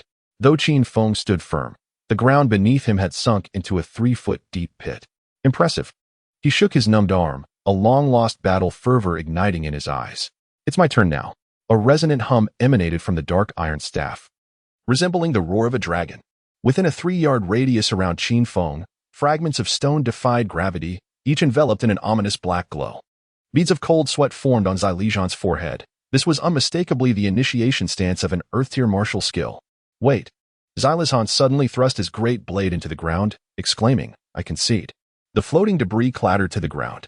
Qin Feng hesitated momentarily. Wiping the sweat from his brow, Zai Lizhan pointed at himself, saying, I fear you might incapacitate me. Qin Feng was taken aback, then burst into hearty laughter. Amidst their laughter, Zai Lizhan grinned, revealing bloodstained teeth. Their laughter grew louder until they casually draped their arms over each other, sitting amidst the ruins. Delightful. Zai Lizhan retrieved a wine pouch and took a hearty swig, reminiscing how exhilarating it had been since he had defeated the Wuzhizong's Li Ba 6 months prior. Qin Feng snatched the pouch and tilted his head back to drink, the liquid cascading down his chin and onto the dark iron staff, which greedily absorbed it. You madman. You are far stronger than those pretentious geniuses. In the distance, Xiao Qinghe stared in disbelief at the 2 intoxicated men. Hey! Zai Lizhan suddenly leaned close to Qin Feng's ear. If you had used your full strength earlier, he mimicked a throat-slitting gesture. How many moves could you have taken me down in? Qin Feng squinted through his haze, raising 3 fingers. Nonsense. Zai Lizhan jumped up, at least 5 moves. 3 moves. Qin Feng swayed to his feet, casually pointing his dark iron staff. First move, shattering blade. Second move, armor breaking. The tip of the staff suddenly rested on Zai Lizhan's brow. Third move, head explosion. The air grew thick with tension. A bead of cold sweat trickled down Zai Lizhan's temple. He hadn't even seen the motion of that strike. I yield. After a moment of silence, Zhang Jia grasped the large sword and turned to leave. A few days later, in the great wilderness domain, he would turn back, revealing his gleaming white teeth. Inviting you to partake in true spirits. Qin Feng gazed at his retreating figure and suddenly turned to Xiao Qinghe, winking. Have you seen enough? He shook the empty wine pouch, indicating it was time to return to the mountain. I think I might be a bit tipsy. Xiao Qinghe observed this man, who walked as if floating, and suddenly realized he precisely avoided the cracks in the ground with every step, exhibiting an almost obsessive-compulsive precision. This revelation sent a tremor through her heart. Which one was the true Qin Feng? The jovial drunkard or the formidable being of unimaginable power? Upon returning to Howren's sect, Mu Qingyi immediately recounted the events of the day to her sect leader father, Mu Tianya. With a sharp crack, the teacup shattered under Mu Tianya's grip, shards embedding deeply into his palm, blood dripping onto the power distribution map on the table, staining the Wuji sect emblem of vivid red. Are you certain Qin Feng suppressed Zhang Jia? His voice trembled with incredulity. Mu Qingyi had never seen her father so uncomposed. Not even when Xiao Sei was gravely injured and on the brink of death. Absolutely. Mu Qingyi rolled up her blood-stained sleeve, revealing the wound left from the confrontation with Wuji sect. If it weren't for Qin Feng, I understand. Mu Tianya abruptly rose, the setting sun casting a long shadow. From this day forth, Qin Feng shall receive triple resource allocation as a core disciple. As he turned, a fierce light ignited in his eyes. No, I shall designate him as a saint child, providing him with resources befitting such a title. Mu Qingyi gasped in shock. The establishment of a new saint child meant that the entire younger generation would have to step back. She failed to notice her father's hands trembling violently behind his back. A mixture of fear for the impending disruption of balance and exhilaration at the arrival of an extraordinary talent. After a moment, the bronze candlestick illuminated the Howren sect's conference hall as brightly as day. Shou Yuansheng glared at Qin Feng, seated at the end of the table, his iron grip nearly crushing the delicate object in his hand. This boy was brazenly lounging with his legs crossed, using a dagger to peel an apple. As Mu Qianya began to address the assembly, Xiao Se suddenly coughed. It was then that everyone noticed that this elder, who had been exiled to Deju Peak for 18 years, had also appeared in the hall. Shou Yuanqing's eyelids twitched uncontrollably. Xiao Se's recovery meant that Deju Peak would rise once more. More alarmingly, Mu Qianya seemed to have formed some unconventional ideas. I have decided to appoint Qin Feng as the candidate for Saint Child. Mu Tianya's words struck like a red-hot iron dropped into icy water. Think carefully, sect leader. Shou Yuanqing stood up, slamming his hand on the table. This boy has only just begun his journey. Just begun? Mu Qianya scoffed, his spiritual pressure causing Shou Yuanqing to take a step back. When I supported Wen Tai, Wang Chong, and others, I never inquired whether they were disciples of Xingfeng. A profound silence enveloped the room. This was a stark reminder that, had it not been for Qin Feng, the elite of Xingfeng would have suffered devastating losses today. As the nominal master of Qin Feng, Xiao Se remained silent throughout. I concur. The elder Shou Yuan managed to squeeze out this phrase just as Qin Feng accurately spat the apple core into the spittoon 3 yards away. Thank you, Elder Shou. Qin Feng replied with a cheerful smile, his gaze serene, as if observing an ordinary individual. I assure you, I will make good use of these resources and live up to the sect's expectations. Once the crowd had dispersed, Mu Tianya retained Qin Feng for a private conversation.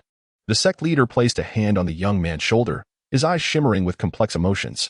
Qin Feng, could you possibly persuade Elder Shao on my behalf? Rest assured. Sect leader, Qin Feng said, toying with the newly acquired Holy Sun token, his eyes drifting to the window. In truth, I too hope my master will come forth. Chapter 53. The chaotic flame of divine fire. The following day, before dawn's light broke and the morning dew had dried, Qin Feng lazily leaned against the bamboo corridor railing. A blade of grass clutched between his teeth. He idly teased the ants scurrying through the crevices of the stones, watching them frantically transport their fragments. Master, he suddenly spoke, his eyes still fixed on the ants. Where's that girl Qing Yi? Why hasn't she practiced her swordplay this morning? Xiao Se, who was brewing tea in the corridor, paused imperceptibly at the mention. The middle-aged spirit king set down the teapot, his eyes flashing like lightning beneath thick brows. She is at the cold jade cave on the back mountain, absorbing the medicinal power from the spirit herbs acquired at yesterday's auction. He abruptly shifted the conversation, yet. I find it somewhat difficult to discern your level of cultivation.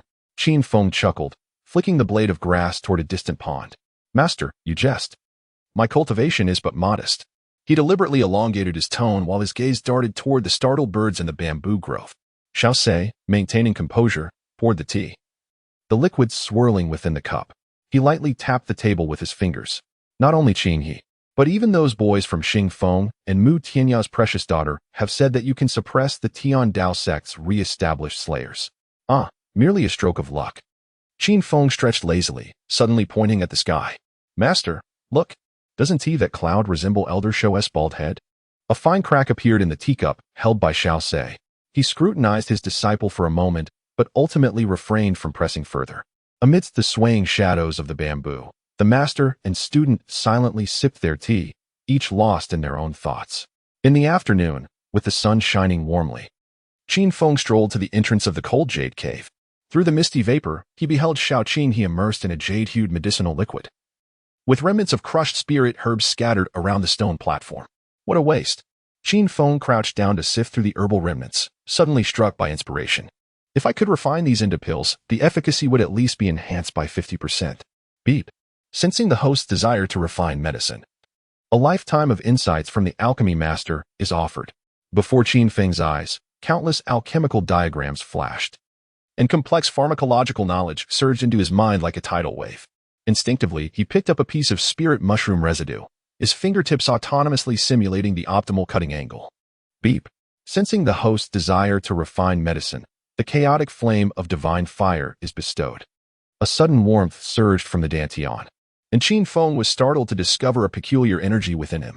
He plucked a bamboo leaf, which curled and withered strangely in his palm without actually igniting. How intriguing.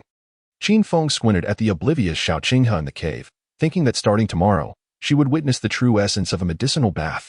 The mountain breeze swept by, scattering the ashes of the bamboo leaf from his palm, faintly outlining the shape of a cauldron.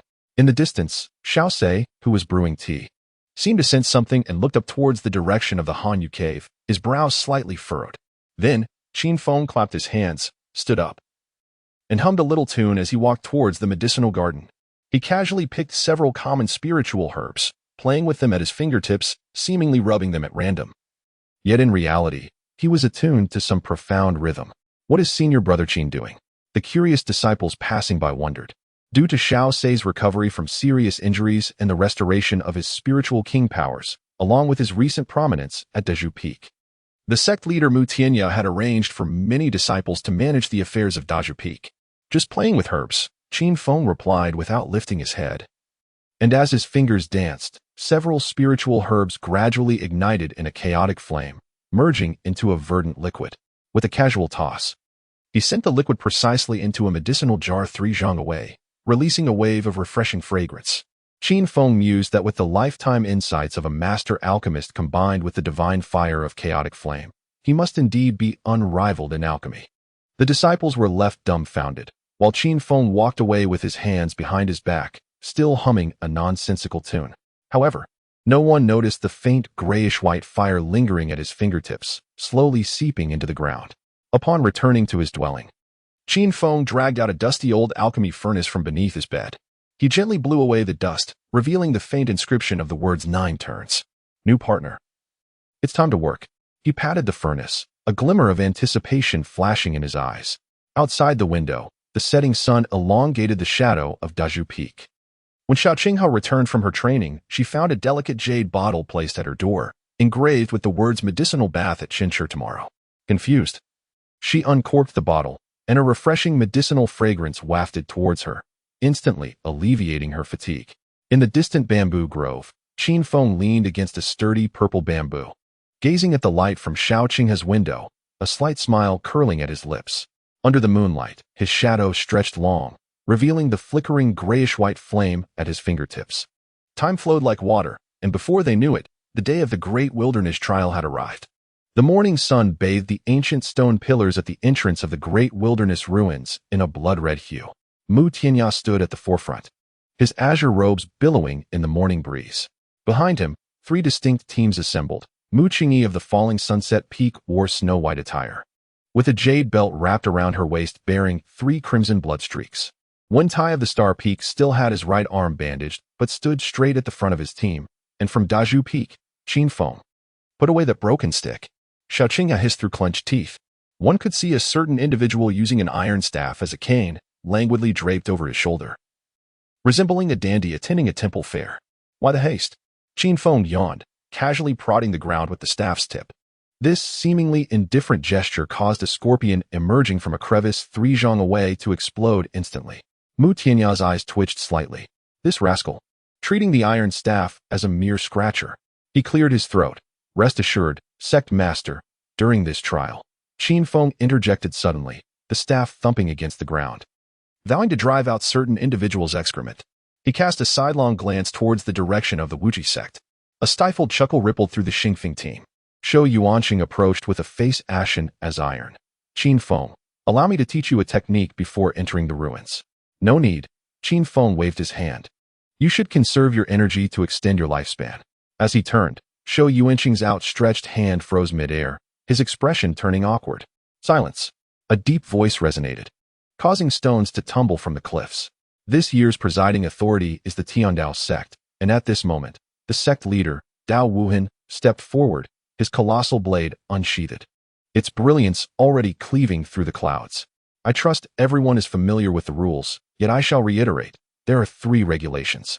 He flicked his fingers, sending a blood-red jade slip into the air, where it unfurled with ominous inscriptions. First, hunt magical beasts for their crystal cores. First tier yields 10 points, second tier yields 100. Second, Dao Wuban chuckled coldly, stealing another's score tokens will grant you half of their points. As soon as he finished speaking, laughter erupted from the Hehuan sect's ranks. The Hehuan sect's holy maiden, seductively licking her crimson lips, gazed at Mu Qingyi. Sister, I will be gentle in acquiring your token. Third, Dao Wuhan raised his voice. To obtain the legacy of the ruins, inheritor will grant additional points according to the level of the inheritance. He cast a meaningful glance across the crowd. The 10 teams with the highest scores will gain access to the central battleground of our great wilderness city. Just as Dao Wuhan concluded the announcement, a chilling voice echoed. Mu Tianya, the sect leader of Wuji sect, Zhao Ba, strode forward with dozens of disciples, accompanied by the Hehuan sect's leader, Wu Meinyang. Behind them, the Holy Son, Zhao Wujin, glared at Qin Feng, his eyes brimming with murderous intent. Oh, isn't this the defeated underling? Qin Feng dug at his ear. What is this? Didn't you enjoy your last beating? Chapter 54. Entering the ruins, Zhao Wujin's forehead pulsed with veins. You little bastard. Within the ruins, I will make your life a living hell. Wu Meinyang giggled, her voice as cold as a viper. Sect Master Mu, your Haoran sect has truly lost all decorum, allowing such uncouth curs to bark freely. Unfazed, Mu Tianya replied, better than certain individuals who rely on abducting young boys to cultivate. You. Wu Meinyang's expression changed abruptly, her surrounding pink mist swirling violently. Unable to fathom Mu Tianya's audacity, Zhao Ba pressed down on her shoulder, smirking ominously. Mu Tianya, I hope your disciples manage to survive the ruins. He cast a deliberate glance at Qin Feng, particularly at this audacious young man. Suddenly, Qin Feng burst into laughter, the heavy iron rod thudding against the ground. Old Zhao, your son said the same thing a few days ago, and what happened? Look at him kneeling down. It's quite the spectacle. He mimicked a kneeling pose, collapsing in a manner that was nothing short of theatrical. Seeking death, Zhao Ba roared, the oppressive aura of the Spirit King erupting violently. At the same time, Mu Tianya stepped forward, and two terrifying forces collided in the air, causing the ground to crack beneath them. Enter. Dao Wuhan's bellow interrupted the standoff. The mist surrounding the entrance to the ruins suddenly parted, revealing a gaping maw of a passage. Qin Feng retreated towards the entrance, gesturing to Zhao Wujia with a slicing motion across his throat. Clean your neck and wait. With that, he turned and vanished into the mist, leaving only his boisterous laughter echoing through the valley. Shaoqing hurriedly pursued, faintly hearing a melody drifting from the fog. The king summoned me to patrol the mountains and capture a saintly child for dinner. Mu Tianya gazed at the swirling mist, a flicker of concern crossing his eyes. Would this brashness lead to trouble? At that moment, Xiao Sei and Shou Yuanqing appeared on either side, providing him with a modicum of reassurance. The fabric of space trembled, shattering the silence, as the distorted light curtain at the entrance of the great wilderness ruins quivered violently, forcefully ejecting three figures. Pa, pa, pa. This wretched teleportation array, can it be more stable? Wang Chang grumbled, rising from the ground, spitting out sand and dirt. Shaoqing steadied herself, the jade sword sheath at her waist brushing lightly, producing a clear, melodic chime. She furrowed her brows and lifted her gaze. The world was a desolate yellow, the wind and sand swirling over the exposed crimson rock layers, emitting a wailing sound reminiscent of ghostly cries. In the distance, the distorted, shattered outlines of mountains loomed like the remains of a primordial beast, with dead ancient trees gnarled and grotesquely reaching towards the leaden sky. The air was thick with a metallic, sulfur stench, filling her lungs with a burning sensation. Silence, desolation, danger, this was the true Great Wilderness realm, now known as the Great Wilderness Ruins. Qin Feng landed last, the heavy iron rod casually resting on his shoulder, its grass stem swaying gently in the wind. He surveyed the vast expanse before him with a languid glance, devoid of reverence, as though he were appraising a vibrant garden. Mu Tianya's warnings, Shou Yuanqing's provocations, the hostility from Xingfeng, and the predatory gazes of the Wuzhizong and Hewanzong seemed to fade away, overshadowed by his indifferent demeanor. As for his objectives, Qin Feng stretched lazily, his bones cracking pleasantly. It was merely a matter of slaying more ferocious beasts, acquiring treasures, and perhaps enlightening some oblivious entities along the way. And as for those pesky flies buzzing around, he scoffed, if they dare approach, I'll simply sweat them dead. Wang Chang, feeling a surge of excitement, was about to echo his sentiments when the ground suddenly trembled beneath them. Thud, thud, thud. The sound of heavy footsteps approached, like a drumbeat that resonated within the heart. Following that, a dark shadow surged forth from a massive chasm. It's the earth-splitting demon ape. Wang Chang shouted anxiously. Indeed, it was a horde of first-tier demonic creatures known as earth-splitting demon apes. Each creature towers nearly 2 zhang in height, muscles rippling like iron forged in fire, cloaked in rough, rock-like gray-black fur. Their eyes blaze a crimson red, fangs protrude menacingly, and saliva drips from their jaws, sizzling as it meets the scorched earth. There are dozens of them, their thunderous gallop shaking the ground and stirring clouds of dust. More alarming still are the skies above. Massive shadows soar and dive, emitting piercing, shrill cries. Bloodthirsty vultures, with wings spanning over a zhang. Their iron-gray feathers are as tough as armor, and their hooked beaks glint with a metallic sheen. Their talons as sharp as steel. They circle overhead, their scarlet eyes fixated on the trio below, akin to crows that have spotted carrion. Heavens! Wang Chang's face drained of color, turning as pale as parchment, his legs trembling. The horde of devilish apes. The swarm of bloodthirsty vultures. How could they encounter such formidable foes upon entering? He fumbled to draw his sword, but the scabbard was jammed, panic causing beads of sweat to form on his brow. Xiaoqing's expression was equally grave, her delicate hand tightened around the hilt of her sword, the jade blade resonating with her fighting spirit, emitting a low hum. She swiftly assumed a defensive stance, commanding, Qin Feng, Wang Chang, back to back. The apes are powerful, the vultures swift. We must not be separated. Yet Qin Feng remained unfazed, still clutching that battered stick, even scratching his ear as if the deafening roars and shrieks were merely bothersome insects, finding the beast's cacophony quite irritating. With the nearest few apes charging within 20 zhang, their gaping maws exhaling a foul stench, their massive palms sweeping towards them like ominous fans. The vultures above darted like arrows, their claws aimed at the tops of their heads. Finally, Qin Feng moved. Instead of retreating, he stepped forward. With a thunderous punch, the ground silently buckled beneath him. The celestial martial technique shattered the air, unleashed with unrestrained power from the realm of the Spirit King. A visible shockwave radiated from the point of impact, echoing outward. Roar. The largest of the apes was the first to bear the brunt of this invisible force. Its crimson eyes bulging with veins. Its massive form, akin to a small mountain, was momentarily halted, the ferocity of its charge dissipating in an instant. In that brief pause, Qin Feng vanished from sight. Not a mere illusion, but pure speed at its zenith. The air compressed and tore, producing a deafening crack. Where he once stood, only a faint afterimage remained. In the next moment, he materialized above the stunned ape's head. The heavy iron staff was firmly gripped in his hand, its dark, unadorned surface glimmering with ancient patterns as the surging spiritual energy coursed through it. No flamboyant maneuvers, only the raw, unbridled force unleashed. Qin Feng wielded the staff with one hand, his back arched like a drawn bow, every ounce of strength coiling into a fierce torrent, coursing through his spine and arms. Channeling into that heavy weapon. Get down.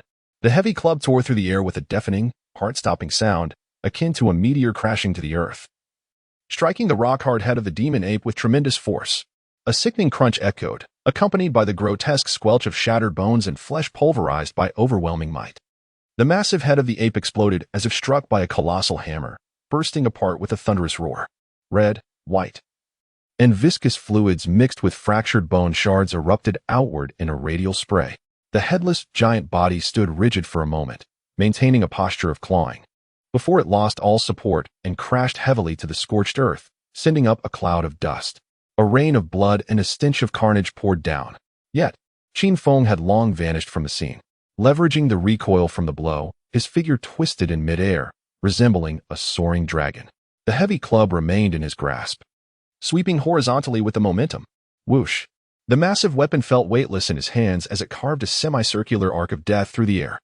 Wang Chang and Xiaoqing stood agape, their mouths forming an O, utterly dumbfounded. This Qin Feng was no ordinary man. Chapter 55, Capturing That Little Girl. Bang, bang, bang. A series of spine-chilling impacts resounded. The 5 demon apes at the forefront charged, as if struck head-on by an invisible siege engine.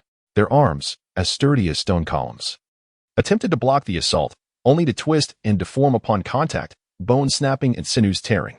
The terrifying force of the black club collided mercilessly with their chests and skulls. In an instant, the cacophony of cracking bones, anguished howls, and the thud of heavy bodies hitting the ground enveloped the scene. The 5 demon apes flew backward like discarded burlap sacks, hurtling into the oncoming horde of beasts, toppling many and inciting greater chaos. A piercing screech echoed above. Several bloodthirsty vultures seized the fleeting moment, tearing through the dust, their iron-gray talons glinting with a chilling light, akin to deadly scythes as they lunged towards Qin Feng's back and head. Without even glancing back, Qin Feng twisted his body midair, his right leg striking out like a steel whip, delivering a fierce backward kick. Whoosh! The gale was like a blade. The air compressed to form a tangible white blade of wind, emitting a sharp, tearing sound. This whip-like kick arrived before the vultures could react, precisely sweeping across their talons and wings. Crack, crack, crack. The chilling sound of breaking bones rang out in rapid succession. The vultures collided with an invisible wall of blades. Their talons, tougher than steel, shattered inch by inch, and their massive wings were violently torn asunder, feathers flying wildly, bones twisting and breaking. They screeched in agony, spiraling down from the sky, crashing to the ground, convulsing, never to take flight again. As Qin Feng landed, the heavy club struck the ground once more, producing a dull thud. Beneath him lay the viscous blood of beasts and shattered flesh, surrounded by temporarily stunned demon apes and circling vultures that dared not descend easily. The entire process unfolded with astonishing swiftness, from the charging of the demon ape to Qin Feng's earth-shattering impact, followed by a headshot that sent the demon ape sprawling and a kick that incapacitated the vulture, all transpired in the blink of an eye. Wang Chang had barely managed to draw his sword halfway from its stubborn sheath. Xiaoqing's pupils dilated, and her palm, gripping the hilt, became slick with perspiration. She had anticipated Qin Feng's prowess, yet never imagined it to be so overwhelmingly ruthless. It was a pure and extreme manifestation of aesthetic violence, effortlessly dismantling all obstacles in its path. Wang Chang was utterly dumbfounded, his mouth agape as if to accommodate an egg, forgetting to raise his drawn sword. Simply standing there in stupefied awe, gazing at the figure in the blood-soaked ground, akin to a humanoid beast of prey. Useless waste. Qin Feng cast a sidelong glance at Wang Chang, his voice low yet resonant in their ears. Is this minor spectacle enough to send you into a panic? He wiped a drop of warm beast blood from his cheek, his gaze sweeping over the thrumming horde of beasts, a cold and cruel smile curling at the corners of his mouth. With the warm-up concluded, it was time to send them on their way. Before his words had fully dissipated, he surged forward once more. This time, he did not remain on the defensive but plunged actively into the tumultuous throng of beasts. The heavy club whirled, his legs moved like a dragon, each collision accompanied by a dull thud, the shattering of bones, and the anguished wails of the vanquished. He resembled a tiger unleashed among sheep. Where he tread, the demon apes were sent flying, the vultures plummeted, and a storm of blood and carnage enveloped the air, carving a bloody pathway through the tide of beasts. Meanwhile, the scoreboards of the three were fluctuating rapidly. Just as Qin Feng and his companions were embroiled in a fierce battle, the scent of blood permeating the air. A few figures stood silently atop a severely weathered red rock hill, approximately 2 to 3 miles from the battlefield. The foremost figure was exceptionally tall and robust, nearly 10 feet in height, resembling an iron tower, clad in the signature dark gray attire of the Wuji sect, his muscles straining against the fabric. His rugged visage bore a menacing scar that slashed from his left forehead to his right mouth corner, adding an air of ferocity. This man was none other than Sun Kuei, one of the elite disciples of the Wuji sect for this trial, renowned as the Violent Bear, possessing a cultivation level of the 8th tier of the Spirit Master realm. Behind him trailed 6 or 7 disciples of the Wuji sect, their cultivation levels ranging from the 1st to the 5th tier of the Spirit Master realm, each with fierce gazes and imposing auras.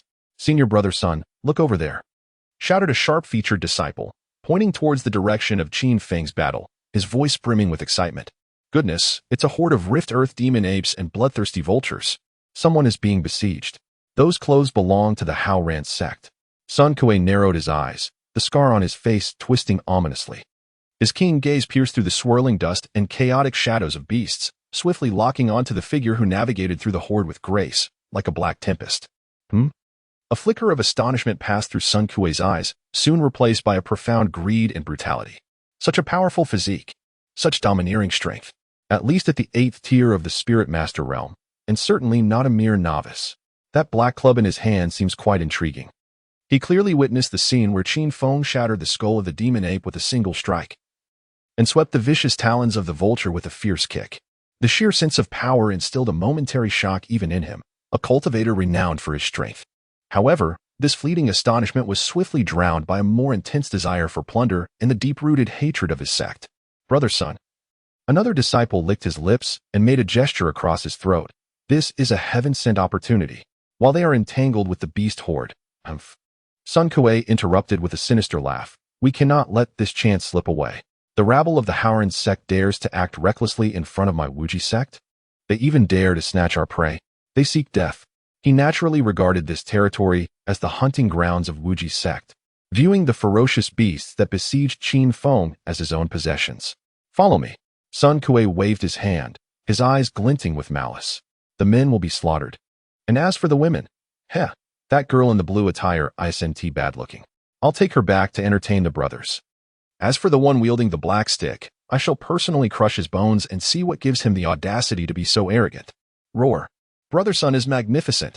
Slay the trash of Howren's sect. Capture that little lass alive. The disciples of Wuji sect, like hyenas catching the sin of blood, howled with excitement as they followed Sun Kuei, pouncing towards the battlefield with the ferocity of wolves. Various spiritual lights surged from their bodies, blades unsheathed. And the air thickened with murderous intent, forming a formidable shockwave that instantly dispersed part of the outer beast horde, targeting the core where Qin Feng and his companions stood. In the heart of the battlefield, Qin Feng had just sent a demon ape flying with a powerful swing of his stick, its foul blood splattering onto him. Yet he remained unperturbed, the black stick angled towards the ground as viscous droplets of blood trickled down its length. Xiao Qinghe and Wang Chang leaned against him, panting heavily, their bodies also bearing wounds. Wang Chang's face was particularly pale, his hand trembling as he gripped his sword. Although Qin Feng had withstood the brunt of the beast horde's assault, the residual pressure still left them struggling to cope. At that moment, an unabashed surge of spiritual pressure, thick with hostility and greed, bore down upon them from the side. Trash of Howren's sect. Stop right there. Chapter 56. That dog-like holy son of thunderous roar erupted.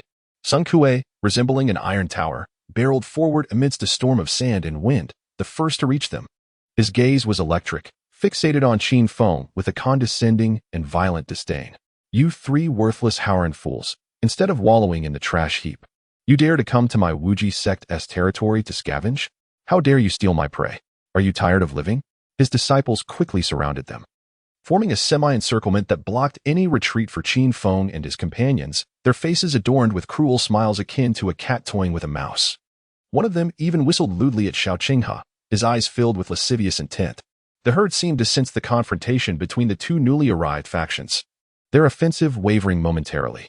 Many of the magical apes and vultures retreated slightly, emitting uneasy low growls, their crimson beastly eyes flickering with ferocity amidst the chaos, creating a bizarre standoff.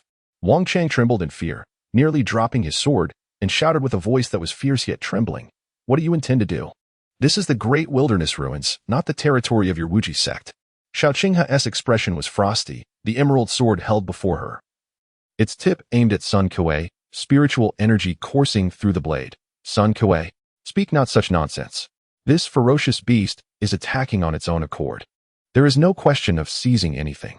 Do you wish to incite a war between the two sects? Ha! A war? Sun Kuei responded as if he had heard the grandest joke, pointing at Xiao Qinghe and mocking his subordinates. Listen to this. This little girl still thinks herself a big deal? That old fool Xiao Se from Dazhu Peak has been incapacitated for 18 years, and has long become a disgrace to the Howren sect. You wretches crawling from a heap of garbage dare to mention a battle between sects? His words were laced with the cruelest insults, and his followers from the Wuji sect joined in the laughter, hurling vile slurs at Xiao Qinghe and Qin Feng. Sun Kuei's gaze ultimately fixated on Qin Feng, brimming with provocation and disdain. Kid, I saw you leaping about just now. Got a bit of brute strength, do you? What are you pretending to be in front of me? Kneel and admit your fault, then hand over that black rod and storage pouch obediently. If I'm in a good mood, perhaps I'll just break 2 of your legs and spare your life. He clenched his fist, which resembled a sandbag, the knuckles cracking like popping beans, and grinned maliciously. Otherwise, I'll crush every bone in your body inch by inch, making you truly understand what pain is. Let you know what kind of trash comes from Dazhu Peak. Xiao Qinghe's face turned pale with anger, her chest heaving violently as she bit down on her silver teeth, her eyes nearly spitting fire. Wang Chang, even more terrified, turned ashen, his legs trembling uncontrollably. Yet, Qin Feng remained composed, even somewhat bored. He raised a hand, using his pinky to scratch at his ear, as if the venomous threats he just heard were merely the buzzing of an annoying fly. He leisurely lowered his hand, gazing at Sun Kuei with indifference, as though he were merely observing a stone by the roadside. Finished? Qin Feng spoke, his voice soft yet clear enough to overpower the howling wind and the roars of the beasts, imbued with an icy edge. Sun Kuei, incensed by his demeanor, was about to unleash another tirade when, without warning, Qin Feng's figure vanished, not as a fleeting afterimage from high-speed movement, but as if he had truly melded into the very fabric of space itself, disappearing entirely.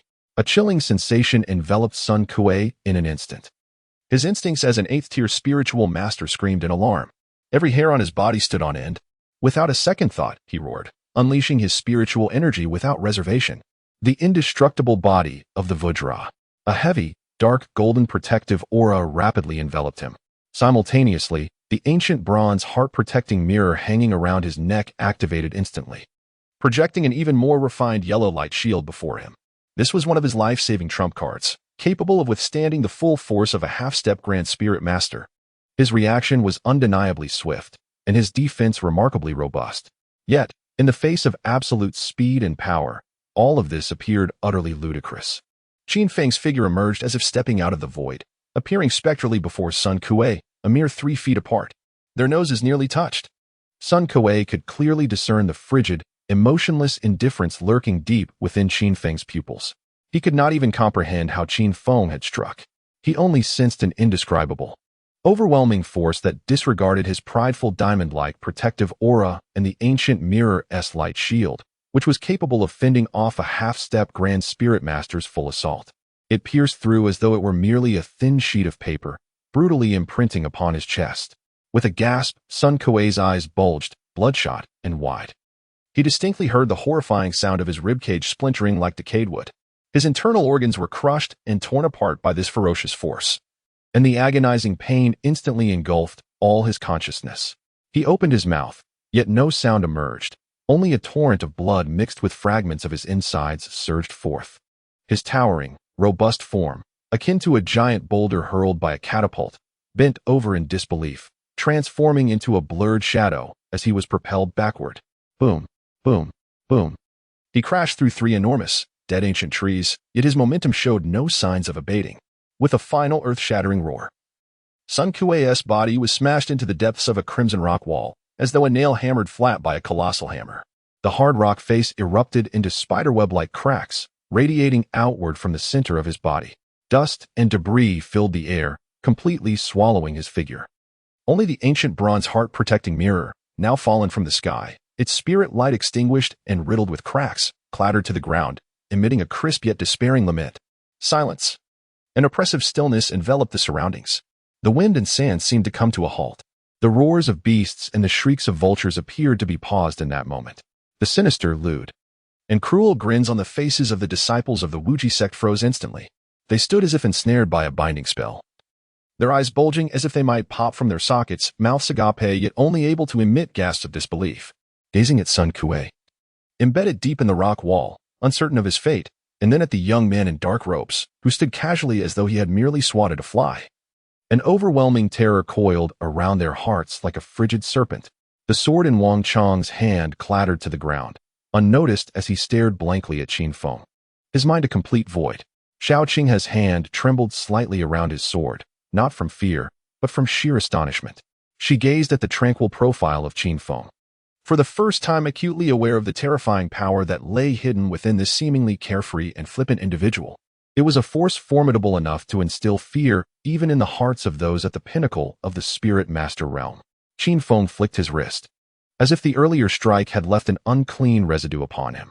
He raised his eyes, his cold gaze sweeping over the petrified disciples of the Wuji sect, akin to a predator surveying a flock of lambs destined for slaughter. Indeed, you may return and inquire of your so-called holy son Zhao Wuji. His voice was devoid of emotion, yet it sliced through the air like a chilling wind from the abyss, freezing the souls of all present in palpable terror. Ask him if he has forgotten how he lay on the ground like a lifeless dog just days prior. He paused, a cruel and disdainful smile curling at the corner of his lips. Begone. Chapter 57. The blood-toothed ruin's silence enveloped the battlefield. The winds seemed to hold their breath. The earth-splitting demon ape crouched low, its crimson eyes darting uncertainly toward the humanoid indentation in the rock face, fearfully glancing at the figure wielding a black staff. The circling bloodthirsty vultures ascended higher, emitting anxious cries. The sinister grins on the faces of the Wuji sect disciples had utterly frozen, transforming into a pallid mask of dread. It felt as though an invisible hand had seized their throats, rendering even the act of breathing a Herculean task. Senior brother Sun Kuei. He was a formidable practitioner of the 8th stage of Spirit Master, a renowned body cultivator within our sect, and now he is simply gone. The ancient, cracked bronze heart-protecting mirror, devoid of spiritual radiance, lay silently in the dust, a mute mockery of their plight. Gulp. One disciple of Wuji found it difficult to swallow. His legs cramping, nearly collapsing to the ground. Run! A voice, tinged with desperation and tears, ignited the spark of panic. Flee! A demon! He is a demon! The remaining disciples of Wuji, their spirits shattered, lost all semblance of the arrogance they had previously displayed. They scuttled like ants doused in boiling water, scrambling for their lives. Lamenting their parents for not having blessed them with 2 additional legs, lacking even the courage to glance back, leaving behind chaos and a herd of startled beasts. Wang Chang finally emerged from his stupor, observing the fleeing figures, then turning his gaze to the terrifying indentation in the rock face, ultimately settling upon Qin Feng. His expression was a complex tapestry woven with relief at surviving, incredulity at the spectacle, and a hint of indescribable fear. He opened his mouth, intending to speak, but only a series of incoherent sounds escaped. Xiaoqingya took a deep breath, suppressing the tumult within her heart. With a flick of her wrist, she elegantly sheathed her azure jade sword, stepping beside Qin Feng, her voice barely concealing a tremor. Are you unscathed? She gazed at the splatters of beast blood adorning Qin Feng's dark robe, and at his seemingly unscathed demeanor, making her inquiry feel somewhat superfluous.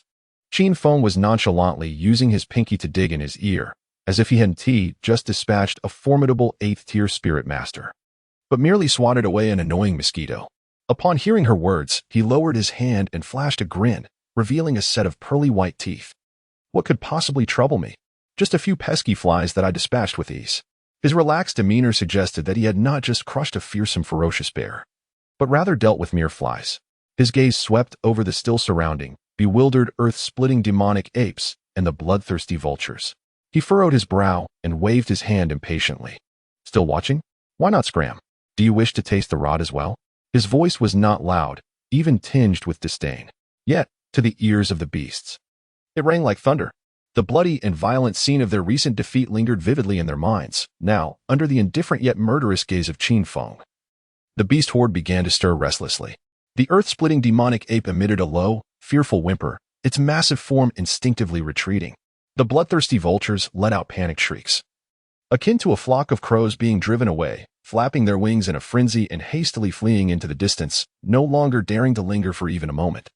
In an instant, the once ferocious tide of beasts receded completely, leaving behind a scene of devastation, strewn with carcasses and the pungent scent of blood. Wang Chang watched this dramatic spectacle, his mouth agape.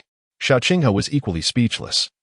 Gaining a more direct understanding of Qin Feng's fearsome presence, he had indeed frightened away the magical beasts. Peace has been restored. Qin Feng nodded in satisfaction, seemingly relishing this tranquility. He turned his gaze towards Xiaoqingya and Wang Chang, raising an eyebrow. What are you still dawdling for? We're on a journey, not a vacation. Wang Chang jolted back to reality, hastily bending down to retrieve his sword that had fallen to the ground, flustered. Xiaoqingya steadied herself, about to speak. But Qin Feng suddenly seemed to sense something, abruptly lifting his gaze towards the distant horizon with his heavenly eye. There, an extremely subtle, yet exceptionally pure and violent aura of blood and slaughter surged into the sky like a signal fire, stirring the clouds in that expanse to a shade of dark red. This aura was imbued with the bloodshed and grievances of ancient battlefields, as if something was stirring to life. Intriguing, a spark of interest flickered in Qin Feng's eyes, dispelling his earlier boredom. Is there something of value? Let us go investigate. He did not wait for a response from the two, his figure blurring as he shot off like an arrow towards the direction of the emerging blood aura, leaving only a faint afterimage in his wake. Xiaoqingya and Wang Chang exchanged a glance, both recognizing the helplessness and a hint of numbness reflected in each other's eyes. Following such a fierce god seemed to offer no alternative but to chase after him. They dared not hesitate, immediately mustering their energy and leaping forward at full speed in pursuit of the direction where Qin Feng had vanished. The speed of Qin Feng was astonishing, racing across the desolate and lifeless expanse of land like a gust of wind. After approximately the span of half a stick of incense, the silhouette of an immense ruin emerged on the horizon. The remnants of walls and broken stones stretched endlessly, while colossal, toppled columns leaned precariously towards the sky. The fractured stone walls bore the marks of cleaving blades and were stained with the dark, dried blood of ages past. The ground was uneven and littered with shattered weapon fragments and the grim white bones of unknown monstrous creatures. The air was thick with an overwhelming aroma of sulfur, a gruesome blend of blood and decay, making even the act of breathing a painful endeavor. Here lay one of the most notorious perilous locations within the great wilderness ruins, the Blufang Ruins. Legends spoke of this place as a fragment of the battlefield from an ancient war between humans and demons, where countless powerful beings had perished, giving rise to numerous malevolent entities and eerie presences. Qin Feng's destination was the central region of the ruins. There, an even more potent and purer essence of blood energy pulsed like a heart, seemingly emanating from a peculiar crystal core suspended in midair. This core, roughly the size of a fist, exhibited a profound dark red hue, as if composed of solidified blood essence, its surface shimmering with an otherworldly glow. While countless tiny blood-red runes flickered and transformed within, waves of pure and violent blood energy surged forth from it like tides. And it was this very core that invoked the extraordinary phenomena of the area, the Destruction Crystal Core, a rare treasure imbued with the pure essence of blood energy. It was invaluable to cultivators of blood-based techniques, yet lethal to others. At that moment, it radiated a deadly allure. However, treasures are never devoid of guardians. 3 fierce and menacing blood beasts encircled the Destruction Crystal Core, emitting threatening roars. Their forms were a grotesque amalgamation of lions, tigers, and lizards. Measuring nearly 2 yards in length, clad in thick, dark red scales resembling dried blood clots, with sharp bony spikes protruding from their backs. Their powerful limbs ended in claws that glinted with a metallic sheen. Their eyes, a pure crimson, were filled with a frenzied thirst for blood. These were the Bloodfang Ruins' unique malevolent creatures, the bloodthirsty lizards. They thrived on the essence of blood and the flesh of living beings, each possessing terrifying combat prowess nearing the peak of spirit masters, with tough hides and claws infused with venomous blood energy. At this moment, the 3 beasts were embroiled in a fierce struggle, tearing at one another, crashing into each other, and producing thunderous roars along with the jarring sounds of scales scraping, all vying to possess the crystal core that emanated a fatal temptation. Yet, at this juncture, the contest for the Destruction Crystal Core was not solely among these 3 bloodthirsty lizards. On the opposite side of the ruins, 7 women clad in delicate pink gauze, their figures graceful and their eyes sparkling with vitality, formed a strange formation. Their garments fluttered as they moved with an enchanting rhythm, pink spiritual energy swirling around them like ribbons, releasing waves of sweet and intoxicating fragrance. They were disciples of the Hahuan sect. The leading woman exuded an enchanting allure, draped in a semi-transparent red veil that accentuated her ample, snow-white skin. Her seductive eyes, like silken threads, and her plump, luscious lips belonged to none other than Hong Wan, an elite disciple of the Hahuan sect, second only to the Saintess. Their objective was evidently the shattered crystal core. "Sisters, exert yourselves," Hong Wan commanded sweetly, her voice sending shivers down spines. Utilizing the intricate formation and the allure of their enchantments, they unleashed streams of pink spiritual energy, ensnaring the 3 ferocious blood fiend lizards in an attempt to restrain their movements while seeking an opportunity to seize the core. The blood fiend lizards, entangled by these bothersome pink threads, grew increasingly enraged, roaring furiously. Their powerful tails whipped about madly, sending debris and rubble flying in all directions. Although Hong Wan and her companions had temporarily trapped the bloodthirsty beasts, the formation's light flickered uncertainly under the beast's relentless assaults, clearly straining to hold its ground. Just as the standoff reached a critical juncture, with both sides cautiously avoiding full-force attacks to prevent exploitation by either the other or the beasts, a figure descended like a meteor, cleaving through the air with an unmatched, domineering aura, crashing down from the heavens. The target was none other than the coveted floating shattered crystal core. Boom. The impact was akin to that of a falling star. The moment Qin Feng landed, a terrifying force erupted from his feet, unleashing a visible gray-white shockwave that expanded rapidly in a circular motion, moving at breakneck speed. Bang, bang, bang. The 3 blood fiend lizards closest to him bore the brunt of this colossal force, their massive bodies hurled into the air as if struck by an invisible battering ram. Their hardened scales groaned under the immense pressure, unable to withstand the onslaught, and they howled in agony as they were sent crashing against distant ruins, sending clouds of dust and debris spiraling upwards. Simultaneously, the carefully arranged illusory silk rain formation devised by the 7 disciples of the Hahuan sect crumbled like a fragile spider's web in the face of a hurricane. The pink strands of spiritual energy snapped and disintegrated under the impact of the overwhelming force. Hong Wan, the core of the formation, was struck hard, spitting out a mouthful of blood, her complexion paling instantaneously as she staggered backward. The remaining 6 disciples also suffered backlash, gasping in pain, and the formation collapsed in an instant, the radiant pink energy dissipating into nothingness. Amidst the swirling dust, Qin Feng gradually stood upright. One hand gripped a heavy staff, while the other firmly grasped the ominously glowing shattered crystal core. The core felt slightly heavy in his hand, a pure yet corrosive malevolence attempting to seep into his body through his arm, but it was effortlessly extinguished by the higher-tiered chaotic flame energy coursing within him. He seemed oblivious to the flung beasts and the defeated disciples of the Hahuan sect, merely lowering his gaze to toy with the crystal core. His brow furrowing slightly in distaste as he pouted, "TSK, what a strong odor. It reeks like a sewer." His demeanor suggested that he had acquired not a rare treasure, but a mere foul stone. Hong Luan clutched her heaving chest, her beautiful eyes wide with disbelief as she gazed at the indistinct yet domineering figure amidst the swirling dust. A tempest of shock and fury brewing within her. After toiling for half the day, they were on the verge of success, only to have their hard-earned prize snatched away in such a brazen, direct, and humiliating manner. Who dares to seize what belongs to the Hahuan sect? Are they courting death? With great effort, Hong Luan suppressed her injuries, her voice sharp with a mixture of astonishment and wrath. As the dust began to settle, it revealed the silhouette of Qin Feng, wielding a black staff, along with a glaring dark red crystal core in his hand. Hahuan sect? Qin Feng lifted his gaze, sweeping his eyes over Hong Luan and her companions. He observed the ethereal allure barely concealed beneath their veils, his expression betraying no emotion, merely a scrutinizing appraisal akin to that of assessing goods, ultimately fixing his gaze upon Hong Luan's enchanting face, twisted with rage. Through his discerning eye, he discerned that the highest realm among them was none other than the 8th-level Spirit Master, Hong Luan. Another 8th-level Spirit Master, akin to that Sun Kuei from the Wuji sect. A subtle, almost imperceptible smirk graced his lips, tinged with amusement and mockery. Things? He mused, weighing the shattered crystal core in his hand, his tone mundane, yet resonating clearly across the ruins. Have I inscribed your names upon it?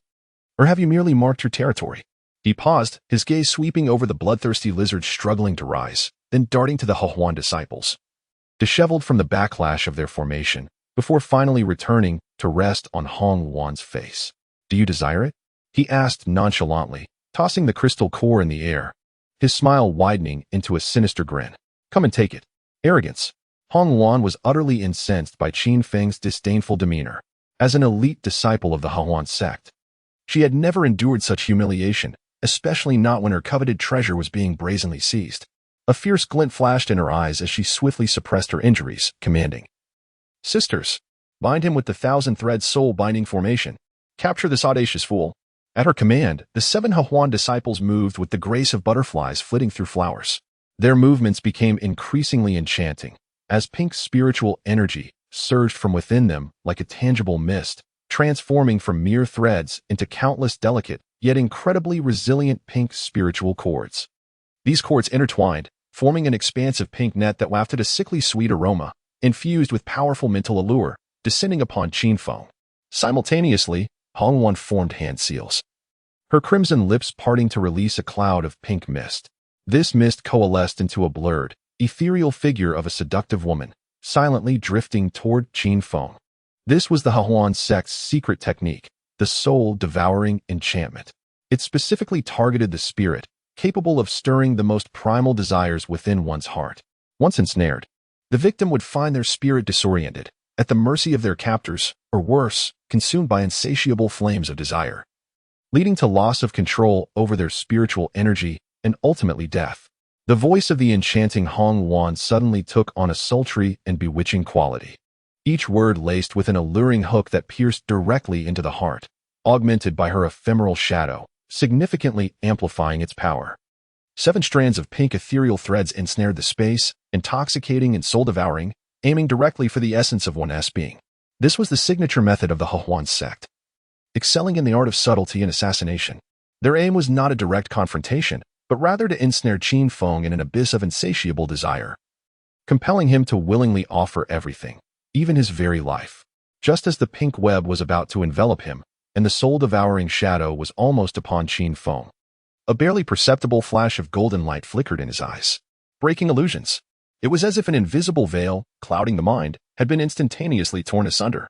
Alas, Qin Feng was endowed with both the art of divination and the eye of heavenly principles. Before him, The overwhelming pink ethereal threads transformed into clarity, slowing down, revealing the fragile nodes of spiritual energy circulation. The soul-devouring shadow, capable of unsettling even the most formidable peak masters of the Spirit Master realm, now appeared to him merely as a grotesque mass of pink energy, exuding a foul and repugnant aura, riddled with base desires. A soft scoff escaped Qin Feng's lips, tinged with unabashed disdain and contempt. Such petty tricks hardly warranted the title of seductive prowess. His voice, calm yet piercing like an icicle, shattered the meticulously crafted seductive melody of the Hehuan sect. The seductive smile on Hong Wan's face froze instantly, her eyes reflecting a flicker of disbelief. The soul-devouring allure had proven ineffective. How could this be? Yet, a scene more heart-wrenching unfolded before her. Qin Feng completely disregarded the pink ethereal threads that nearly entwined his body, as well as the shadow that loomed so close. He moved, not to evade, but to charge forward. With a single step, the ground beneath him shattered like a spider's web. He transformed into a streak of black lightning, tearing through the void with such speed that even his afterimage blurred. The intricate binding formations that could restrain a novice Grand Spirit Master were rendered utterly ineffective before him. The pink ethereal threads failed to tighten and were violently shattered by his relentless advance, dissipating like mist. Qin Feng's figure appeared to teleport directly in front of Hong Wan. They were mere inches apart. Hong Wan could distinctly see the icy golden glimmer deep within his pupils, reflecting her own face, contorted in horror. Her startled scream barely escaped her lips before a long, bony hand, imbued with terrifying strength, seized her delicate, pale neck with unerring precision, as if plucking a ripe fruit from a tree. Hong Wan's throat was instantly constricted. All her seduction, all her spiritual power, all her screams were silenced by this iron claw-like grip. An irresistible, overwhelming force enveloped her, causing her fragile cervical bones to emit a lament of unbearable strain, suffocation, excruciating pain. The specter of death descended upon her in an instant. She yearned to struggle, to summon her spiritual power, to invoke life-preserving secret arts. Yet, as that colossal hand tightened around her throat, a domineering and terrifying aura, as if capable of incinerating all existence, surged violently into her meridians through the point of contact. The pink spiritual energy circulating within her, akin to snow meeting the blazing sun, dissipated and was obliterated in an instant. It felt as though all her strength had been siphoned away, rendering her incapable of even lifting a single finger. The shadow of death had never loomed so vividly. The astonishment in Hong Wan's eyes had metamorphosed into boundless terror and despair. Qin Feng gazed at her face, flushed from suffocation, her pupils dilated with fear. His expression as impassive as ancient glaciers, devoid of any ripple of emotion. In the next life, learn some proper skills. The moment the words left his lips, Qin Feng's fingers exerted a sudden, fierce grip. Crack. A chilling, spine-tingling sound of bone fracturing echoed abruptly in the desolate ruins. It was as clear as thunder. Hong Wan's enchanting eyes instantaneously lost all glimmer, her pupils dilating, filled with frozen fear and bewilderment. All her struggles, all her awareness, ceased abruptly with that sharp crack. Qin Feng casually tossed her aside, as one would discard a broken doll. Hong Wan's lifeless body thudded heavily against the dust and rubble-strewn ground, producing a dull, muffled sound. Her head tilted at an unnatural angle, her neck grotesquely twisted, devoid of any sign of life. Silence. A stillness more profound than when Sun Kuei was slammed into the rock face. The remaining 6 disciples of the Hehuan sect, their seductive smiles vanished without a trace, were left with sheer terror and pallor. They appeared as though their very bones had been extracted, gazing at senior sister Hong Wan's contorted corpse, then at the figure standing like a demonic god, trembling uncontrollably. A piercing, distorted scream shattered the silence. One female disciple of the Hehuan sect completely broke down, biting her tongue until it bled, spewing forth a mouthful of vital blood. The blood instantaneously transformed into a dense crimson mist, enveloping her. Blood escaped secret art. The other 5 disciples, awakening from their stupor, erupted with a frantic will to survive. Almost in unison, they bit their tongues, willing to pay the price of their vitality to execute this life-saving escape technique. Poof, poof, poof. Several clouds of blood mist burst forth in succession. Qin Feng remained stationary, not pursuing, merely observing coldly as those wisps of blood mist darted away like startled rabbits, fleeing in different directions. They moved with astonishing speed, vanishing behind the shattered remnants of the ruins in the blink of an eye, leaving only faint traces of the scent of blood. He flicked his hand as if brushing away non-existent dust, as though he had just crushed not a life, but merely a bothersome insect. TSK, they run quite fast. Qin Feng curled his lips disdainfully, his gaze returning to the dark red shattered crystal core in his hand. Furrowing his brow in contempt, could this worthless trinket truly exchange for something of value? A sense of foreboding washed over him. He casually tossed the crystal core into his storage pouch, as if it were nothing more than insignificant refuse. At that moment, Xiao Qinghe and Wang Cheng hurriedly arrived. Breathless and alarmed, they only caught sight of the fleeting crimson beams of light and were immediately captivated by the contorted corpse at the center of the ruins. Hong Wan, the elite disciple of the Hehuan sect. Hong Wan. She is dead. Her neck brutally snapped. She abruptly lifted her head to gaze at the young man. Nonchalantly shouldering a black staff, and a tempest of emotions surged within her heart. It was him again, this relentless force that crushed everything in its path. Wan Chang, trembling with fear, felt his legs give way and collapsed to the ground, staring at Hong Wan's lifeless body, then at Qin Feng, his teeth chattering. Unable to utter a single word, Qin Feng, seemingly oblivious to their shock, strolled over with his staff in hand, nonchalantly. As he passed by Xiao Qinghe, he tossed her a delicate storage pouch that belonged to Hong Wan, acquired moments ago. Here, take it. See if there's anything useful inside, he said with a casual tone, as if he had merely returned from the market with a bundle of scallions, cleaning up the battlefield and making good use of waste. You see? Xiao Qinghe instinctively caught the pouch, still warm to the touch, its weight registering in her hands. She looked at Qin Feng's nonchalant demeanor and then at the trophy in her grasp, stained with the life of a Hehuan sect disciple. Momentarily at a loss for how to respond, the dust of the Bloodfang ruins had yet to settle, the air thick with a bizarre blend of blood and the acrid scent of decay. Holding the exquisite storage pouch, Xiao Qinghe could feel a lingering warmth on her fingertips, contrasting sharply with the icy aura of death that seemed to seep from within. Her gaze shifted from Hong Wan's twisted corpse to the figure of the young man with the black staff, who appeared utterly unfazed, surveying his surroundings. A complex torrent of emotions surged within her. Brother Qin, Wang Chang finally managed to struggle to his feet, his voice trembling. Shouldn't we leave this place quickly? The Hehuan sect members have fled, and they will surely seek reinforcements. And what about those ruffians from the Wujizan? Chapter 60, The First Encounter in the Ruins. Wan Chang, still haunted by the harrowing image of Sun Kuei's fate, cast a wary glance at the humanoid indentation on the distant rock face. His understanding of Qin Feng's ruthlessness deepened, yet so did his fear. This fellow was nothing short of a walking calamity. Wherever he went, trouble followed. And the scale of that trouble only seemed to grow. Qin Feng, absent-mindedly prodding a fragment of a broken stone slab inscribed with unfamiliar runes, did not lift his head at Wang Chang's words. His tone remained casual, as if discussing dinner plans. Leave? Why the haste? The real spectacle has only just begun. He paused, as if sensing something, a playful smirk curling at the corner of his lips. Ah, here they come. Quite efficient, aren't they? No sooner had he spoken. A tempestuous and tyrannical aura, imbued with repressed fury, surged forth like an invisible tsunami from the western ruins. Wherever this oppressive force passed, the already precarious remnants of walls crumbled into dust, and the very air seemed to thicken, becoming several times heavier. Qin Feng, a roar, laden with boundless wrath, erupted like thunder from the heavens. The sound waves reverberated, causing pain to the eardrums and stirring the blood within. A towering figure, accompanied by a piercing shriek that rent the air, descended like a ferocious beast, crashing down onto the ground 10 zhang ahead of Qin Feng. The newcomer was none other than Zhao Wuji, the holy son of the Wuji sect, standing over 8 feet tall, broad-shouldered and imposing. He wore a dark golden battle attire adorned with intricate cloud patterns, reminiscent of a golden dragon coiling majestically, exuding both strength and authority.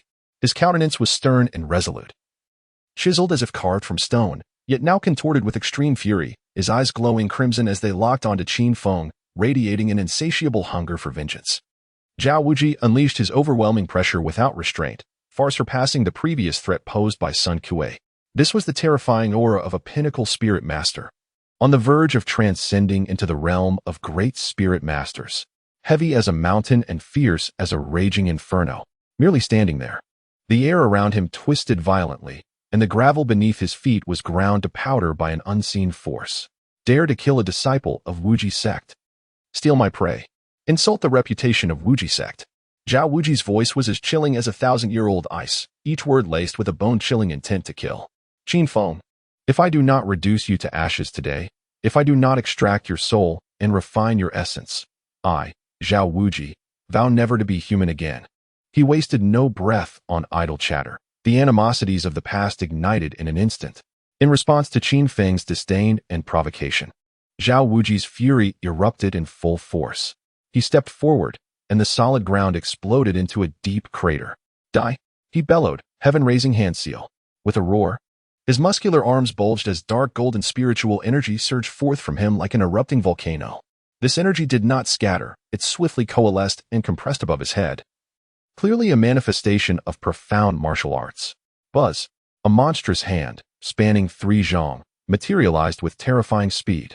The patterns on the palm were distinctly visible, reminiscent of the hand of a divine being, radiating a dark golden luminescence, exuding an overwhelming and majestic aura, as if capable of suppressing lesser heavens.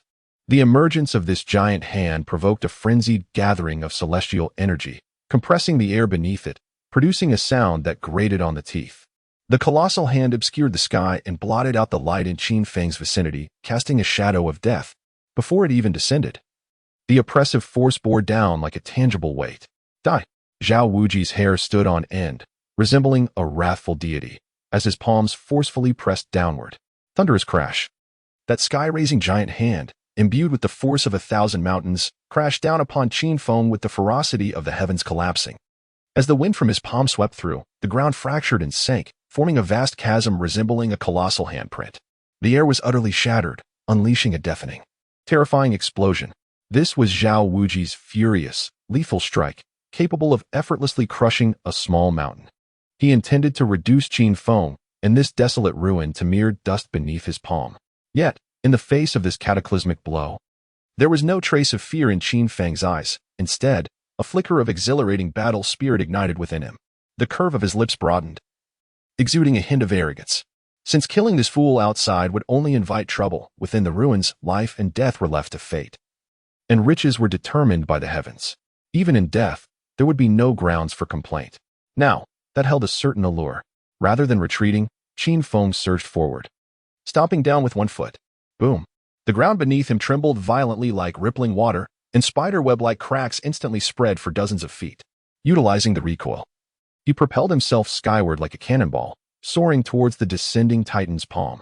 The celestial art of the void step endowed him with astonishing speed, leaving behind a blurred afterimage in midair. Simultaneously, an indescribable heat and aura of destruction erupted from within him. No longer was his right fist merely a vessel of fleshly strength. It was now enveloped in a layer of peculiar flames. This fire was not the ordinary crimson hue, but a profound black-red, reminiscent of the deepest hellish magma, infused with an essence that could incinerate all. The flames danced and surged atop Qin Feng's fist, causing the surrounding air to emit a hissing lament, twisted and distorted by the searing heat. Chaos Flame. This divine fire from the system showcased its might for the first time in battle, though Qin Feng could only muster a minuscule fraction of it at this moment. The inherent destruction and dominance emanating from its essence were enough to dim the very heavens. Break! Qin Feng shouted, his right fist clenched tightly, the black-red chaos flame swirling around it. Without embellishment, he launched it directly and fiercely towards the core of the descending dark gold Titan's palm.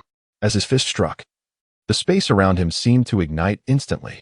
A meticulously condensed black-red fist radiance tore through the air. In the horrified gaze of all who witnessed, that diminutive fist, entwined in black-red flames, collided with the towering dark gold palm in the most primal and violent manner. Boom! An unutterable, terrifying roar erupted suddenly. It was as if 2 celestial bodies collided in the firmament. A visible shockwave, a swirling mix of dark gold and black-red, radiated from the point of impact, expanding wildly in all directions like a cataclysmic tsunami. The ground, as fragile as a biscuit, was upheaved in layers, torn apart. Ruined walls crumbled like paper toys under the force of the shockwave, flung into the air. Nearby colossal rocks were shattered into a cloud of dust. Blinding light pierced the surroundings. Energy rampaged uncontrollably. Xiao Qinghe and Wang Chang were propelled backward by the terrifying shockwave, compelled to exert all their strength to shield themselves with spiritual energy. Even so, they felt akin to a fragile boat amidst a furious sea, their blood surging, while their ears rang with a piercing hum. They fixed their gaze on the epicenter of the collision, their hearts racing as if they might leap from their chests. The scene at the heart of the energy storm was nothing short of horrifying. That seemingly indomitable, dark golden giant hand, capable of suppressing mountains, cracked visibly upon contact with the fist entwined in black and red flames, much like ice cast into the blazing sun. From the point of contact, fissures appeared, spreading rapidly like a spider's web across the entire colossal hand. The spiritual energy within it surged forth like a breached dam, dissipating and collapsing uncontrollably. Impossible. Chapter 61. 2 against 1, and they resort to underhanded tactics? Zhao Wujing's eyes widened in disbelief, emitting a roar filled with incredulity. He acutely sensed that his prideful celestial handprint was being dismantled from within by an overwhelmingly tyrannical force, one that seemed capable of incinerating all. The sheer potency of this force sent tremors deep within his soul. Boom. The dark golden giant hand could no longer withstand the pressure, and before Zhao Wujing's horrified gaze, it shattered into countless dark golden fragments, cascading like a golden rain. Meanwhile, Qin Feng's fist, still enveloped in black and red flames, although dimmed considerably after shattering the giant hand, remained solid and unyielding, advancing like a divine spear piercing through the heavens, aimed mercilessly at Zhao Wujing, who was reeling from the backlash of the giant hand. Zhao Wujing howled, crossing his arms protectively over his chest as the dark golden protective energy surged to its zenith, forming a formidable shield of light. Bang! The black and red fist collided violently with the shield. Zhao Wujing let out a muffled grunt, feeling an overwhelming force infused with a terrifying, searing aura strike him fiercely. His feet were firmly planted on the ground, carving deep ruts as he was driven backward over 10 yards, akin to being struck by a colossal hammer. His arms throbbed with pain, and the protective energy quaked violently, flickering erratically. He abruptly raised his head, his gaze fixed on the descending Qin Feng. Eyes brimming with profound astonishment, rage, and a hint of trepidation he was reluctant to acknowledge. What was that punch? What was the source of that black and red flame? However, just as Zhao Wujing was forced back by Qin Feng's strike, his mind shaken, his previous strength waning, and new energy yet to manifest. The protective energy fluctuating violently in that fleeting moment, a bewitching figure materialized behind Qin Feng, as if the air itself rippled silently. It was the enchanting saintess of the Hahuan sect. Her face was pale as a sheet, yet her eyes burned with an intense, vengeful madness. In her hand, she cradled a delicate little bell, no larger than the palm of her hand, entirely adorned in pink and intricately engraved with countless depictions of amorous encounters. This was her fateful treasure, the Hahuan bell.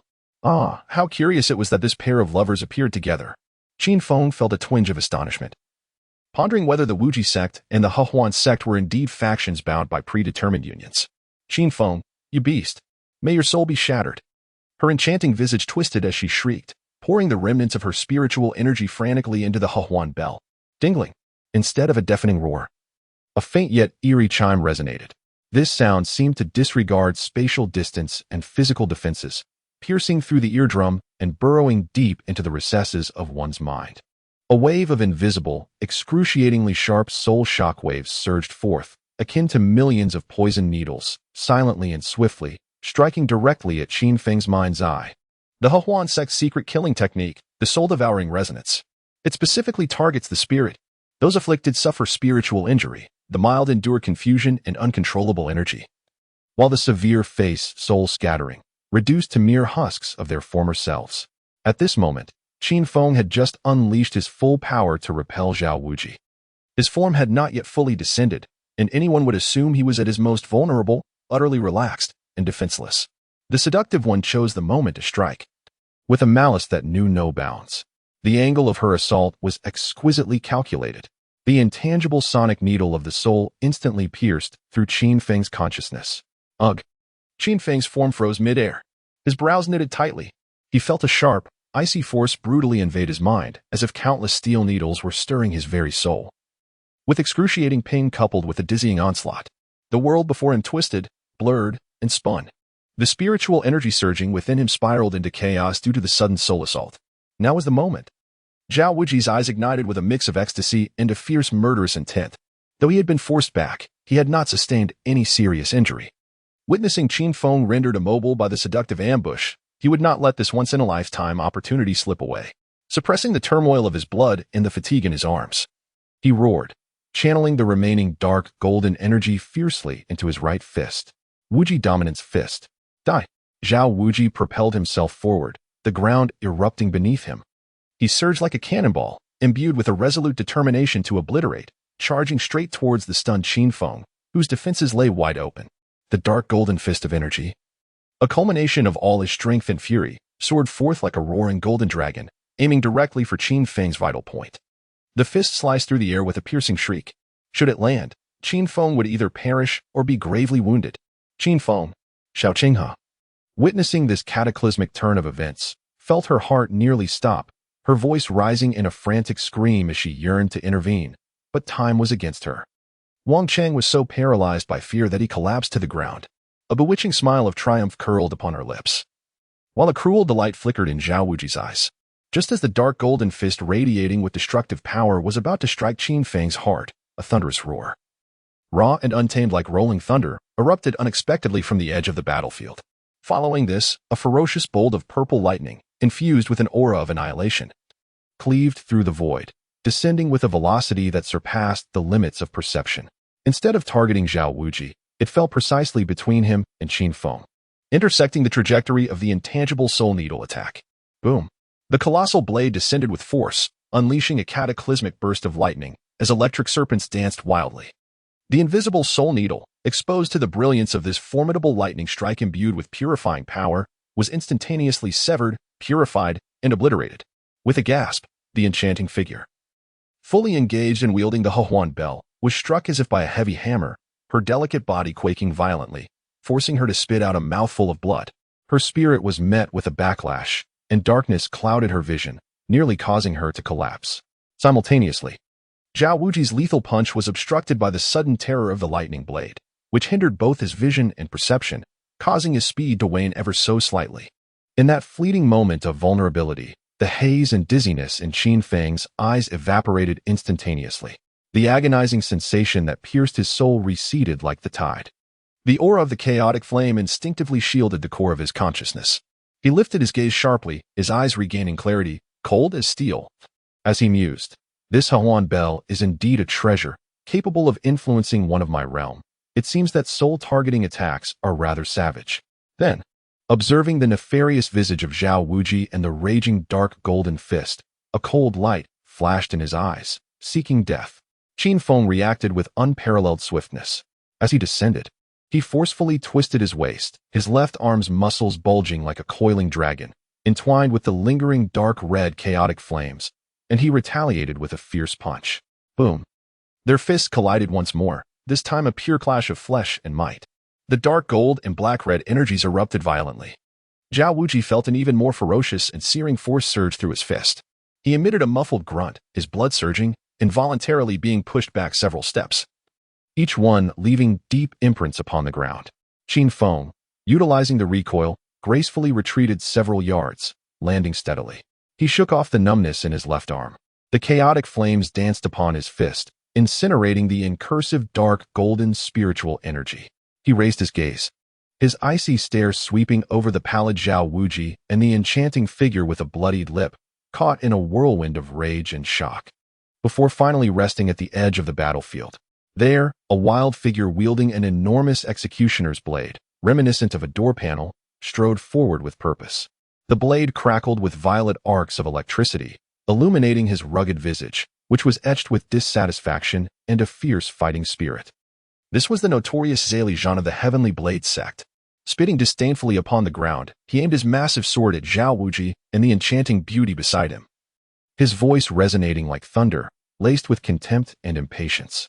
2 against 1, and they still resort to underhanded tactics? How utterly revolting. Wuji sect, Huhuan sect. Can you possibly be more brazen? Chapter 62. There's no need to be foolish with assistance. Just suppress them. Zali Zhan's coarse insults reverberated like rolling thunder above the desolate ruins, brimming with unabashed scorn and martial fervor. He marched into the heart of the chaotic battlefield, the door with executioner's blade crackling with purple electricity, each step exuding a heavy sense of oppression, akin to a fierce tiger invading a flock of sheep, instantly capturing every gaze. Zhao Wuji's countenance darkened, having just been struck back by Qin Feng's punch, his blood still boiling. Now he found himself on the receiving end of insults from a brash warrior of the Heavenly Blade sect, his fury nearly overwhelming him. He glared at Zhali Zhan with a murderous intent that intensified. You mad dog of the Heavenly Blade sect. This is none of your concern. Get lost, or I will slay you along with them. At that moment, his voice trembled slightly with rage. The enchanting beauty was trembling with indignation. Her meticulously planned ambush shattered by this brute's blade, suffering a backlash in the process. Hearing Zhali Zhan's taunts stirred a tempest of old and new grievances within her, prompting her to scream, Zhali Zhan, does your Heavenly Blade sect wish to take on both Hahuan sect and Wuji sect? Be wise and leave at once.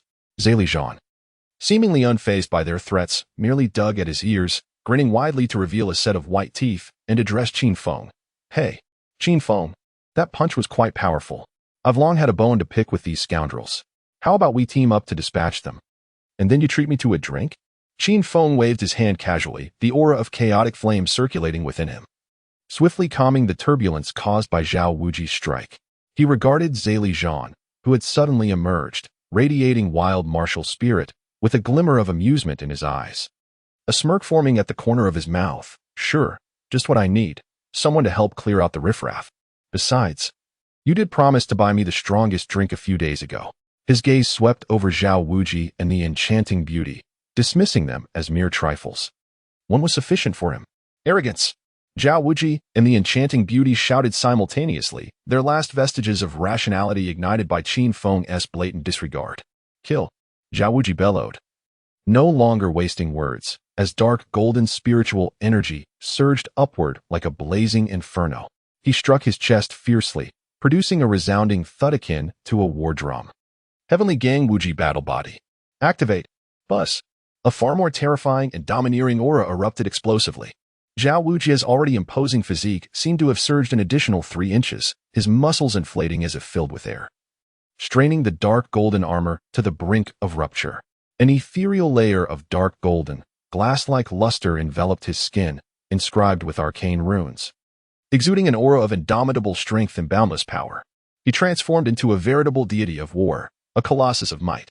His strength, defense, and speed soared instantaneously. The aura of a peak spirit master, augmented by his battle form, approached the threshold of a grand master with alarming proximity. With a thunderous roar, he propelled himself off the ground, shattering the earth beneath him.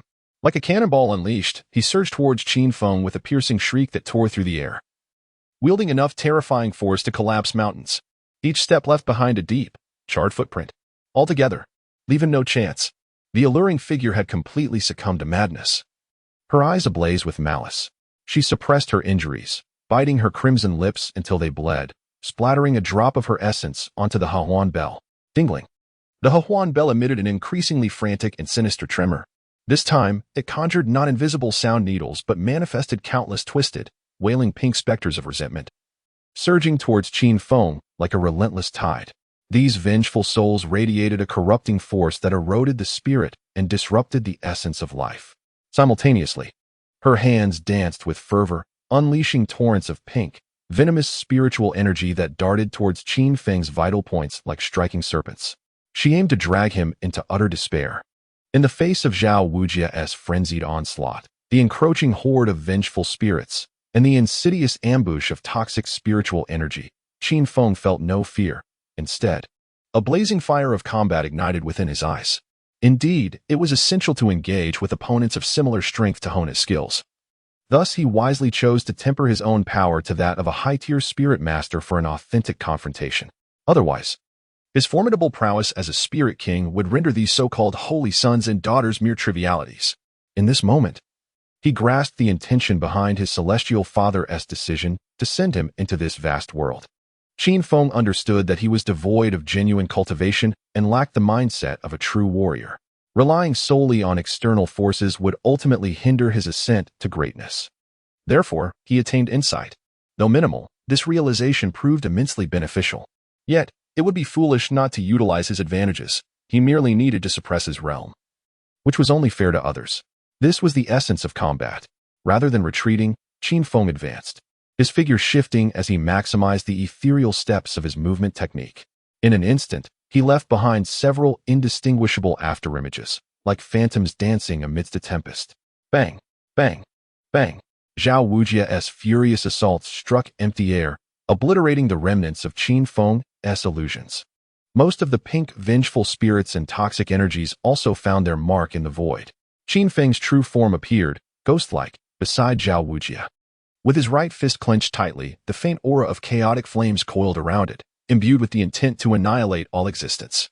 He unleashed a powerful strike toward Zhao Wuji's ribcage, glimmering with dark golden luster. The sound echoed like a colossal hammer striking a bronze bell, producing a thunderous resonance that sent chills through the heart.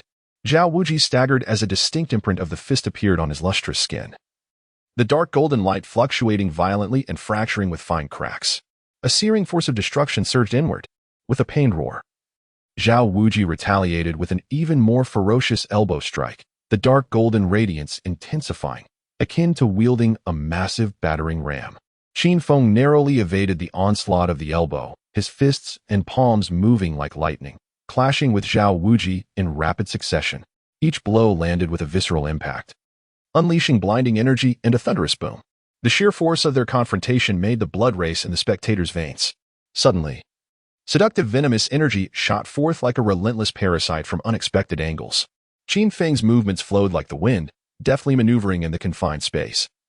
As the toxic energy grazed past his garments, leaving behind deep craters on the ground that emitted wisps of smoke, the pink vengeful spirits surged like a festering wound, shrieking as they relentlessly assaulted Qin Feng's consciousness. Although the radiant golden shield of breaking illusions protected his core, the chaotic and tainted onslaught still furrowed his brow, inducing a minuscule delay in his actions. In that fleeting moment, as Qin Feng was forced to sidestep a wave of toxic energy while simultaneously being buffeted by the vengeful spirits, Zhao Wuji's eyes glinted with ferocity. He seized this ephemeral opportunity. Die, you scoundrel! Zhao Wuji bellowed, his entire being radiating an unprecedented brilliance of dark gold. He forsook defense, channeling all his strength into his right fist. The very fabric of space around his fist distorted slightly. This punch encapsulated the entirety of his power enhanced by his battle physique, embodying a relentless resolve to obliterate Qin Feng, akin to a comet crashing into the moon. Striking fiercely at the exposed gap in Qin Feng's left shoulder as he evaded the toxic energy. The fist had not yet reached him, but the terrifying wind of the punch brushed against Qin Feng's robe. Life and death hung in the balance, albeit with a somewhat coarse line. Chapter 63. The demon named Qin Feng. The brutal carnage in the Bloodfang ruins rippled outwards like a stone cast into water, the sanguine waves spreading rapidly. About 10 miles away, in a relatively concealed Crimson Canyon, several figures were panting in disarray. They were the female disciples of the Hahuan sect who had narrowly escaped from Qin Feng's clutches. Each wore a pale visage, blood at the corners of their mouths. Their spirits diminished from the toll of employing the blood escape secret technique. Sister Hong Wan sobbed softly at the memory of Hong Wan's neck being snapped, trembling uncontrollably. Silence.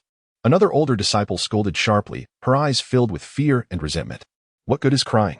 Hurry and use the secret method to contact the enchanting senior sister. Also, reach out to Saint Zhao of the Wuji sect. Inform them of the current situation. That demon named Qin Feng must perish. Trembling, she drew from her bosom a pink jade talisman, intricately carved with the flower of harmony. She bit her tongue, allowing a drop of her essence to spill onto the talisman. Instantly, it radiated an otherworldly glow, and a delicate stream of pink light pierced through the void, racing toward a certain direction. At the edge of the battlefield, Xiao Qinghe and Wang Chong felt their hearts leap into their throats. They watched as Qin Feng, besieged by the ferocious assault of Zhao Wuji, the venomous ambush of the enchanting specter, and the encroaching spirits of resentment, resembled a fragile boat amidst tumultuous waves.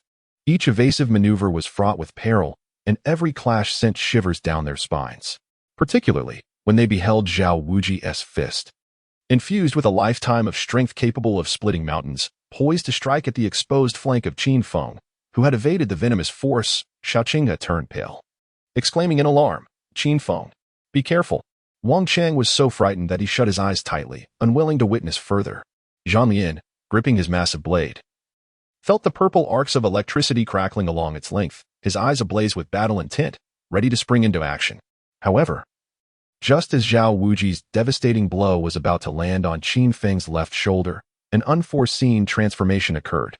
In Qin Feng's eyes, momentarily dulled by the onslaught of resentful spirits, an unprecedented ferocity ignited. This was not panic. It was the wrath of one thoroughly provoked.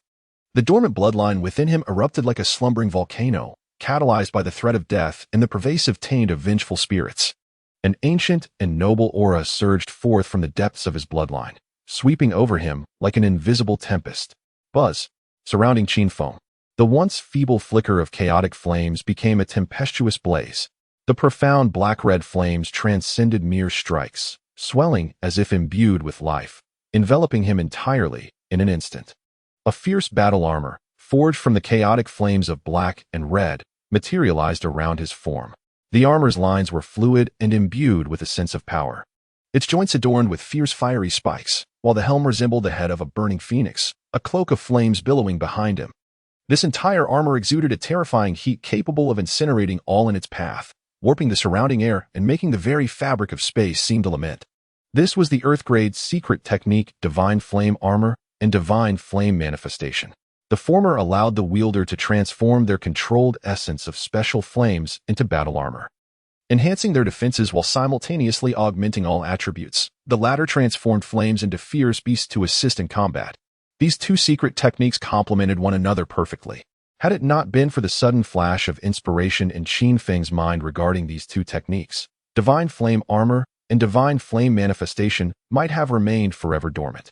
With no other options, Qin Feng's mind was inundated with a plethora of martial arts, techniques, and secrets of both celestial and earthly tiers. Seeking death, a deep, resonant roar, brimming with boundless fury, emanated from within the fiery armor, akin to a proclamation from the abyss of the netherworld. Boom! The void trembled violently behind Qin Feng as an indescribable terror descended upon the scene. Under the horrified gaze of all present, a colossal and majestic phantom surged forth from the flames behind Qin Feng. This ethereal figure resembled a divine bird, ablaze with celestial fire, its wings unfurling as if to eclipse the heavens. It was none other than the Crimson Flame Phoenix, with a piercing cry that could shatter gold and rend stone. Reminiscent of an ancient and primordial phoenix's call, the sound reverberated throughout the Bloodfang ruins, overwhelming even the cacophony of thunder. The phoenix's cry, infused with supreme authority and boundless wrath, instantaneously dispersed all the vengeful spirits that surged towards Qin Feng. Those spirits, as if confronted by their nemesis, emitted chilling wails before swiftly dissipating into wisps of azure smoke. Boom, crack, boom, as the apparition of the Crimson Flame Phoenix emerged. The leaden-gray heavens above the Bloodfang ruins were instantly replaced by an endless expanse of dark crimson. The heavy crimson clouds whirled madly, forming a colossal vortex spanning dozens of miles. At the center of the vortex, lightning flashed and thunder roared. No longer mere silvery flashes, but rather fierce and tumultuous golden thunderbolts. Billions of thick golden serpents of lightning darted through the blood-red vortex, roaring and converging. The awe-inspiring celestial might descended like an apocalyptic event. The entire Bloodbone Peak region was shrouded by this sudden and terrifying celestial phenomenon. Zhao Wujia's lethal punch came to an abrupt halt, mere inches from Qin Feng's left shoulder. It was not a matter of choice. The overwhelming pressure, akin to tangible might, and the destructive aura of the tempestuous thunder weighed heavily upon him, constricting his heart. He felt as though he were not attacking a mere mortal, but rather attempting to shake an ancient god or demon on the verge of awakening. Fear and uncontrollable dread seized his heart with unprecedented clarity for the first time. The enchanting woman was utterly petrified, her soul seemingly escaping her body as she beheld the awe-inspiring apparition of the Crimson Flame Phoenix. Sensing the essence of flames that could incinerate all in the aura of annihilating thunder, the Hehuan bell slipped from her grasp with a clang, and she collapsed to the ground as if all her bones had been extracted, her eyes filled solely with boundless despair and terror. What manner of monster is this?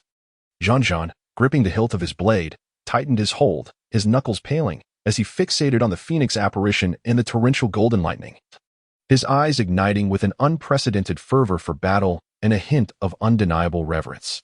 He muttered to himself, his voice trembling with excitement, "Damn, this is even more exhilarating than I ever imagined." Xiao Qinghe and Wang Chong were utterly transfixed, their minds blank, gazing upwards at the terrifying spectacle that resembled a divine or perhaps demonic miracle. At this moment, Qin Feng, enveloped in the chaotic flame armor, appeared as a harbinger of destruction born from the heart of the flames. He slowly raised his head, beneath the helm adorned with a fiery visage. Two profound and abyssal eyes coldly fixated on Zhao Wuji, who stood rigid with fear mere inches away. In the next heartbeat, Qin Feng surged forth. He neither evaded nor blocked. Instead, He seamlessly fused the entirety of his corporeal strength, the cataclysmic might of the Chaos Flame, the pinnacle speed of the Void Step, and the torrential fury of his ancient bloodline into one. He transformed into a streak of crimson-black light that rent the heavens and the earth. No, it was not merely light. It was a divine phoenix of blazing flames, descending with wings outstretched, ready to incinerate all realms. The phoenix's awe-inspiring strike. With a piercing cry that traversed the vast expanse, Qin Feng's figure melded with the colossal shadow of the phoenix behind him, becoming a singular force that pierced through the cosmos, ablaze with annihilating black flames. With a velocity that transcended the limits of thought, imbued with a will to obliterate all, he charged mercilessly towards Zhao Wuji. Chapter 64. One beaten to death, one frightened to death. Time seemed to freeze in that instant.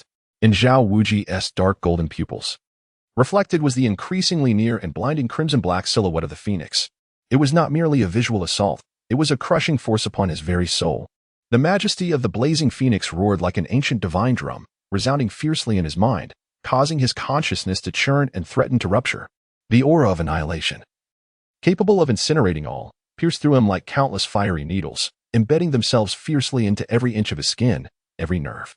Fear, boundless, frigid, and potent enough to freeze blood, this terror gripped the proud existence of the holy son of the Wuji sect, who had once proclaimed himself the foremost among the younger generation of the great wilderness domain, with an unprecedented clarity. What of battle bodies? What of power? What of sect glory? Before such absolute force and annihilation, they were as fragile as thin ice beneath the scorching sun. The dark golden luster of the heavenly Gang Wuji battle body, which he took pride in and had pushed to its utmost limits, now flickered wildly like a candle flame in the wind, unstable and uncertain, as the crimson-black phoenix shadow drew near. The cracks wrought by Qin Feng's punch rapidly spread like a spider's web, enlarging swiftly. He wished to flee. His body screamed instinctively to escape, yet that oppressive terror, stemming from his bloodline in the depths of his soul, weighed down upon him like an immovable mountain, pressing relentlessly on his heart. He felt every bone in his body groan, his blood teetering on the brink of coagulation, not to mention evasion. Even moving a single finger became a distant dream. He yearned to roar, to summon his spiritual power, to ignite his essence, but an invisible force constricted his throat, rendering his raging spiritual energy as timid as a frightened rabbit, retreating deep within his dantian, trembling uncontrollably, utterly unable to muster even a shred of power. All he could do was watch helplessly, to witness that crimson-black flow of light, a harbinger of death and finality, imbued with the terrifying will to obliterate stars and rend the sky, collide with him amidst his desperate gaze. There was no earth-shattering explosion, only a more terrifying and heart-stopping annihilation. It was akin to a searing iron pressed into cold butter. Zhao Wuji, enveloped in a dark golden luster adorned with arcane runes, offered no resistance as he came into contact with the crimson-black phoenix shadow. It melted away in an instant, like snow under the sun, disintegrating into the primordial dark golden specks, which were then utterly incinerated by the overwhelming chaos flames. Next, his dark golden armor, comparable to a spiritual artifact, shattered into fine ash. Following that, his skin, muscles, and bones, hardened through countless trials and reinforced by the celestial battle body, were subjected to a horrifying sound akin to ice-cold water poured over a searing hot iron. It resembled the dull thud of countless grains being ground to powder in an instant. Zhao Wuji's towering figure twisted and contorted grotesquely under the assault of the crimson-black phoenix shadow, akin to a rag doll. No blood splattered forth, for all fluids were vaporized upon contact with that terrifying heat. No brittle cracking of bones resounded, as all bones, muscles, and organs were instantaneously crushed, incinerated, and disintegrated into the minutest particles by that destructive force. His eyes burst and desiccated from the excruciating agony and extreme temperature upon contact. The expression on his face was forever frozen in a blend of sheer horror, despair, and disbelief. The entire sequence transpired with astonishing speed, so swift that it surpassed the realm of thought. It occurred before the blade gripped tightly in hand could fully ignite the fervor of battle in his eyes, before Xiao Qinghe could utter more than half a syllable in alarm, before the venomous expression on the beautiful face could fully transform into utter terror, before Wang Chang's closed eyes had the chance to reopen. Boom. It was only when the crimson-black phoenix shadow completely pierced through Zhao Wuji's position and violently struck the mountainside of a solitary peak 100 feet away. unleashing a thunderous roar and a cloud of dust and debris that everyone awoke from that seemingly frozen moment in time. As the dust settled, Qin Feng's silhouette gradually emerged from the phoenix shadow. The chaos flames enveloping his battle armor receded like a tide, retreating into his being, leaving only flickers of black-red flames dancing at his fingertips before extinguishing. The ethereal image of the crimson flame phoenix had long vanished, and the blood-red vortex that had engulfed the sky, along with the cascading golden thunder, dissipated as if they had never existed. The sky returned to a leaden gray, with only the lingering terrifying heat and a faint scent of sulfuric char remaining to testify that the cataclysmic scene was not an illusion. Qin Feng stood in place, slightly breathless, beads of perspiration trickling from his brow, his complexion slightly pale. Indeed, suppressing his own realm was nothing short of self-inflicted suffering. The continuous eruptions, particularly the final strike, the Crimson Phoenix's world-shattering blow, took an immense toll on him. His dark robe was tattered in several places, stained with dust and the bloodshed from previous battles, rendering him somewhat disheveled. Yet, his eyes remained profound and tranquil, as if he had not just obliterated a peak disciple of the 10th layer of spirit masters, but merely brushed away a speck of dust. He slowly raised his hand, watching the last flicker of black-red flame extinguish, feeling the emptiness of power within and the slight sting from his meridians. He murmured softly to himself, "It seems I have exerted too much force. I must be more cautious and restrain my strength to truly experience the essence of combat." Before him, where Zhao Wujie had once stood, lay nothingness. No corpse, no shattered bones, no bloodstains, only a deep, pitch-black charred pit, approximately 10 feet in diameter. The walls of the pit were smooth as glass, reflecting the high temperatures that had melted and then rapidly cooled, with wisps of blue smoke rising and exuding a pungent, burned odor. At the bottom of the pit, faintly visible were some dark golden metallic fragments, utterly devoid of luster. Having been reduced to mere refuse, remnants of Zhao Wujie's protective talisman, now slowly deforming and dissolving under the intense heat. The esteemed holy son of the Wujizong, a peak spirit master on the verge of a grand spirit master, could not even emit a single complete cry of despair before being completely obliterated by this strike of the Crimson Phoenix. His very essence was annihilated, leaving no trace of existence behind. Thud. The alluring figure who had been slumped on the ground witnessed the entire process of Zhao Wujie's utter eradication, turning to ashes, and the last vestiges of her hopes and resentments were crushed by an overwhelming terror. She could no longer sustain herself. Her eyes rolled back. Her body convulsed violently a few times, and she expelled a torrent of black blood mixed with internal fragments, severing her breath completely. She was, in fact, scared to death, overwhelmed by shock.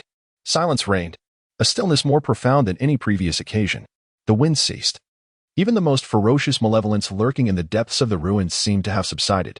Chapter 65, Bloodbone Peak. A bit ominous, Zhang Li's grip on the hilt of his sword gradually relaxed. His robust figure swayed slightly, the fervent battle spirit on his face replaced by an indescribable shock. He stared intently at the unfathomable charred pit, then glanced at the slightly weary yet still upright figure of the dark-robed youth. His lips moved, ultimately uttering a dry syllable. Damn. This single word encompassed a multitude of emotions: shock, reverence, disbelief, and even a tinge of fear. Xiao Qinghe gazed vacantly at the charred pit and then at Qin Feng, her mind a complete blank. She opened her mouth, but found herself unable to produce any sound, only feeling a chill surge from her feet to the crown of her head. Zhao Wujie was gone, reduced to ashes. Did the once formidable saint of the Wuji sect, who had suffocated the entire younger generation of the Howren sect, truly vanish? Wang Chong finally opened his eyes, and his gaze fell upon the enormous, smoldering crater, alongside the alluring corpse that lay there, eyes wide open in death. Initially taken aback, he soon grasped the gravity of the situation, gasping sharply as his eyes widened in disbelief, before abruptly fainting once more. Qin Feng exhaled a long, deep breath, allowing the turbulence within him and the ancient will awakened by his bloodline to gradually subside. He stretched his sore neck, producing a faint cracking sound, and cast his eyes across the battlefield, approaching the completely obliterated crater where Zhao Wujie once stood. He bent down to retrieve an inconspicuous dark golden ring from the searing rubble and ash. Though the ring's surface was charred, its exceptional material remained intact. It was indeed Zhao Wujie's storage ring. After brushing away the faint remnants of spiritual imprint, Qin Feng placed it into his storage pouch. Next, he approached the enchanting corpse. his gaze fixating on a pink Huan bell resting at her feet. Remarkably, the bell had survived the recent upheaval unscathed, though its spiritual light was dimmed. Disdainfully, Qin Feng pinched the bell between his fingers. It felt icy to the touch, exuding an unsettling, sinister aura. "This trinket is rather peculiar," he muttered, yet still chose to keep it. Finally, he made his way to the spot where the shattered blood crystal core had fallen, picking it up. The dark red core, having endured the recent cataclysm, appeared even more subdued and profound, yet the potent scent of blood energy remained pungent. Having completed his task, Qin Feng turned to the only two individuals still standing and conscious, Zai Lizhan and Xiao Qinghe. "All cleaned up," he remarked casually, as if he were merely tidying up a courtyard, the place reeking of misfortune. He gestured toward the distant Bloodbone Peak, where the air was thick with a more intense blood energy, hinting at the presence of something worthwhile. "Shall we venture there for a stroke of luck?" Zai Lizhan, observing the fatigue etched upon Qin Feng's face, yet recognizing the determination within, felt his mouth twitch at the casual mention of fortune-seeking. Taking a deep breath to quell his astonishment, a renewed fervor ignited in his eyes, though this time, his target was no longer Qin Feng. With a sudden motion, he slammed his massive door-sized blade onto the ground, the blade crackling with purple lightning, reverberating like a thunderous bell. "Damn, this journey has truly opened my eyes. Qin Feng, I acknowledge you as my brother. Remember our drinking pact. I have no interest in that cursed Bloodbone Peak. I must seek out something more exhilarating elsewhere. Until we meet again." With that, he wasted no time, hefting his colossal blade and striding away, his imposing figure radiating an air of resolute pride. Vanishing into the depths of the ruins with a few powerful strides, Qin Feng watched Zai Lizhan disappear, stroking his chin contemplatively, murmuring, "This madman is quite to my taste." He turned to the still somewhat dazed Xiao Qinghe and the unconscious Wang Chang on the ground, letting out a resigned sigh. "TSK, still dragging along the burden of Qinghe. Stop daydreaming and wake this useless fool up. We must be on our way." Xiao Qinghe abruptly snapped back to reality, observing Qin Feng's familiar yet slightly disdainful expression. Her gaze shifted to the vast scorched pit and the alluring corpse lying within, evoking an absurd sense of disbelief. Instinctively, she approached Wang Chang and nudged him. Meanwhile, Qin Feng approached the edge of the scorched pit, his eyes fixating on several remnants of dark golden artifacts that were slowly melting at the bottom. He crouched down, extending his finger, where a faint flicker of chaotic flame danced at his fingertip, gently brushing over the shards. In an instant, the fragments disintegrated into finer ashes, vanishing completely. Qin Feng's gaze sharpened as, amidst the ashes, a peculiar crystal emerged, no larger than a grain of rice, its body a deep crimson adorned with natural blood-red patterns. The crystal exuded an extraordinarily pure essence, far surpassing that of the shattered crystal core, yet it also carried a trace of ancient vitality. Blood Fiend Source Crystal? Zhao Wujie secretly harbored such a treasure? A flicker of unexpected delight crossed Qin Feng's eyes as he discreetly pocketed the tiny crystal. This trip had not been in vain after all. The chaotic flame at his fingertip flickered and vanished, with the small yet astonishingly potent blood source crystal silently tucked away. He nonchalantly stood up, brushing off non-existent dust from his clothing as if he had merely picked up a pebble. "Hey, wake up. Keep playing dead and I'll leave you here for the vultures." Qin Feng approached Xiao Qinghe and Wang Chang, rudely prodding Wang Chang's calf with his toe. "Wah!" Wang Chang sprang up like a cat whose tail had been stepped on, his face still marked with bewilderment and fear. Upon recognizing Qin Feng and the complex expression on Xiao Qinghe's face, the vivid memory of the cataclysmic scene before his fainting hit him, causing him to shiver in fright and scramble backward. "Qin, brother Qin, spare me. I saw nothing. I just passed out. Truly." Qin Feng rolled his eyes in disdain. "What a disappointment. Get up quickly. We're leaving." Disregarding Wang Chang any further, he cast his gaze toward the distance. There, the ominous blood fiend aura surged like smoke against the leaden-gray sky, emanating from the Bloodbone Peak, a mountain that loomed like a monstrous fang piercing the heavens. Even from such a distance, one could sense a chilling malevolence and a faint, ancient presence. Over there, Qin Feng raised his hand, pointing towards Bloodbone Peak. "The good stuff is likely over there." Xiao Qinghe inhaled deeply, forcing herself to stabilize from the shock of witnessing Zhao Wujie's obliteration. She glanced at Qin Feng's slightly pale yet resolute profile and silently nodded. Although Wang Chang's legs still trembled, He feared being left in this desolate place even more.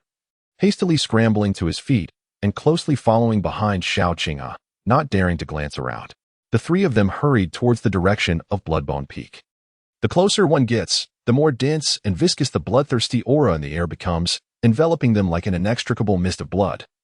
Laden with intense corrosive energy and chaotic intent, incessantly attempting to erode the protective spiritual power of the three individuals. Even breathing becomes laborious. With a searing pain in the lungs, they hold their breath and concentrate, channeling their energy to resist. Chapter 66. The mutated ground lizard Xiao Qinghe warned in a low voice, as the jade sword intent circulated around him, forming a faint azure barrier that kept most of the bloodthirsty aura at bay. Wang Chang quickly summoned what little spiritual energy he possessed, his face turning crimson as he struggled to maintain his defense.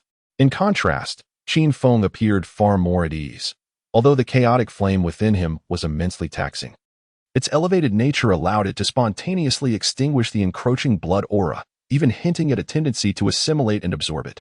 However, in his current state, he refrained from actively absorbing it, merely adopting a passive defense. This cursed place had a concentration of malevolent energy at least tenfold greater than that outside, which explained the emergence of such monstrous entities. Qin Feng furrowed his brow as he surveyed the surroundings. The ground was no longer scorched earth, but rather covered in a dark red moss-resembling coagulated plasma, soft and slick underfoot. Scattered about were massive, gleaming white beast bones, some half buried in the soil. Others jutting skyward, exuding an unsettling aura of deathly stillness. Suddenly, Qin Feng halted, his gaze sharply scanning a jagged area of monstrous rocks ahead. "Be cautious. There is something up ahead," he warned in a low voice. Before he could finish, three dark red figures surged forth from that rocky region. They were bloodthirsty ground lizards. Yet their size was far more imposing than those encountered in the Bloodfang ruins, nearing 3 zhang in length. Their scales were no longer a mere dark red, but bore a grim metallic sheen, seemingly soaked in blood, with elongated and sharper spines on their backs glinting ominously.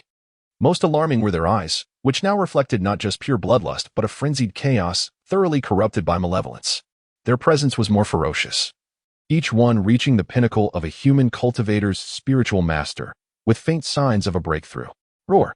The three mutated ground lizards emitted ear-splitting roars, foul saliva dripping from their fang-filled mouths, sizzling as it corroded the ground beneath. They wasted no time in testing their foes, launching themselves like 3 arcs of crimson lightning, propelled by a violent gust of malevolence, directly at the trio. Their speed was unmatched. Their strength was overwhelming. The blood aura swirling around their claws seemed almost tangible. Form of formation. Wang Chang, left flank. Xiao Qinghe reacted swiftly, drawing his jade sword in an instant. The blade singing with clarity as a concentrated azure sword beam sliced through the blood fog, aimed at the largest ground lizard charging from the center. The sword beam tore through the blood mist, radiating a sharpness that obliterated evil. Wang Chang, frightened, shouted in panic, yet in the face of life and death. His ferocity was ignited as he wildly swung his longsword, unleashing a crooked, earthy yellow blade of spiritual energy towards the ground lizard on the left. However, Qin Feng did not immediately engage with the one rushing toward him. His gaze swept across the 3-headed lizard, his expression chillingly calm. As the menacing head of the mutated creature, adorned with jagged scales, loomed less than 3 feet from his face, the stench of blood filled the air, and its razor-sharp claws were poised to tear into his chest. Qin Feng moved. There was no earth-shattering might, only unparalleled speed and precision. His body flowed like willowy fluff, evading the lethal strike by the narrowest of margins. Simultaneously, his right hand, fingers poised like a sword, gathered an almost imperceptible thread of chaotic flame into a needle-like point. Hiss! A barely noticeable stream of black-red light, akin to a serpent's flicking tongue, struck with pinpoint accuracy at the inconspicuous connection of a slightly lighter scale beneath the mutated lizard's jaw. This was precisely the weakness that Qin Feng, with his eye of the heavenly path, had instantaneously discerned amidst the creature's frenzied evolution, the area of its defense most vulnerable. Puff! A soft sound echoed. That strand of power infused with chaotic flame pierced through the scales as if it were a heated needle sinking into butter. An overwhelming aura of destruction surged through the breach. Howl! The once ferocious mutated lizard suddenly stiffened, as if all its strength had been instantaneously siphoned away. Its massive body collapsed to the ground, convulsing and rolling in a frenzy. Its dark crimson eyes, corroded by bloodthirst, were now filled with excruciating pain and terror. Tendrils of black-red flames erupted wildly from its mouth and nostrils, as well as the seams of its scales. It attempted to roar, but only a wheezing sound escaped its throat, while its colossal form visibly shriveled and blackened. In mere moments, a creature rivaling the pinnacle of spiritual masters was reduced to a charred carcass beneath a single finger. It died silently, yet its end was profoundly tragic. All of this transpired in the blink of an eye, just as Shao Qinghe's sword beam struck the head of the central lizard, igniting a shower of sparks and causing its head to tilt back with anguished roars. And as Wang Chang's crooked spiritual energy blade was effortlessly shattered by the tail of the lizard on the left, causing his grip to fracture and his sword to slip from his grasp in terror. Qin Feng had already dispatched his adversary and appeared like a wraith at the edge of Shao Qinghe's battle. "Sister, be careful. It's about to go berserk." Qin Feng's voice rang out calmly. The mutated lizard that had been struck by Shao Qinghe's sword, though its skull remained unbroken, was fully incited by searing pain. Abandoning its assailant to fix its bloodshot gaze on Qin Feng, the one responsible for its companion's inexplicable demise, its massive form arched menacingly, gathering terrifying power, while its tail, thick as a giant python, rose high, emitting a shriek that tore through the air as it lashed out at Qin Feng. The force of that tail strike was far greater than before. Qin Feng's eyes narrowed. He did not confront it head-on. Instead, he unleashed his void step, leaving behind several afterimages, while his true form seemingly teleported to the side and rear of the mutated lizard. Weakness, the third vertebra's intervertebral joint. Qin Feng's voice resonated clearly in Shao Qinghe's ears. In an instant, she comprehended his intent. Without hesitation, she moved in concert with her sword. The Qingyu sword transformed into a dazzling streak, infused with an unwavering and resolute sword intent, accurately piercing the location indicated by Qin Feng. With a soft thud, this time it was not a slash, but a concentrated thrust, channeling all her strength into a single point, the sword tip precisely penetrating that intervertebral joint, unleashing a burst of sword energy. Roar. The mutated lizard emitted a chilling howl, its entire hindquarters losing control, crashing to the ground as if paralyzed. Thrashing wildly, yet unable to rise, its spinal nerves obliterated by the sword energy. Qin Feng did not even glance at the outcome. His figure vanished once more, reappearing behind Wang Chang, who was desperately fleeing, just as the mutated lizard was about to rend him to shreds with its claw. Behind, 3 inches above the heart, at the point where the scales grew in reverse, Qin Feng's voice was like the whisper of death.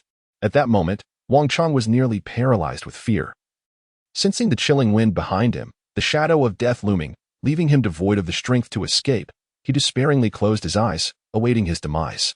At that instant, Qin Feng's silhouette appeared above the lizard, as if by teleportation. He did not use a finger, but rather, his palm resembled a blade. A faint glimmer from the edge of his palm was almost imperceptible, yet it emanated a terrifying aura of annihilation. Die. The palm blade descended silently, swift, precise, ruthless. With a soft sound, akin to a hot knife slicing through butter, the colossal claw poised to shatter Wang Chang's skull. Along with the mutated lizard's robust neck and the vital area beneath covered with reverse scales, was effortlessly cleaved in two by Qin Feng's palm blade. As if slicing through tofu, the massive lizard's head and half its body crashed to the ground, and the scalding, foul-smelling beast blood erupted like a fountain, drenching Wang Chang, who had closed his eyes in anticipation of death from head to toe. Chapter 67. The peculiar Wang Chang was jolted awake by the scalding beast blood. Upon opening his eyes, he beheld the 2 severed halves of the gigantic lizard, his terror causing him to collapse to the ground, his stomach churning violently as he began to retch uncontrollably. 3 ferocious mutated lizards were annihilated with astonishing efficiency through Qin Feng's formidable insight and Shao Qinghe's cooperation. The entire process flowed seamlessly, from Qin Feng's timely warning to the conclusion of the battle, all occurring within a mere 10 breaths. Shao Qinghe, leaning on her sword and slightly panting, gazed at the lizard she had paralyzed with a thrust to its spine, which was still writhing and howling on the ground. Then turned her gaze to Qin Feng, who resolved the battle with the ease of a leisurely stroll, her heart overwhelmed with awe. In the recent skirmish, Qin Feng appeared to avoid direct confrontation, yet his instantaneous perception of weaknesses, precise directives, and lethal execution resembled that of a deity commanding the battlefield. This battle wisdom commanded her respect far more than sheer brute strength could ever inspire. Qin Feng approached the mutated lizard, still gasping for life beside him. Its spine pierced by Shao Qinghe, and frowned slightly. Its vitality is remarkably tenacious. With a casual gesture, he directed a slender wisp of chaotic flame into the head of the ground lizard, alleviating its suffering. He then approached the lifeless body, crouching beside it. His fingertip, imbued with a faint chaotic flame, sliced through the heavily armored abdomen with the precision of a surgical scalpel. Under the bewildered gazes of Xiao Qinghe and Wang Chang, Qin Feng carefully extracted a dark red core, pulsating vigorously and exuding a potent aura of bloodthirst from within the lizard's body. This core, the size of a longan, was perfectly spherical, with a blood-like liquid swirling inside, tainted with the essence of bloodthirst, a beast core of exceptional quality, far surpassing ordinary ones. Indeed, as Qin Feng held the core, he sensed the pure, violent energy coursing through it, a flicker of understanding crossing his eyes. The ferocious beasts here had long consumed the pure bloodthirst of this land, resulting in a core that contained a more refined, yet chaotic essence. No wonder they were so formidable. While it held little practical use for them, it could be exchanged for something valuable or serve as an object of study. He tossed the core to Wang Chang, who had just finished retching and wore a pale expression. Here, take it. A trophy for reporting back. Wang Chang fumbled to catch it, nearly retching again at the sight of the pulsating core that radiated a menacing aura. Grimacing as he stowed it away in his storage bag, as Qin Feng stood up, his gaze returned to the direction of Bloodbone Peak, his brow furrowing deeper. Although he had dealt with the obstructive ground lizard, the faint tremor stemming from the bloodthirst source crystal in his dantian had not dissipated. Rather, it intensified as he approached the peak, becoming increasingly distinct and restless. Instinctively, he turned his attention inward. The dark red bloodthirst source crystal he had stored, now the size of a grain of rice, floated gently within the embrace of the weak chaotic flame. At this moment, the crystal quivered slightly, its natural blood-colored pattern seemingly coming to life, pulsating like veins and radiating a sense of yearning, restlessness, and even a hint of greed and urgency. It felt as if it were urging him to hasten, to enter that mountain peak without delay. This sensation felt unsettling. Qin Feng's expression grew grave. Where had Zhao Wujing acquired this bloodthirst source crystal? It appeared to possess an unknown connection to Bloodbone Peak. Was it a blessing or a curse? What's wrong? Qin Feng? Xiao Qinghe, noticing his altered demeanor, inquired softly. Bringing his thoughts back to the present, Qin Feng regarded Xiao Qinghe's weary yet resolute face, then glanced at Wang Chang, who was in a disheveled state. It's nothing, he reassured, suppressing his concerns. He pointed toward a stone hollow, partially sheltered by massive beast bones, which provided a relatively windproof refuge. It's getting late, and that spot seems clean enough. Let us rest there for the night. We've traveled all day and fought several battles. We need to recuperate. Ahead lies Bloodbone Peak, which gives me a very uneasy feeling. We should gather our strength before proceeding. Upon hearing this, Xiao Qinghe felt a slight relaxation of her taut nerves, fatigue washing over her. She nodded in agreement, recognizing her own need to process the day's shocking revelations and accomplishments. Wang Chang felt as if he had been granted a reprieve, scrambling towards the stone hollow, eager to lie down at once. Qin Feng approached the stone hollow, his gaze sweeping over the enormous beast bones and jagged rocks surrounding him, ensuring that no hidden dangers lurked nearby. He sat cross-legged, not immediately entering a meditative state, but instead retrieving from his storage bag the shattered Blood Evil crystal core that had incited all the contention, along with the Blood Evil beast core he had just acquired. He placed both crystal cores before him and directed a thread of his consciousness inward, examining the agitated Blood Evil source crystal within his dantian. I must discern the nature of the connection between you two, Qin Feng thought, his expression intent. A thread of exceedingly faint, yet meticulously controlled chaotic flame energy, akin to a delicate probe, cautiously approached the two crystal cores, while he closely monitored the response of the source crystal within his dantian. The night enveloped the ruins surrounding the Bloodbone Peak like thick ink. The massive beast bones cast distorted, sinister shadows under the dim moonlight, resembling lurking monsters. Within the stone hollow, Wang Chang curled up in a corner, already lost to slumber, is snoring thunderous, yet his brow furrowed, clearly beset by nightmares. Xiao Qinghe sat cross-legged, the green jade sword resting across her knees, enveloped in a faint azure halo, diligently circulating her cultivation technique to replenish her depleted spiritual energy and soothe her frayed nerves after the intense battle. Qin Feng sat at the entrance of the stone hollow, his back to the two, his gaze somber. Before him lay the two crystal cores, one a dark crimson, resembling a churning sea of blood within the shattered blood evil crystal core. The other, the size of a dragon's eye, freshly extracted from the mutated gecko. Still warm and exuding a metallic scent of blood, the liquid within swirling with an even purer and more violent aura of malevolence. He did not immediately delve into their study, but instead focused most of his consciousness on his Dantian. Within the sea of chi in his Dantian, the flame of chaos flickered weakly, like a candle struggling against the wind, signaling the tremendous consumption he had previously endured. At the heart of that dim flame, a blood evil source crystal, the size of a grain of rice, dark red and adorned with natural blood-colored patterns, floated suspended. It was no longer as silent as it had been within Zhao Wuji's storage ring. At this moment, it pulsed at an exceedingly slow, yet unmistakably clear frequency. With each pulse, akin to the heartbeat of a living creature, it stirred the meager chaotic flame within his Dantian. Even more astonishing to Qin Feng was that the blood-colored patterns within the source crystal now glimmered faintly, resembling tiny blood vessels. Waves of greed and thirst, as if yearning to devour everything, were transmitted through this pulsing and radiance, clearly reaching his perception. The target of this desire was unmistakably directed towards the Bloodbone Peak. Crouching in the night like a primordial beast, emanating an endless aura of blood evil, it yearned to approach, yearned to enter that mountain. Qin Feng's brow furrowed deeply.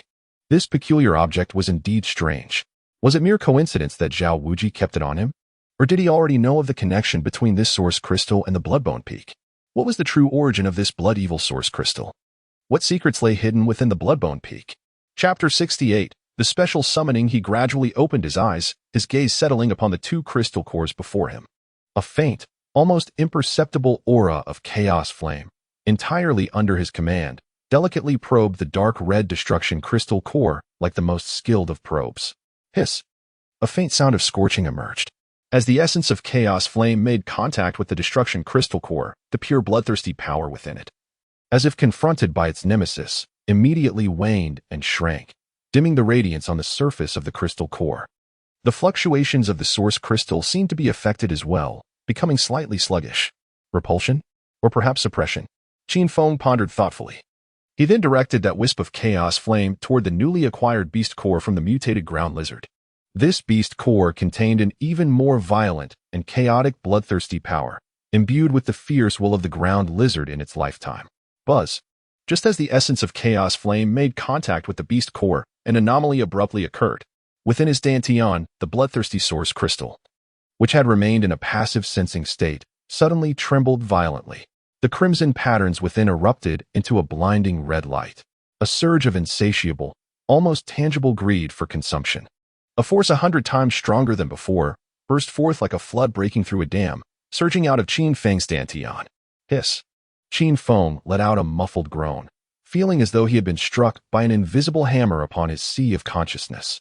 The intense mental impact rendered his vision dark, shaking his spirit to the core. Yet, an even more bizarre event transpired. The mutated ground lizard beast core, which had come into contact with his chaos flame, seemed to respond to some supreme calling at the instant the bloodthirsty source crystal's intent erupted. Buzz! The crimson liquid within the beast core spun wildly, boiling. A pure and tempestuous essence of bloodthirst surged uncontrollably, as if rivers converging into the sea, actively and frantically rushing toward Qin Feng's body. No, to be precise, it surged toward the bloodthirsty source crystal within his Dantian. Damn! Qin Feng's expression changed drastically as he instantly severed his control over the chaos flame. At the same time, he exerted all his effort to circulate his techniques, attempting to close off his connection to the external spiritual power to prevent this foreign force from invading. However, the primal essence of bloodthirst from the beast core seemed to disregard the barriers of spiritual power. It did not flow through his meridians, but rather, like a higher form of energy transmission, directly penetrated Qin Feng's flesh, bones, and spiritual barriers, precisely embedding itself into his Dantian. Boom. The moment this pure and violent bloodthirst power surged into the Dantian, it was like a spark igniting a cauldron of oil. The bloodthirsty source crystal, which had merely pulsated slightly before, erupted with an unprecedented, otherworldly bloodlight. The dark red crystal core trembled violently, as if a heated branding iron, while the natural blood patterns within seemed to come alive, dancing and extending wildly. A powerful, chaotic intent, imbued with an ancient ferocity, roared like an awakened primordial beast within Qin Feng's Dantian. Subdue. Qin Feng roared within, his heart aflame with determination, though the flame of the chaos fire was feeble. It resembled an enraged monarch at this moment, erupting with a resolute will to incinerate the very heavens. The dim, dark red flames surged violently, forming a concentrated ring of fire that tightly encircled and suppressed the violently trembling Blood Fiend source crystal. Hiss, hiss, hiss. The ferocious power of the Blood Fiend clashed intensely with the domineering chaos fire within Qin Feng's Dantian. The sounds of scorching, annihilation, and resistance echoed deep within Qin Feng's soul. The fierce conflict of energy sent tremors throughout Qin Feng's body, his complexion turning as pale as paper, beads of sweat rolling down from his brow. A trickle of crimson blood quietly oozed from the corner of his mouth. Qin Feng? The meditative Xiao Qinghe was startled awake by the sudden eruption of chaotic energy emanating from Qin Feng. She abruptly opened her eyes. Witnessing Qin Feng's body shaking violently and blood trickling from his mouth, her fair face instantly paling. She had never seen Qin Feng in such a disheveled state. The aura was filled with brutality, chaos, and even a hint of malevolence that did not belong to him. She wished to approach, yet an invisible, chaotic, and powerful energy field repelled her, preventing her from getting closer. Ugh! A suppressed, agonized growl escaped Qin Feng's throat, as if his Dantian had transformed into a battlefield. Despite the chaos fire's high level, its power was currently too weak, while the Blood Fiend source crystal, having absorbed the power of a mutated beast core, unleashed a ferocity beyond imagination. It was like a feral beast forcibly awakened, crashing wildly within the ring of chaos fire, attempting to break free and consume more. The mutated lizard beast core, which had triggered this upheaval, had now disintegrated into a pile of gray-white ash, all its essence forcibly drained, serving as fuel to ignite the source crystal. It must not break free. A glint of determination flashed in Qin Feng's eyes. He endured the excruciating pain that felt like his Dantian was being torn apart, summoning all the remaining spiritual energy and soul power in his body, pouring it entirely into the ring of chaos fire. The ring's radiance suddenly brightened slightly, firmly suppressing the tumult of the source crystal. The Blood Fiend source crystal trembled violently, screeching, with the eerie bloodlight flickering uncertainly under the pressure of the chaos fire, akin to a trapped beast struggle. With each impact, Qin Feng's complexion grew paler. Amidst this arduous standoff, the chaotic thought stirred within his sea of consciousness triggered the passive ability of the Eye of Heaven's path. Once more, fragmented, blurry images, reminiscent of shattered glass, suddenly flashed before him. Scene 1. An endless mountain of corpses and sea of blood, broken great swords, shattered armor, and dark red blood flowing like rivers. In the heart of the battlefield stood an altar, towering to the heavens, constructed from countless enormous bones. Atop the altar, a giant source crystal, the size of a fist, strikingly similar in form to the source crystal in his Dantian, yet radiating like a blood-red sun, was voraciously devouring the overwhelming Blood Fiend energy permeating the battlefield. Scene 2. Surrounding the altar, countless figures clad in ancient armor, exuding a fierce aura, knelt in submission. They fervently howled obscure syllables, fervently infusing their own essence and strength into the altar. The immense source crystal atop the altar radiated an ever brighter glow, as if it were about to shatter the heavens. At the very core of the altar, 9 colossal phantoms, each distinct yet exuding a terrifying aura, flickered in and out of visibility amidst the brilliance of the source crystal, as if on the verge of being summoned into existence. Suddenly, the scene shattered. It froze in a desolate silence upon a wasteland. The gigantic skeletal altar had crumbled significantly, and the resplendent giant source crystal had vanished without a trace, leaving only a few massive, dull shards strewn across the ruins. One fragment bore an uncanny resemblance to the minuscule source crystal residing within his Dantian, yet it appeared to have endured countless ages and tribulations, losing most of its formidable power. The vision faded.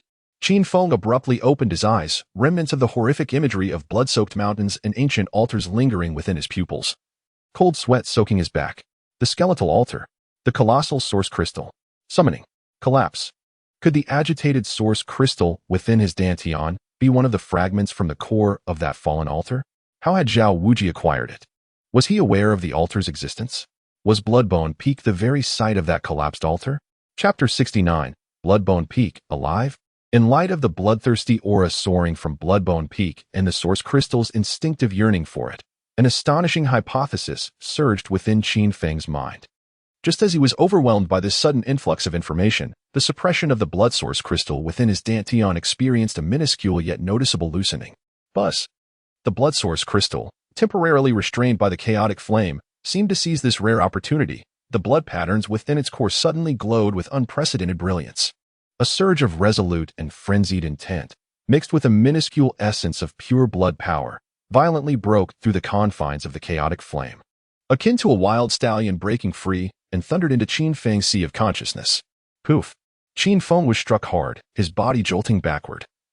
A mouthful of blood spewing forth, his complexion instantly paling like gold paper. This blood was not from injury, but rather a consequence of mental trauma and spiritual turmoil. Qin Feng. Xiao Qinghe could no longer disregard the chaotic energy field. With a cry of alarm, she rushed to support his faltering form, her touch chilling to the bone. Meanwhile, the force of pure blood power that had breached the barriers was not an attack, but a guiding light, infused with the final frenzied will of the source crystal. It did not surge toward the core of Qin Feng's consciousness, but rather transformed, burning itself to become an exceedingly condensed and minuscule stream of crimson light, which swiftly penetrated the rocky walls of the stone hollow, racing towards the direction of Bloodbone Peak. This stream of crimson light moved with such remarkable speed, its radiance exceedingly faint, vanishing in the night as swiftly as it appeared, unnoticed even by Xiao Qinghe, who was in close proximity to Qin Feng. Yet, at the moment that crimson light shot forth, boom, the entire land trembled violently without warning, as if a slumbering giant had been roused, unleashing a furious roar. An earthquake? Xiao Qinghe, supporting Qin Feng, paled in fright as she gazed toward the outside of the rocky hollow. No.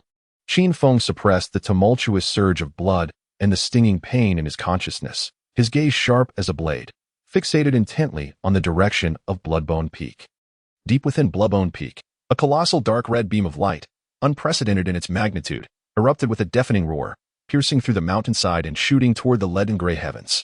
Within the beam, a bloodthirsty aura surged. Countless distorted and wailing phantoms of vengeful spirits writhed and screamed within it. Moreover, 9 exceedingly vague yet ancient, chaotic, and ferocious silhouettes of enormous beasts emanated an overwhelming presence, flickering in and out of visibility at the core of the beam. As if forcibly awakened by this sudden surge of power, coalescing, an aura far older, more terrifying, and more chaotic than that of Zhao Wuji, the Enchanting, or even the regal phoenix of heaven, swept through the entire Bloodbone Peak region like an invisible tempest. A haunting, piercing wail, akin to a soul-rending cry, resonated from the depths of Bloodbone Peak, reminiscent of the lamentations of countless vengeful spirits, or perhaps the horn of an ancient ritual. The altar, dormant for eons, was forcibly stirred by the frenzied actions of the source crystal. The chilling, sharp howls echoed once more, as if millions of wronged souls wept blood, penetrating the thick rock walls and violently tearing at the eardrums and nerves of the trio within the hollow. The entire Bloodbone Peak region shook wildly, and fragments of stone cascaded like raindrops from the summit of the rocky hollow. Wang Cheng was startled awake by the sudden tremor and ghostly wails. Frightened into a frantic scramble, crashing against the rock wall before coming to a halt, his face as pale as paper, trembling uncontrollably. Qin Feng, Xiao Qinghe, supporting Qin Feng, felt an icy chill as she looked at the bloodstains at the corner of his mouth and his face, which resembled a sheet of gold paper. Her heart plummeting to the depths. She had never seen Qin Feng so feeble, and what terrified her even more was the tangible, dreadful aura emanating from the depths of Bloodbone Peak. Ancient, chaotic, ferocious, evil, it was as if countless titanic primordial demons, long dormant, were awakening. Qin Feng forcefully pushed away Xiao Qinghe's supporting hand, standing upright with determination. His gaze was sharp as a blade, fixed resolutely beyond the rocky hollow. Within his dantian, the flame of chaos yin flickered weakly, nearly extinguished by the backlash of the source crystal and the assault on his mind. His meridians were drained of spiritual power, and his consciousness ached with sharp pangs. Yet within him, an indomitable will blazed like a beacon, fiercely ignited. It was not an earthquake. Qin Feng's voice was hoarse yet resolute, cutting through the chilling, ghostly wails. It was the altar. That ghastly entity had been forcibly activated. Images flashed in his mind. Remnants captured by the eye of heaven's path, an altar built from endless bones reaching toward the heavens. That enormous source crystal, voraciously consuming the power of blood and slaughter. And the 9 terrifying phantoms flickering in the light. The crimson light, originating from the blood slaughter source crystal and piercing through the rock face towards Bloodbone Peak. served as the spark igniting the impending explosion. A thunderous roar erupted once more, reverberating through the air. The fissures at the summit of the stone hollow suddenly widened. "Let us go. We must leave this place," Qin Feng bellowed, no longer hesitating. He understood that the true peril was merely beginning. Remaining in this enclosed stone hollow, should the mountain collapse, would render them utterly trapped. He seized Wang Chang by the collar, lifting him as one would a chick. While urgently commanding Xiao Qinghe to follow closely, Qin Feng surged forth from the stone hollow, with Xiao Qinghe trailing closely behind. At the very instant the three burst forth, a resounding crack echoed. The immense rock formation behind them, under the relentless tremors and energy shockwaves, was as if crushed by an unseen giant hand. Collapsing with a thunderous crash, dust and debris soared into the heavens. A bone-chilling coldness mingled with an overwhelmingly acrid scent of blood and sulfur assaulted their senses. Standing atop the pile of fallen stones, the trio beheld the scene before them. Even Qin Feng, with his resolute spirit, could not suppress a gasp of shock. The entirety of Bloodbone Peak seemed to have come to life. The surface of the mountain was beset by countless massive fissures that spread wildly, gaping open. Within the depths of these cracks, no longer was there mere rock, but a surging, viscous dark red glow reminiscent of coagulating blood plasma. Thick, dark red smoke, exuding a pungent sulfuric stench, erupted from the crevices like a colossal serpent, ascending towards the sky and tinting the atmosphere in a suffocating dark crimson hue. At the heart of this infernal spectacle, a dark red pillar, exceeding 100 feet in diameter, stood like a colossal column supporting the heavens, violently erupting from the core of Bloodbone Peak. Within this luminescent column, the viscous blood slaughter energy spun and roared ferociously. Countless twisted and struggling spectral souls floated amidst the chaos, their anguished faces clearly visible, as if enduring eternal torment. This pillar represented the very core of the blood slaughter energy. What sent shivers down their souls was the sight within the deepest part of the dark red column. The core region, 9 colossal and grotesque phantoms, immense enough to blot out the sun, were manifesting from the chaotic infusion of blood slaughter energy at a visible pace. Transitioning from the ethereal to the tangible. Chapter 70, 9 Phantoms. 9 Great Evils. The first phantom resembled a gigantic serpent, yet bore 9 heads. Each as monstrous as a small mountain, covered in ghastly white bone armor, their fangs jagged and spewing thick green venomous mist. As 18 blood-red vertical pupils flickered with a frenzied desire for destruction, the very breath emitted from this phantom's essence caused the rocks beneath to sizzle and corrode. The second phantom, akin to a titanic bat magnified 1,000-fold, spread its wings across the sky, its membranous surface riddled with oozing, festering holes. It bore no eyes. Only a gaping maw that consumed most of its body, filled with layers of spirally arranged fangs, emitting an invisible sonic wave that swirled around it like a tempest, distorting the very fabric of space. The third entity loomed like a grotesque figure, towering 100 feet high, its form seemingly constructed from an amalgamation of writhing, decaying flesh, oozing with foul blood. From the crevices of this putrid mass emerged countless slick, dark red tendrils, adorned with suction cups, thrashing wildly in the air. Its head lacked discernible features, instead presenting a swirling vortex that radiated a chaotic maelstrom of psychic turmoil. The fourth, the fifth, and 9 other ethereal apparitions, each distinct in appearance, yet emanating the same ancient, malevolent, chaotic, and utterly sinister aura of terror.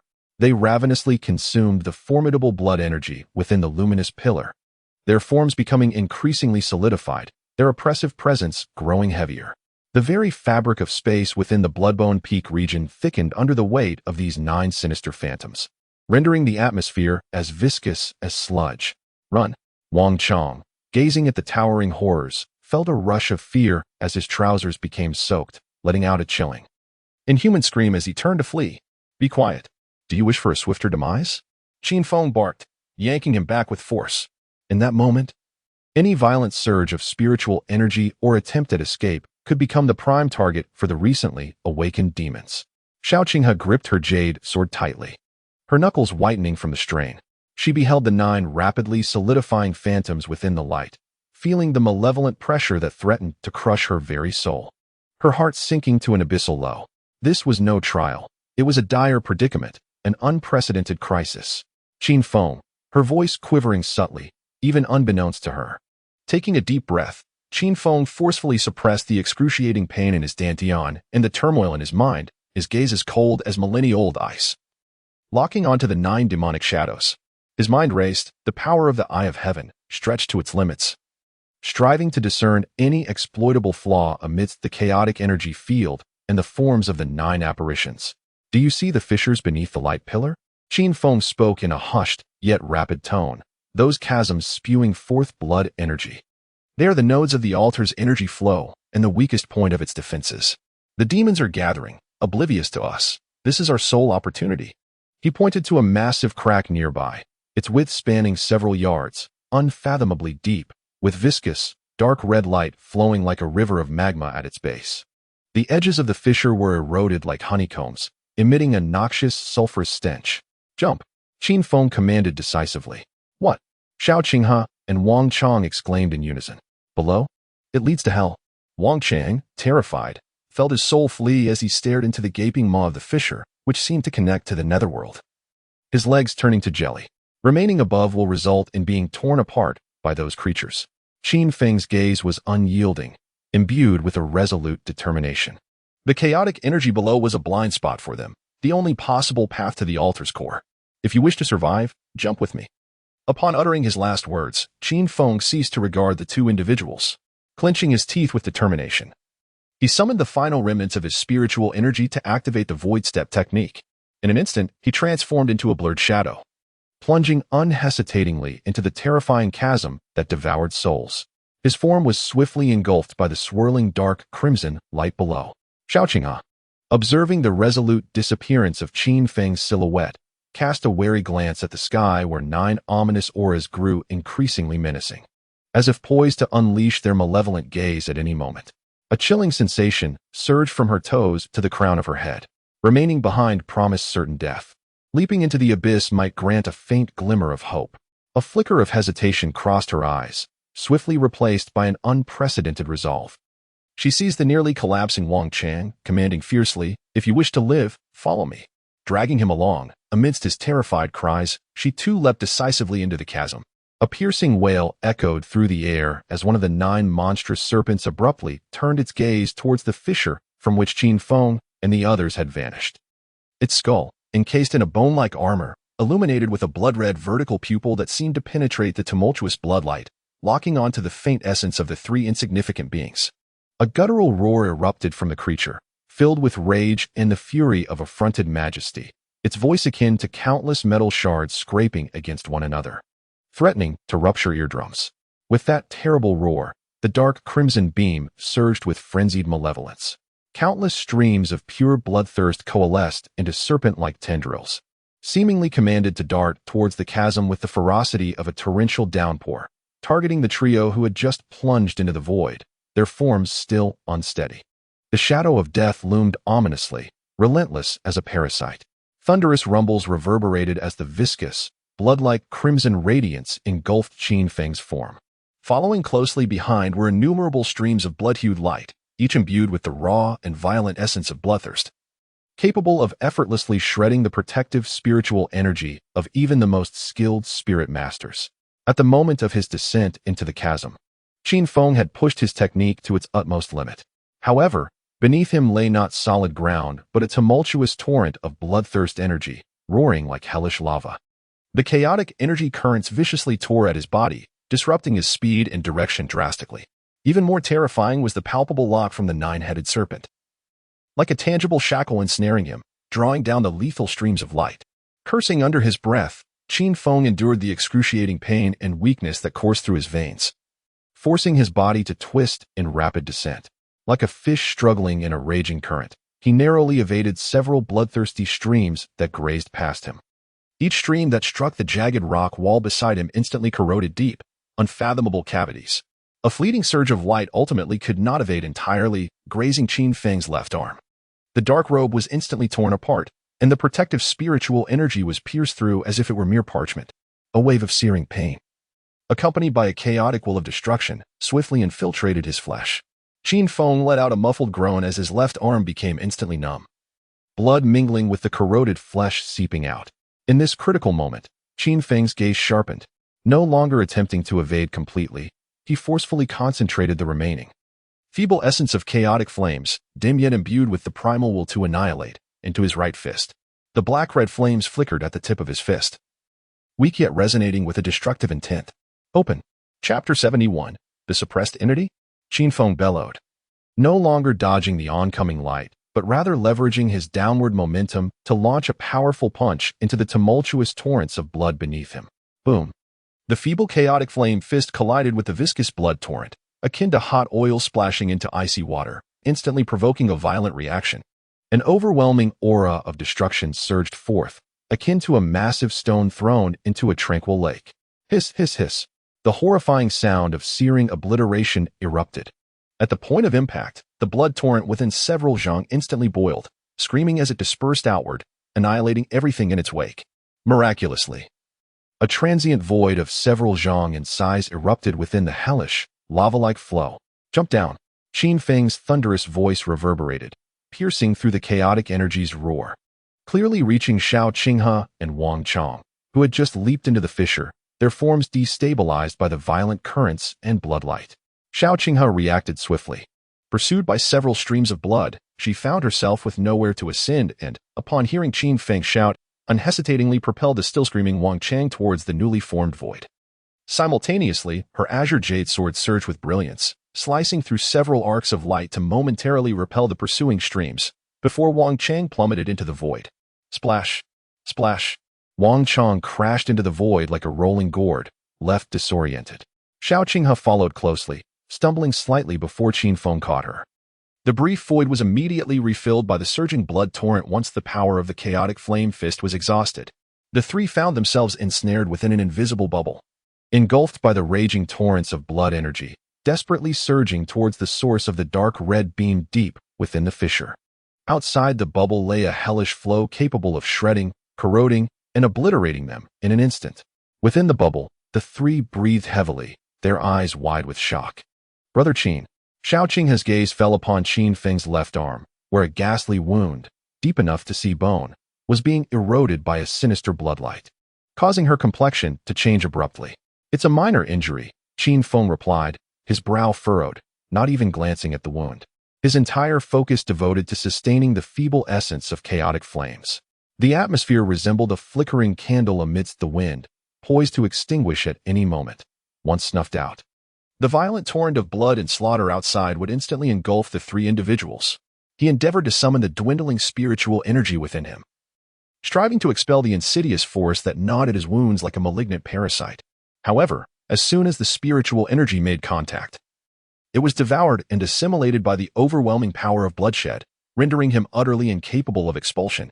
The chaotic will slithered through the wound, akin to a minuscule viper, frantically burrowing deep into his meridians. This malevolent entity is eroding my vitality and spirit. Qin Feng felt a chilling dread in his heart, and could only forcefully seal the area around the wound with a hint of chaotic flame's destructive aura, temporarily slowing the rate of encroachment, yet unable to eradicate it entirely. Wang Chang slumped at the edge of the bubble, gazing at the tumultuous scene outside, where colossal crimson energy orbs collided against the bubble, instigating terrifying tremors. He was left pale-faced, his teeth chattering in fear, unable to utter a single word. The bubble was swept along by the frenzied torrent of blood, akin to a fragile boat amidst a raging sea, violently jolting, spinning, and sinking. Time seemed to stretch inexplicably. It felt like an instant, yet also as if several hours had elapsed. Suddenly, the current ahead surged with unprecedented ferocity. A massive, bottomless dark red vortex materialized, emanating a horrifying gravitational pull. At the vortex's center lay the source of the dark red pillar of light that pierced the heavens and earth. There, the energy of blood was concentrated to an extreme, almost transforming into a viscous liquid. An overwhelming, ancient, chaotic, and malevolent aura, seemingly composed of countless corpses, wafted from the depths of the vortex. It was the core of the altar. Hold tight. Qin Feng bellowed, pushing the chaotic flame-s aura to its limits, causing the feeble bubble of light surrounding the three to blaze brilliantly. As if moss drawn to a flame, they were violently pulled into the vortex's center. The world spun wildly. It felt as though they had traversed an endless tunnel of time and space. When the intense dizziness finally subsided, the three of them crashed heavily onto a cold, hard ground. Struggling to rise, they were immediately awestruck by the sight before them. No longer were they confined to a narrow crevice, but instead found themselves in an immense, cavernous underground expanse that elicited a sense of dread. The vaulted ceiling soared high, shrouded in thick, dark red mist.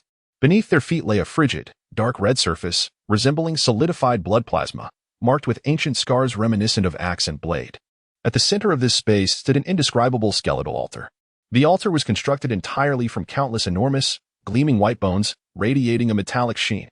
There were massive humanoid bones, the fearsome skulls of unknown beasts, and other distorted skeletal remains of alien creatures.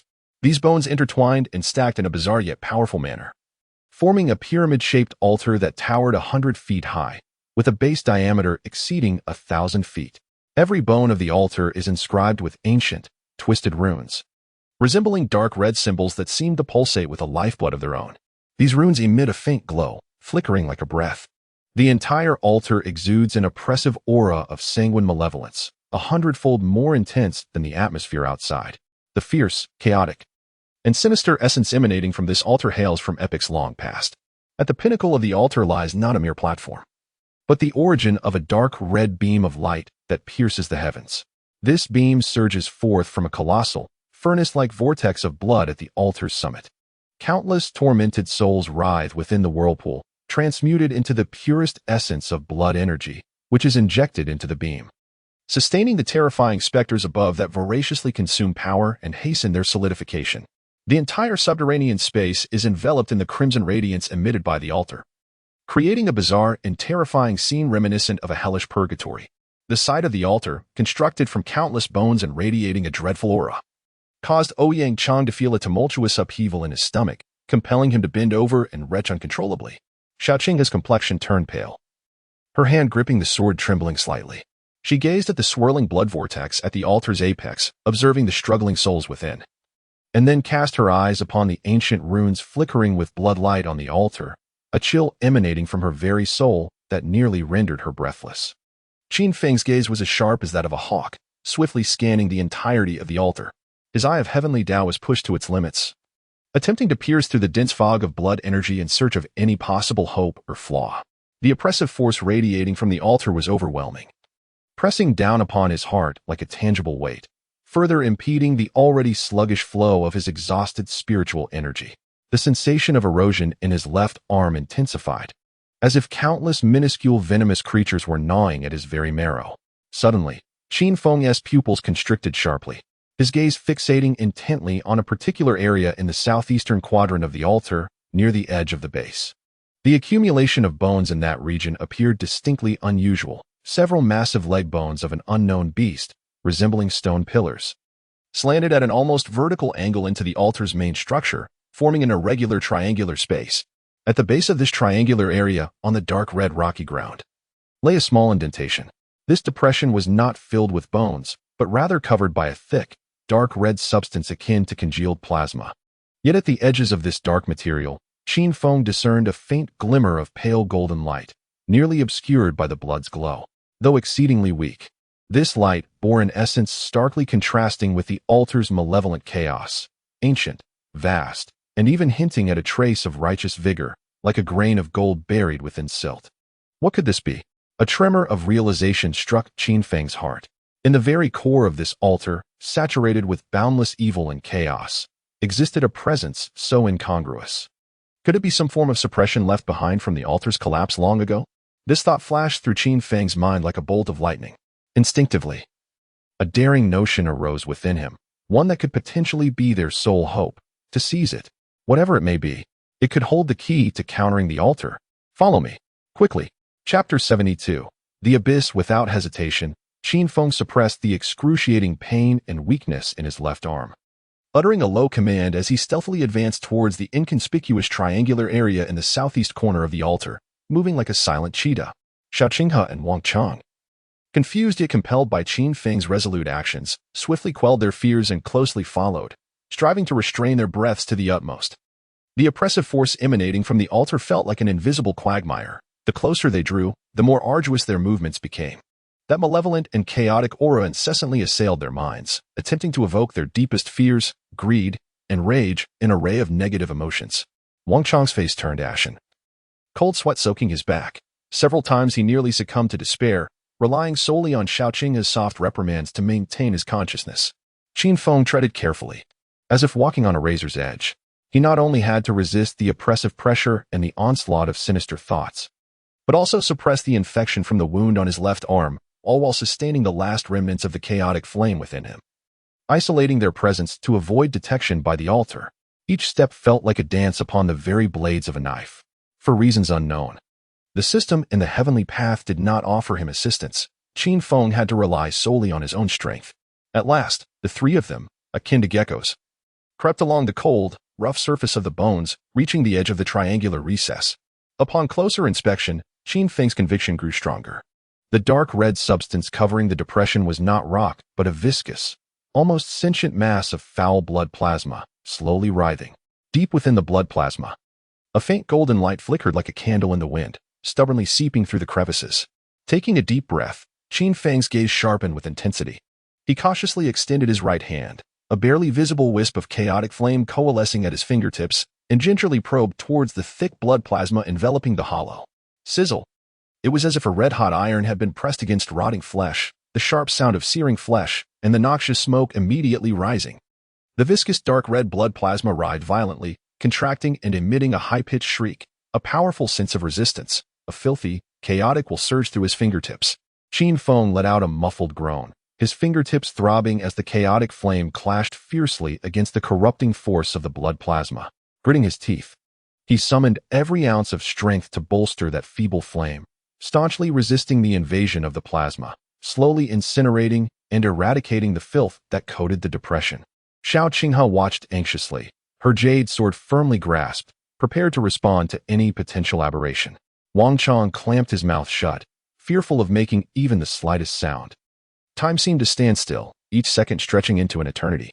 At long last, the viscous blood plasma covering the surface of the depression was utterly scorched and obliterated by the chaotic flame, revealing beneath it a layer of dark red matter, equally inscribed with twisted crimson runes. Yet, a faint golden light was now clearly visible through the crevices. Qin Feng's eyes narrowed sharply as he forcefully exhaled a breath of chaotic flame from his fingertips. With a pop, akin to piercing a festering boil, the dark red matter adorned with blood runes was instantly punctured, creating a small hole. Buzz! A stream of exceedingly faint yet remarkably pure golden light, imbued with an aura of desolation and tinged with a sense of compassion and guardianship, flowed forth from the aperture in an instant. Within this luminous cascade emerged a token, no larger than an infant's palm, exuding a dark golden hue, neither metal nor jade, bearing an archaic shape. The surface of the token was encrusted with thick, filthy blood scabs, yet through the gaps, intricate and profound engravings could be discerned, with an ancient character of Jin at its center. The faint golden light emanated from this very character. Jin. Qin Feng's heart trembled violently. The aura radiating from this token formed a stark, intense contrast to the malevolent chaos of the altar. Could it indeed be a relic from ancient times, a vessel for suppressing the altar? Without hesitation, Qin Feng reached out to grasp the ancient token cloaked in blood scabs. However, just as his fingertips were about to make contact with it, an unexpected turn of events transpired. Atop the altar, the vast blood-red vortex abruptly stilled. The countless wailing souls swirling within it emitted even more anguished and desperate cries, causing the entire altar to shake violently, while the blood-red runes adorning the surface of the bones ignited with blinding crimson light. An incomprehensibly immense wall of chaos, evil, and ferocity surged forth, as if an ancient behemoth had been roused from slumber, instantly locking onto this insignificant corner of the altar's edge. How dare an ant covet what belongs to me? That grand, frigid, and wrathful intent pierced through Qin Feng's consciousness like a million icy daggers, overwhelming him with excruciating pain. His already depleted mindscape erupted like a lake struck by a boulder, generating towering waves.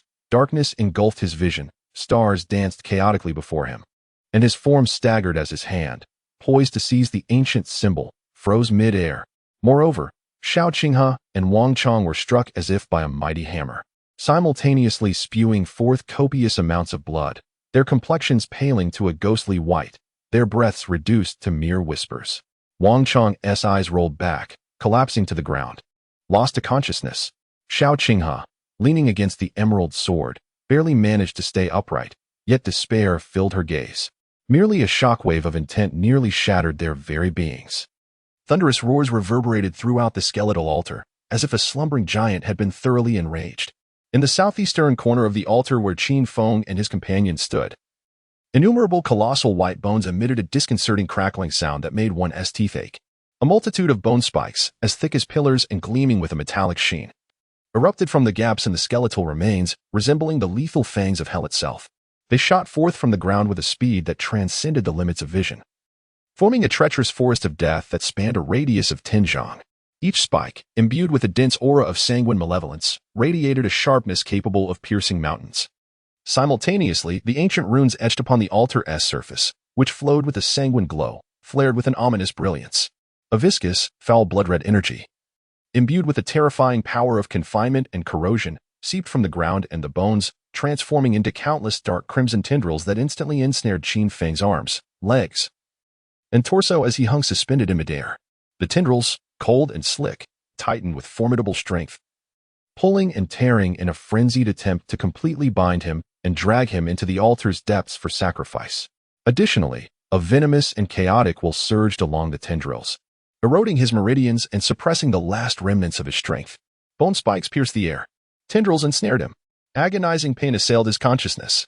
Trapped in a dire predicament, the shadow of death had never been so vividly clear, and the icy touch felt as if it were constricting his very soul.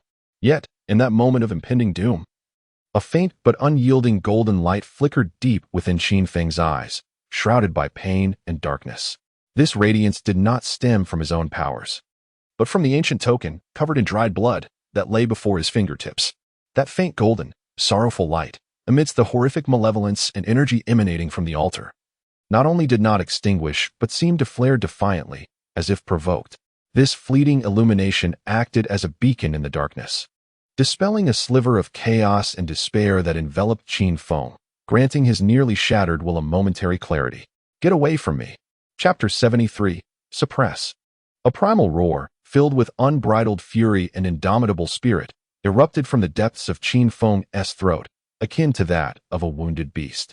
The feeble, nearly extinguished chaos flame within him was ignited, as if doused with boiling oil, by this cry that resonated from the very core of his soul.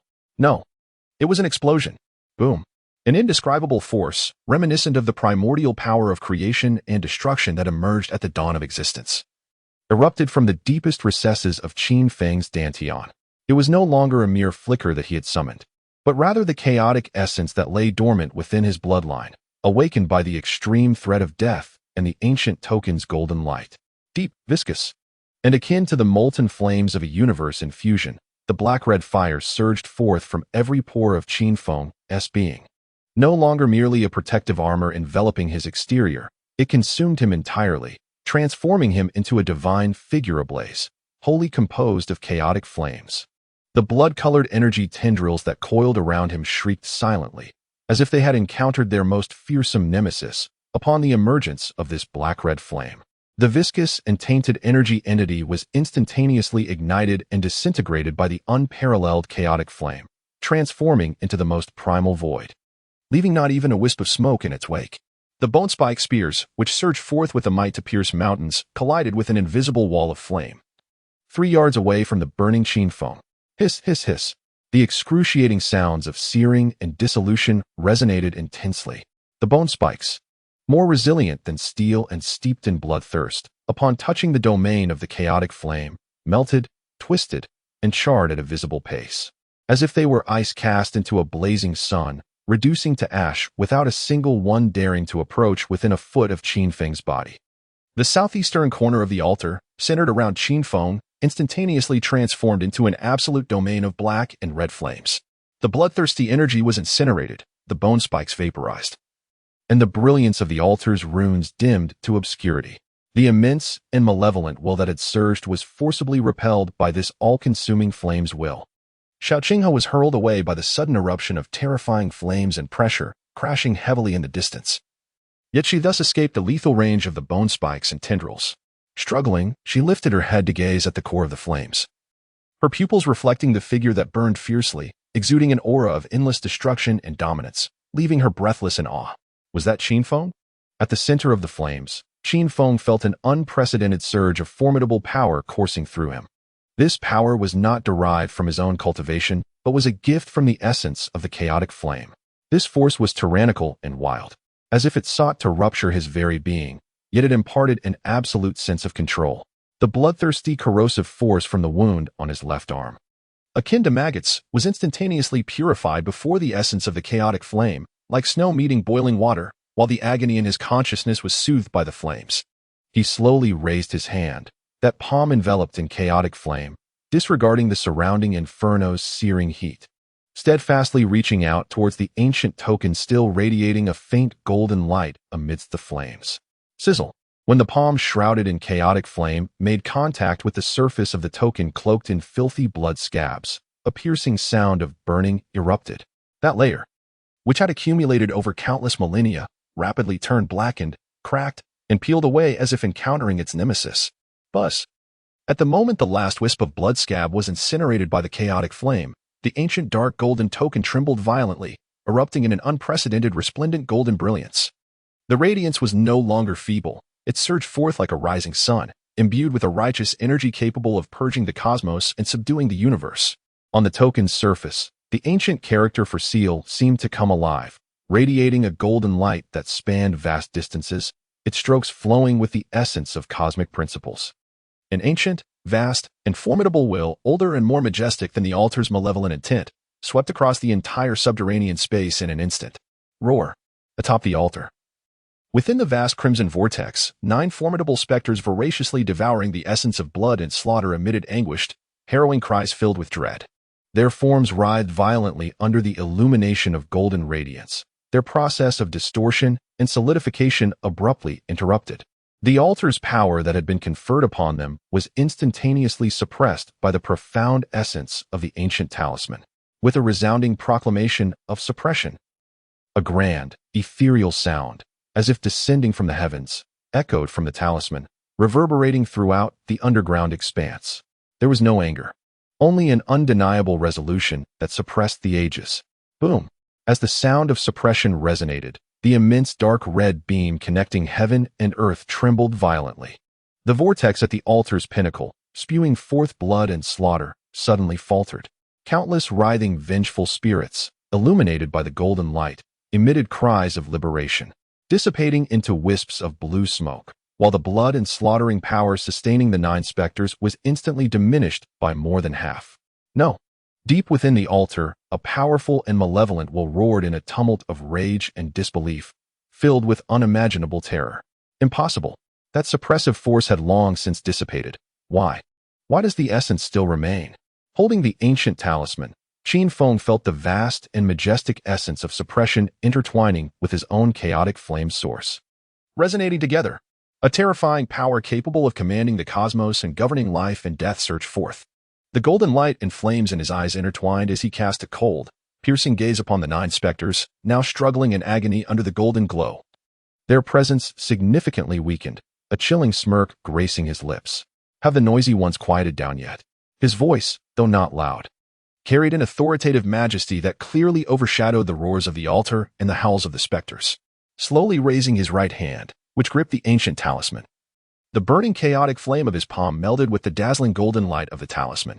Since you were so eager for death, Qin Feng's voice, as frigid as the icy depths of the abyss, proclaimed the final judgment. Then, let it be your utter annihilation. In that instant, the chaotic flame source engulfing Qin Feng erupted as if responding to a supreme command. No longer merely a defense, it transformed into a torrent of destruction, incinerating heaven and boiling seas. Boom! The endless black-red chaotic flames surged forth like a cataclysmic flood, centered around Qin Feng, sweeping violently towards the entire skeletal altar, particularly targeting the location of the 9 specters atop the altar. Wherever the flames passed, space distorted, and lamentations echoed. The dense fog of blood and slaughter evaporated instantaneously, akin to boiling broth splashing upon snow. The ancient runes adorned on the altar's surface, glimmering with the light of blood, crackled under the searing chaos flames, their brilliance swiftly dimming until extinguished. The colossal bones constituting the altar, under the tyrannical flames, withered like fragile twigs, rapidly charred, carbonized, and crumbled into oblivion. As the 9 shadows, deprived of the altar's primary energy support and suppressed by the ancient symbols of truth, faced the cataclysmic onslaught of the chaotic flames, they emitted a wail of utter despair. Their struggles appeared futile amidst the sea of golden flames. The skeletal armor of the nine-headed serpent melted away, its toxic mist incinerated. The fleshly wings of the giant bat turned to ash, its sound waves devoured. The tentacles of the decayed mound shriveled into charred remnants, their psychic storm obliterated. Once formidable, radiating an aura of primal ferocity, the nine shadows now crumbled and dissolved before the absolute power of the chaotic flames, disintegrating like snow under the blazing sun, visibly vanishing into nothingness. There was no earth-shattering explosion, only a silent obliteration.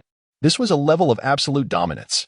In mere moments, the immense blood-red vortex atop the altar extinguished completely, dissipating as the altar's core, under the relentless assault of the chaotic flames, transformed into ash in vast quantities. The colossal structure accelerating its collapse and disintegration. Deep within the altar, the grand will, filled with resentment and bitterness. Under the suppression of the ancient golden symbols and the incineration of the chaotic flames, could only emit a roar brimming with boundless hatred. Abruptly silenced as if its neck had been severed, vanishing entirely. The thunderous rumble echoed. Devoid of its core power, the towering altar, constructed from countless bones, groaned under the unbearable weight, beginning its descent into ruin from the pinnacle. Massive bones cascaded down like an avalanche, crashing onto the dark red rocky ground, sending clouds of bone dust swirling into the air. The entire subterranean space quaked violently. The chaotic flames enveloping Qin Feng gradually receded, reintegrating into his being. The dark golden ancient symbol also dimmed, its brilliant radiance subdued, resting humbly in his palm, radiating a gentle warmth that dispelled the lingering chill of malevolence in the vicinity. He stood at the edge of the crumbling altar, surrounded by swirling clouds of bone dust, with the black-red inferno and collapsing skeletal ruins behind him. His robe was tattered, his complexion somewhat pale, yet he stood tall like a pine tree, his gaze deep and serene, as if he had merely brushed away a speck of dust. Xiao Qinghe struggled to rise, witnessing the figure that remained steadfast amidst the torrent of collapsing bones, a figure that once embodied invincibility. As he watched the nine malevolent entities in the ancient altar disintegrate into ash at this man's hand, all his fear and despair were replaced by an ineffable sense of awe and reverence. This was not mere combat. It was divine retribution, an absolute, unquestionable domination.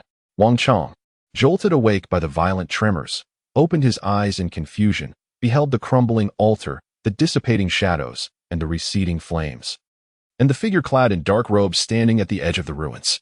His mouth agape, he was rendered utterly petrified, his mind blank. With the terrifying imagery of incinerating the heavens and extinguishing the nine demons indelibly etched into the depths of his soul. As the smoke gradually settled, the underground space lay in disarray. At the heart of the collapsed skeletal ruins remained a patch of dark red ground, smooth as a mirror, scorched by chaotic flames, and a solitary figure standing upon it, clutching an ancient talisman. Qin Feng lowered his gaze to the warm talisman resting in his palm. Sensing the void left by the retreating power within him and the piercing pain coursing through his meridians, yet a faint smile graced his lips. It was over. The thunderous sound of collapse gradually subsided, and the immense skeletal altar was utterly transformed into a vast expanse of pale dust. The dust, like a thick fog, spread out, further parched and stifling under the lingering warmth of chaotic flames. Standing upon the smooth, mirror-like dark red ground at the center of the ruins, Qin Feng swayed slightly as the tumultuous chaotic flames receded like a tide, retreating to the deepest recesses of his dantian. That world-destroying sense of power dissipated, replaced by an unprecedented, overwhelming emptiness and the fierce backlash from forcibly activating his essence. His meridians felt as if pierced by countless steel needles, the excruciating pain rendering his vision dark, his bones groaning under the unbearable burden. Just as he was on the verge of collapse, the ancient talisman in his hand, seemingly stripped of its ostentation and the crust of blood, glimmered with a soft, dark, golden light once more. This time, the radiance no longer targeted external malevolence but surged like water toward the center of Qin Feng's brow. A soft hum resonated, as if emanating from the primordial chaos itself. Qin Feng's consciousness trembled violently. A remarkably clear name, accompanied by an immense torrent of information, was indelibly imprinted deep within his nearly exhausted consciousness. Taichu Jinyu Talisman. Alongside this imprint, a series of ancient script, imbued with supreme Taoist essence, flowed forth. They seemed to lack a concrete form, yet appeared to encompass the ultimate principles of talismanic evolution, the Sutra of 10,000 Talismans. This scripture did not merely record ready-made talisman crafting methods, but elucidated the ultimate essence of talismanic arts. Representing the fundamental laws and overarching principles of all talismans, the very way of talismans themselves. Following closely was a heavy, solemn essence. Seemingly capable of subduing the myriad worlds and the underworld, deeply embedding itself within the essence of his soul, the true meaning of Jinyu. This inheritance was not a mere instant enlightenment, but rather a key that unlocked the door to the highest treasury. Given Qin Feng's current state of exhaustion and weakness, he could barely bear the imprint of this overarching name and that strand of true essence, with deeper mysteries temporarily sealed away. Just then, Qin Feng could no longer hold on. A mouthful of backward blood spewed forth, and his vision faded to black as his towering stature collapsed forward. The light of the ancient talisman in his hand instantly dimming, becoming plain and unadorned, falling beside him. Qin Feng. In the distance, Xiao Qinghe, enduring her pain, stumbled over. Her face ashen, the Qingyu sword long since abandoned, her tattered clothes stained with blood. Yet her eyes were filled with the shock of survival and profound concern for Qin Feng. Wang Chong hurriedly crawled over, despite his low cultivation level. His previous fainting had fortuitously spared him from the most potent shockwave of the altar's collapse. Now, witnessing the ruins of the shattered altar and the unconscious Qin Feng, his mouth agape as if to swallow an egg, he muttered in a daze, "Oh my heavens, did Master Qin of the divine demons overturn the altar? Enough chatter. This place is no longer safe. We must flee." Xiao Qinghe, still trembling from fear, noted that although much of the malevolent energy had been purged, the eerie and sinister sensation emanating from the blood abyss lingered.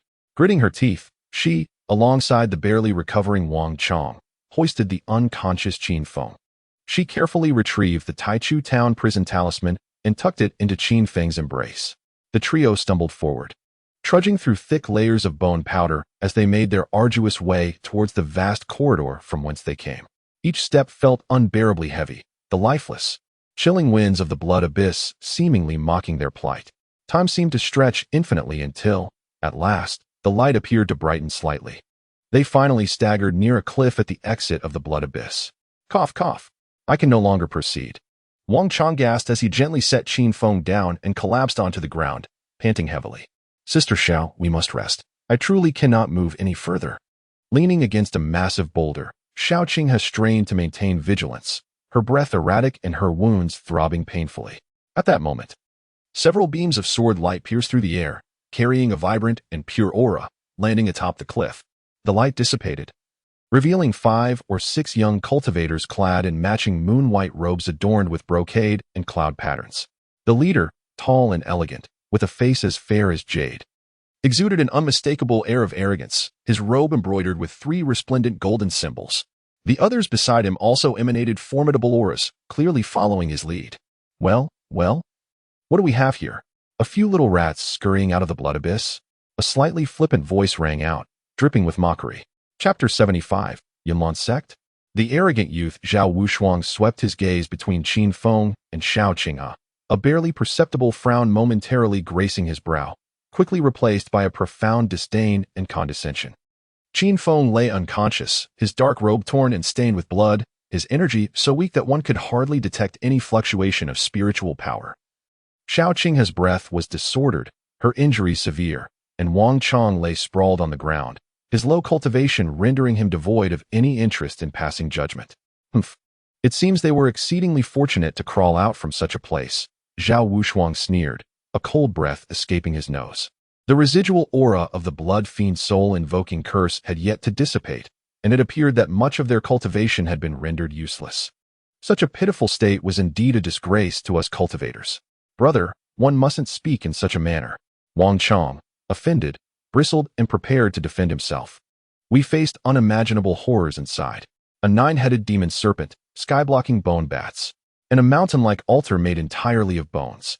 If it weren't for Master Qin's unparalleled might, single-handedly vanquishing those 9 fearsome specters with divine flames and collapsing the entire altar, we would have been reduced to mere fragments.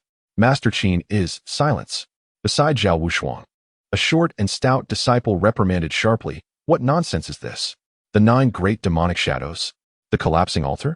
You 3, with such appearances, dare to speak of such things?" especially this unconscious waste.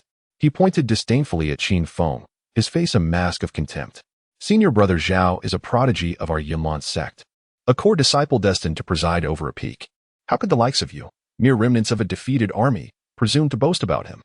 Upon hearing Wang Chang's words, Zhao Wushuang's lips curled into a more pronounced sneer, dismissing it as the dying whispers of an ant seeking to elevate its own worth. Very well. For the sake of being of the same human race, I shall escort you a short distance to spare you from the clutches of this malevolent entity. His tone was indifferent, as if he were merely bestowing a favor upon a stray dog. I shall take you to the idol cloud courtyard of our sect. And once this waste regains consciousness, you may depart of your own accord. He deliberately emphasized the phrases idol cloud courtyard and depart of your own accord. His gaze sweeping over Shaoqing's delicate yet pallid visage, momentarily revealing a hint of frivolity before it transformed into complete coldness and rejection. Our Yunlan sect is the preeminent authority in talismanic arts on the Cangfeng continent, and we have our own protocols for accepting disciples. Do not delude yourselves into thinking that merely surviving grants you the right to aspire to become disciples of our sect. Abandon such thoughts at once to avoid humiliation. Take them back. Zhao Wushuang waved his hand dismissively, akin to discarding refuse. Though his two subordinates were reluctant, they nonetheless executed a spirit technique for lifting. Hastily hoisting the three nearly lifeless bodies, trailing behind Zhao Wushuang and his companions as they soared toward the outer gate of Yunlan's sect, leaving behind a cold echo of mockery on the precipice. 3 days later, within the idol cloud courtyard of the outer sect of Yunlan's sect, in a simple chamber, Qin Feng gradually opened his eyes. Initially, his gaze was vacant and weary, but soon a deep, dark golden radiance flickered from the depths of his eyes. He did not rise immediately, but instead sank his consciousness into his sea of awareness. Within the sea of awareness, the Taichu taming prison talisman floated serenely, emanating an ancient and gentle glow, as if it had merged with the core of his soul, inseparable. The 5 ancient characters of the 10,000 Talismans derivation scripture were imprinted like stars within, though they could not be explicitly deciphered. They bestowed upon him an indescribable sense of profound connection to the flow of all energies and the trajectories of talismans in the world. That thread of the true essence of prison taming transformed into a part of his will, deeply ingrained in his soul, deep within his dantian. A faint spiritual energy began to circulate slowly, guided by the autonomous operation of the 10,000 Talismans derivation scripture. Astonishingly, this newly sprouted spiritual energy was no longer merely formless. It possessed a subtle yet immensely pure quality, akin to a force capable of suppressing all turmoil and chaos. With each circulation of this spiritual energy, it seemed to imperceptibly temper his body and meridians, mending the previous injuries. Sitting upright in the idol cloud courtyard, Qin Feng felt the nascent, yet more robust and resilient power within him, a slight cold smile gracing his lips. He had sensed Zhao Wushuang's condescending demeanor and words even in his unconscious state during their transport. At that moment, a knock sounded at the door, accompanied by Wang Chang's hushed call, "Senior Brother Qin, are you awake?" The outer gate testing square is bustling with activity, as newly admitted and prospective disciples assess their innate talents. Should we also go and take a look? Wang Chang's voice was imbued with caution and a hint of anticipation. The outer gate testing square, paved with bluestone, was teeming with people, dozens of young men and women, following the guidance of the attending disciples, stood in front of several ancient stone tablets of varying sizes at the center of the square to test their abilities. The most crowded line formed at a gray stone tablet, known as the Gathering Spirit Symbol Tablet, situated near the edge. This tablet, the most ancient and commonly encountered, is used to gauge a practitioner's affinity for the spiritual energies of heaven and earth, serving as the fundamental yet indispensable foundation of the talisman path. The surface of the tablet was dim, adorned only with a few sporadic natural patterns. Once infused with spiritual energy, these patterns would illuminate, and the number and brightness of the glowing lines would determine the level of talent, typically classified into 4 grades: heaven, earth, profound, and yellow, with the heavenly grade being legendary. After 3 days of simple recuperation, Qin Feng and Shaoqing had joined Wang Chang at the edge of the square, eager to witness the spectacle and, if possible, test their own talents.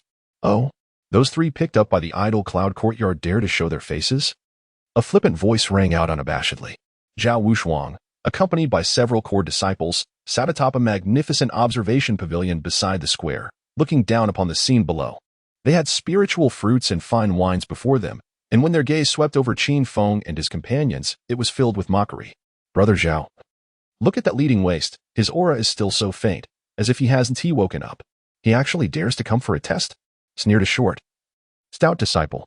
Zhao Wushuang leisurely peeled a spiritual fruit, like a mayfly shaking a tree, utterly unaware of one's limitations. Let them test. It will serve as a rude awakening to their understanding of the steps of our Yunlan sect, steps that those like them, who have crawled out of the mire, cannot ascend. Go, inform the attending disciple. Do not waste the high-grade talisman tablet. Let that one called Qin Feng go and test the gathering spirit symbol tablet. A gesture of mercy from the sect, providing him a place to resign himself to his fate. The order was swiftly conveyed. When it was Qin Feng's turn, the attending disciple in charge of registration glanced at his unremarkable attire and recalled Zhao Wushuang's instructions, speaking in a cold tone. Qin Feng? Those with damaged foundations should proceed to the gathering spirit symbol tablet on the right. Simply infuse it with spiritual power. Upon hearing this, many new disciples cast curious or sympathetic glances toward the square. The gathering spirit symbol tablet? ISNT that used to measure one's aptitude for channeling energy? I've heard he was nearly incapacitated before. This test seems futile. Brother Zhao has instructed him to retreat in the face of difficulty.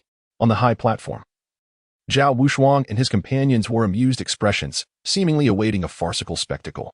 A flicker of concern crossed Xiao Qing's eyes, while Wang Chen clenched his fists, his lips moving as if to retort.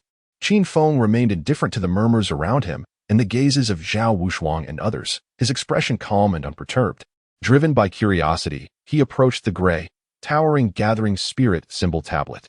Amidst the curious, disdainful, or expectant gazes of the crowd, Qin Feng slowly raised his right hand, devoid of any ostentation, merely extending a seemingly ordinary finger to gently touch the cold surface of the stone tablet. As the unique spiritual energy, infused with the characteristics of the prison of the abyss, touched the talismanic monument at his fingertips, an extraordinary transformation ensued. Chapter 76. The Celestial Talisman Recognizes Its Master. Buzz. The entire gray-hued spirit-gathering monument did not illuminate with a few faint glimmers as anticipated by the onlookers. Instead, it resonated with a deep, thunderous hum that shook the very heart of the square, as if struck by the colossal force of ancient primordial chaos. The monument quaked violently. In the midst of the astonished gazes of the crowd, the multitude of ancient runes, which had been enshrined in silence for countless ages, suddenly erupted like a million dormant stars meeting the spark that ignites the universe. Sizzle. Countless dazzling strands of radiant light, infused with the purest essence of spiritual energy, surged forth from the very core of the monument like a flood unleashed from the heavens. They illuminated with fervor, spiraled wildly, and reassembled with fervent intensity. In an instant, the once dull gray stone of the spirit-gathering monument transformed into a blazing sun composed entirely of pure spiritual runes.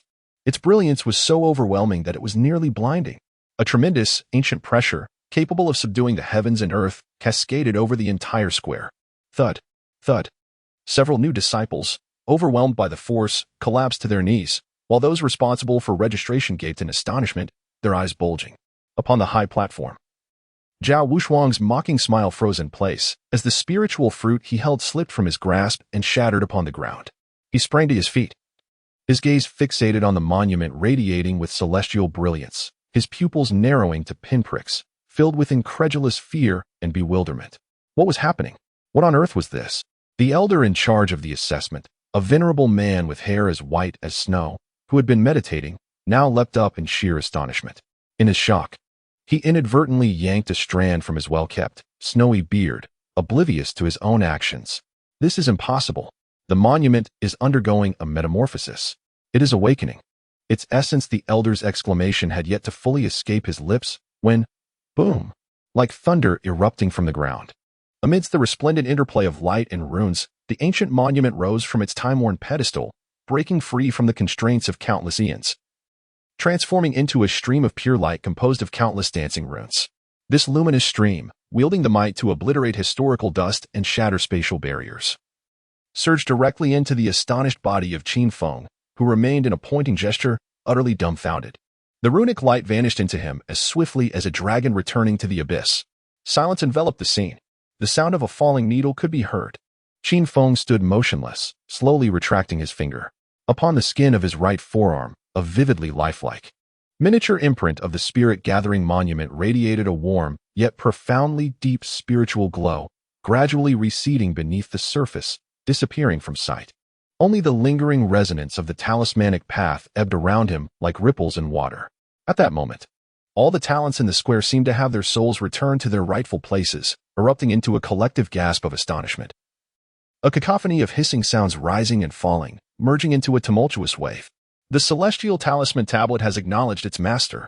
According to legend, only those extraordinary prodigies, perfectly attuned to the essence of the talismanic path and brimming with limitless potential, could provoke the tablet's source to actively acknowledge them, transforming it into a seed of the great Tao, merging it with their very being. Yet this seemingly ordinary spirit-gathering talisman tablet, its true origin long shrouded in the depths of the sect's secret tomes, was once personally forged by the founding ancestor of the Yunlan sect.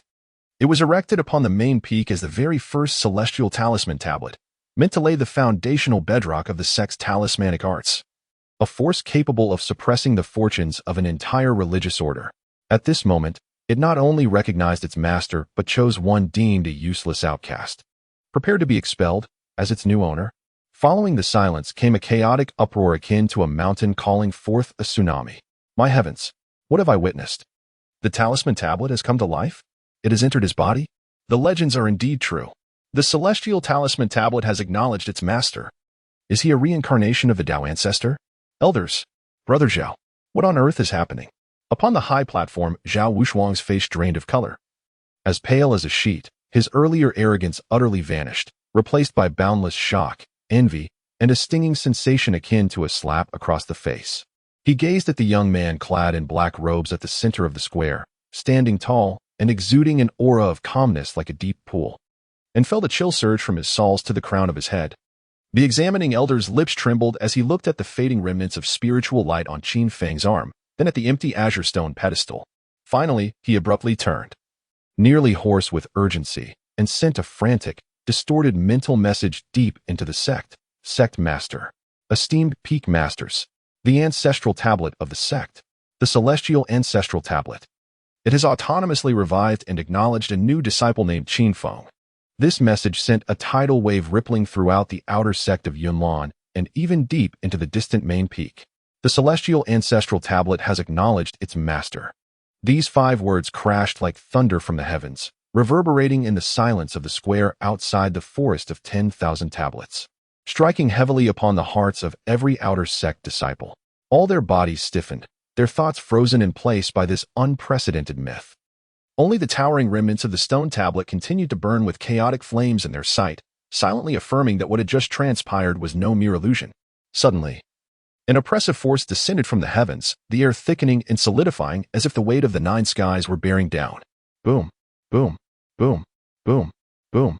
5 beams of brilliant light tore through the clouds, plummeting like falling stars, crashing into the chaotic area of the talisman tablets at the center of the square.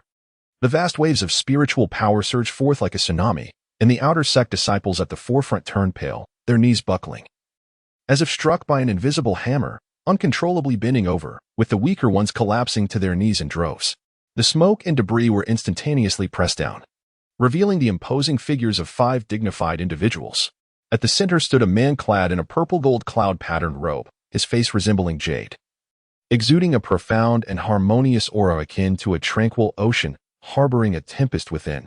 He was Yun Tizi, the esteemed leader of the Yunlan sect. His gaze, sharp as lightning, swept over the remnants of the chaotic flames that lingered around the broken steel, a fleeting brilliance flashing in his eyes. To his side stood 4 individuals, each exuding a distinct aura, their brilliance unmistakable. Ling Xinjue, the master of the sword symbol peak, donned in a blue robe that resembled a sword, bearing a massive ancient sword case on his back.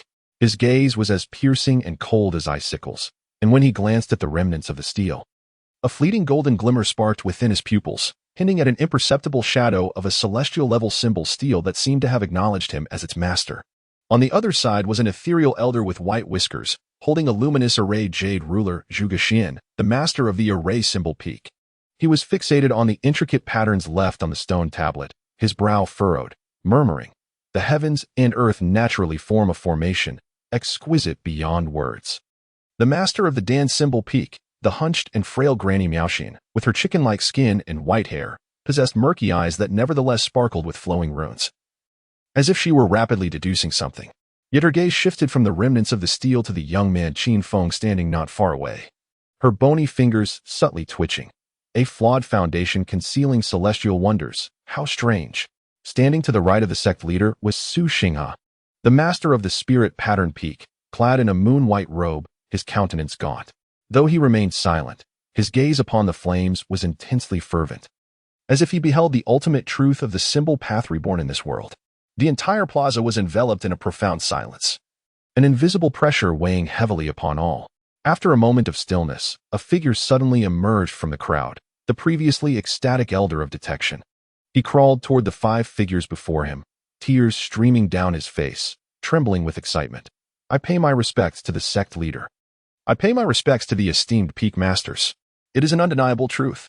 The ancestral steel of our sect, the celestial level ancestral steel, has autonomously revived and recognized its master. Chapter 77, Candidate for the Holy Sun? The detection elder abruptly pointed at Qin Feng, who stood apart from the flames, his voice hoarse and trembling with uncontainable excitement. It is him, the newly initiated disciple Qin Feng, who has stirred the resonance of the myriad steel. The divine fire of the ancestral steel has tempered his bones and shaped his veins. This is merely a fragment of the profound records hidden deep within the ancient scrolls of our sect. He nervously retrieved a spirit stone from his bosom, providing evidence of the occurrence. Sect leader Yuntizi cast a penetrating gaze over the light projection from the spirit stone, revealing Qin Feng's diminutive figure standing before the ancestral steel with closed eyes, the overwhelming spectacle of the myriad steel resonating, the terrifying scene of chaotic flames engulfing him. Culminating in the moment the ancestral steel crumbled and acknowledged its master in the blaze. Everything was unmistakably clear, even with Yuntizi's cultivation and status.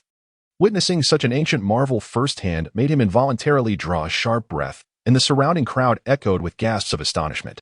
The 4 peak masters displayed a kaleidoscope of emotions: shock, joy, scrutiny, and trepidation, all intertwining. Countless gazes, infused with boundless reverence, shock, and profound disbelief, were fixated on the lone youth standing amidst the chaos, his figure scorched by the chaotic flames. Under the immense pressure of the overwhelming force, Qin Feng slowly lifted his eyelids, his expression calm and unperturbed, as if the extraordinary events that had just transpired bore no relation to him. As if only the commonplace gazes of onlookers hung above him. This extraordinary composure exuded an innate indifference. Who dares? Yuntingzi finally spoke, his voice resonating like the striking of jade chimes, grand and clear, imbued with an undeniable penetrating power that struck directly at Qin Feng's spirit. Qin Feng met his gaze, facing this supreme being capable of overlooking vast landscapes, and calmly uttered 2 words: Qin Feng. As his voice faded, a subtle, nearly imperceptible aura emanated from within him, a product of the innate workings of the 10,000 symbols transformation scripture. This aura was extraordinary, not a vast and overwhelming pressure, but rather a profound stillness, a solidity, a terrifying essence that suppressed all restlessness and resistance. Tendrils of this essence wrapped around Qin Feng, intangible yet as heavy as the cold iron of the abyss. Directly ahead, Yuntingzi's deep-set eyes suddenly focused, while Su Xinghe, closest to Qin Feng, felt his pupils constrict sharply, his previously clear visage displaying an unprecedented look of shock. Granny Miaoxin's gnarled fingers froze mid-motion, her facial creases deepening. A hidden icy glint in Ling Qianjue's eyes was abruptly disturbed by this aura, causing it to retract sharply as if burned, his expression dark and brooding. Even Zhuge Xian, engrossed in his calculations, unconsciously tightened his grip on the formation plate. Silence enveloped the area, broken only by the faint crackling of chaotic flames and the rapid heartbeat of someone concealed within the crowd at the edge of the square. Zhao Wushuang bit down hard on his molars, his gums nearly bleeding. In his elongated eyes, the resentment surged thickly, almost coalescing into a tangible viscous substance ready to drip. How dare he? This wretched wildling, born of a damaged foundation. How could he summon the myriad monuments? How could he claim the ancestral monument? How could he provoke the presence of the sect master and the 4 peak lords? While he, the scion of the Zhao family, of noble blood and exceptional talent, could only stand in the shadows, helplessly witnessing this wildling seize all glory? A tempest of jealousy and humiliation scorched every nerve within him. Had it not been for his father's teachings and the restraint imposed by the throngs of witnesses, he would have almost roared like a beast. Yet he ultimately suppressed the urge, his face straining to maintain a semblance of twisted respect, while his drooping hands bore the marks of his nails digging into his palms. Blood seeping through his fingers. The ancestral monument recognizing a master signifies an ancient omen of prosperity, a harbinger of the sect's resurgence. Yun Tingzi's authoritative voice shattered the silence, echoing throughout the venue like a celestial decree. Having gained the ancestral monument's acknowledgement, Qin Feng shall be the core pillar of our Yunlan sect. By the decree of our sect, from this moment onward, Qin Feng is elevated to the status of a candidate for the Holy Sun, equivalent to that of a core true inheritance, enjoying preferential access to the sect's resources. Candidate for Holy Sun? These 4 words struck like a second thunderclap, exploding amidst the hushed crowd, as countless envious, jealous gazes, ablaze with fervor, seemed poised to pierce through Qin Feng. Sectmaster. A voice, suppressed with fury, suddenly erupted. Zhao Wushuang could no longer contain himself. He stepped forward with determination, his repressed rage infusing his words with a sharp, tearing intensity. The ancestral monument recognizing its master was indeed earth-shattering. Yet this youth, newly initiated into the sect, possessed an obscure background and a flawed foundation. How could he ascend to the esteemed position of a candidate for the Holy Sun merely through a stroke of fortune? The disciples feared that the entire sect would find it difficult to accept. He clenched his fists, elevating his voice with fervor, arguing that if he merely enjoyed the favor of the ancestral monument without possessing the true strength and potential befitting his status, it would not only be a source of mockery, but also a gross injustice to those who truly bled and toiled for the sect. Behind him, Lucha Feng of the sword symbol peak, dressed similarly in a blue robe with sharp brows and bright eyes, furrowed his brow but remained silent. In contrast, the peak master of Ling Qianjue flashed a fleeting look of appreciation. From the direction of Spirit Pattern Peak, a woman, typically discreet with a gentle flow of watercolored symbols surrounding her, revealed a slight flicker of surprise in her clear eyes, yet her gaze was predominantly calm and scrutinizing.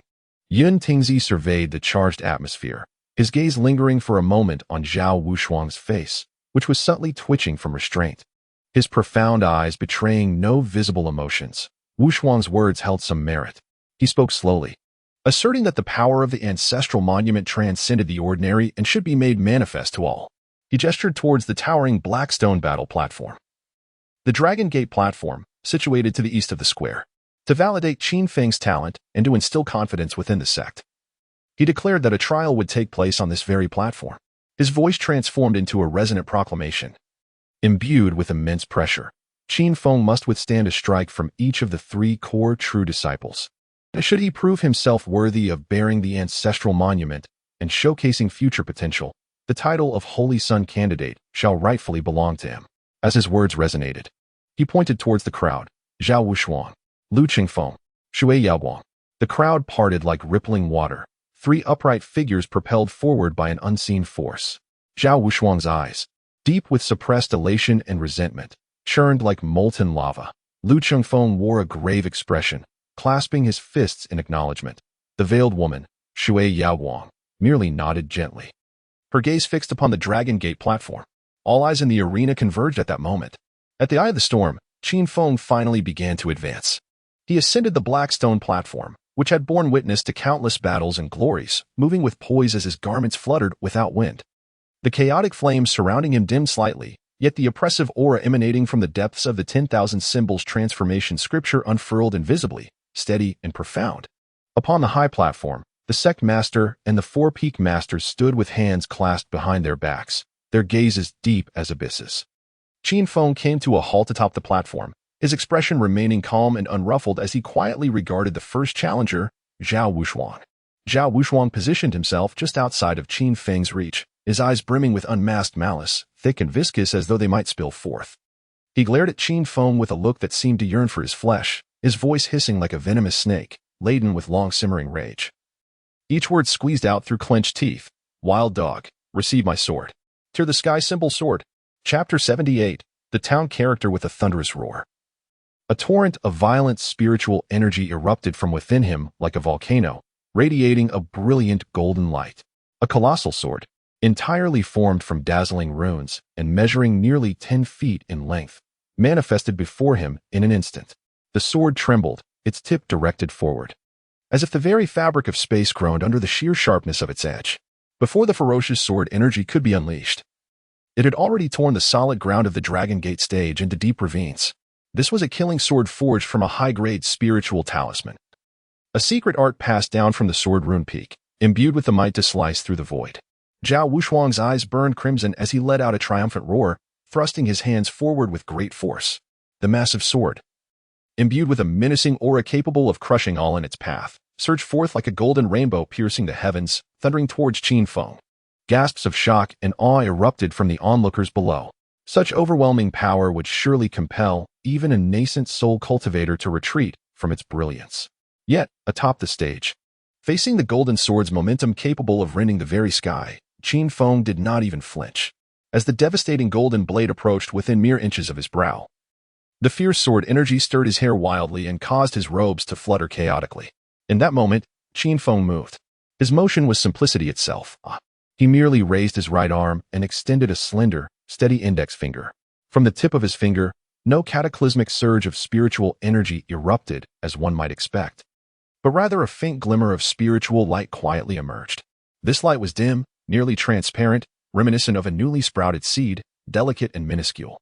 Yet, this feeble radiance, resting upon his fingertip, bore an ancient and profound resonance, twisting and delineating at a speed almost imperceptible to the naked eye. A remarkably simplistic and even clumsily crafted pattern formed in an instant, an extremely rudimentary ancient character of sealing. Indeed, it was the most fundamental town character, akin to the first page of an introductory text on foundational runes.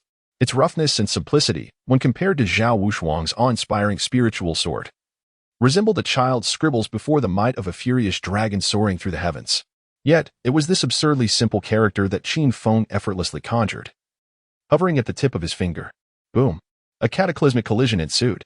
There was no ear-splitting tempest of energy as one might have imagined. No overwhelming torrent of spiritual force clashed against it. The grand, sky-rending golden sword, upon striking the dimly floating town character at his fingertip, met an invisible chasm that had existed since the dawn of creation, akin to a colossal wave crashing against an eternal barrier. The destructive golden light erupted and struggled fiercely, creating shockwaves powerful enough to reduce solid iron to dust, which radiated outward in a violent circular expansion, distorting the protective barrier surrounding the Dragon Gate stage, flickering ominously. However, that seemingly simplistic and feeble town character, under the tempestuous onslaught, did not waver even slightly, not even a ripple stirred. Time appeared to freeze at the point of collision. Then, under the watchful gaze of countless astonished eyes, a crackling sound resonated. Crack, crack.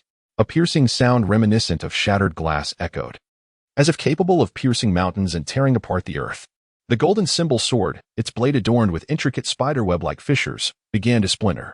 In an instant, the cracks spread like wildfire across the entire blade. With a thunderous roar, this formidable sword, a product of Zhao Wuchuang's utmost efforts and crafted from a top-tier spiritual talisman, disintegrated a mere inch from Qin Feng's fingertips, shattering like fragile glass. A myriad of golden specks erupted violently, resembling an unexpected deluge of golden rain. Yet an invisible and tremendous force firmly constrained them within a small space above the Dragon Gate platform, exhibiting a stunning yet hauntingly beautiful stillness. The destructive spiritual energy surged forth like water without roots, vanishing without a trace upon colliding with the imposing energy wall. As the tempest subsided, Qin Feng maintained his poised stance, arm raised and finger extended, the dimly glowing talisman silently hovering at his fingertips. The chaotic flames swirling around him flickered momentarily, the violent currents billowing his garments, yet under the weight of that intangible and formidable power, not a single hair on his head was disturbed. He stood resolute, like an unyielding black rock amidst tumultuous waves. Silence. An absolute, profound silence. Below the stage, figures stood as if carved from clay, mouths agape, their gazes filled with profound shock and incomprehension. Zhao Wuchuang felt as though an invisible giant hammer had struck him, causing his body to sway violently, the force of his overexertion rebounding brutally as it lost its target. His chest heaved tumultuously, a surge of scalding blood lodged firmly in his throat, its metallic scent assaulting his senses. His face drained of color, turning as pale as parchment. He fixated on the faint, lingering glow at Qin Feng's fingertips, his pupils reflecting an abyss of terror and disbelief. Impossible. A nearly primal roar erupted in the silence. The second core disciple of the Sword Talisman Peak, Lu Qingfeng, flickered into existence on the stage. Rather than being daunted by Zhao Wushuang's downfall, he was ignited by a fierce determination and an unquenchable fighting spirit. As fellow prodigies, how could he allow himself to be so thoroughly crushed by an inconsequential waste? The coldness vanished from his handsome visage, replaced instead with a fierce resolution.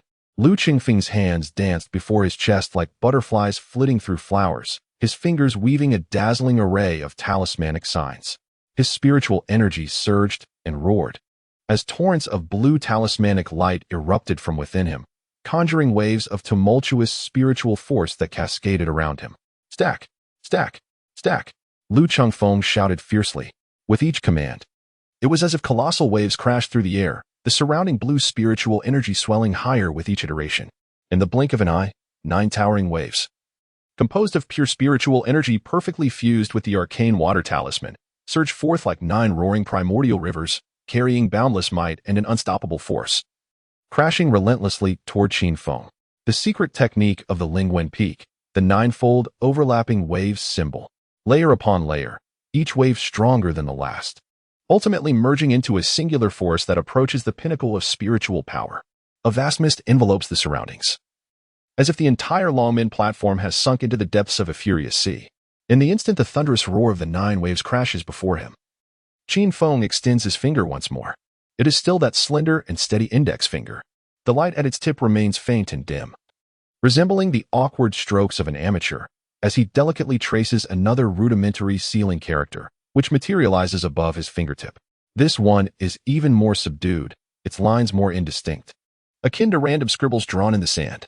This laughably simplistic symbol floats toward the towering tempest of 9 furious waves. Buzz, an invisible yet weighty force, as heavy as the walls of the abyss, erupts once again from that small symbol. The impact, a thunderous sound shatters the void. Chapter 79, Struggle for Supremacy. The first azure wave crashes violently against the intangible barrier. Amidst the deafening roar, the surging tide, imbued with tremendous force, collides with an imperceptible dam. And in the agonizing sound of compression, the overwhelming power surges forth in vain, the water spray soaring into the sky. Yet, the barrier remains unmoved. The second wave, the third wave, boom, boom, boom. One after another, increasingly ferocious waves follow in succession. The explosions of the waves resonate like 1,000 drums beating in unison, as the furious power of the water spirit unleashes a chaotic shockwave. The protective shield of the Longmen platform flickers violently under the strain of the spiritual energy's aftermath, creaking under the burden. Beneath, the disciples of lower cultivation, even separated by the shield, are forced to retreat repeatedly, their blood and energy surging tumultuously. However, at the eye of the storm, the small ceiling character remains in absolute stillness, untouched by the tumultuous waves crashing around it or the rolling thunder that reverberates. The tiny symbol and Qingfeng, standing with his hands clasped behind him, remain utterly undisturbed, not even a flutter of his garments. All destructive energy that strikes the barrier dissipates silently, as if a cow sinking into the sea, vanishing without a trace. The eighth wave, howling with a despair that rends the very fabric of space, crashes down. The azure light reaches its zenith. Crack! A minute fissure finally erupts on the invisible barrier. Lu Qingfeng's eyes blaze with brilliance. Has it succeeded? The ultimate strike, fueled by every ounce of his energy. The ninth wave, a culmination of the preceding 8 waves, races forth with a ferocity akin to a fierce water dragon, tearing through space with terrifying speed and power. Targeting the slightly cracked barrier, he aims to utterly shatter this enigmatic defense into mere dust. The ninth wave approaches. Yet, Qingfeng's expression remains serene. Faced with the ultimate strike capable of shattering mountains, his outstretched index finger hovered momentarily, pressing forward ever so slightly. The tip stirred. The rudimentary town symbol before him, which had dimmed and developed a faint crack, suddenly flickered. It did not become radiant.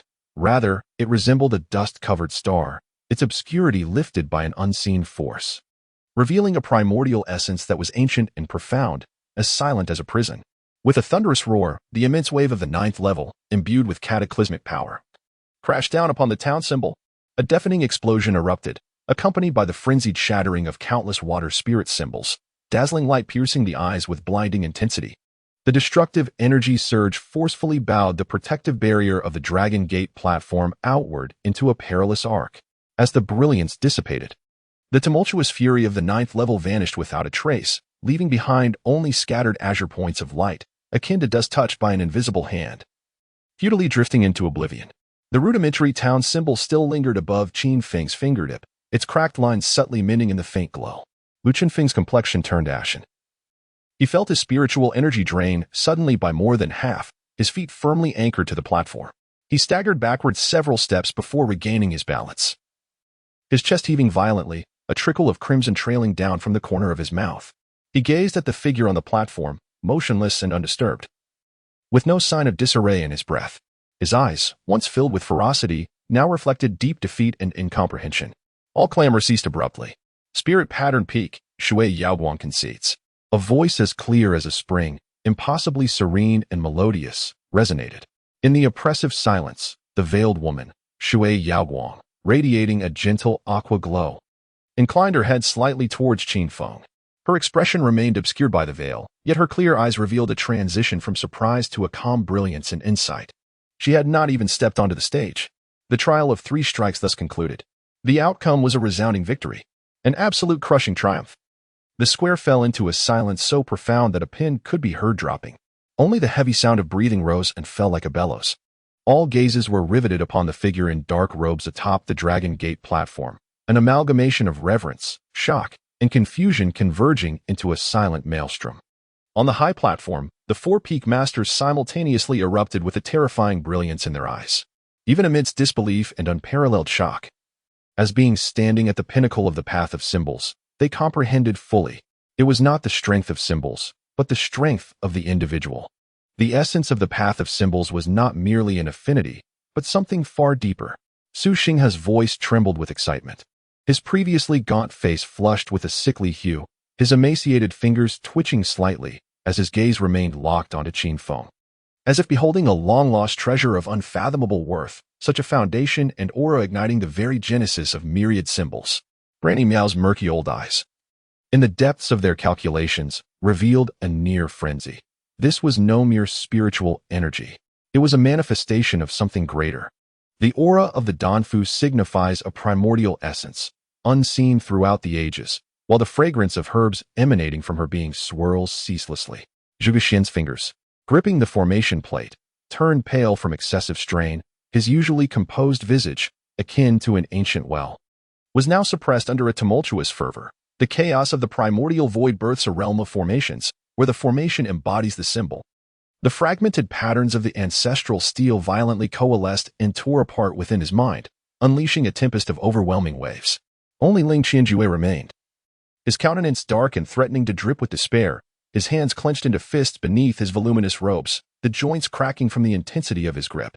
Behind him, Zhao Wushuang appeared ashen, his chest throbbing with pain, his gaze towards Qin Feng filled with venomous hatred, akin to a poison needle steeped in millennia of frost. His body trembling uncontrollably from the depths of humiliation and fury. The ancestral steel acknowledged him. The trial of symbols served as proof. Qin Feng's innate talent was sufficient to validate his candidacy for the position of the Holy Sun. Yun Tingzi's resounding voice resonated like a hammer of finality, quelling all clamor. Resolute and undeniable. In the next moment, the 4 peak masters took a simultaneous step forward. The invisible tension of competitive spirit in the air tightened like a drawn bowstring. Within the ancient abyss of myriad symbols in the forbidden grounds of Lingwen Peak, the profound truths of the ancestral master symbol were nurtured, revealed only once every century. Qin Feng, upon entering the peak, could immerse himself in comprehension for a year. All the treasures, tomes, medicinal materials, and symbolic artifacts within the Peak's treasury would be bestowed upon you at an 8-fold weight. Su Xinghe was the first to speak, his voice unwavering, offering conditions so generous they could drive any core disciple into a frenzy of bloodlust. What a cunning old fool! Granny Miaoxin, leaning upon her serpent staff, suddenly advanced a step, warning, do not trust him. The of symbols is futile when crafted in isolation. The harmony of medicinal symbols is the true path to greatness. Join my Danfu Peak, and I shall personally refine the down-nurturing heavenly spirit pill for you to restore your foundational losses. Within the peak, all prescriptions below the 7th tier shall be freely available to you. A brilliant spark ignited in her murky eyes as they swept over Qin Feng's somewhat pallid visage. Stirred by the myriad symbols. Humph! A cold snort echoed like the clash of metal. Zhuge Xian, master of the formation peak, witnessed his formation plate radiate profound light, declaring, "Symbols are the heart of the formation, and formations manifest the cosmos. Without the protection of formations, even the mightiest symbols are but drifting weeds. I can impart to you the comprehensive teachings of my personal formation in advance. Additionally, I shall bestow upon you the 9 Palaces Guardian Formation Plate, sufficient to safeguard you from any threat below the nascent soul stage." His gaze was piercing, directly challenging Qin Feng. These formidable conditions, capable of causing any cultivator to clash for them, ignited a fervor so intense among the disciples below that even the core disciples felt their hearts pounding like war drums. This was the true pinnacle of cultivation power. Yet, at the eye of the storm, Qin Feng's demeanor remained as indifferent as ever. Regardless of the 3 peak masters' fervent eyes and the unparalleled offers that could drive external cultivators to madness, no ripple stirred within the depths of his gaze.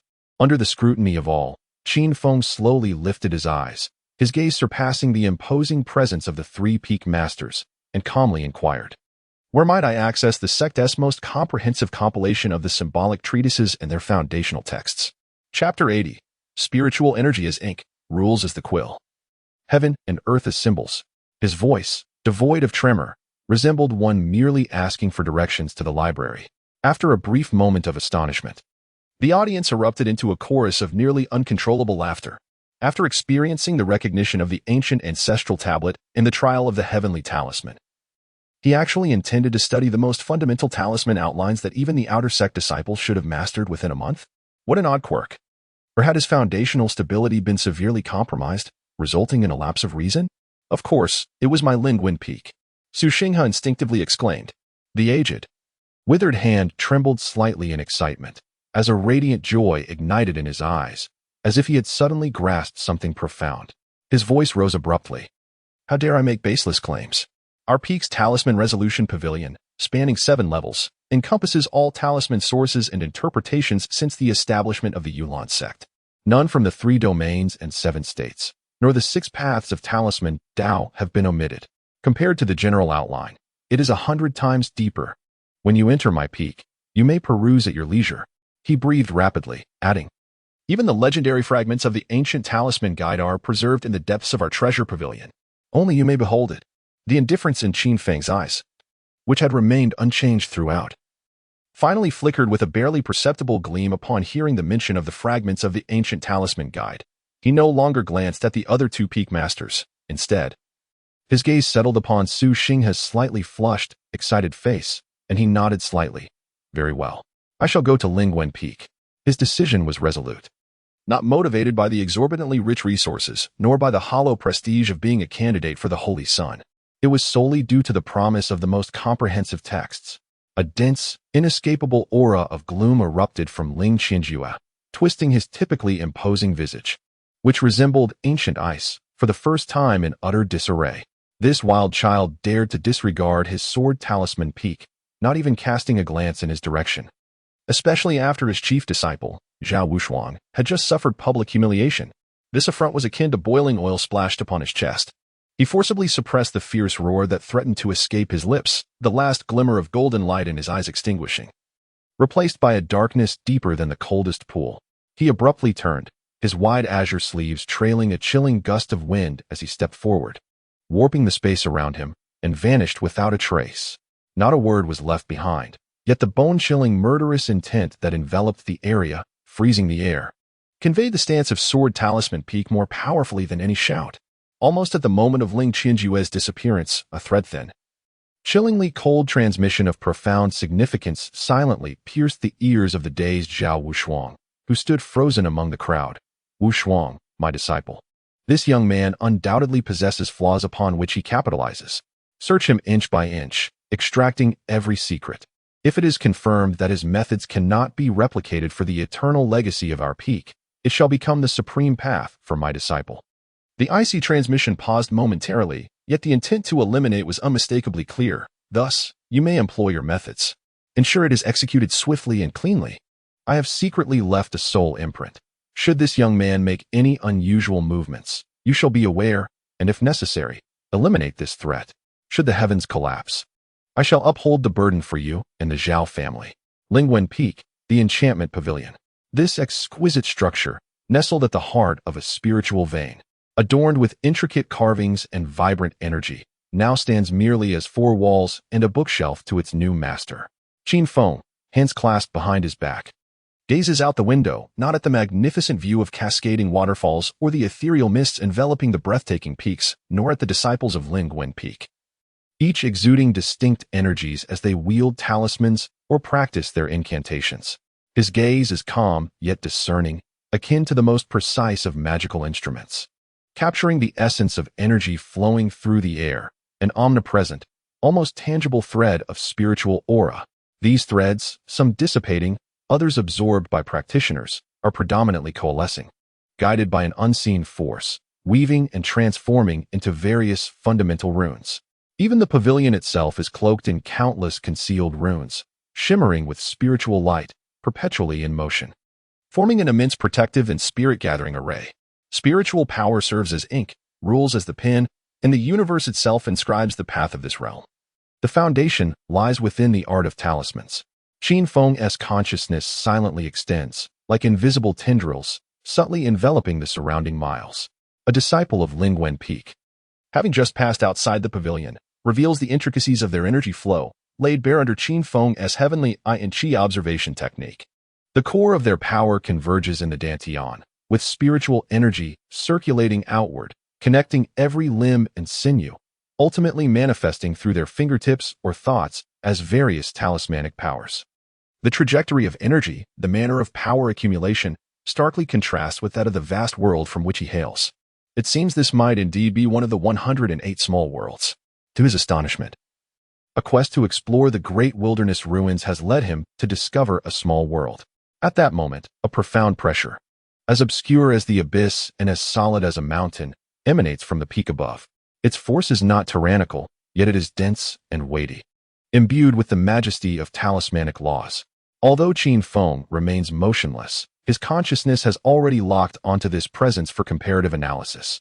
The aura of the Peak Master, Su Xinghe, resonates with the pinnacle of spirit kings in the vast world, stirring no waves within Qin Feng's heart. His perception continues to expand, like an intangible tide, as he senses the distinct, powerful auras emanating from the other three peaks, some sharp and piercing, Sword Talisman Peak, Ling Qianjue, others harmonious and vast, Dan Talisman Peak, Miao Xinpa, and yet others unpredictable, Formation Talisman Peak, Zhuge Xian, all standing in a delicate balance. The aura from the Sect Master's Peak, imbued with a hint of pioneering intent, slightly surpasses the initial stage of the Spirit Emperor. This realization swiftly sketches a vivid map in Qin Feng's mind. In this realm, the Yunlan sect reveres the art of talismans. The Peak Master is akin to a formidable spirit king from his previous understanding, while the Sect Master represents an even loftier Spirit Emperor. The essence of their power no longer lies in direct manipulation of the world's might or the refinement of body and soul, but rather in the foundation of their own sea of talismans, comprehending the path and embodying the talismans, utilizing their power to communicate with the universe, to leverage and even create rules. Inwardly, Qin Feng peers into his own sea of talismans, deep within his dantian. A strand of the 10,000 talismans evolution scripture hovers like a seed of myriad talismans, emanating a profound resonance of the Tao. Beneath it lies a recondite sea of spiritual energy, imbued with a hint of the enigmatic characteristics of a prison, far denser and more substantial than its contemporaries. This revelation did not evoke any sense of superiority or unease in Qin Feng, but rather a deeper calmness. Disasters often commence from the most trivial beginnings. Possessing a greater foundation begets greater composure. Although the power structure of this world is vastly different, the essence of strength remains the same, the survival of the fittest. The internal factions of the Yunlan sect are far from cohesive. The piercing, blood-stained gaze from the Sword Talisman Peak relentlessly lingers. Additionally, the unknown entity lurking behind the bone altar presents an ever-looming threat.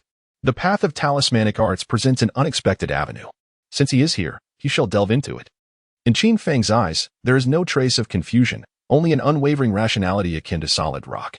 He harbored no desire to admire the splendor of the spirit pattern peak, turning instead to stride into the core area of the Yunsu Pavilion. the talisman deciphering pavilion of the Yunlan sect. Upon entering, even with Qin Feng's steadfastness, a sense of insignificance arose within him. The space was vast, resembling a small plateau, with towering shelves reaching dozens of zhang, stretching beyond sight, forged from the rare and soul-nurturing cold star black iron, exuding a warm and ancient aura. The shelves were not adorned with ordinary scrolls, but were instead piled high with jade tablets, vividly colored glowing beast-skin scrolls, crystalline stones shimmering with talismanic auras, and fragments of ancient stone tablets bearing the marks of time. The vastness of books and text filled every inch of space, akin to a celestial river of knowledge. The air was thick with the scent of ink and time, as spiritual energy flowed and the myriad rhythms of talismanic arts clashed and intertwined, creating a remarkable domain. Here lies the foundation of the Yunlan sect's millennia-old inheritance of talismanic arts, vast and profound enough to bewilder any novice talisman master upon their first entry. Chapter 81. The opening of the myriad talisman cave. Qin Feng's consciousness delved into an endless ocean of talismans. He inhaled deeply, the mingled essence of ancient knowledge, the rhythm of the Tao, and the dust of ages filling his lungs. Without the slightest hesitation, he stepped into an area designated for the analysis of basic talismans. He casually retrieved a tome bound in black iron, titled Overview of Basic Talisman Structure and Analysis, and immersed his consciousness within. Buzz. Deep within his sea of consciousness, the essence of the myriad talisman transformation scripture awakened, akin to an ancient dragon stirring from slumber. An aura of profound vastness began to diffuse through the tranquil depths of his mind. The intricate complexities contained within the jade tablet, which would take an ordinary person months or even years to comprehend, dissecting basic talismanic structures, analyzing strengths and weaknesses, and grasping pivotal transitions, were effortlessly unraveled. Stripped down to their most fundamental concepts, captured, understood, and absorbed by the Daoic essence of the myriad talisman transformation scripture as Qin Feng's thoughts brushed over them. Like snow melting away, his extraordinary comprehension displayed its might. The foundational challenges that would require others' deep contemplation appeared before him as clear as day. He set down the jade tablet and casually picked up a beast-skin scroll inscribed with a low-grade yellow fire talisman, his gaze sweeping over its somewhat coarse and rudimentary talismanic patterns. Flaws. At the fifth turning point, there exists a redundant waste of energy amounting to 3 minutes. Insufficient airflow at the seventh node has resulted in instability of the talisman. Almost instinctively, Qin Feng's idle left index finger lifted, exuding a faint trace of spiritual energy, which drew upon the fire elements present in the air. Without the need for contemplation, that subtle spiritual energy flowed through the air, naturally sketching a more concise and efficient trajectory. With just a few strokes, a talisman pattern took shape. A glimmer of light flashed at the talisman core, condensing the firepower at a speed 30% faster than the standard runes recorded on the scroll, elevating its potency from yellow to a higher level. This was merely the beginning. Like an insatiable glutton, he began to voraciously consume the vast ocean of talisman knowledge, navigating through the labyrinth of towering bookshelves. His fingers gliding over scroll after scroll of jade slips and animal skins. Within 10 breaths, he comprehended the essence of the elementary 5 elements talisman technique. The secrets of the mysterious level windshield talisman were laid bare, and with a slight shift of thought, he optimized 3 more robust and energy-efficient defensive variants. A record of an ancient elder's insights, painstakingly transcribed from the incomplete Earth-level star constellation talisman, resonated with his being, as it did. The chaotic flame stirred deep within his dantian, unleashing an invisible power of devouring analysis. To onlookers, including the secretly observing Su Xinghe, it appeared as though Qin Feng was surrounded by an extremely faint distortion of space. In reality, this was a manifestation of the chaotic flame's origin, invoked by the 10,000 Talismans transformation scripture, showcasing another astonishing characteristic, the 10,000 Talismans furnace. This formidable primordial power acted as an invisible furnace, treating the earth-level residual talismans he encountered, along with the traces of wisdom and spiritual imprints from the heartfelt notes of his predecessors, as fuel to be consumed. Buzz. The profound resonance of the ancient elder's lifelong insights, akin to the most refined talisman nourishment, was forcibly stripped away and drawn into the imperceptible furnace. The chaotic flame burned silently, emitting a soundless resonance of the Tao, instantaneously refining, decomposing, and purifying this nourishment, its essence transformed into the purest source power. Twinkling with star-like brilliance, A portion merged with the 10,000 Talismans transformation scripture, deepening its understanding of talisman arts. Another portion directly nourished his Dantian Talisman C, causing his already solid and resilient prison-guarding spiritual energy to become even more profound and powerful, enhancing his comprehension and mastery over the essence of talisman arts. The speed of his growth was beyond mere description. This was a pure form of predatory advancement. His aura became increasingly dense and restrained amidst this vast sea of books. Yet his gaze grew ever deeper, as if it could reflect the profound truths of the operation of 10,000 talismans. A single day for Qin Feng equated to a century of arduous cultivation for an ordinary talisman genius. Just as Qin Feng was completely immersed in the tumultuous sea of talismans, his name began to sweep through the inner sect of Yunlan, sect with the ferocity of a storm. Outside the spirit pattern peak, in the martial arts arena, Wang Chang, his face flushed, struggled to stand upright, his hefty frame straining. With great effort, he formed hand seals, his fingertips flickering with spiritual energy like a candle in the wind. And after a prolonged struggle, he finally managed to coalesce a fist-sized, erratically flickering weak flame. Ha ha ha, Fat Wang. The disparity between your fire seal and your senior brother's ability to boil the heavens and seas is as vast as the heavens and the earth. I dare say that your position as an outer sect disciple was merely tossed to you by Brother Qin to save face, eh? The mocking jests of several outer disciples rang clear and sharp. Wang Chang, drenched in sweat, felt his face flush with humiliation, yet he gritted his teeth, stubbornly maintaining his output of spiritual energy. Silence. A cold reprimand washed over them like ripples of water. Xiao Qinghe abruptly appeared at Wang Chang's side, her jade sword sheath glimmering with a faint light. Her aura was steady, her brows adorned with an unfamiliar air of confidence and mastery of talismans. With a delicate flick of her finger, a talisman radiating a pale blue water wave hovered at her fingertips, exuding a chilling yet stable energy, an exquisite yellow-grade pure heart cleansing talisman. This level of skill was far beyond that of an ordinary outer disciple. She cast a frosty glance at the now silent mockers. The prowess of Brother Qin is not something you can casually comment upon. Speak ill again. And do not blame the talisman for being merciless. Turning to Wang Chang, she reassured him, do not pay them any mind. Diligence can make up for shortcomings. The opening of the Myriad Talisman's cave is imminent, and I shall certainly lend my support to Brother Qin. At the mention of Qin Feng, the despair in Wang Chang's eyes vanished, replaced by fervent determination as he clenched his fists. Yes, I will fight to follow Brother Qin. He gazed toward the depths of the main peak, towards the Talisman Pavilion, his eyes ablaze with reverence. In the icy hall of Sword Talisman Peak, all restrictions were lifted, isolating them from the outside world. Ling Qinjue, like a statue of ancient ice, loomed atop the main seat, while Zhao Wushuang stood below, her head bowed. Pale of face, yet her eyes smoldered with the cold intensity of a volcano on the verge of eruption. The humiliation and resentment from the Dragon Gate platform crystallizing into a more refined and pure venomous fire. A dark golden talisman, neither metal nor jade, inscribed with countless intricate chains, hovered before Zhao Wushuang, the binding spirit ancient chain. A chilling aura of confinement permeated the hall. In the Myriad Talisman's cave, surprises are never absent. Ling Qianjue's voice cut through the air like a bone-chilling wind. This chain can lock the origin for 3 breaths, enough to sever the throat of any unforeseen peril. Refine it. As Zhao Wushuang's blood dripped, the ancient chain delved into her sea of consciousness, merging with an ice-cold intent of slaughter. Moreover, Ling Qianjue's tone turned chillingly seductive. It is rumored that with the opening of this Myriad Talisman's cave, spatial tremors may unveil fragments of the ancient 9 nether soul-devouring talisman lost during a great calamity.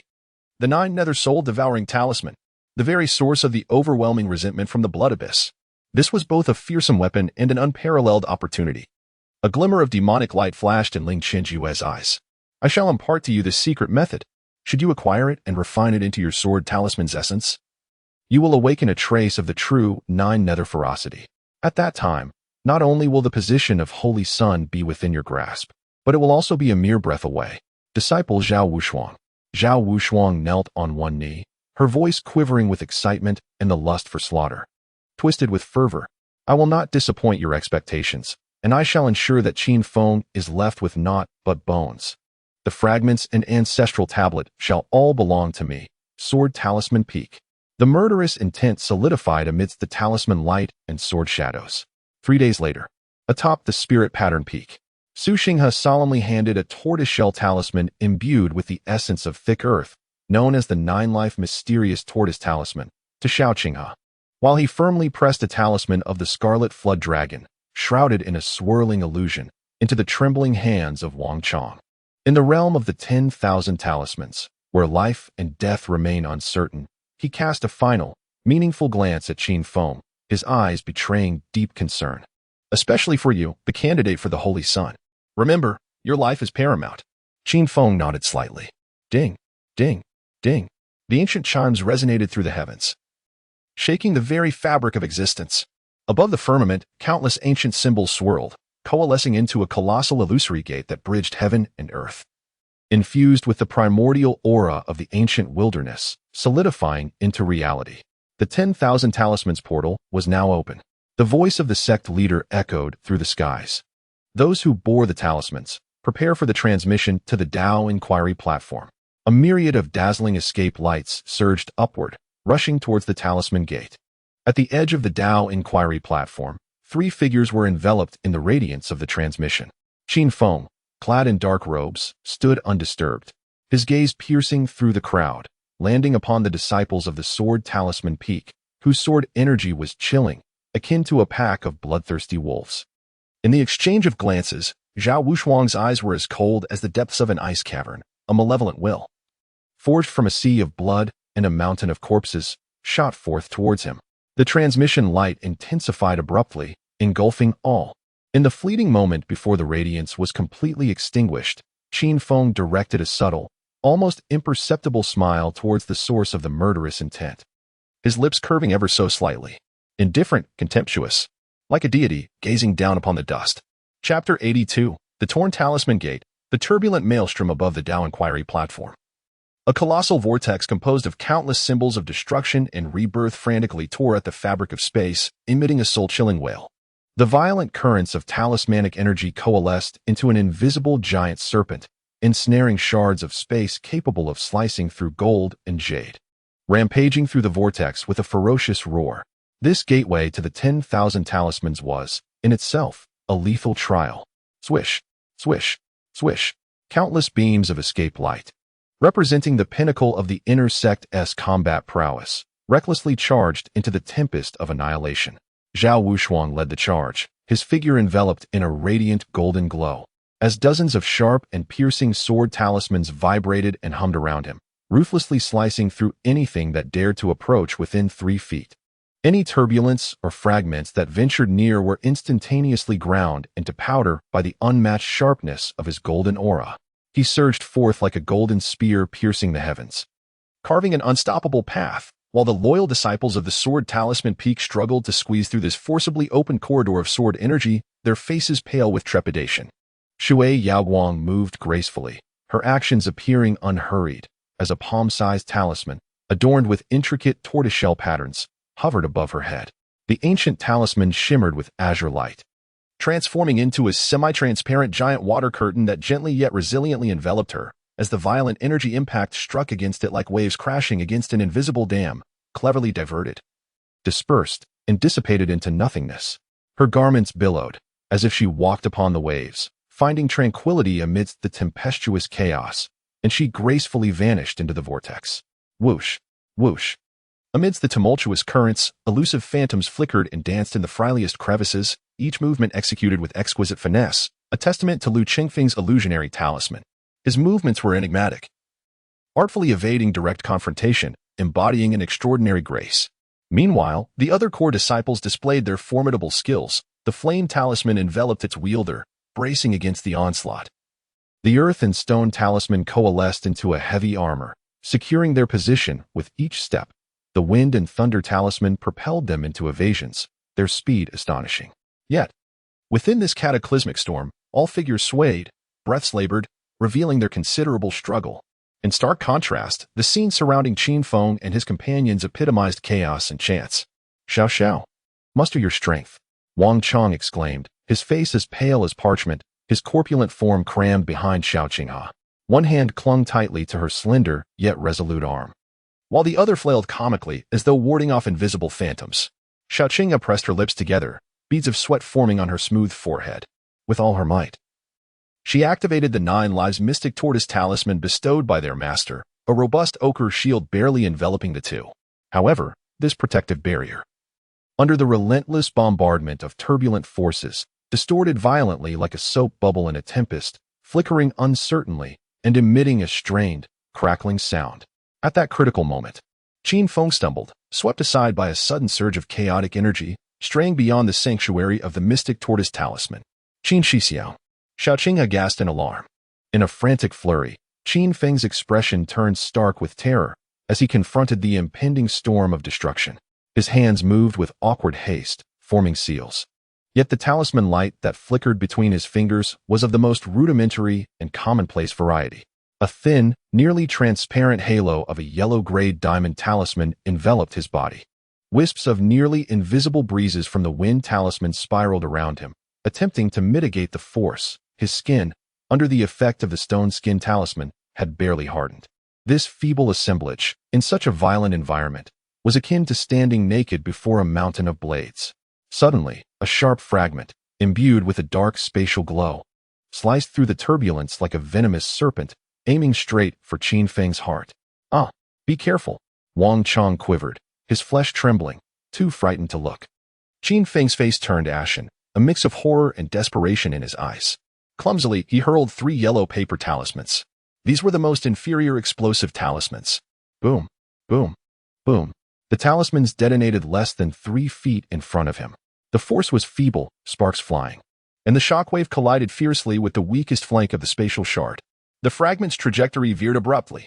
Simultaneously, the nearly overlooked power of the wind talisman beneath Qin Feng's feet adjusted suddenly, and his body contorted into an awkward, almost comical posture, evading as his upper half twisted while his lower half clumsily stomped the ground.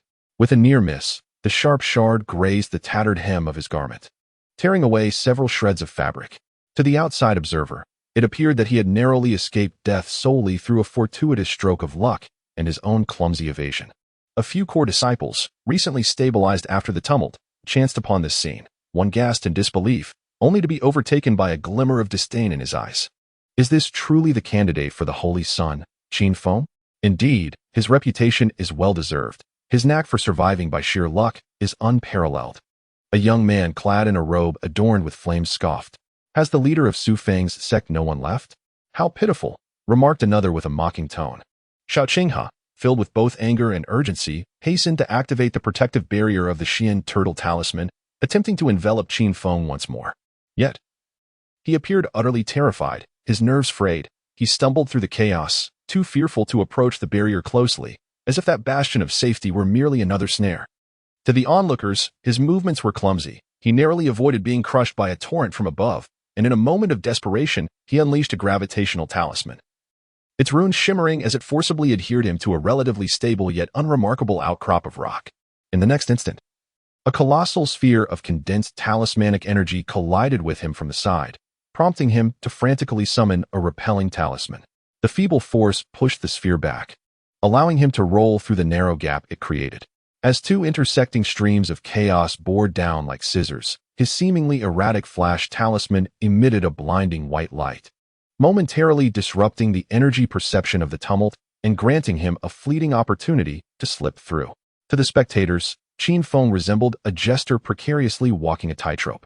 Each escape from peril exuded a comical absurdity tinged with desperation and sheer luck. However, this disarray was keenly observed by several pairs of discerning eyes. Beyond the protective water veil of Shui Yaoguang, a flicker of astonishment and gravity surfaced in her clear gaze.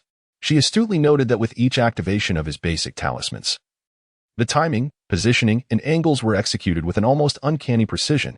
Each bizarre contortion of his body landed precisely upon the weakest points of energy impact or at nodes of force transfer.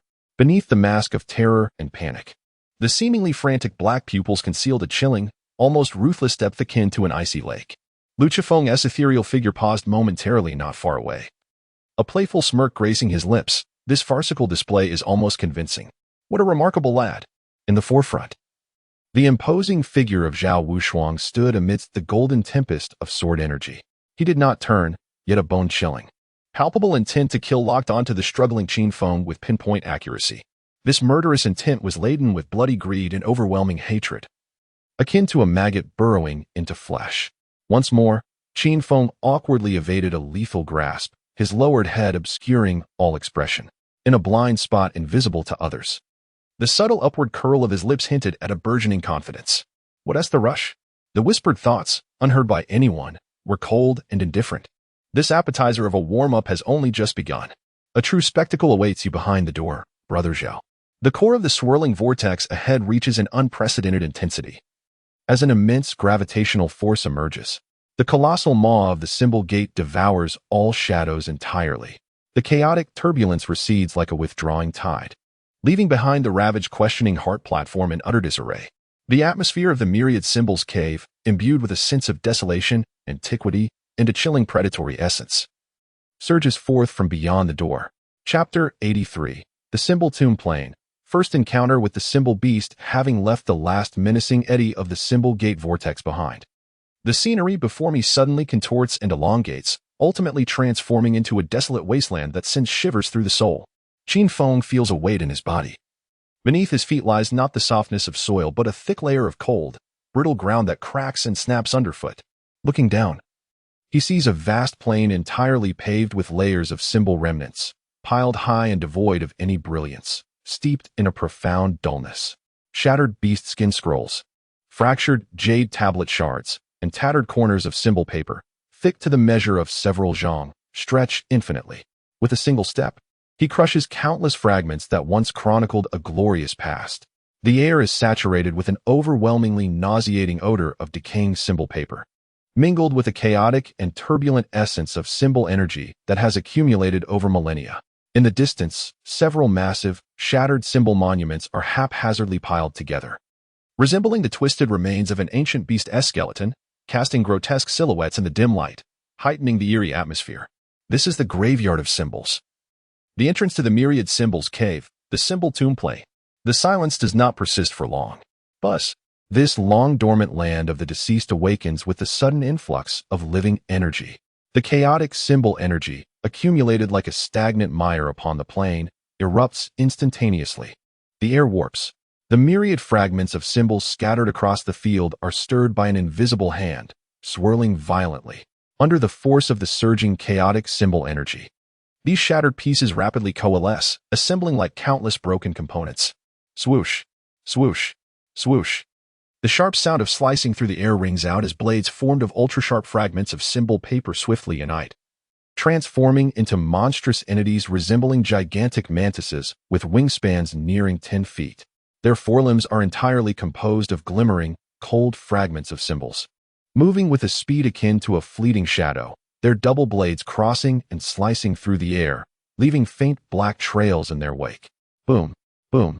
The heavy earth-based symbols and defensive symbol fragments tremble, drawn together by an unseen force, rapidly stacking into towering behemoths reaching heights of 3 zhang.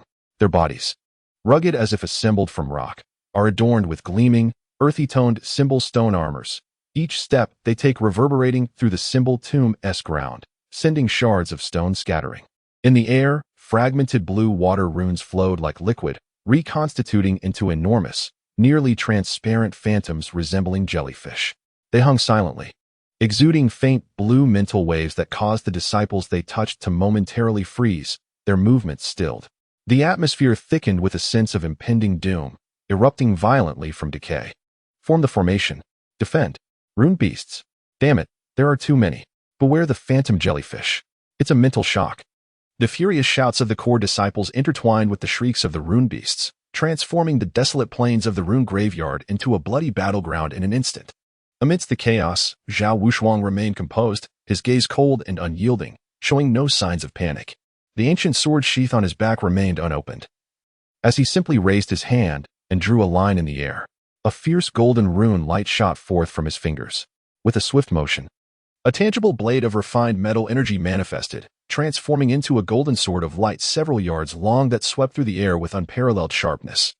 As 3 stone-armored wild bulls charged forward, their seemingly indestructible bodies crumbled before the piercing sword energy, akin to decayed wood and fragile paper, as they were cleaved through effortlessly.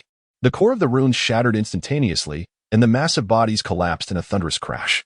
However, after his initial strike, Zhao Wushuang did not pursue further. Instead, He enveloped himself in a protective aura, slaying the beasts that dared to approach, conserving his strength while his gaze nonchalantly scanned the deeper battlefield, showing little interest in such trivial exertion.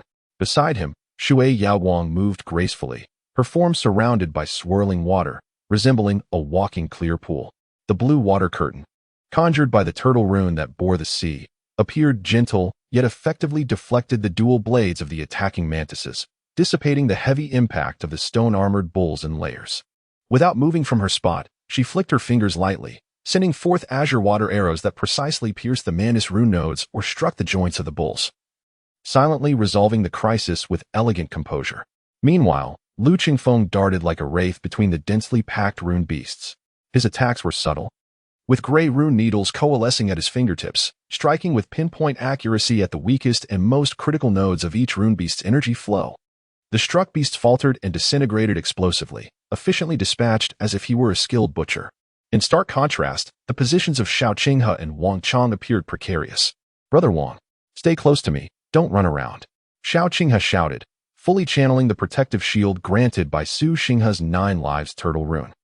The earthy glow of the shield trembled violently under the assault of the rune beasts.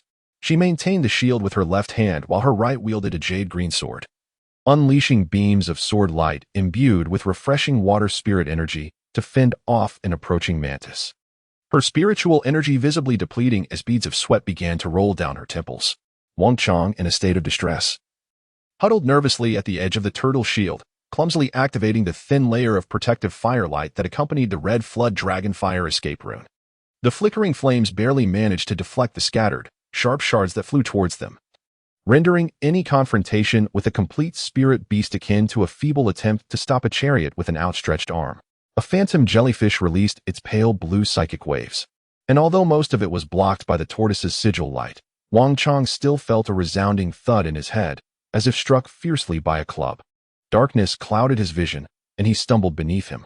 "By heavens, this jellyfish is truly sinister," Wang Chang exclaimed in panic. Amidst this turmoil, a piercing shriek, laden with a chilling intent to kill, surged towards him. A blade-winged mantis, which had eluded Lu Qingfeng, had spotted the seemingly most vulnerable point at the periphery, the thinly shielded light.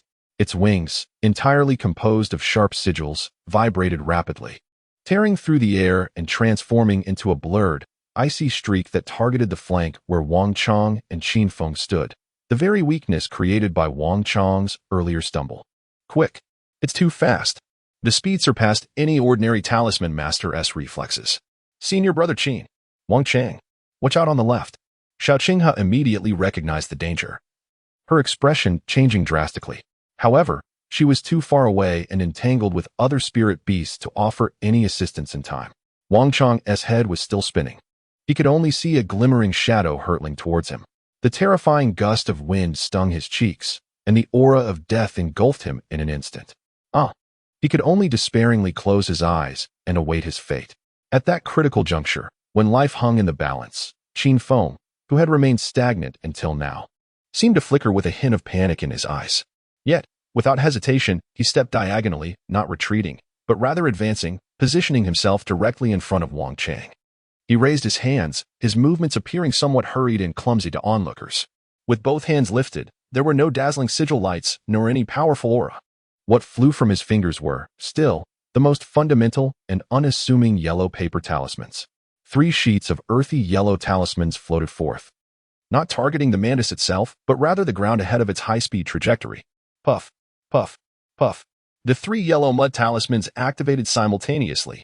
The ground, thickly covered with remnants of talismans, instantly softened and became viscous. As the blade-winged mantis's sharp limbs made contact with this area, it found itself ensnared in an invisible quagmire, its speed plummeting dramatically. The sigil blades tore at the ground, sending up a deluge of fragmented talisman sludge. Chapter 84. Zhao Wushuang's Testing and Venomous Intent and Opportunity. Qin Feng flicked his fingers. 5 white glowing talismans, imbued with chilling energy, surged forth. Yellow tier ice spike talismans. These spikes were diminutive, their power barely sufficient. Yet, they did not aim at the mantis's seemingly impenetrable core of sigil blades, but rather at the energy conduction nodes at the base of its semi-transparent wings, which were vibrating rapidly and slicing through the air to generate momentum. Puff, puff. The tiny ice spikes struck against the nodes inscribed with runes, producing a sound akin to cracking ice. The energy nodes suddenly stagnated, and the thin wings that provided unparalleled speed became sluggish and rigid in an instant. The massive body of the mantis, thrown into chaos and devoid of momentum, trembled violently in the mire. Without a glance back, Qin Feng swiftly placed a talisman that flickered with a faint grayish-yellow light upon the chest of the still closed-eyed Wang Chong, a mere yellow-grade stone armor talisman. Arguably the most rudimentary form of talismanic defense. Step back. Qin Feng urgently called out to Wang Chang, his voice tinged with a tremor of exhaustion. Having completed this act, he faced the colossal talismanic beast, now momentarily unbalanced and howling in a futile display of speed, and in a seemingly desperate gamble, he summoned a most ordinary apprentice-level fireball talisman at his fingertips. Whoosh! The dim fireball wobbled as it sped toward the head of the mantis talisman, striking precisely at the pivotal core where its sole fire and attack command runes converged. Boom!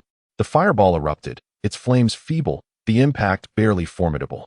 Yet it detonated with pinpoint accuracy upon the most vulnerable runic node, like a trigger for a catastrophic chain reaction. The runic trajectories surrounding the mantis' head instantly dimmed and vanished. The entire massive form of the talismanic beast suddenly stiffened, as if its very skeleton had been wrenched away, collapsing in a thunderous disintegration into a cascade of scattered talismanic fragments. From the moment Qin Feng hastily unleashed the Mire talisman to the ice spikes that hindered, the stone armor that shielded, and finally the fireball that detonated the node, the entire sequence flowed seamlessly, swift to the point of being breathtaking. Yet it was executed in one fluid motion, precise, efficient, and interconnected, transforming the most basic talismanic combinations into an almost artistic endeavor, turning the mundane into the miraculous. The spiritual energy expended was but a trifling amount, while the efficiency far surpassed that of a nearby inner sect disciple, who was floundering to activate a luminescent advanced thunderfire explosion talisman against a stone-armored bull with meager results. As the talisman fragments settled upon the ground, Qin Feng finally seemed to exhale, his top body relaxing. He wiped away non-existent cold sweat from his brow, a look of relief washing over his face as he turned to the still-shocked Wang Chong and the arriving Xiao Qinghe, murmuring with a hint of lingering trepidation. That was close. Luck was on my side, striking right at that insect's weak spot. Nearby, several inner sect disciples who had witnessed this harrowing scene exhibited expressions of astonishment. Some, condescending towards Qin Feng's seemingly inferior talismans, could not help but spit in disdain. Bah, just a bunch of common goods, relying solely on luck. Others, however, were profoundly impressed by the astonishingly clever and precise application of basic talismans, their eyes filled with disbelief and a trace of concealed admiration, murmuring, "That precise strike at the weak point was simply marvelous." In the center of the battlefield, Zhao Wushuang, who had just cleaved through several talismanic beasts with a single sword strike, paused imperceptibly amidst the swirling sword energy surrounding him. He slowly retracted his hand that pointed toward the distance, not glancing back, yet the corner of his eye caught a glimpse of the scattered remnants of the talisman beast, dismantled with precision by the lowest-tier talismans. Within the depths of his frozen gaze, an uncontrollable chill of murderous intent surged, intensifying like a venomous serpent flicking its tongue. In the depths of the plain, beneath the shadows of several colossal ruins of talismanic steel, a faint yet chilling aura of the underworld quietly permeated the air, akin to ink droplets dispersing in a clear pool. The putrid winds on the talisman grave plains stirred up a storm of ashes, yet could not dispel the pervasive scent of blood and the palpable aura of death. The silent remnants of talisman beasts bore witness to the fierce battle that had just transpired, while the surviving disciples gasped for breath, their expressions a complex tapestry of emotions. Zhao Wushuang gradually withdrew his sword-like finger pointing into the distance, the lingering aura of his golden sword qi still swirling around him. His elongated, cold eye surveyed the chaotic battlefield, finally fixing on Qin Feng, who stood amidst a pile of mantis carcasses, nervously brushing dust from his robes.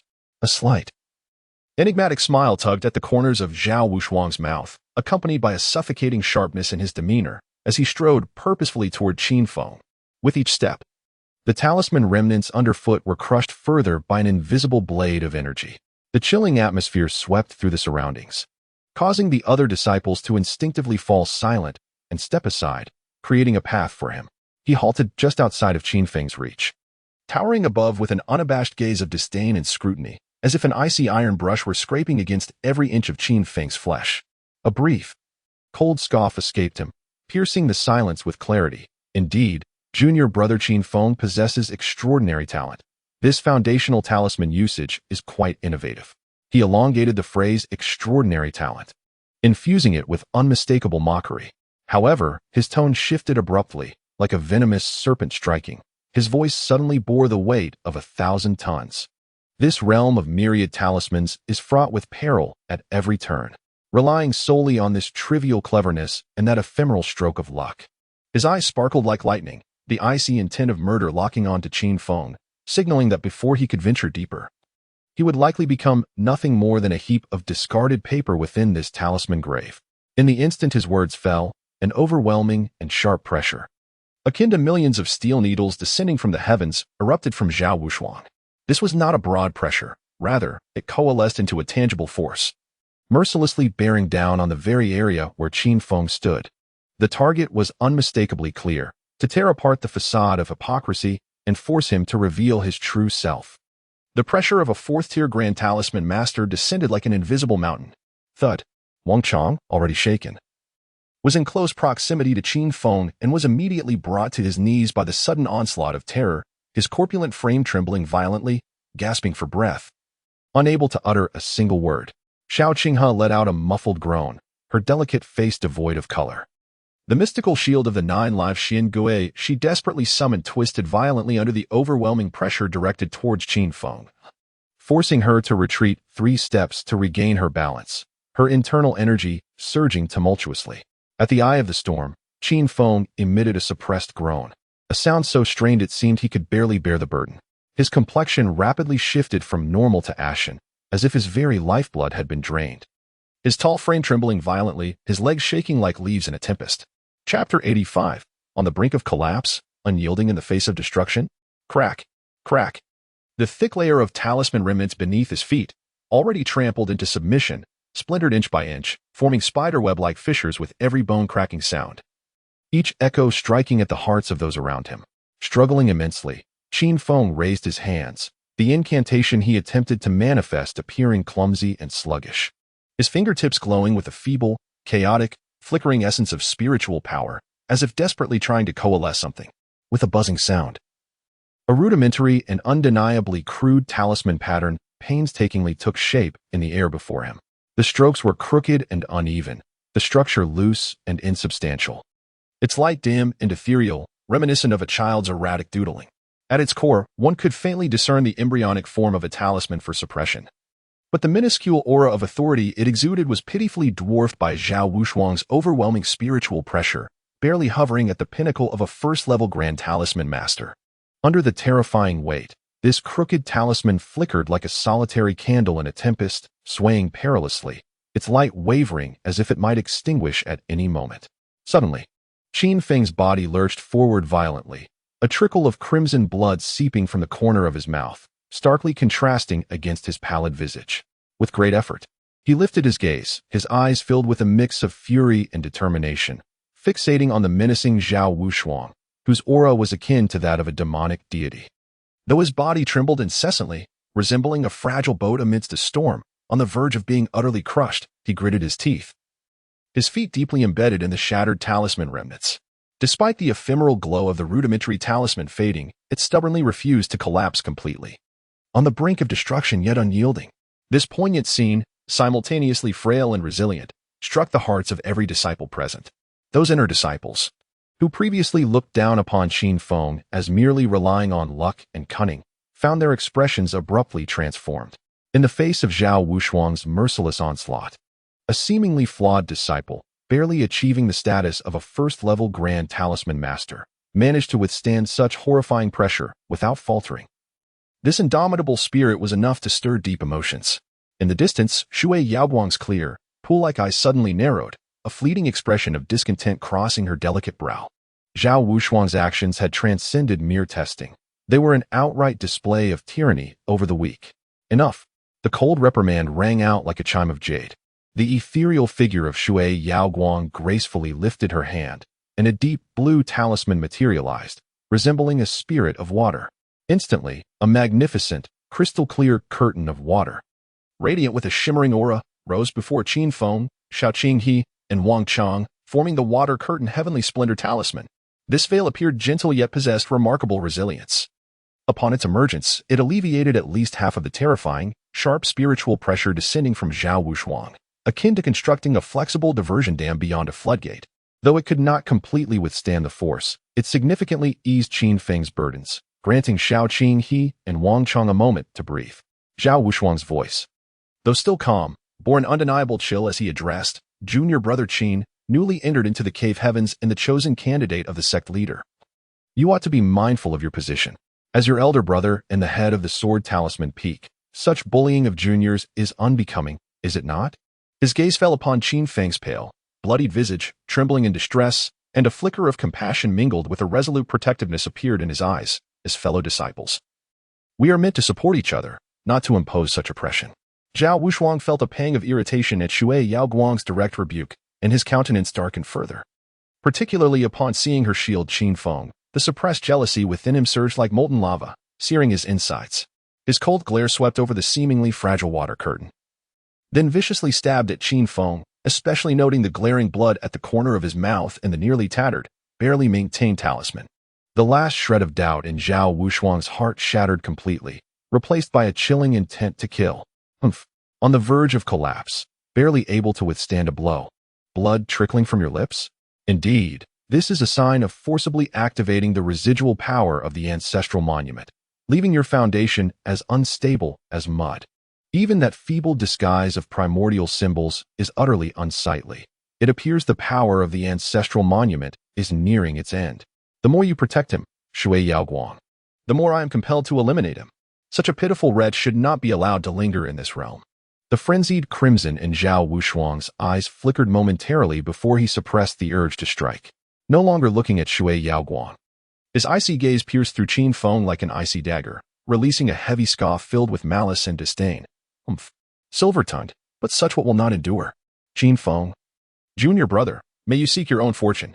He deliberately emphasized the term junior brother, as if declaring the name of a doomed soul. With that, Zhao Wushuang retracted his overwhelming spiritual pressure and departed without hesitation. He abruptly turned, his azure robe sleeves stirring a fierce wind, swirling fragments of talisman dust into the air as he led the throng of Sword Talisman Peak disciples with great strides towards the depths of the Talisman Tomb Plain, where the imposing and eerie ruins of the talisman monuments awaited. His retreating figure was enveloped in a nearly palpable cold bloodlust, akin to a predator lying in wait for its prey, momentarily shrouded in shadows, bathed in the gentle light of the water curtain heavenly splendor talisman. Qin Feng still swayed weakly, only to be promptly supported by Xiao Qinghe standing beside him. He wiped the blood from the corner of his mouth, and on his face appeared a pale smile, one that seemed to express both gratitude and lingering fear, as he softly addressed Shui Yaoguang. Thank you, Sister Shui, for your timely intervention. His voice was low and hoarse, as if every ounce of strength had been drained from him. Shui Yaoguang observed his pallid complexion and trembling fingertips, and with a gentle sigh, the coldness in her eyes melted into warmth. There is no need for such formality. He has gone too far. Junior brother Qin, the depths of the Wanfu cave are fraught with danger. You must stay close to us and refrain from confronting him directly. Before her words could fully settle, Qin Feng's lowered gaze transformed, casting aside all traces of hardship, pain, weakness, and indignation, replaced instead by an abyss of icy calm, devoid of emotion. He watched as Zhao Wushuang and his companions began to fade into the shadows cast by the talisman stone in the distance, the corners of his lips curling into a barely perceptible, frigid smile. His consciousness, akin to formless tendrils, had already seized upon the dark golden talisman concealed within Zhao Wushuang's sea of consciousness, radiating an eerie, binding power, the spirit-binding ancient talisman chain. Concurrently, Qin Feng's gaze seemingly wandered over a faint, nebulous aura at his feet, emanating an infinite chill and a greedy essence, akin to the sinister winds escaping the depths of the Nine Nether, quietly spreading from the heart of the plains, subtly intertwining with the direction of Zhao Wushuang's departure. This aura was strikingly reminiscent of what he had sensed deep within the Blood Abyss altar. A chilling smile began to silently spread within Qin Feng's heart. Chapter 86. Hidden Sword, Fatal Strike.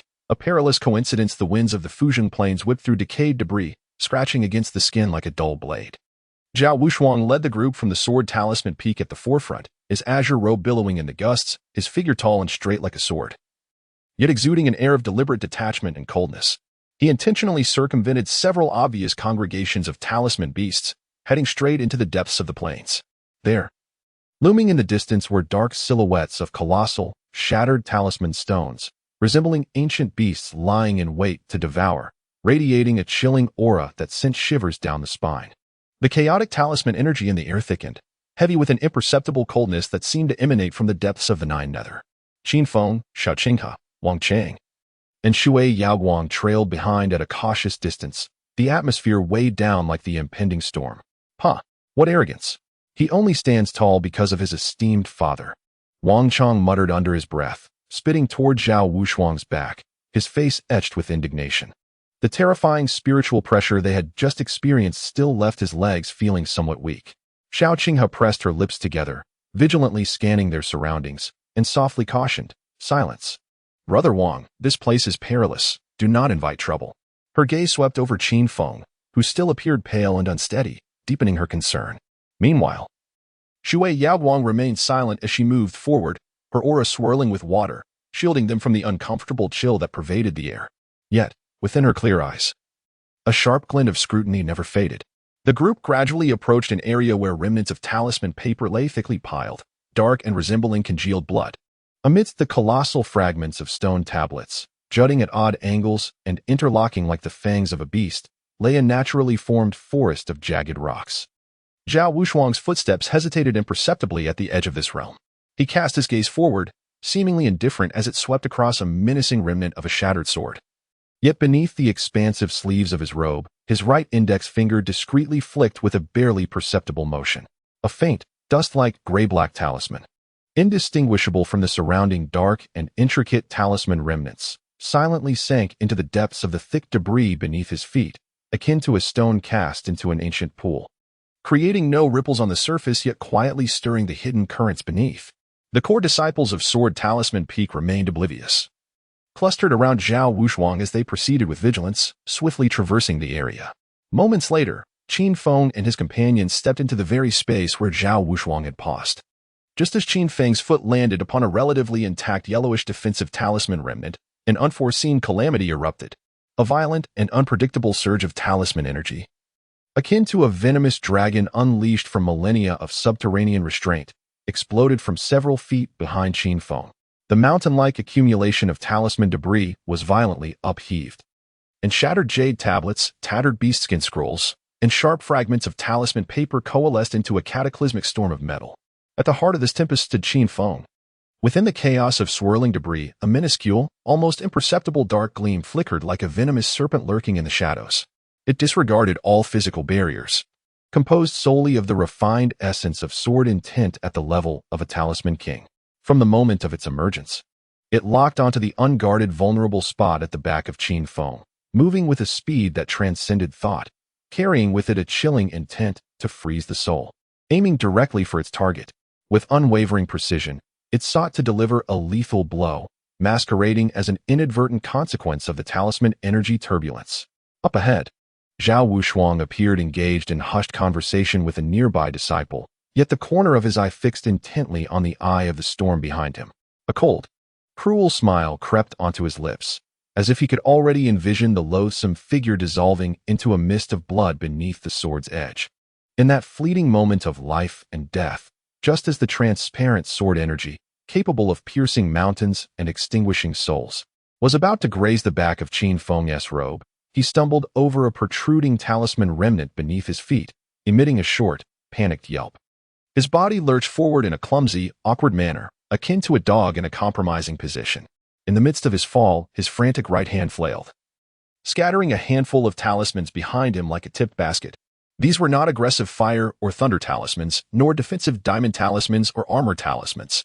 They were the most basic, harmless, low-tier flashing talismans, intended solely for illumination or to obscure vision. Dozens of yellow talismans were instantly detonated by a violent surge of talismanic energy. There was no earth-shattering roar, only an overwhelming burst of dazzling light that erupted with blinding intensity. It was as if a miniature sun had exploded in close proximity, intermingled with the chaotic fluctuations of the shattered talismans.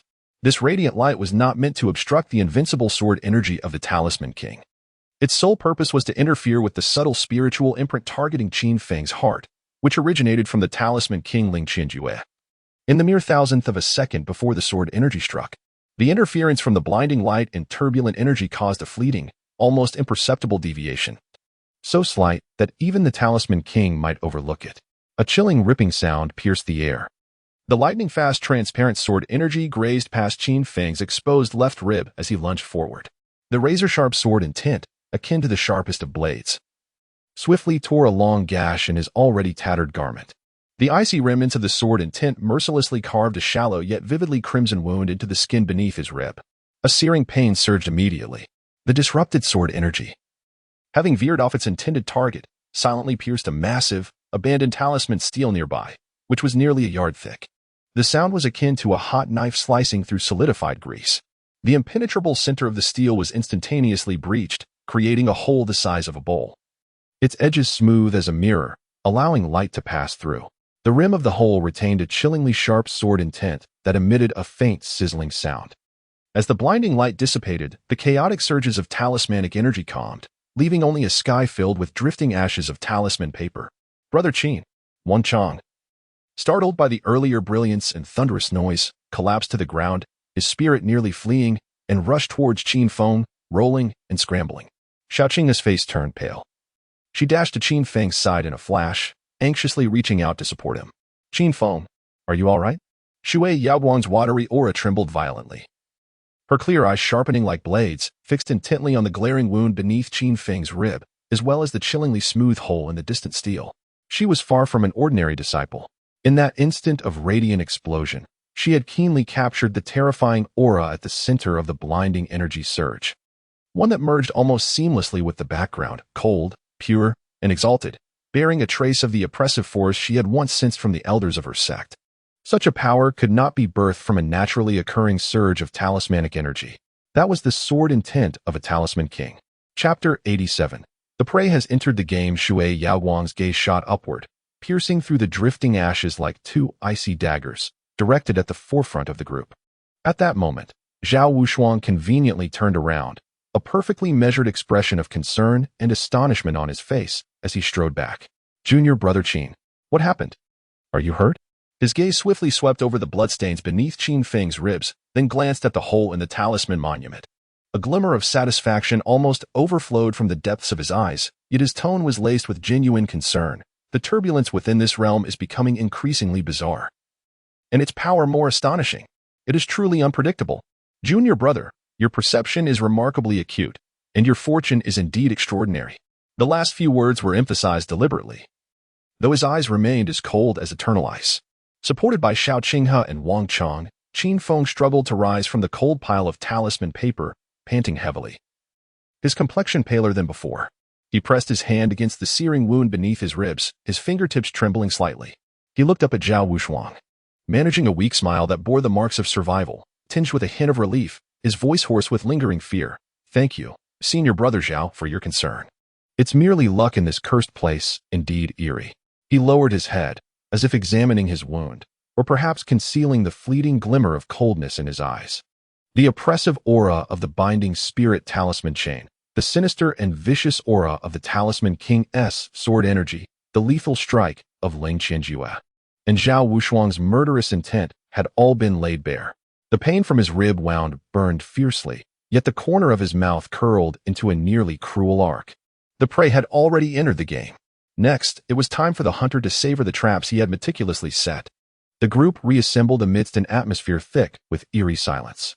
Zhao Wushuang's concern hung insincerely on his face, while Shui Yaoguang's silence concealed a tumultuous tide. Wang Chang's trepidation and Xiaoqing's worry were palpable. Only the shallow bloodstain beneath Qin Feng's ribs, under the dim light, resembled a silent venomous serpent. Coldly observing the increasingly close, pitch-black labyrinth constructed from colossal, shattered talisman monuments. The team, under Zhao Wushuang's seemingly caring yet chilling gaze, and Shui Yaoguang's silent yet turbulent scrutiny, slowly advanced until they finally reached the depths of the ruins formed by the massive, broken talisman monuments. This place resembled a graveyard for talismans, a foreboding prison of sorts. The towering talisman monuments, their jagged edges sharp as blades, were riddled with cracks, leaning, toppling, and stacking upon one another, creating a sinister, twisted maze. The light was compressed, casting monstrous shadows. The acrid scent of decaying talisman paper faded, replaced by a more chilling and viscous aura. A strange essence that seemed capable of seeping into one's very marrow, the essence of the Nine Nether. This aura, formless and intangible, quietly eroded the minds of those present like maggots gnawing at bone. The disciples of lesser cultivation began to exhibit vacant expressions, their breaths growing heavier. The underlying restlessness, fear, and violent tendencies within them were silently amplified, ignited. Zhao Wushuang led the way, like a guide through the darkness. The flowing sword energy of metal surrounding him slightly dispersing the encroaching essence of the Nine Nether. His peripheral vision, like the coldest of serpents, slowly swept over the figures lingering at the rear of the group. Qin Feng remained weakly supported by Xiao Qinghe, while Wang Chong trailed closely behind, like a startled rabbit. A barely perceptible, icy smile flickered in the depths of Zhao Wushuang's eyes. Beneath his voluminous sleeves, his right hand subtly moved as if plucking the strings of a lute. There was neither brilliance nor disturbance, only a wisp of jet-black energy, finer than a hair, that seamlessly blended with the surrounding dense aura of Jiao Yu. Slithering like a sentient venomous creature, silently dispersing from his fingertips, skimming along the shadows on the ground. Its target was not Qin Feng. This almost undetectable Jiao Yu energy precisely coiled around the edges of the group, ensnaring Xiao Qinghe and Wang Cheng like a malignant growth. Silently adhering to the weakest points of their protective charms, it spread rapidly like ink diffusing in clear water, instantaneously tainting their essences with a chilling mark that, while incompatible with their surroundings, harmonized into the greater whole. At the very moment this Jiao Yu aura successfully attached itself, deep within the ruins, the shadows of the colossal dark sigil monuments, reminiscent of the remains of primordial behemoths, erupted with a series of bone-chilling roars and shrieks. The sounds pierced the soul, brimming with insatiable hunger and madness. The thick Jiao Yu energy churned violently like boiling oil. Boom, boom, boom. Several spectral figures, swift as phantoms and enveloped in dense Jiao Yu malevolence, burst forth from the fissures of the remnants. Their forms were bizarre, far beyond the previous sigil beasts. Leading the charge were three massive demon wolves, known as Jiao Yu bone wolves, sculpted entirely from obsidian-like jade, their skeletal frames grotesque, with joints ignited by ghastly green soul flames. In their hollow eye sockets flickered pure destruction's desire. Their speed was astonishing, leaving faint black trails in their wake. Following closely were two soul-biting sigil crows, each boasting a wingspan of nearly 10 feet. Their bodies were half illusory, their feathers composed entirely of flowing curse runes, emitting a disquieting lament. Their sharp beaks and claws glimmered with a blackish-purple hue, harboring a venom potent enough to erode the very soul. These enhanced Jiao Yu sigil beasts, upon their emergence, had singularly clear objectives.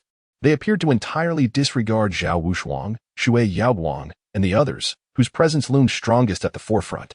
The three Jiao Yu bone wolves struck like three bolts of black lightning, accompanied by a deafening rush of wind and a nauseating stench. Attacking Xiao Qinghe and Wang Cheng from above, below, in the middle with an astonishingly cunning precision. Their bony claws tore through the air, aiming directly for their throats, hearts, and vital energy centers. Meanwhile, the two soul-biting sigil crows circled silently, akin to venomous snakes poised to strike. Their cold raven eyes fixated on Xiao Qinghe and Wang Chong below, seeking the moment when their soul defenses were most vulnerable. Be cautious. Shui Yaoguang let out a sharp cry, sensing an anomaly the moment the talisman beasts appeared. Their targets were alarmingly precise. The angles of their attacks were ruthlessly lethal. They were clearly aimed at Xiao Qinghe and Wang Chong. With a swift motion of her hands, torrents of azure water surged forth, transforming into several colossal water tornadoes, attempting to intercept the fearsome 9 netherbone wolves. However, the trajectories of the 3 bone wolves were exceedingly peculiar. It seemed as though they could predict the flow of water, abruptly veering at the critical moment. 2 of them continued their charge toward Xiao Qinghe and Wang Chong, while the third recklessly hurled itself into the water tornado, sacrificing itself to create a fleeting gap for its companions. Simultaneously, 2 soul-eating talisman crows dove down, unleashing waves of black and purple psychic shockwaves aimed directly at Shui Yaoguang's sea of consciousness. The force of the assault reverberated through her mind, momentarily stalling her defensive actions. It was in that brief instant. Roar. A claw from one of the 9 nether bone wolves, shimmering with a tearing black radiance of talismanic energy, was already upon Wang Chong. Chapter 88. Seeking death. Wang Chong felt a bone-chilling coldness and the breath of death wash over him. The brilliance of the red dragon fire escape talisman on him flickered violently, dimming significantly under the oppressive aura of the 9 nether energy, making it exceedingly sluggish to activate. Wang Shixiao. Xiaoqing, his eyes widened in terror. Without hesitation, she forcefully pushed the dazed Wang Chong aside. At the same time, a brilliant azure light enveloped her, and the azure jade sword hummed as it was drawn from its sheath, its blade instantly ablaze with radiant runes. She channeled her spiritual power to its utmost limit, directing the sword's tip, like a serpent striking, precisely at the joint of the bone wolf's claw, where the runes pulsed, hinting at the core of soul fire. Clang! The piercing sound of metal clashing was accompanied by a muffled explosion of talismanic energy. The water talisman power contained within the azure jade sword collided furiously with the bone wolf's 9 nether energy. Xiaoqing felt an overwhelming force surge into her, along with a cruel and icy corrosive energy flooding through the sword. She let out a stifled grunt as her palm split open, blood staining the hilt of the sword. Her delicate frame reeling from the impact, staggering backward several steps, her vital energy surging, a trickle of blood escaping her lips. Yet, just as she had thwarted the bone wolf's direct assault and saved Wang Chong, the danger had not subsided. In that moment of instability, as her previous strength waned and new energy had yet to rise, a chilling, soul-freezing cry of a crow erupted above her. A sleeting talisman crow appeared on her left side like a specter, its speed unnaturally swift, with claws shimmering with black and purple cursed runes. Imbued with a sinister energy capable of tearing souls apart, it struck with cunning precision at her unguarded left shoulder. Too fast, too ruthless. The angle was lethal. With a sickening sound, the claw pierced through the last weak point of Xiaoqing's protective spiritual light, embedding deeply into her shoulder blade. Ah! Xiaoqing released an involuntary cry of pain. Blood erupted from the wound like a fountain, instantly staining half of her garment crimson. Even more terrifying was the dense, otherworldly black aura coiling around the claw, which, like a living entity, violently burrowed into her flesh through the wound. Wherever it passed, her spiritual energy was relentlessly devoured and frozen. An icy chill, penetrating to the bone, coupled with a soul-wrenching agony, instantaneously engulfed her entire being, causing her complexion to turn ashen at a visible pace. Sister Xiao. Wang Chong, thrown to the ground, watched helplessly as Xiaoqing was pierced through the shoulder in her attempt to save him, blood staining his vision. A surge of unprecedented rage and sorrow erupted within him like a volcano. Beast, I will fight you to the end. Wang Chong's eyes instantly blazed crimson. He let out a beast-like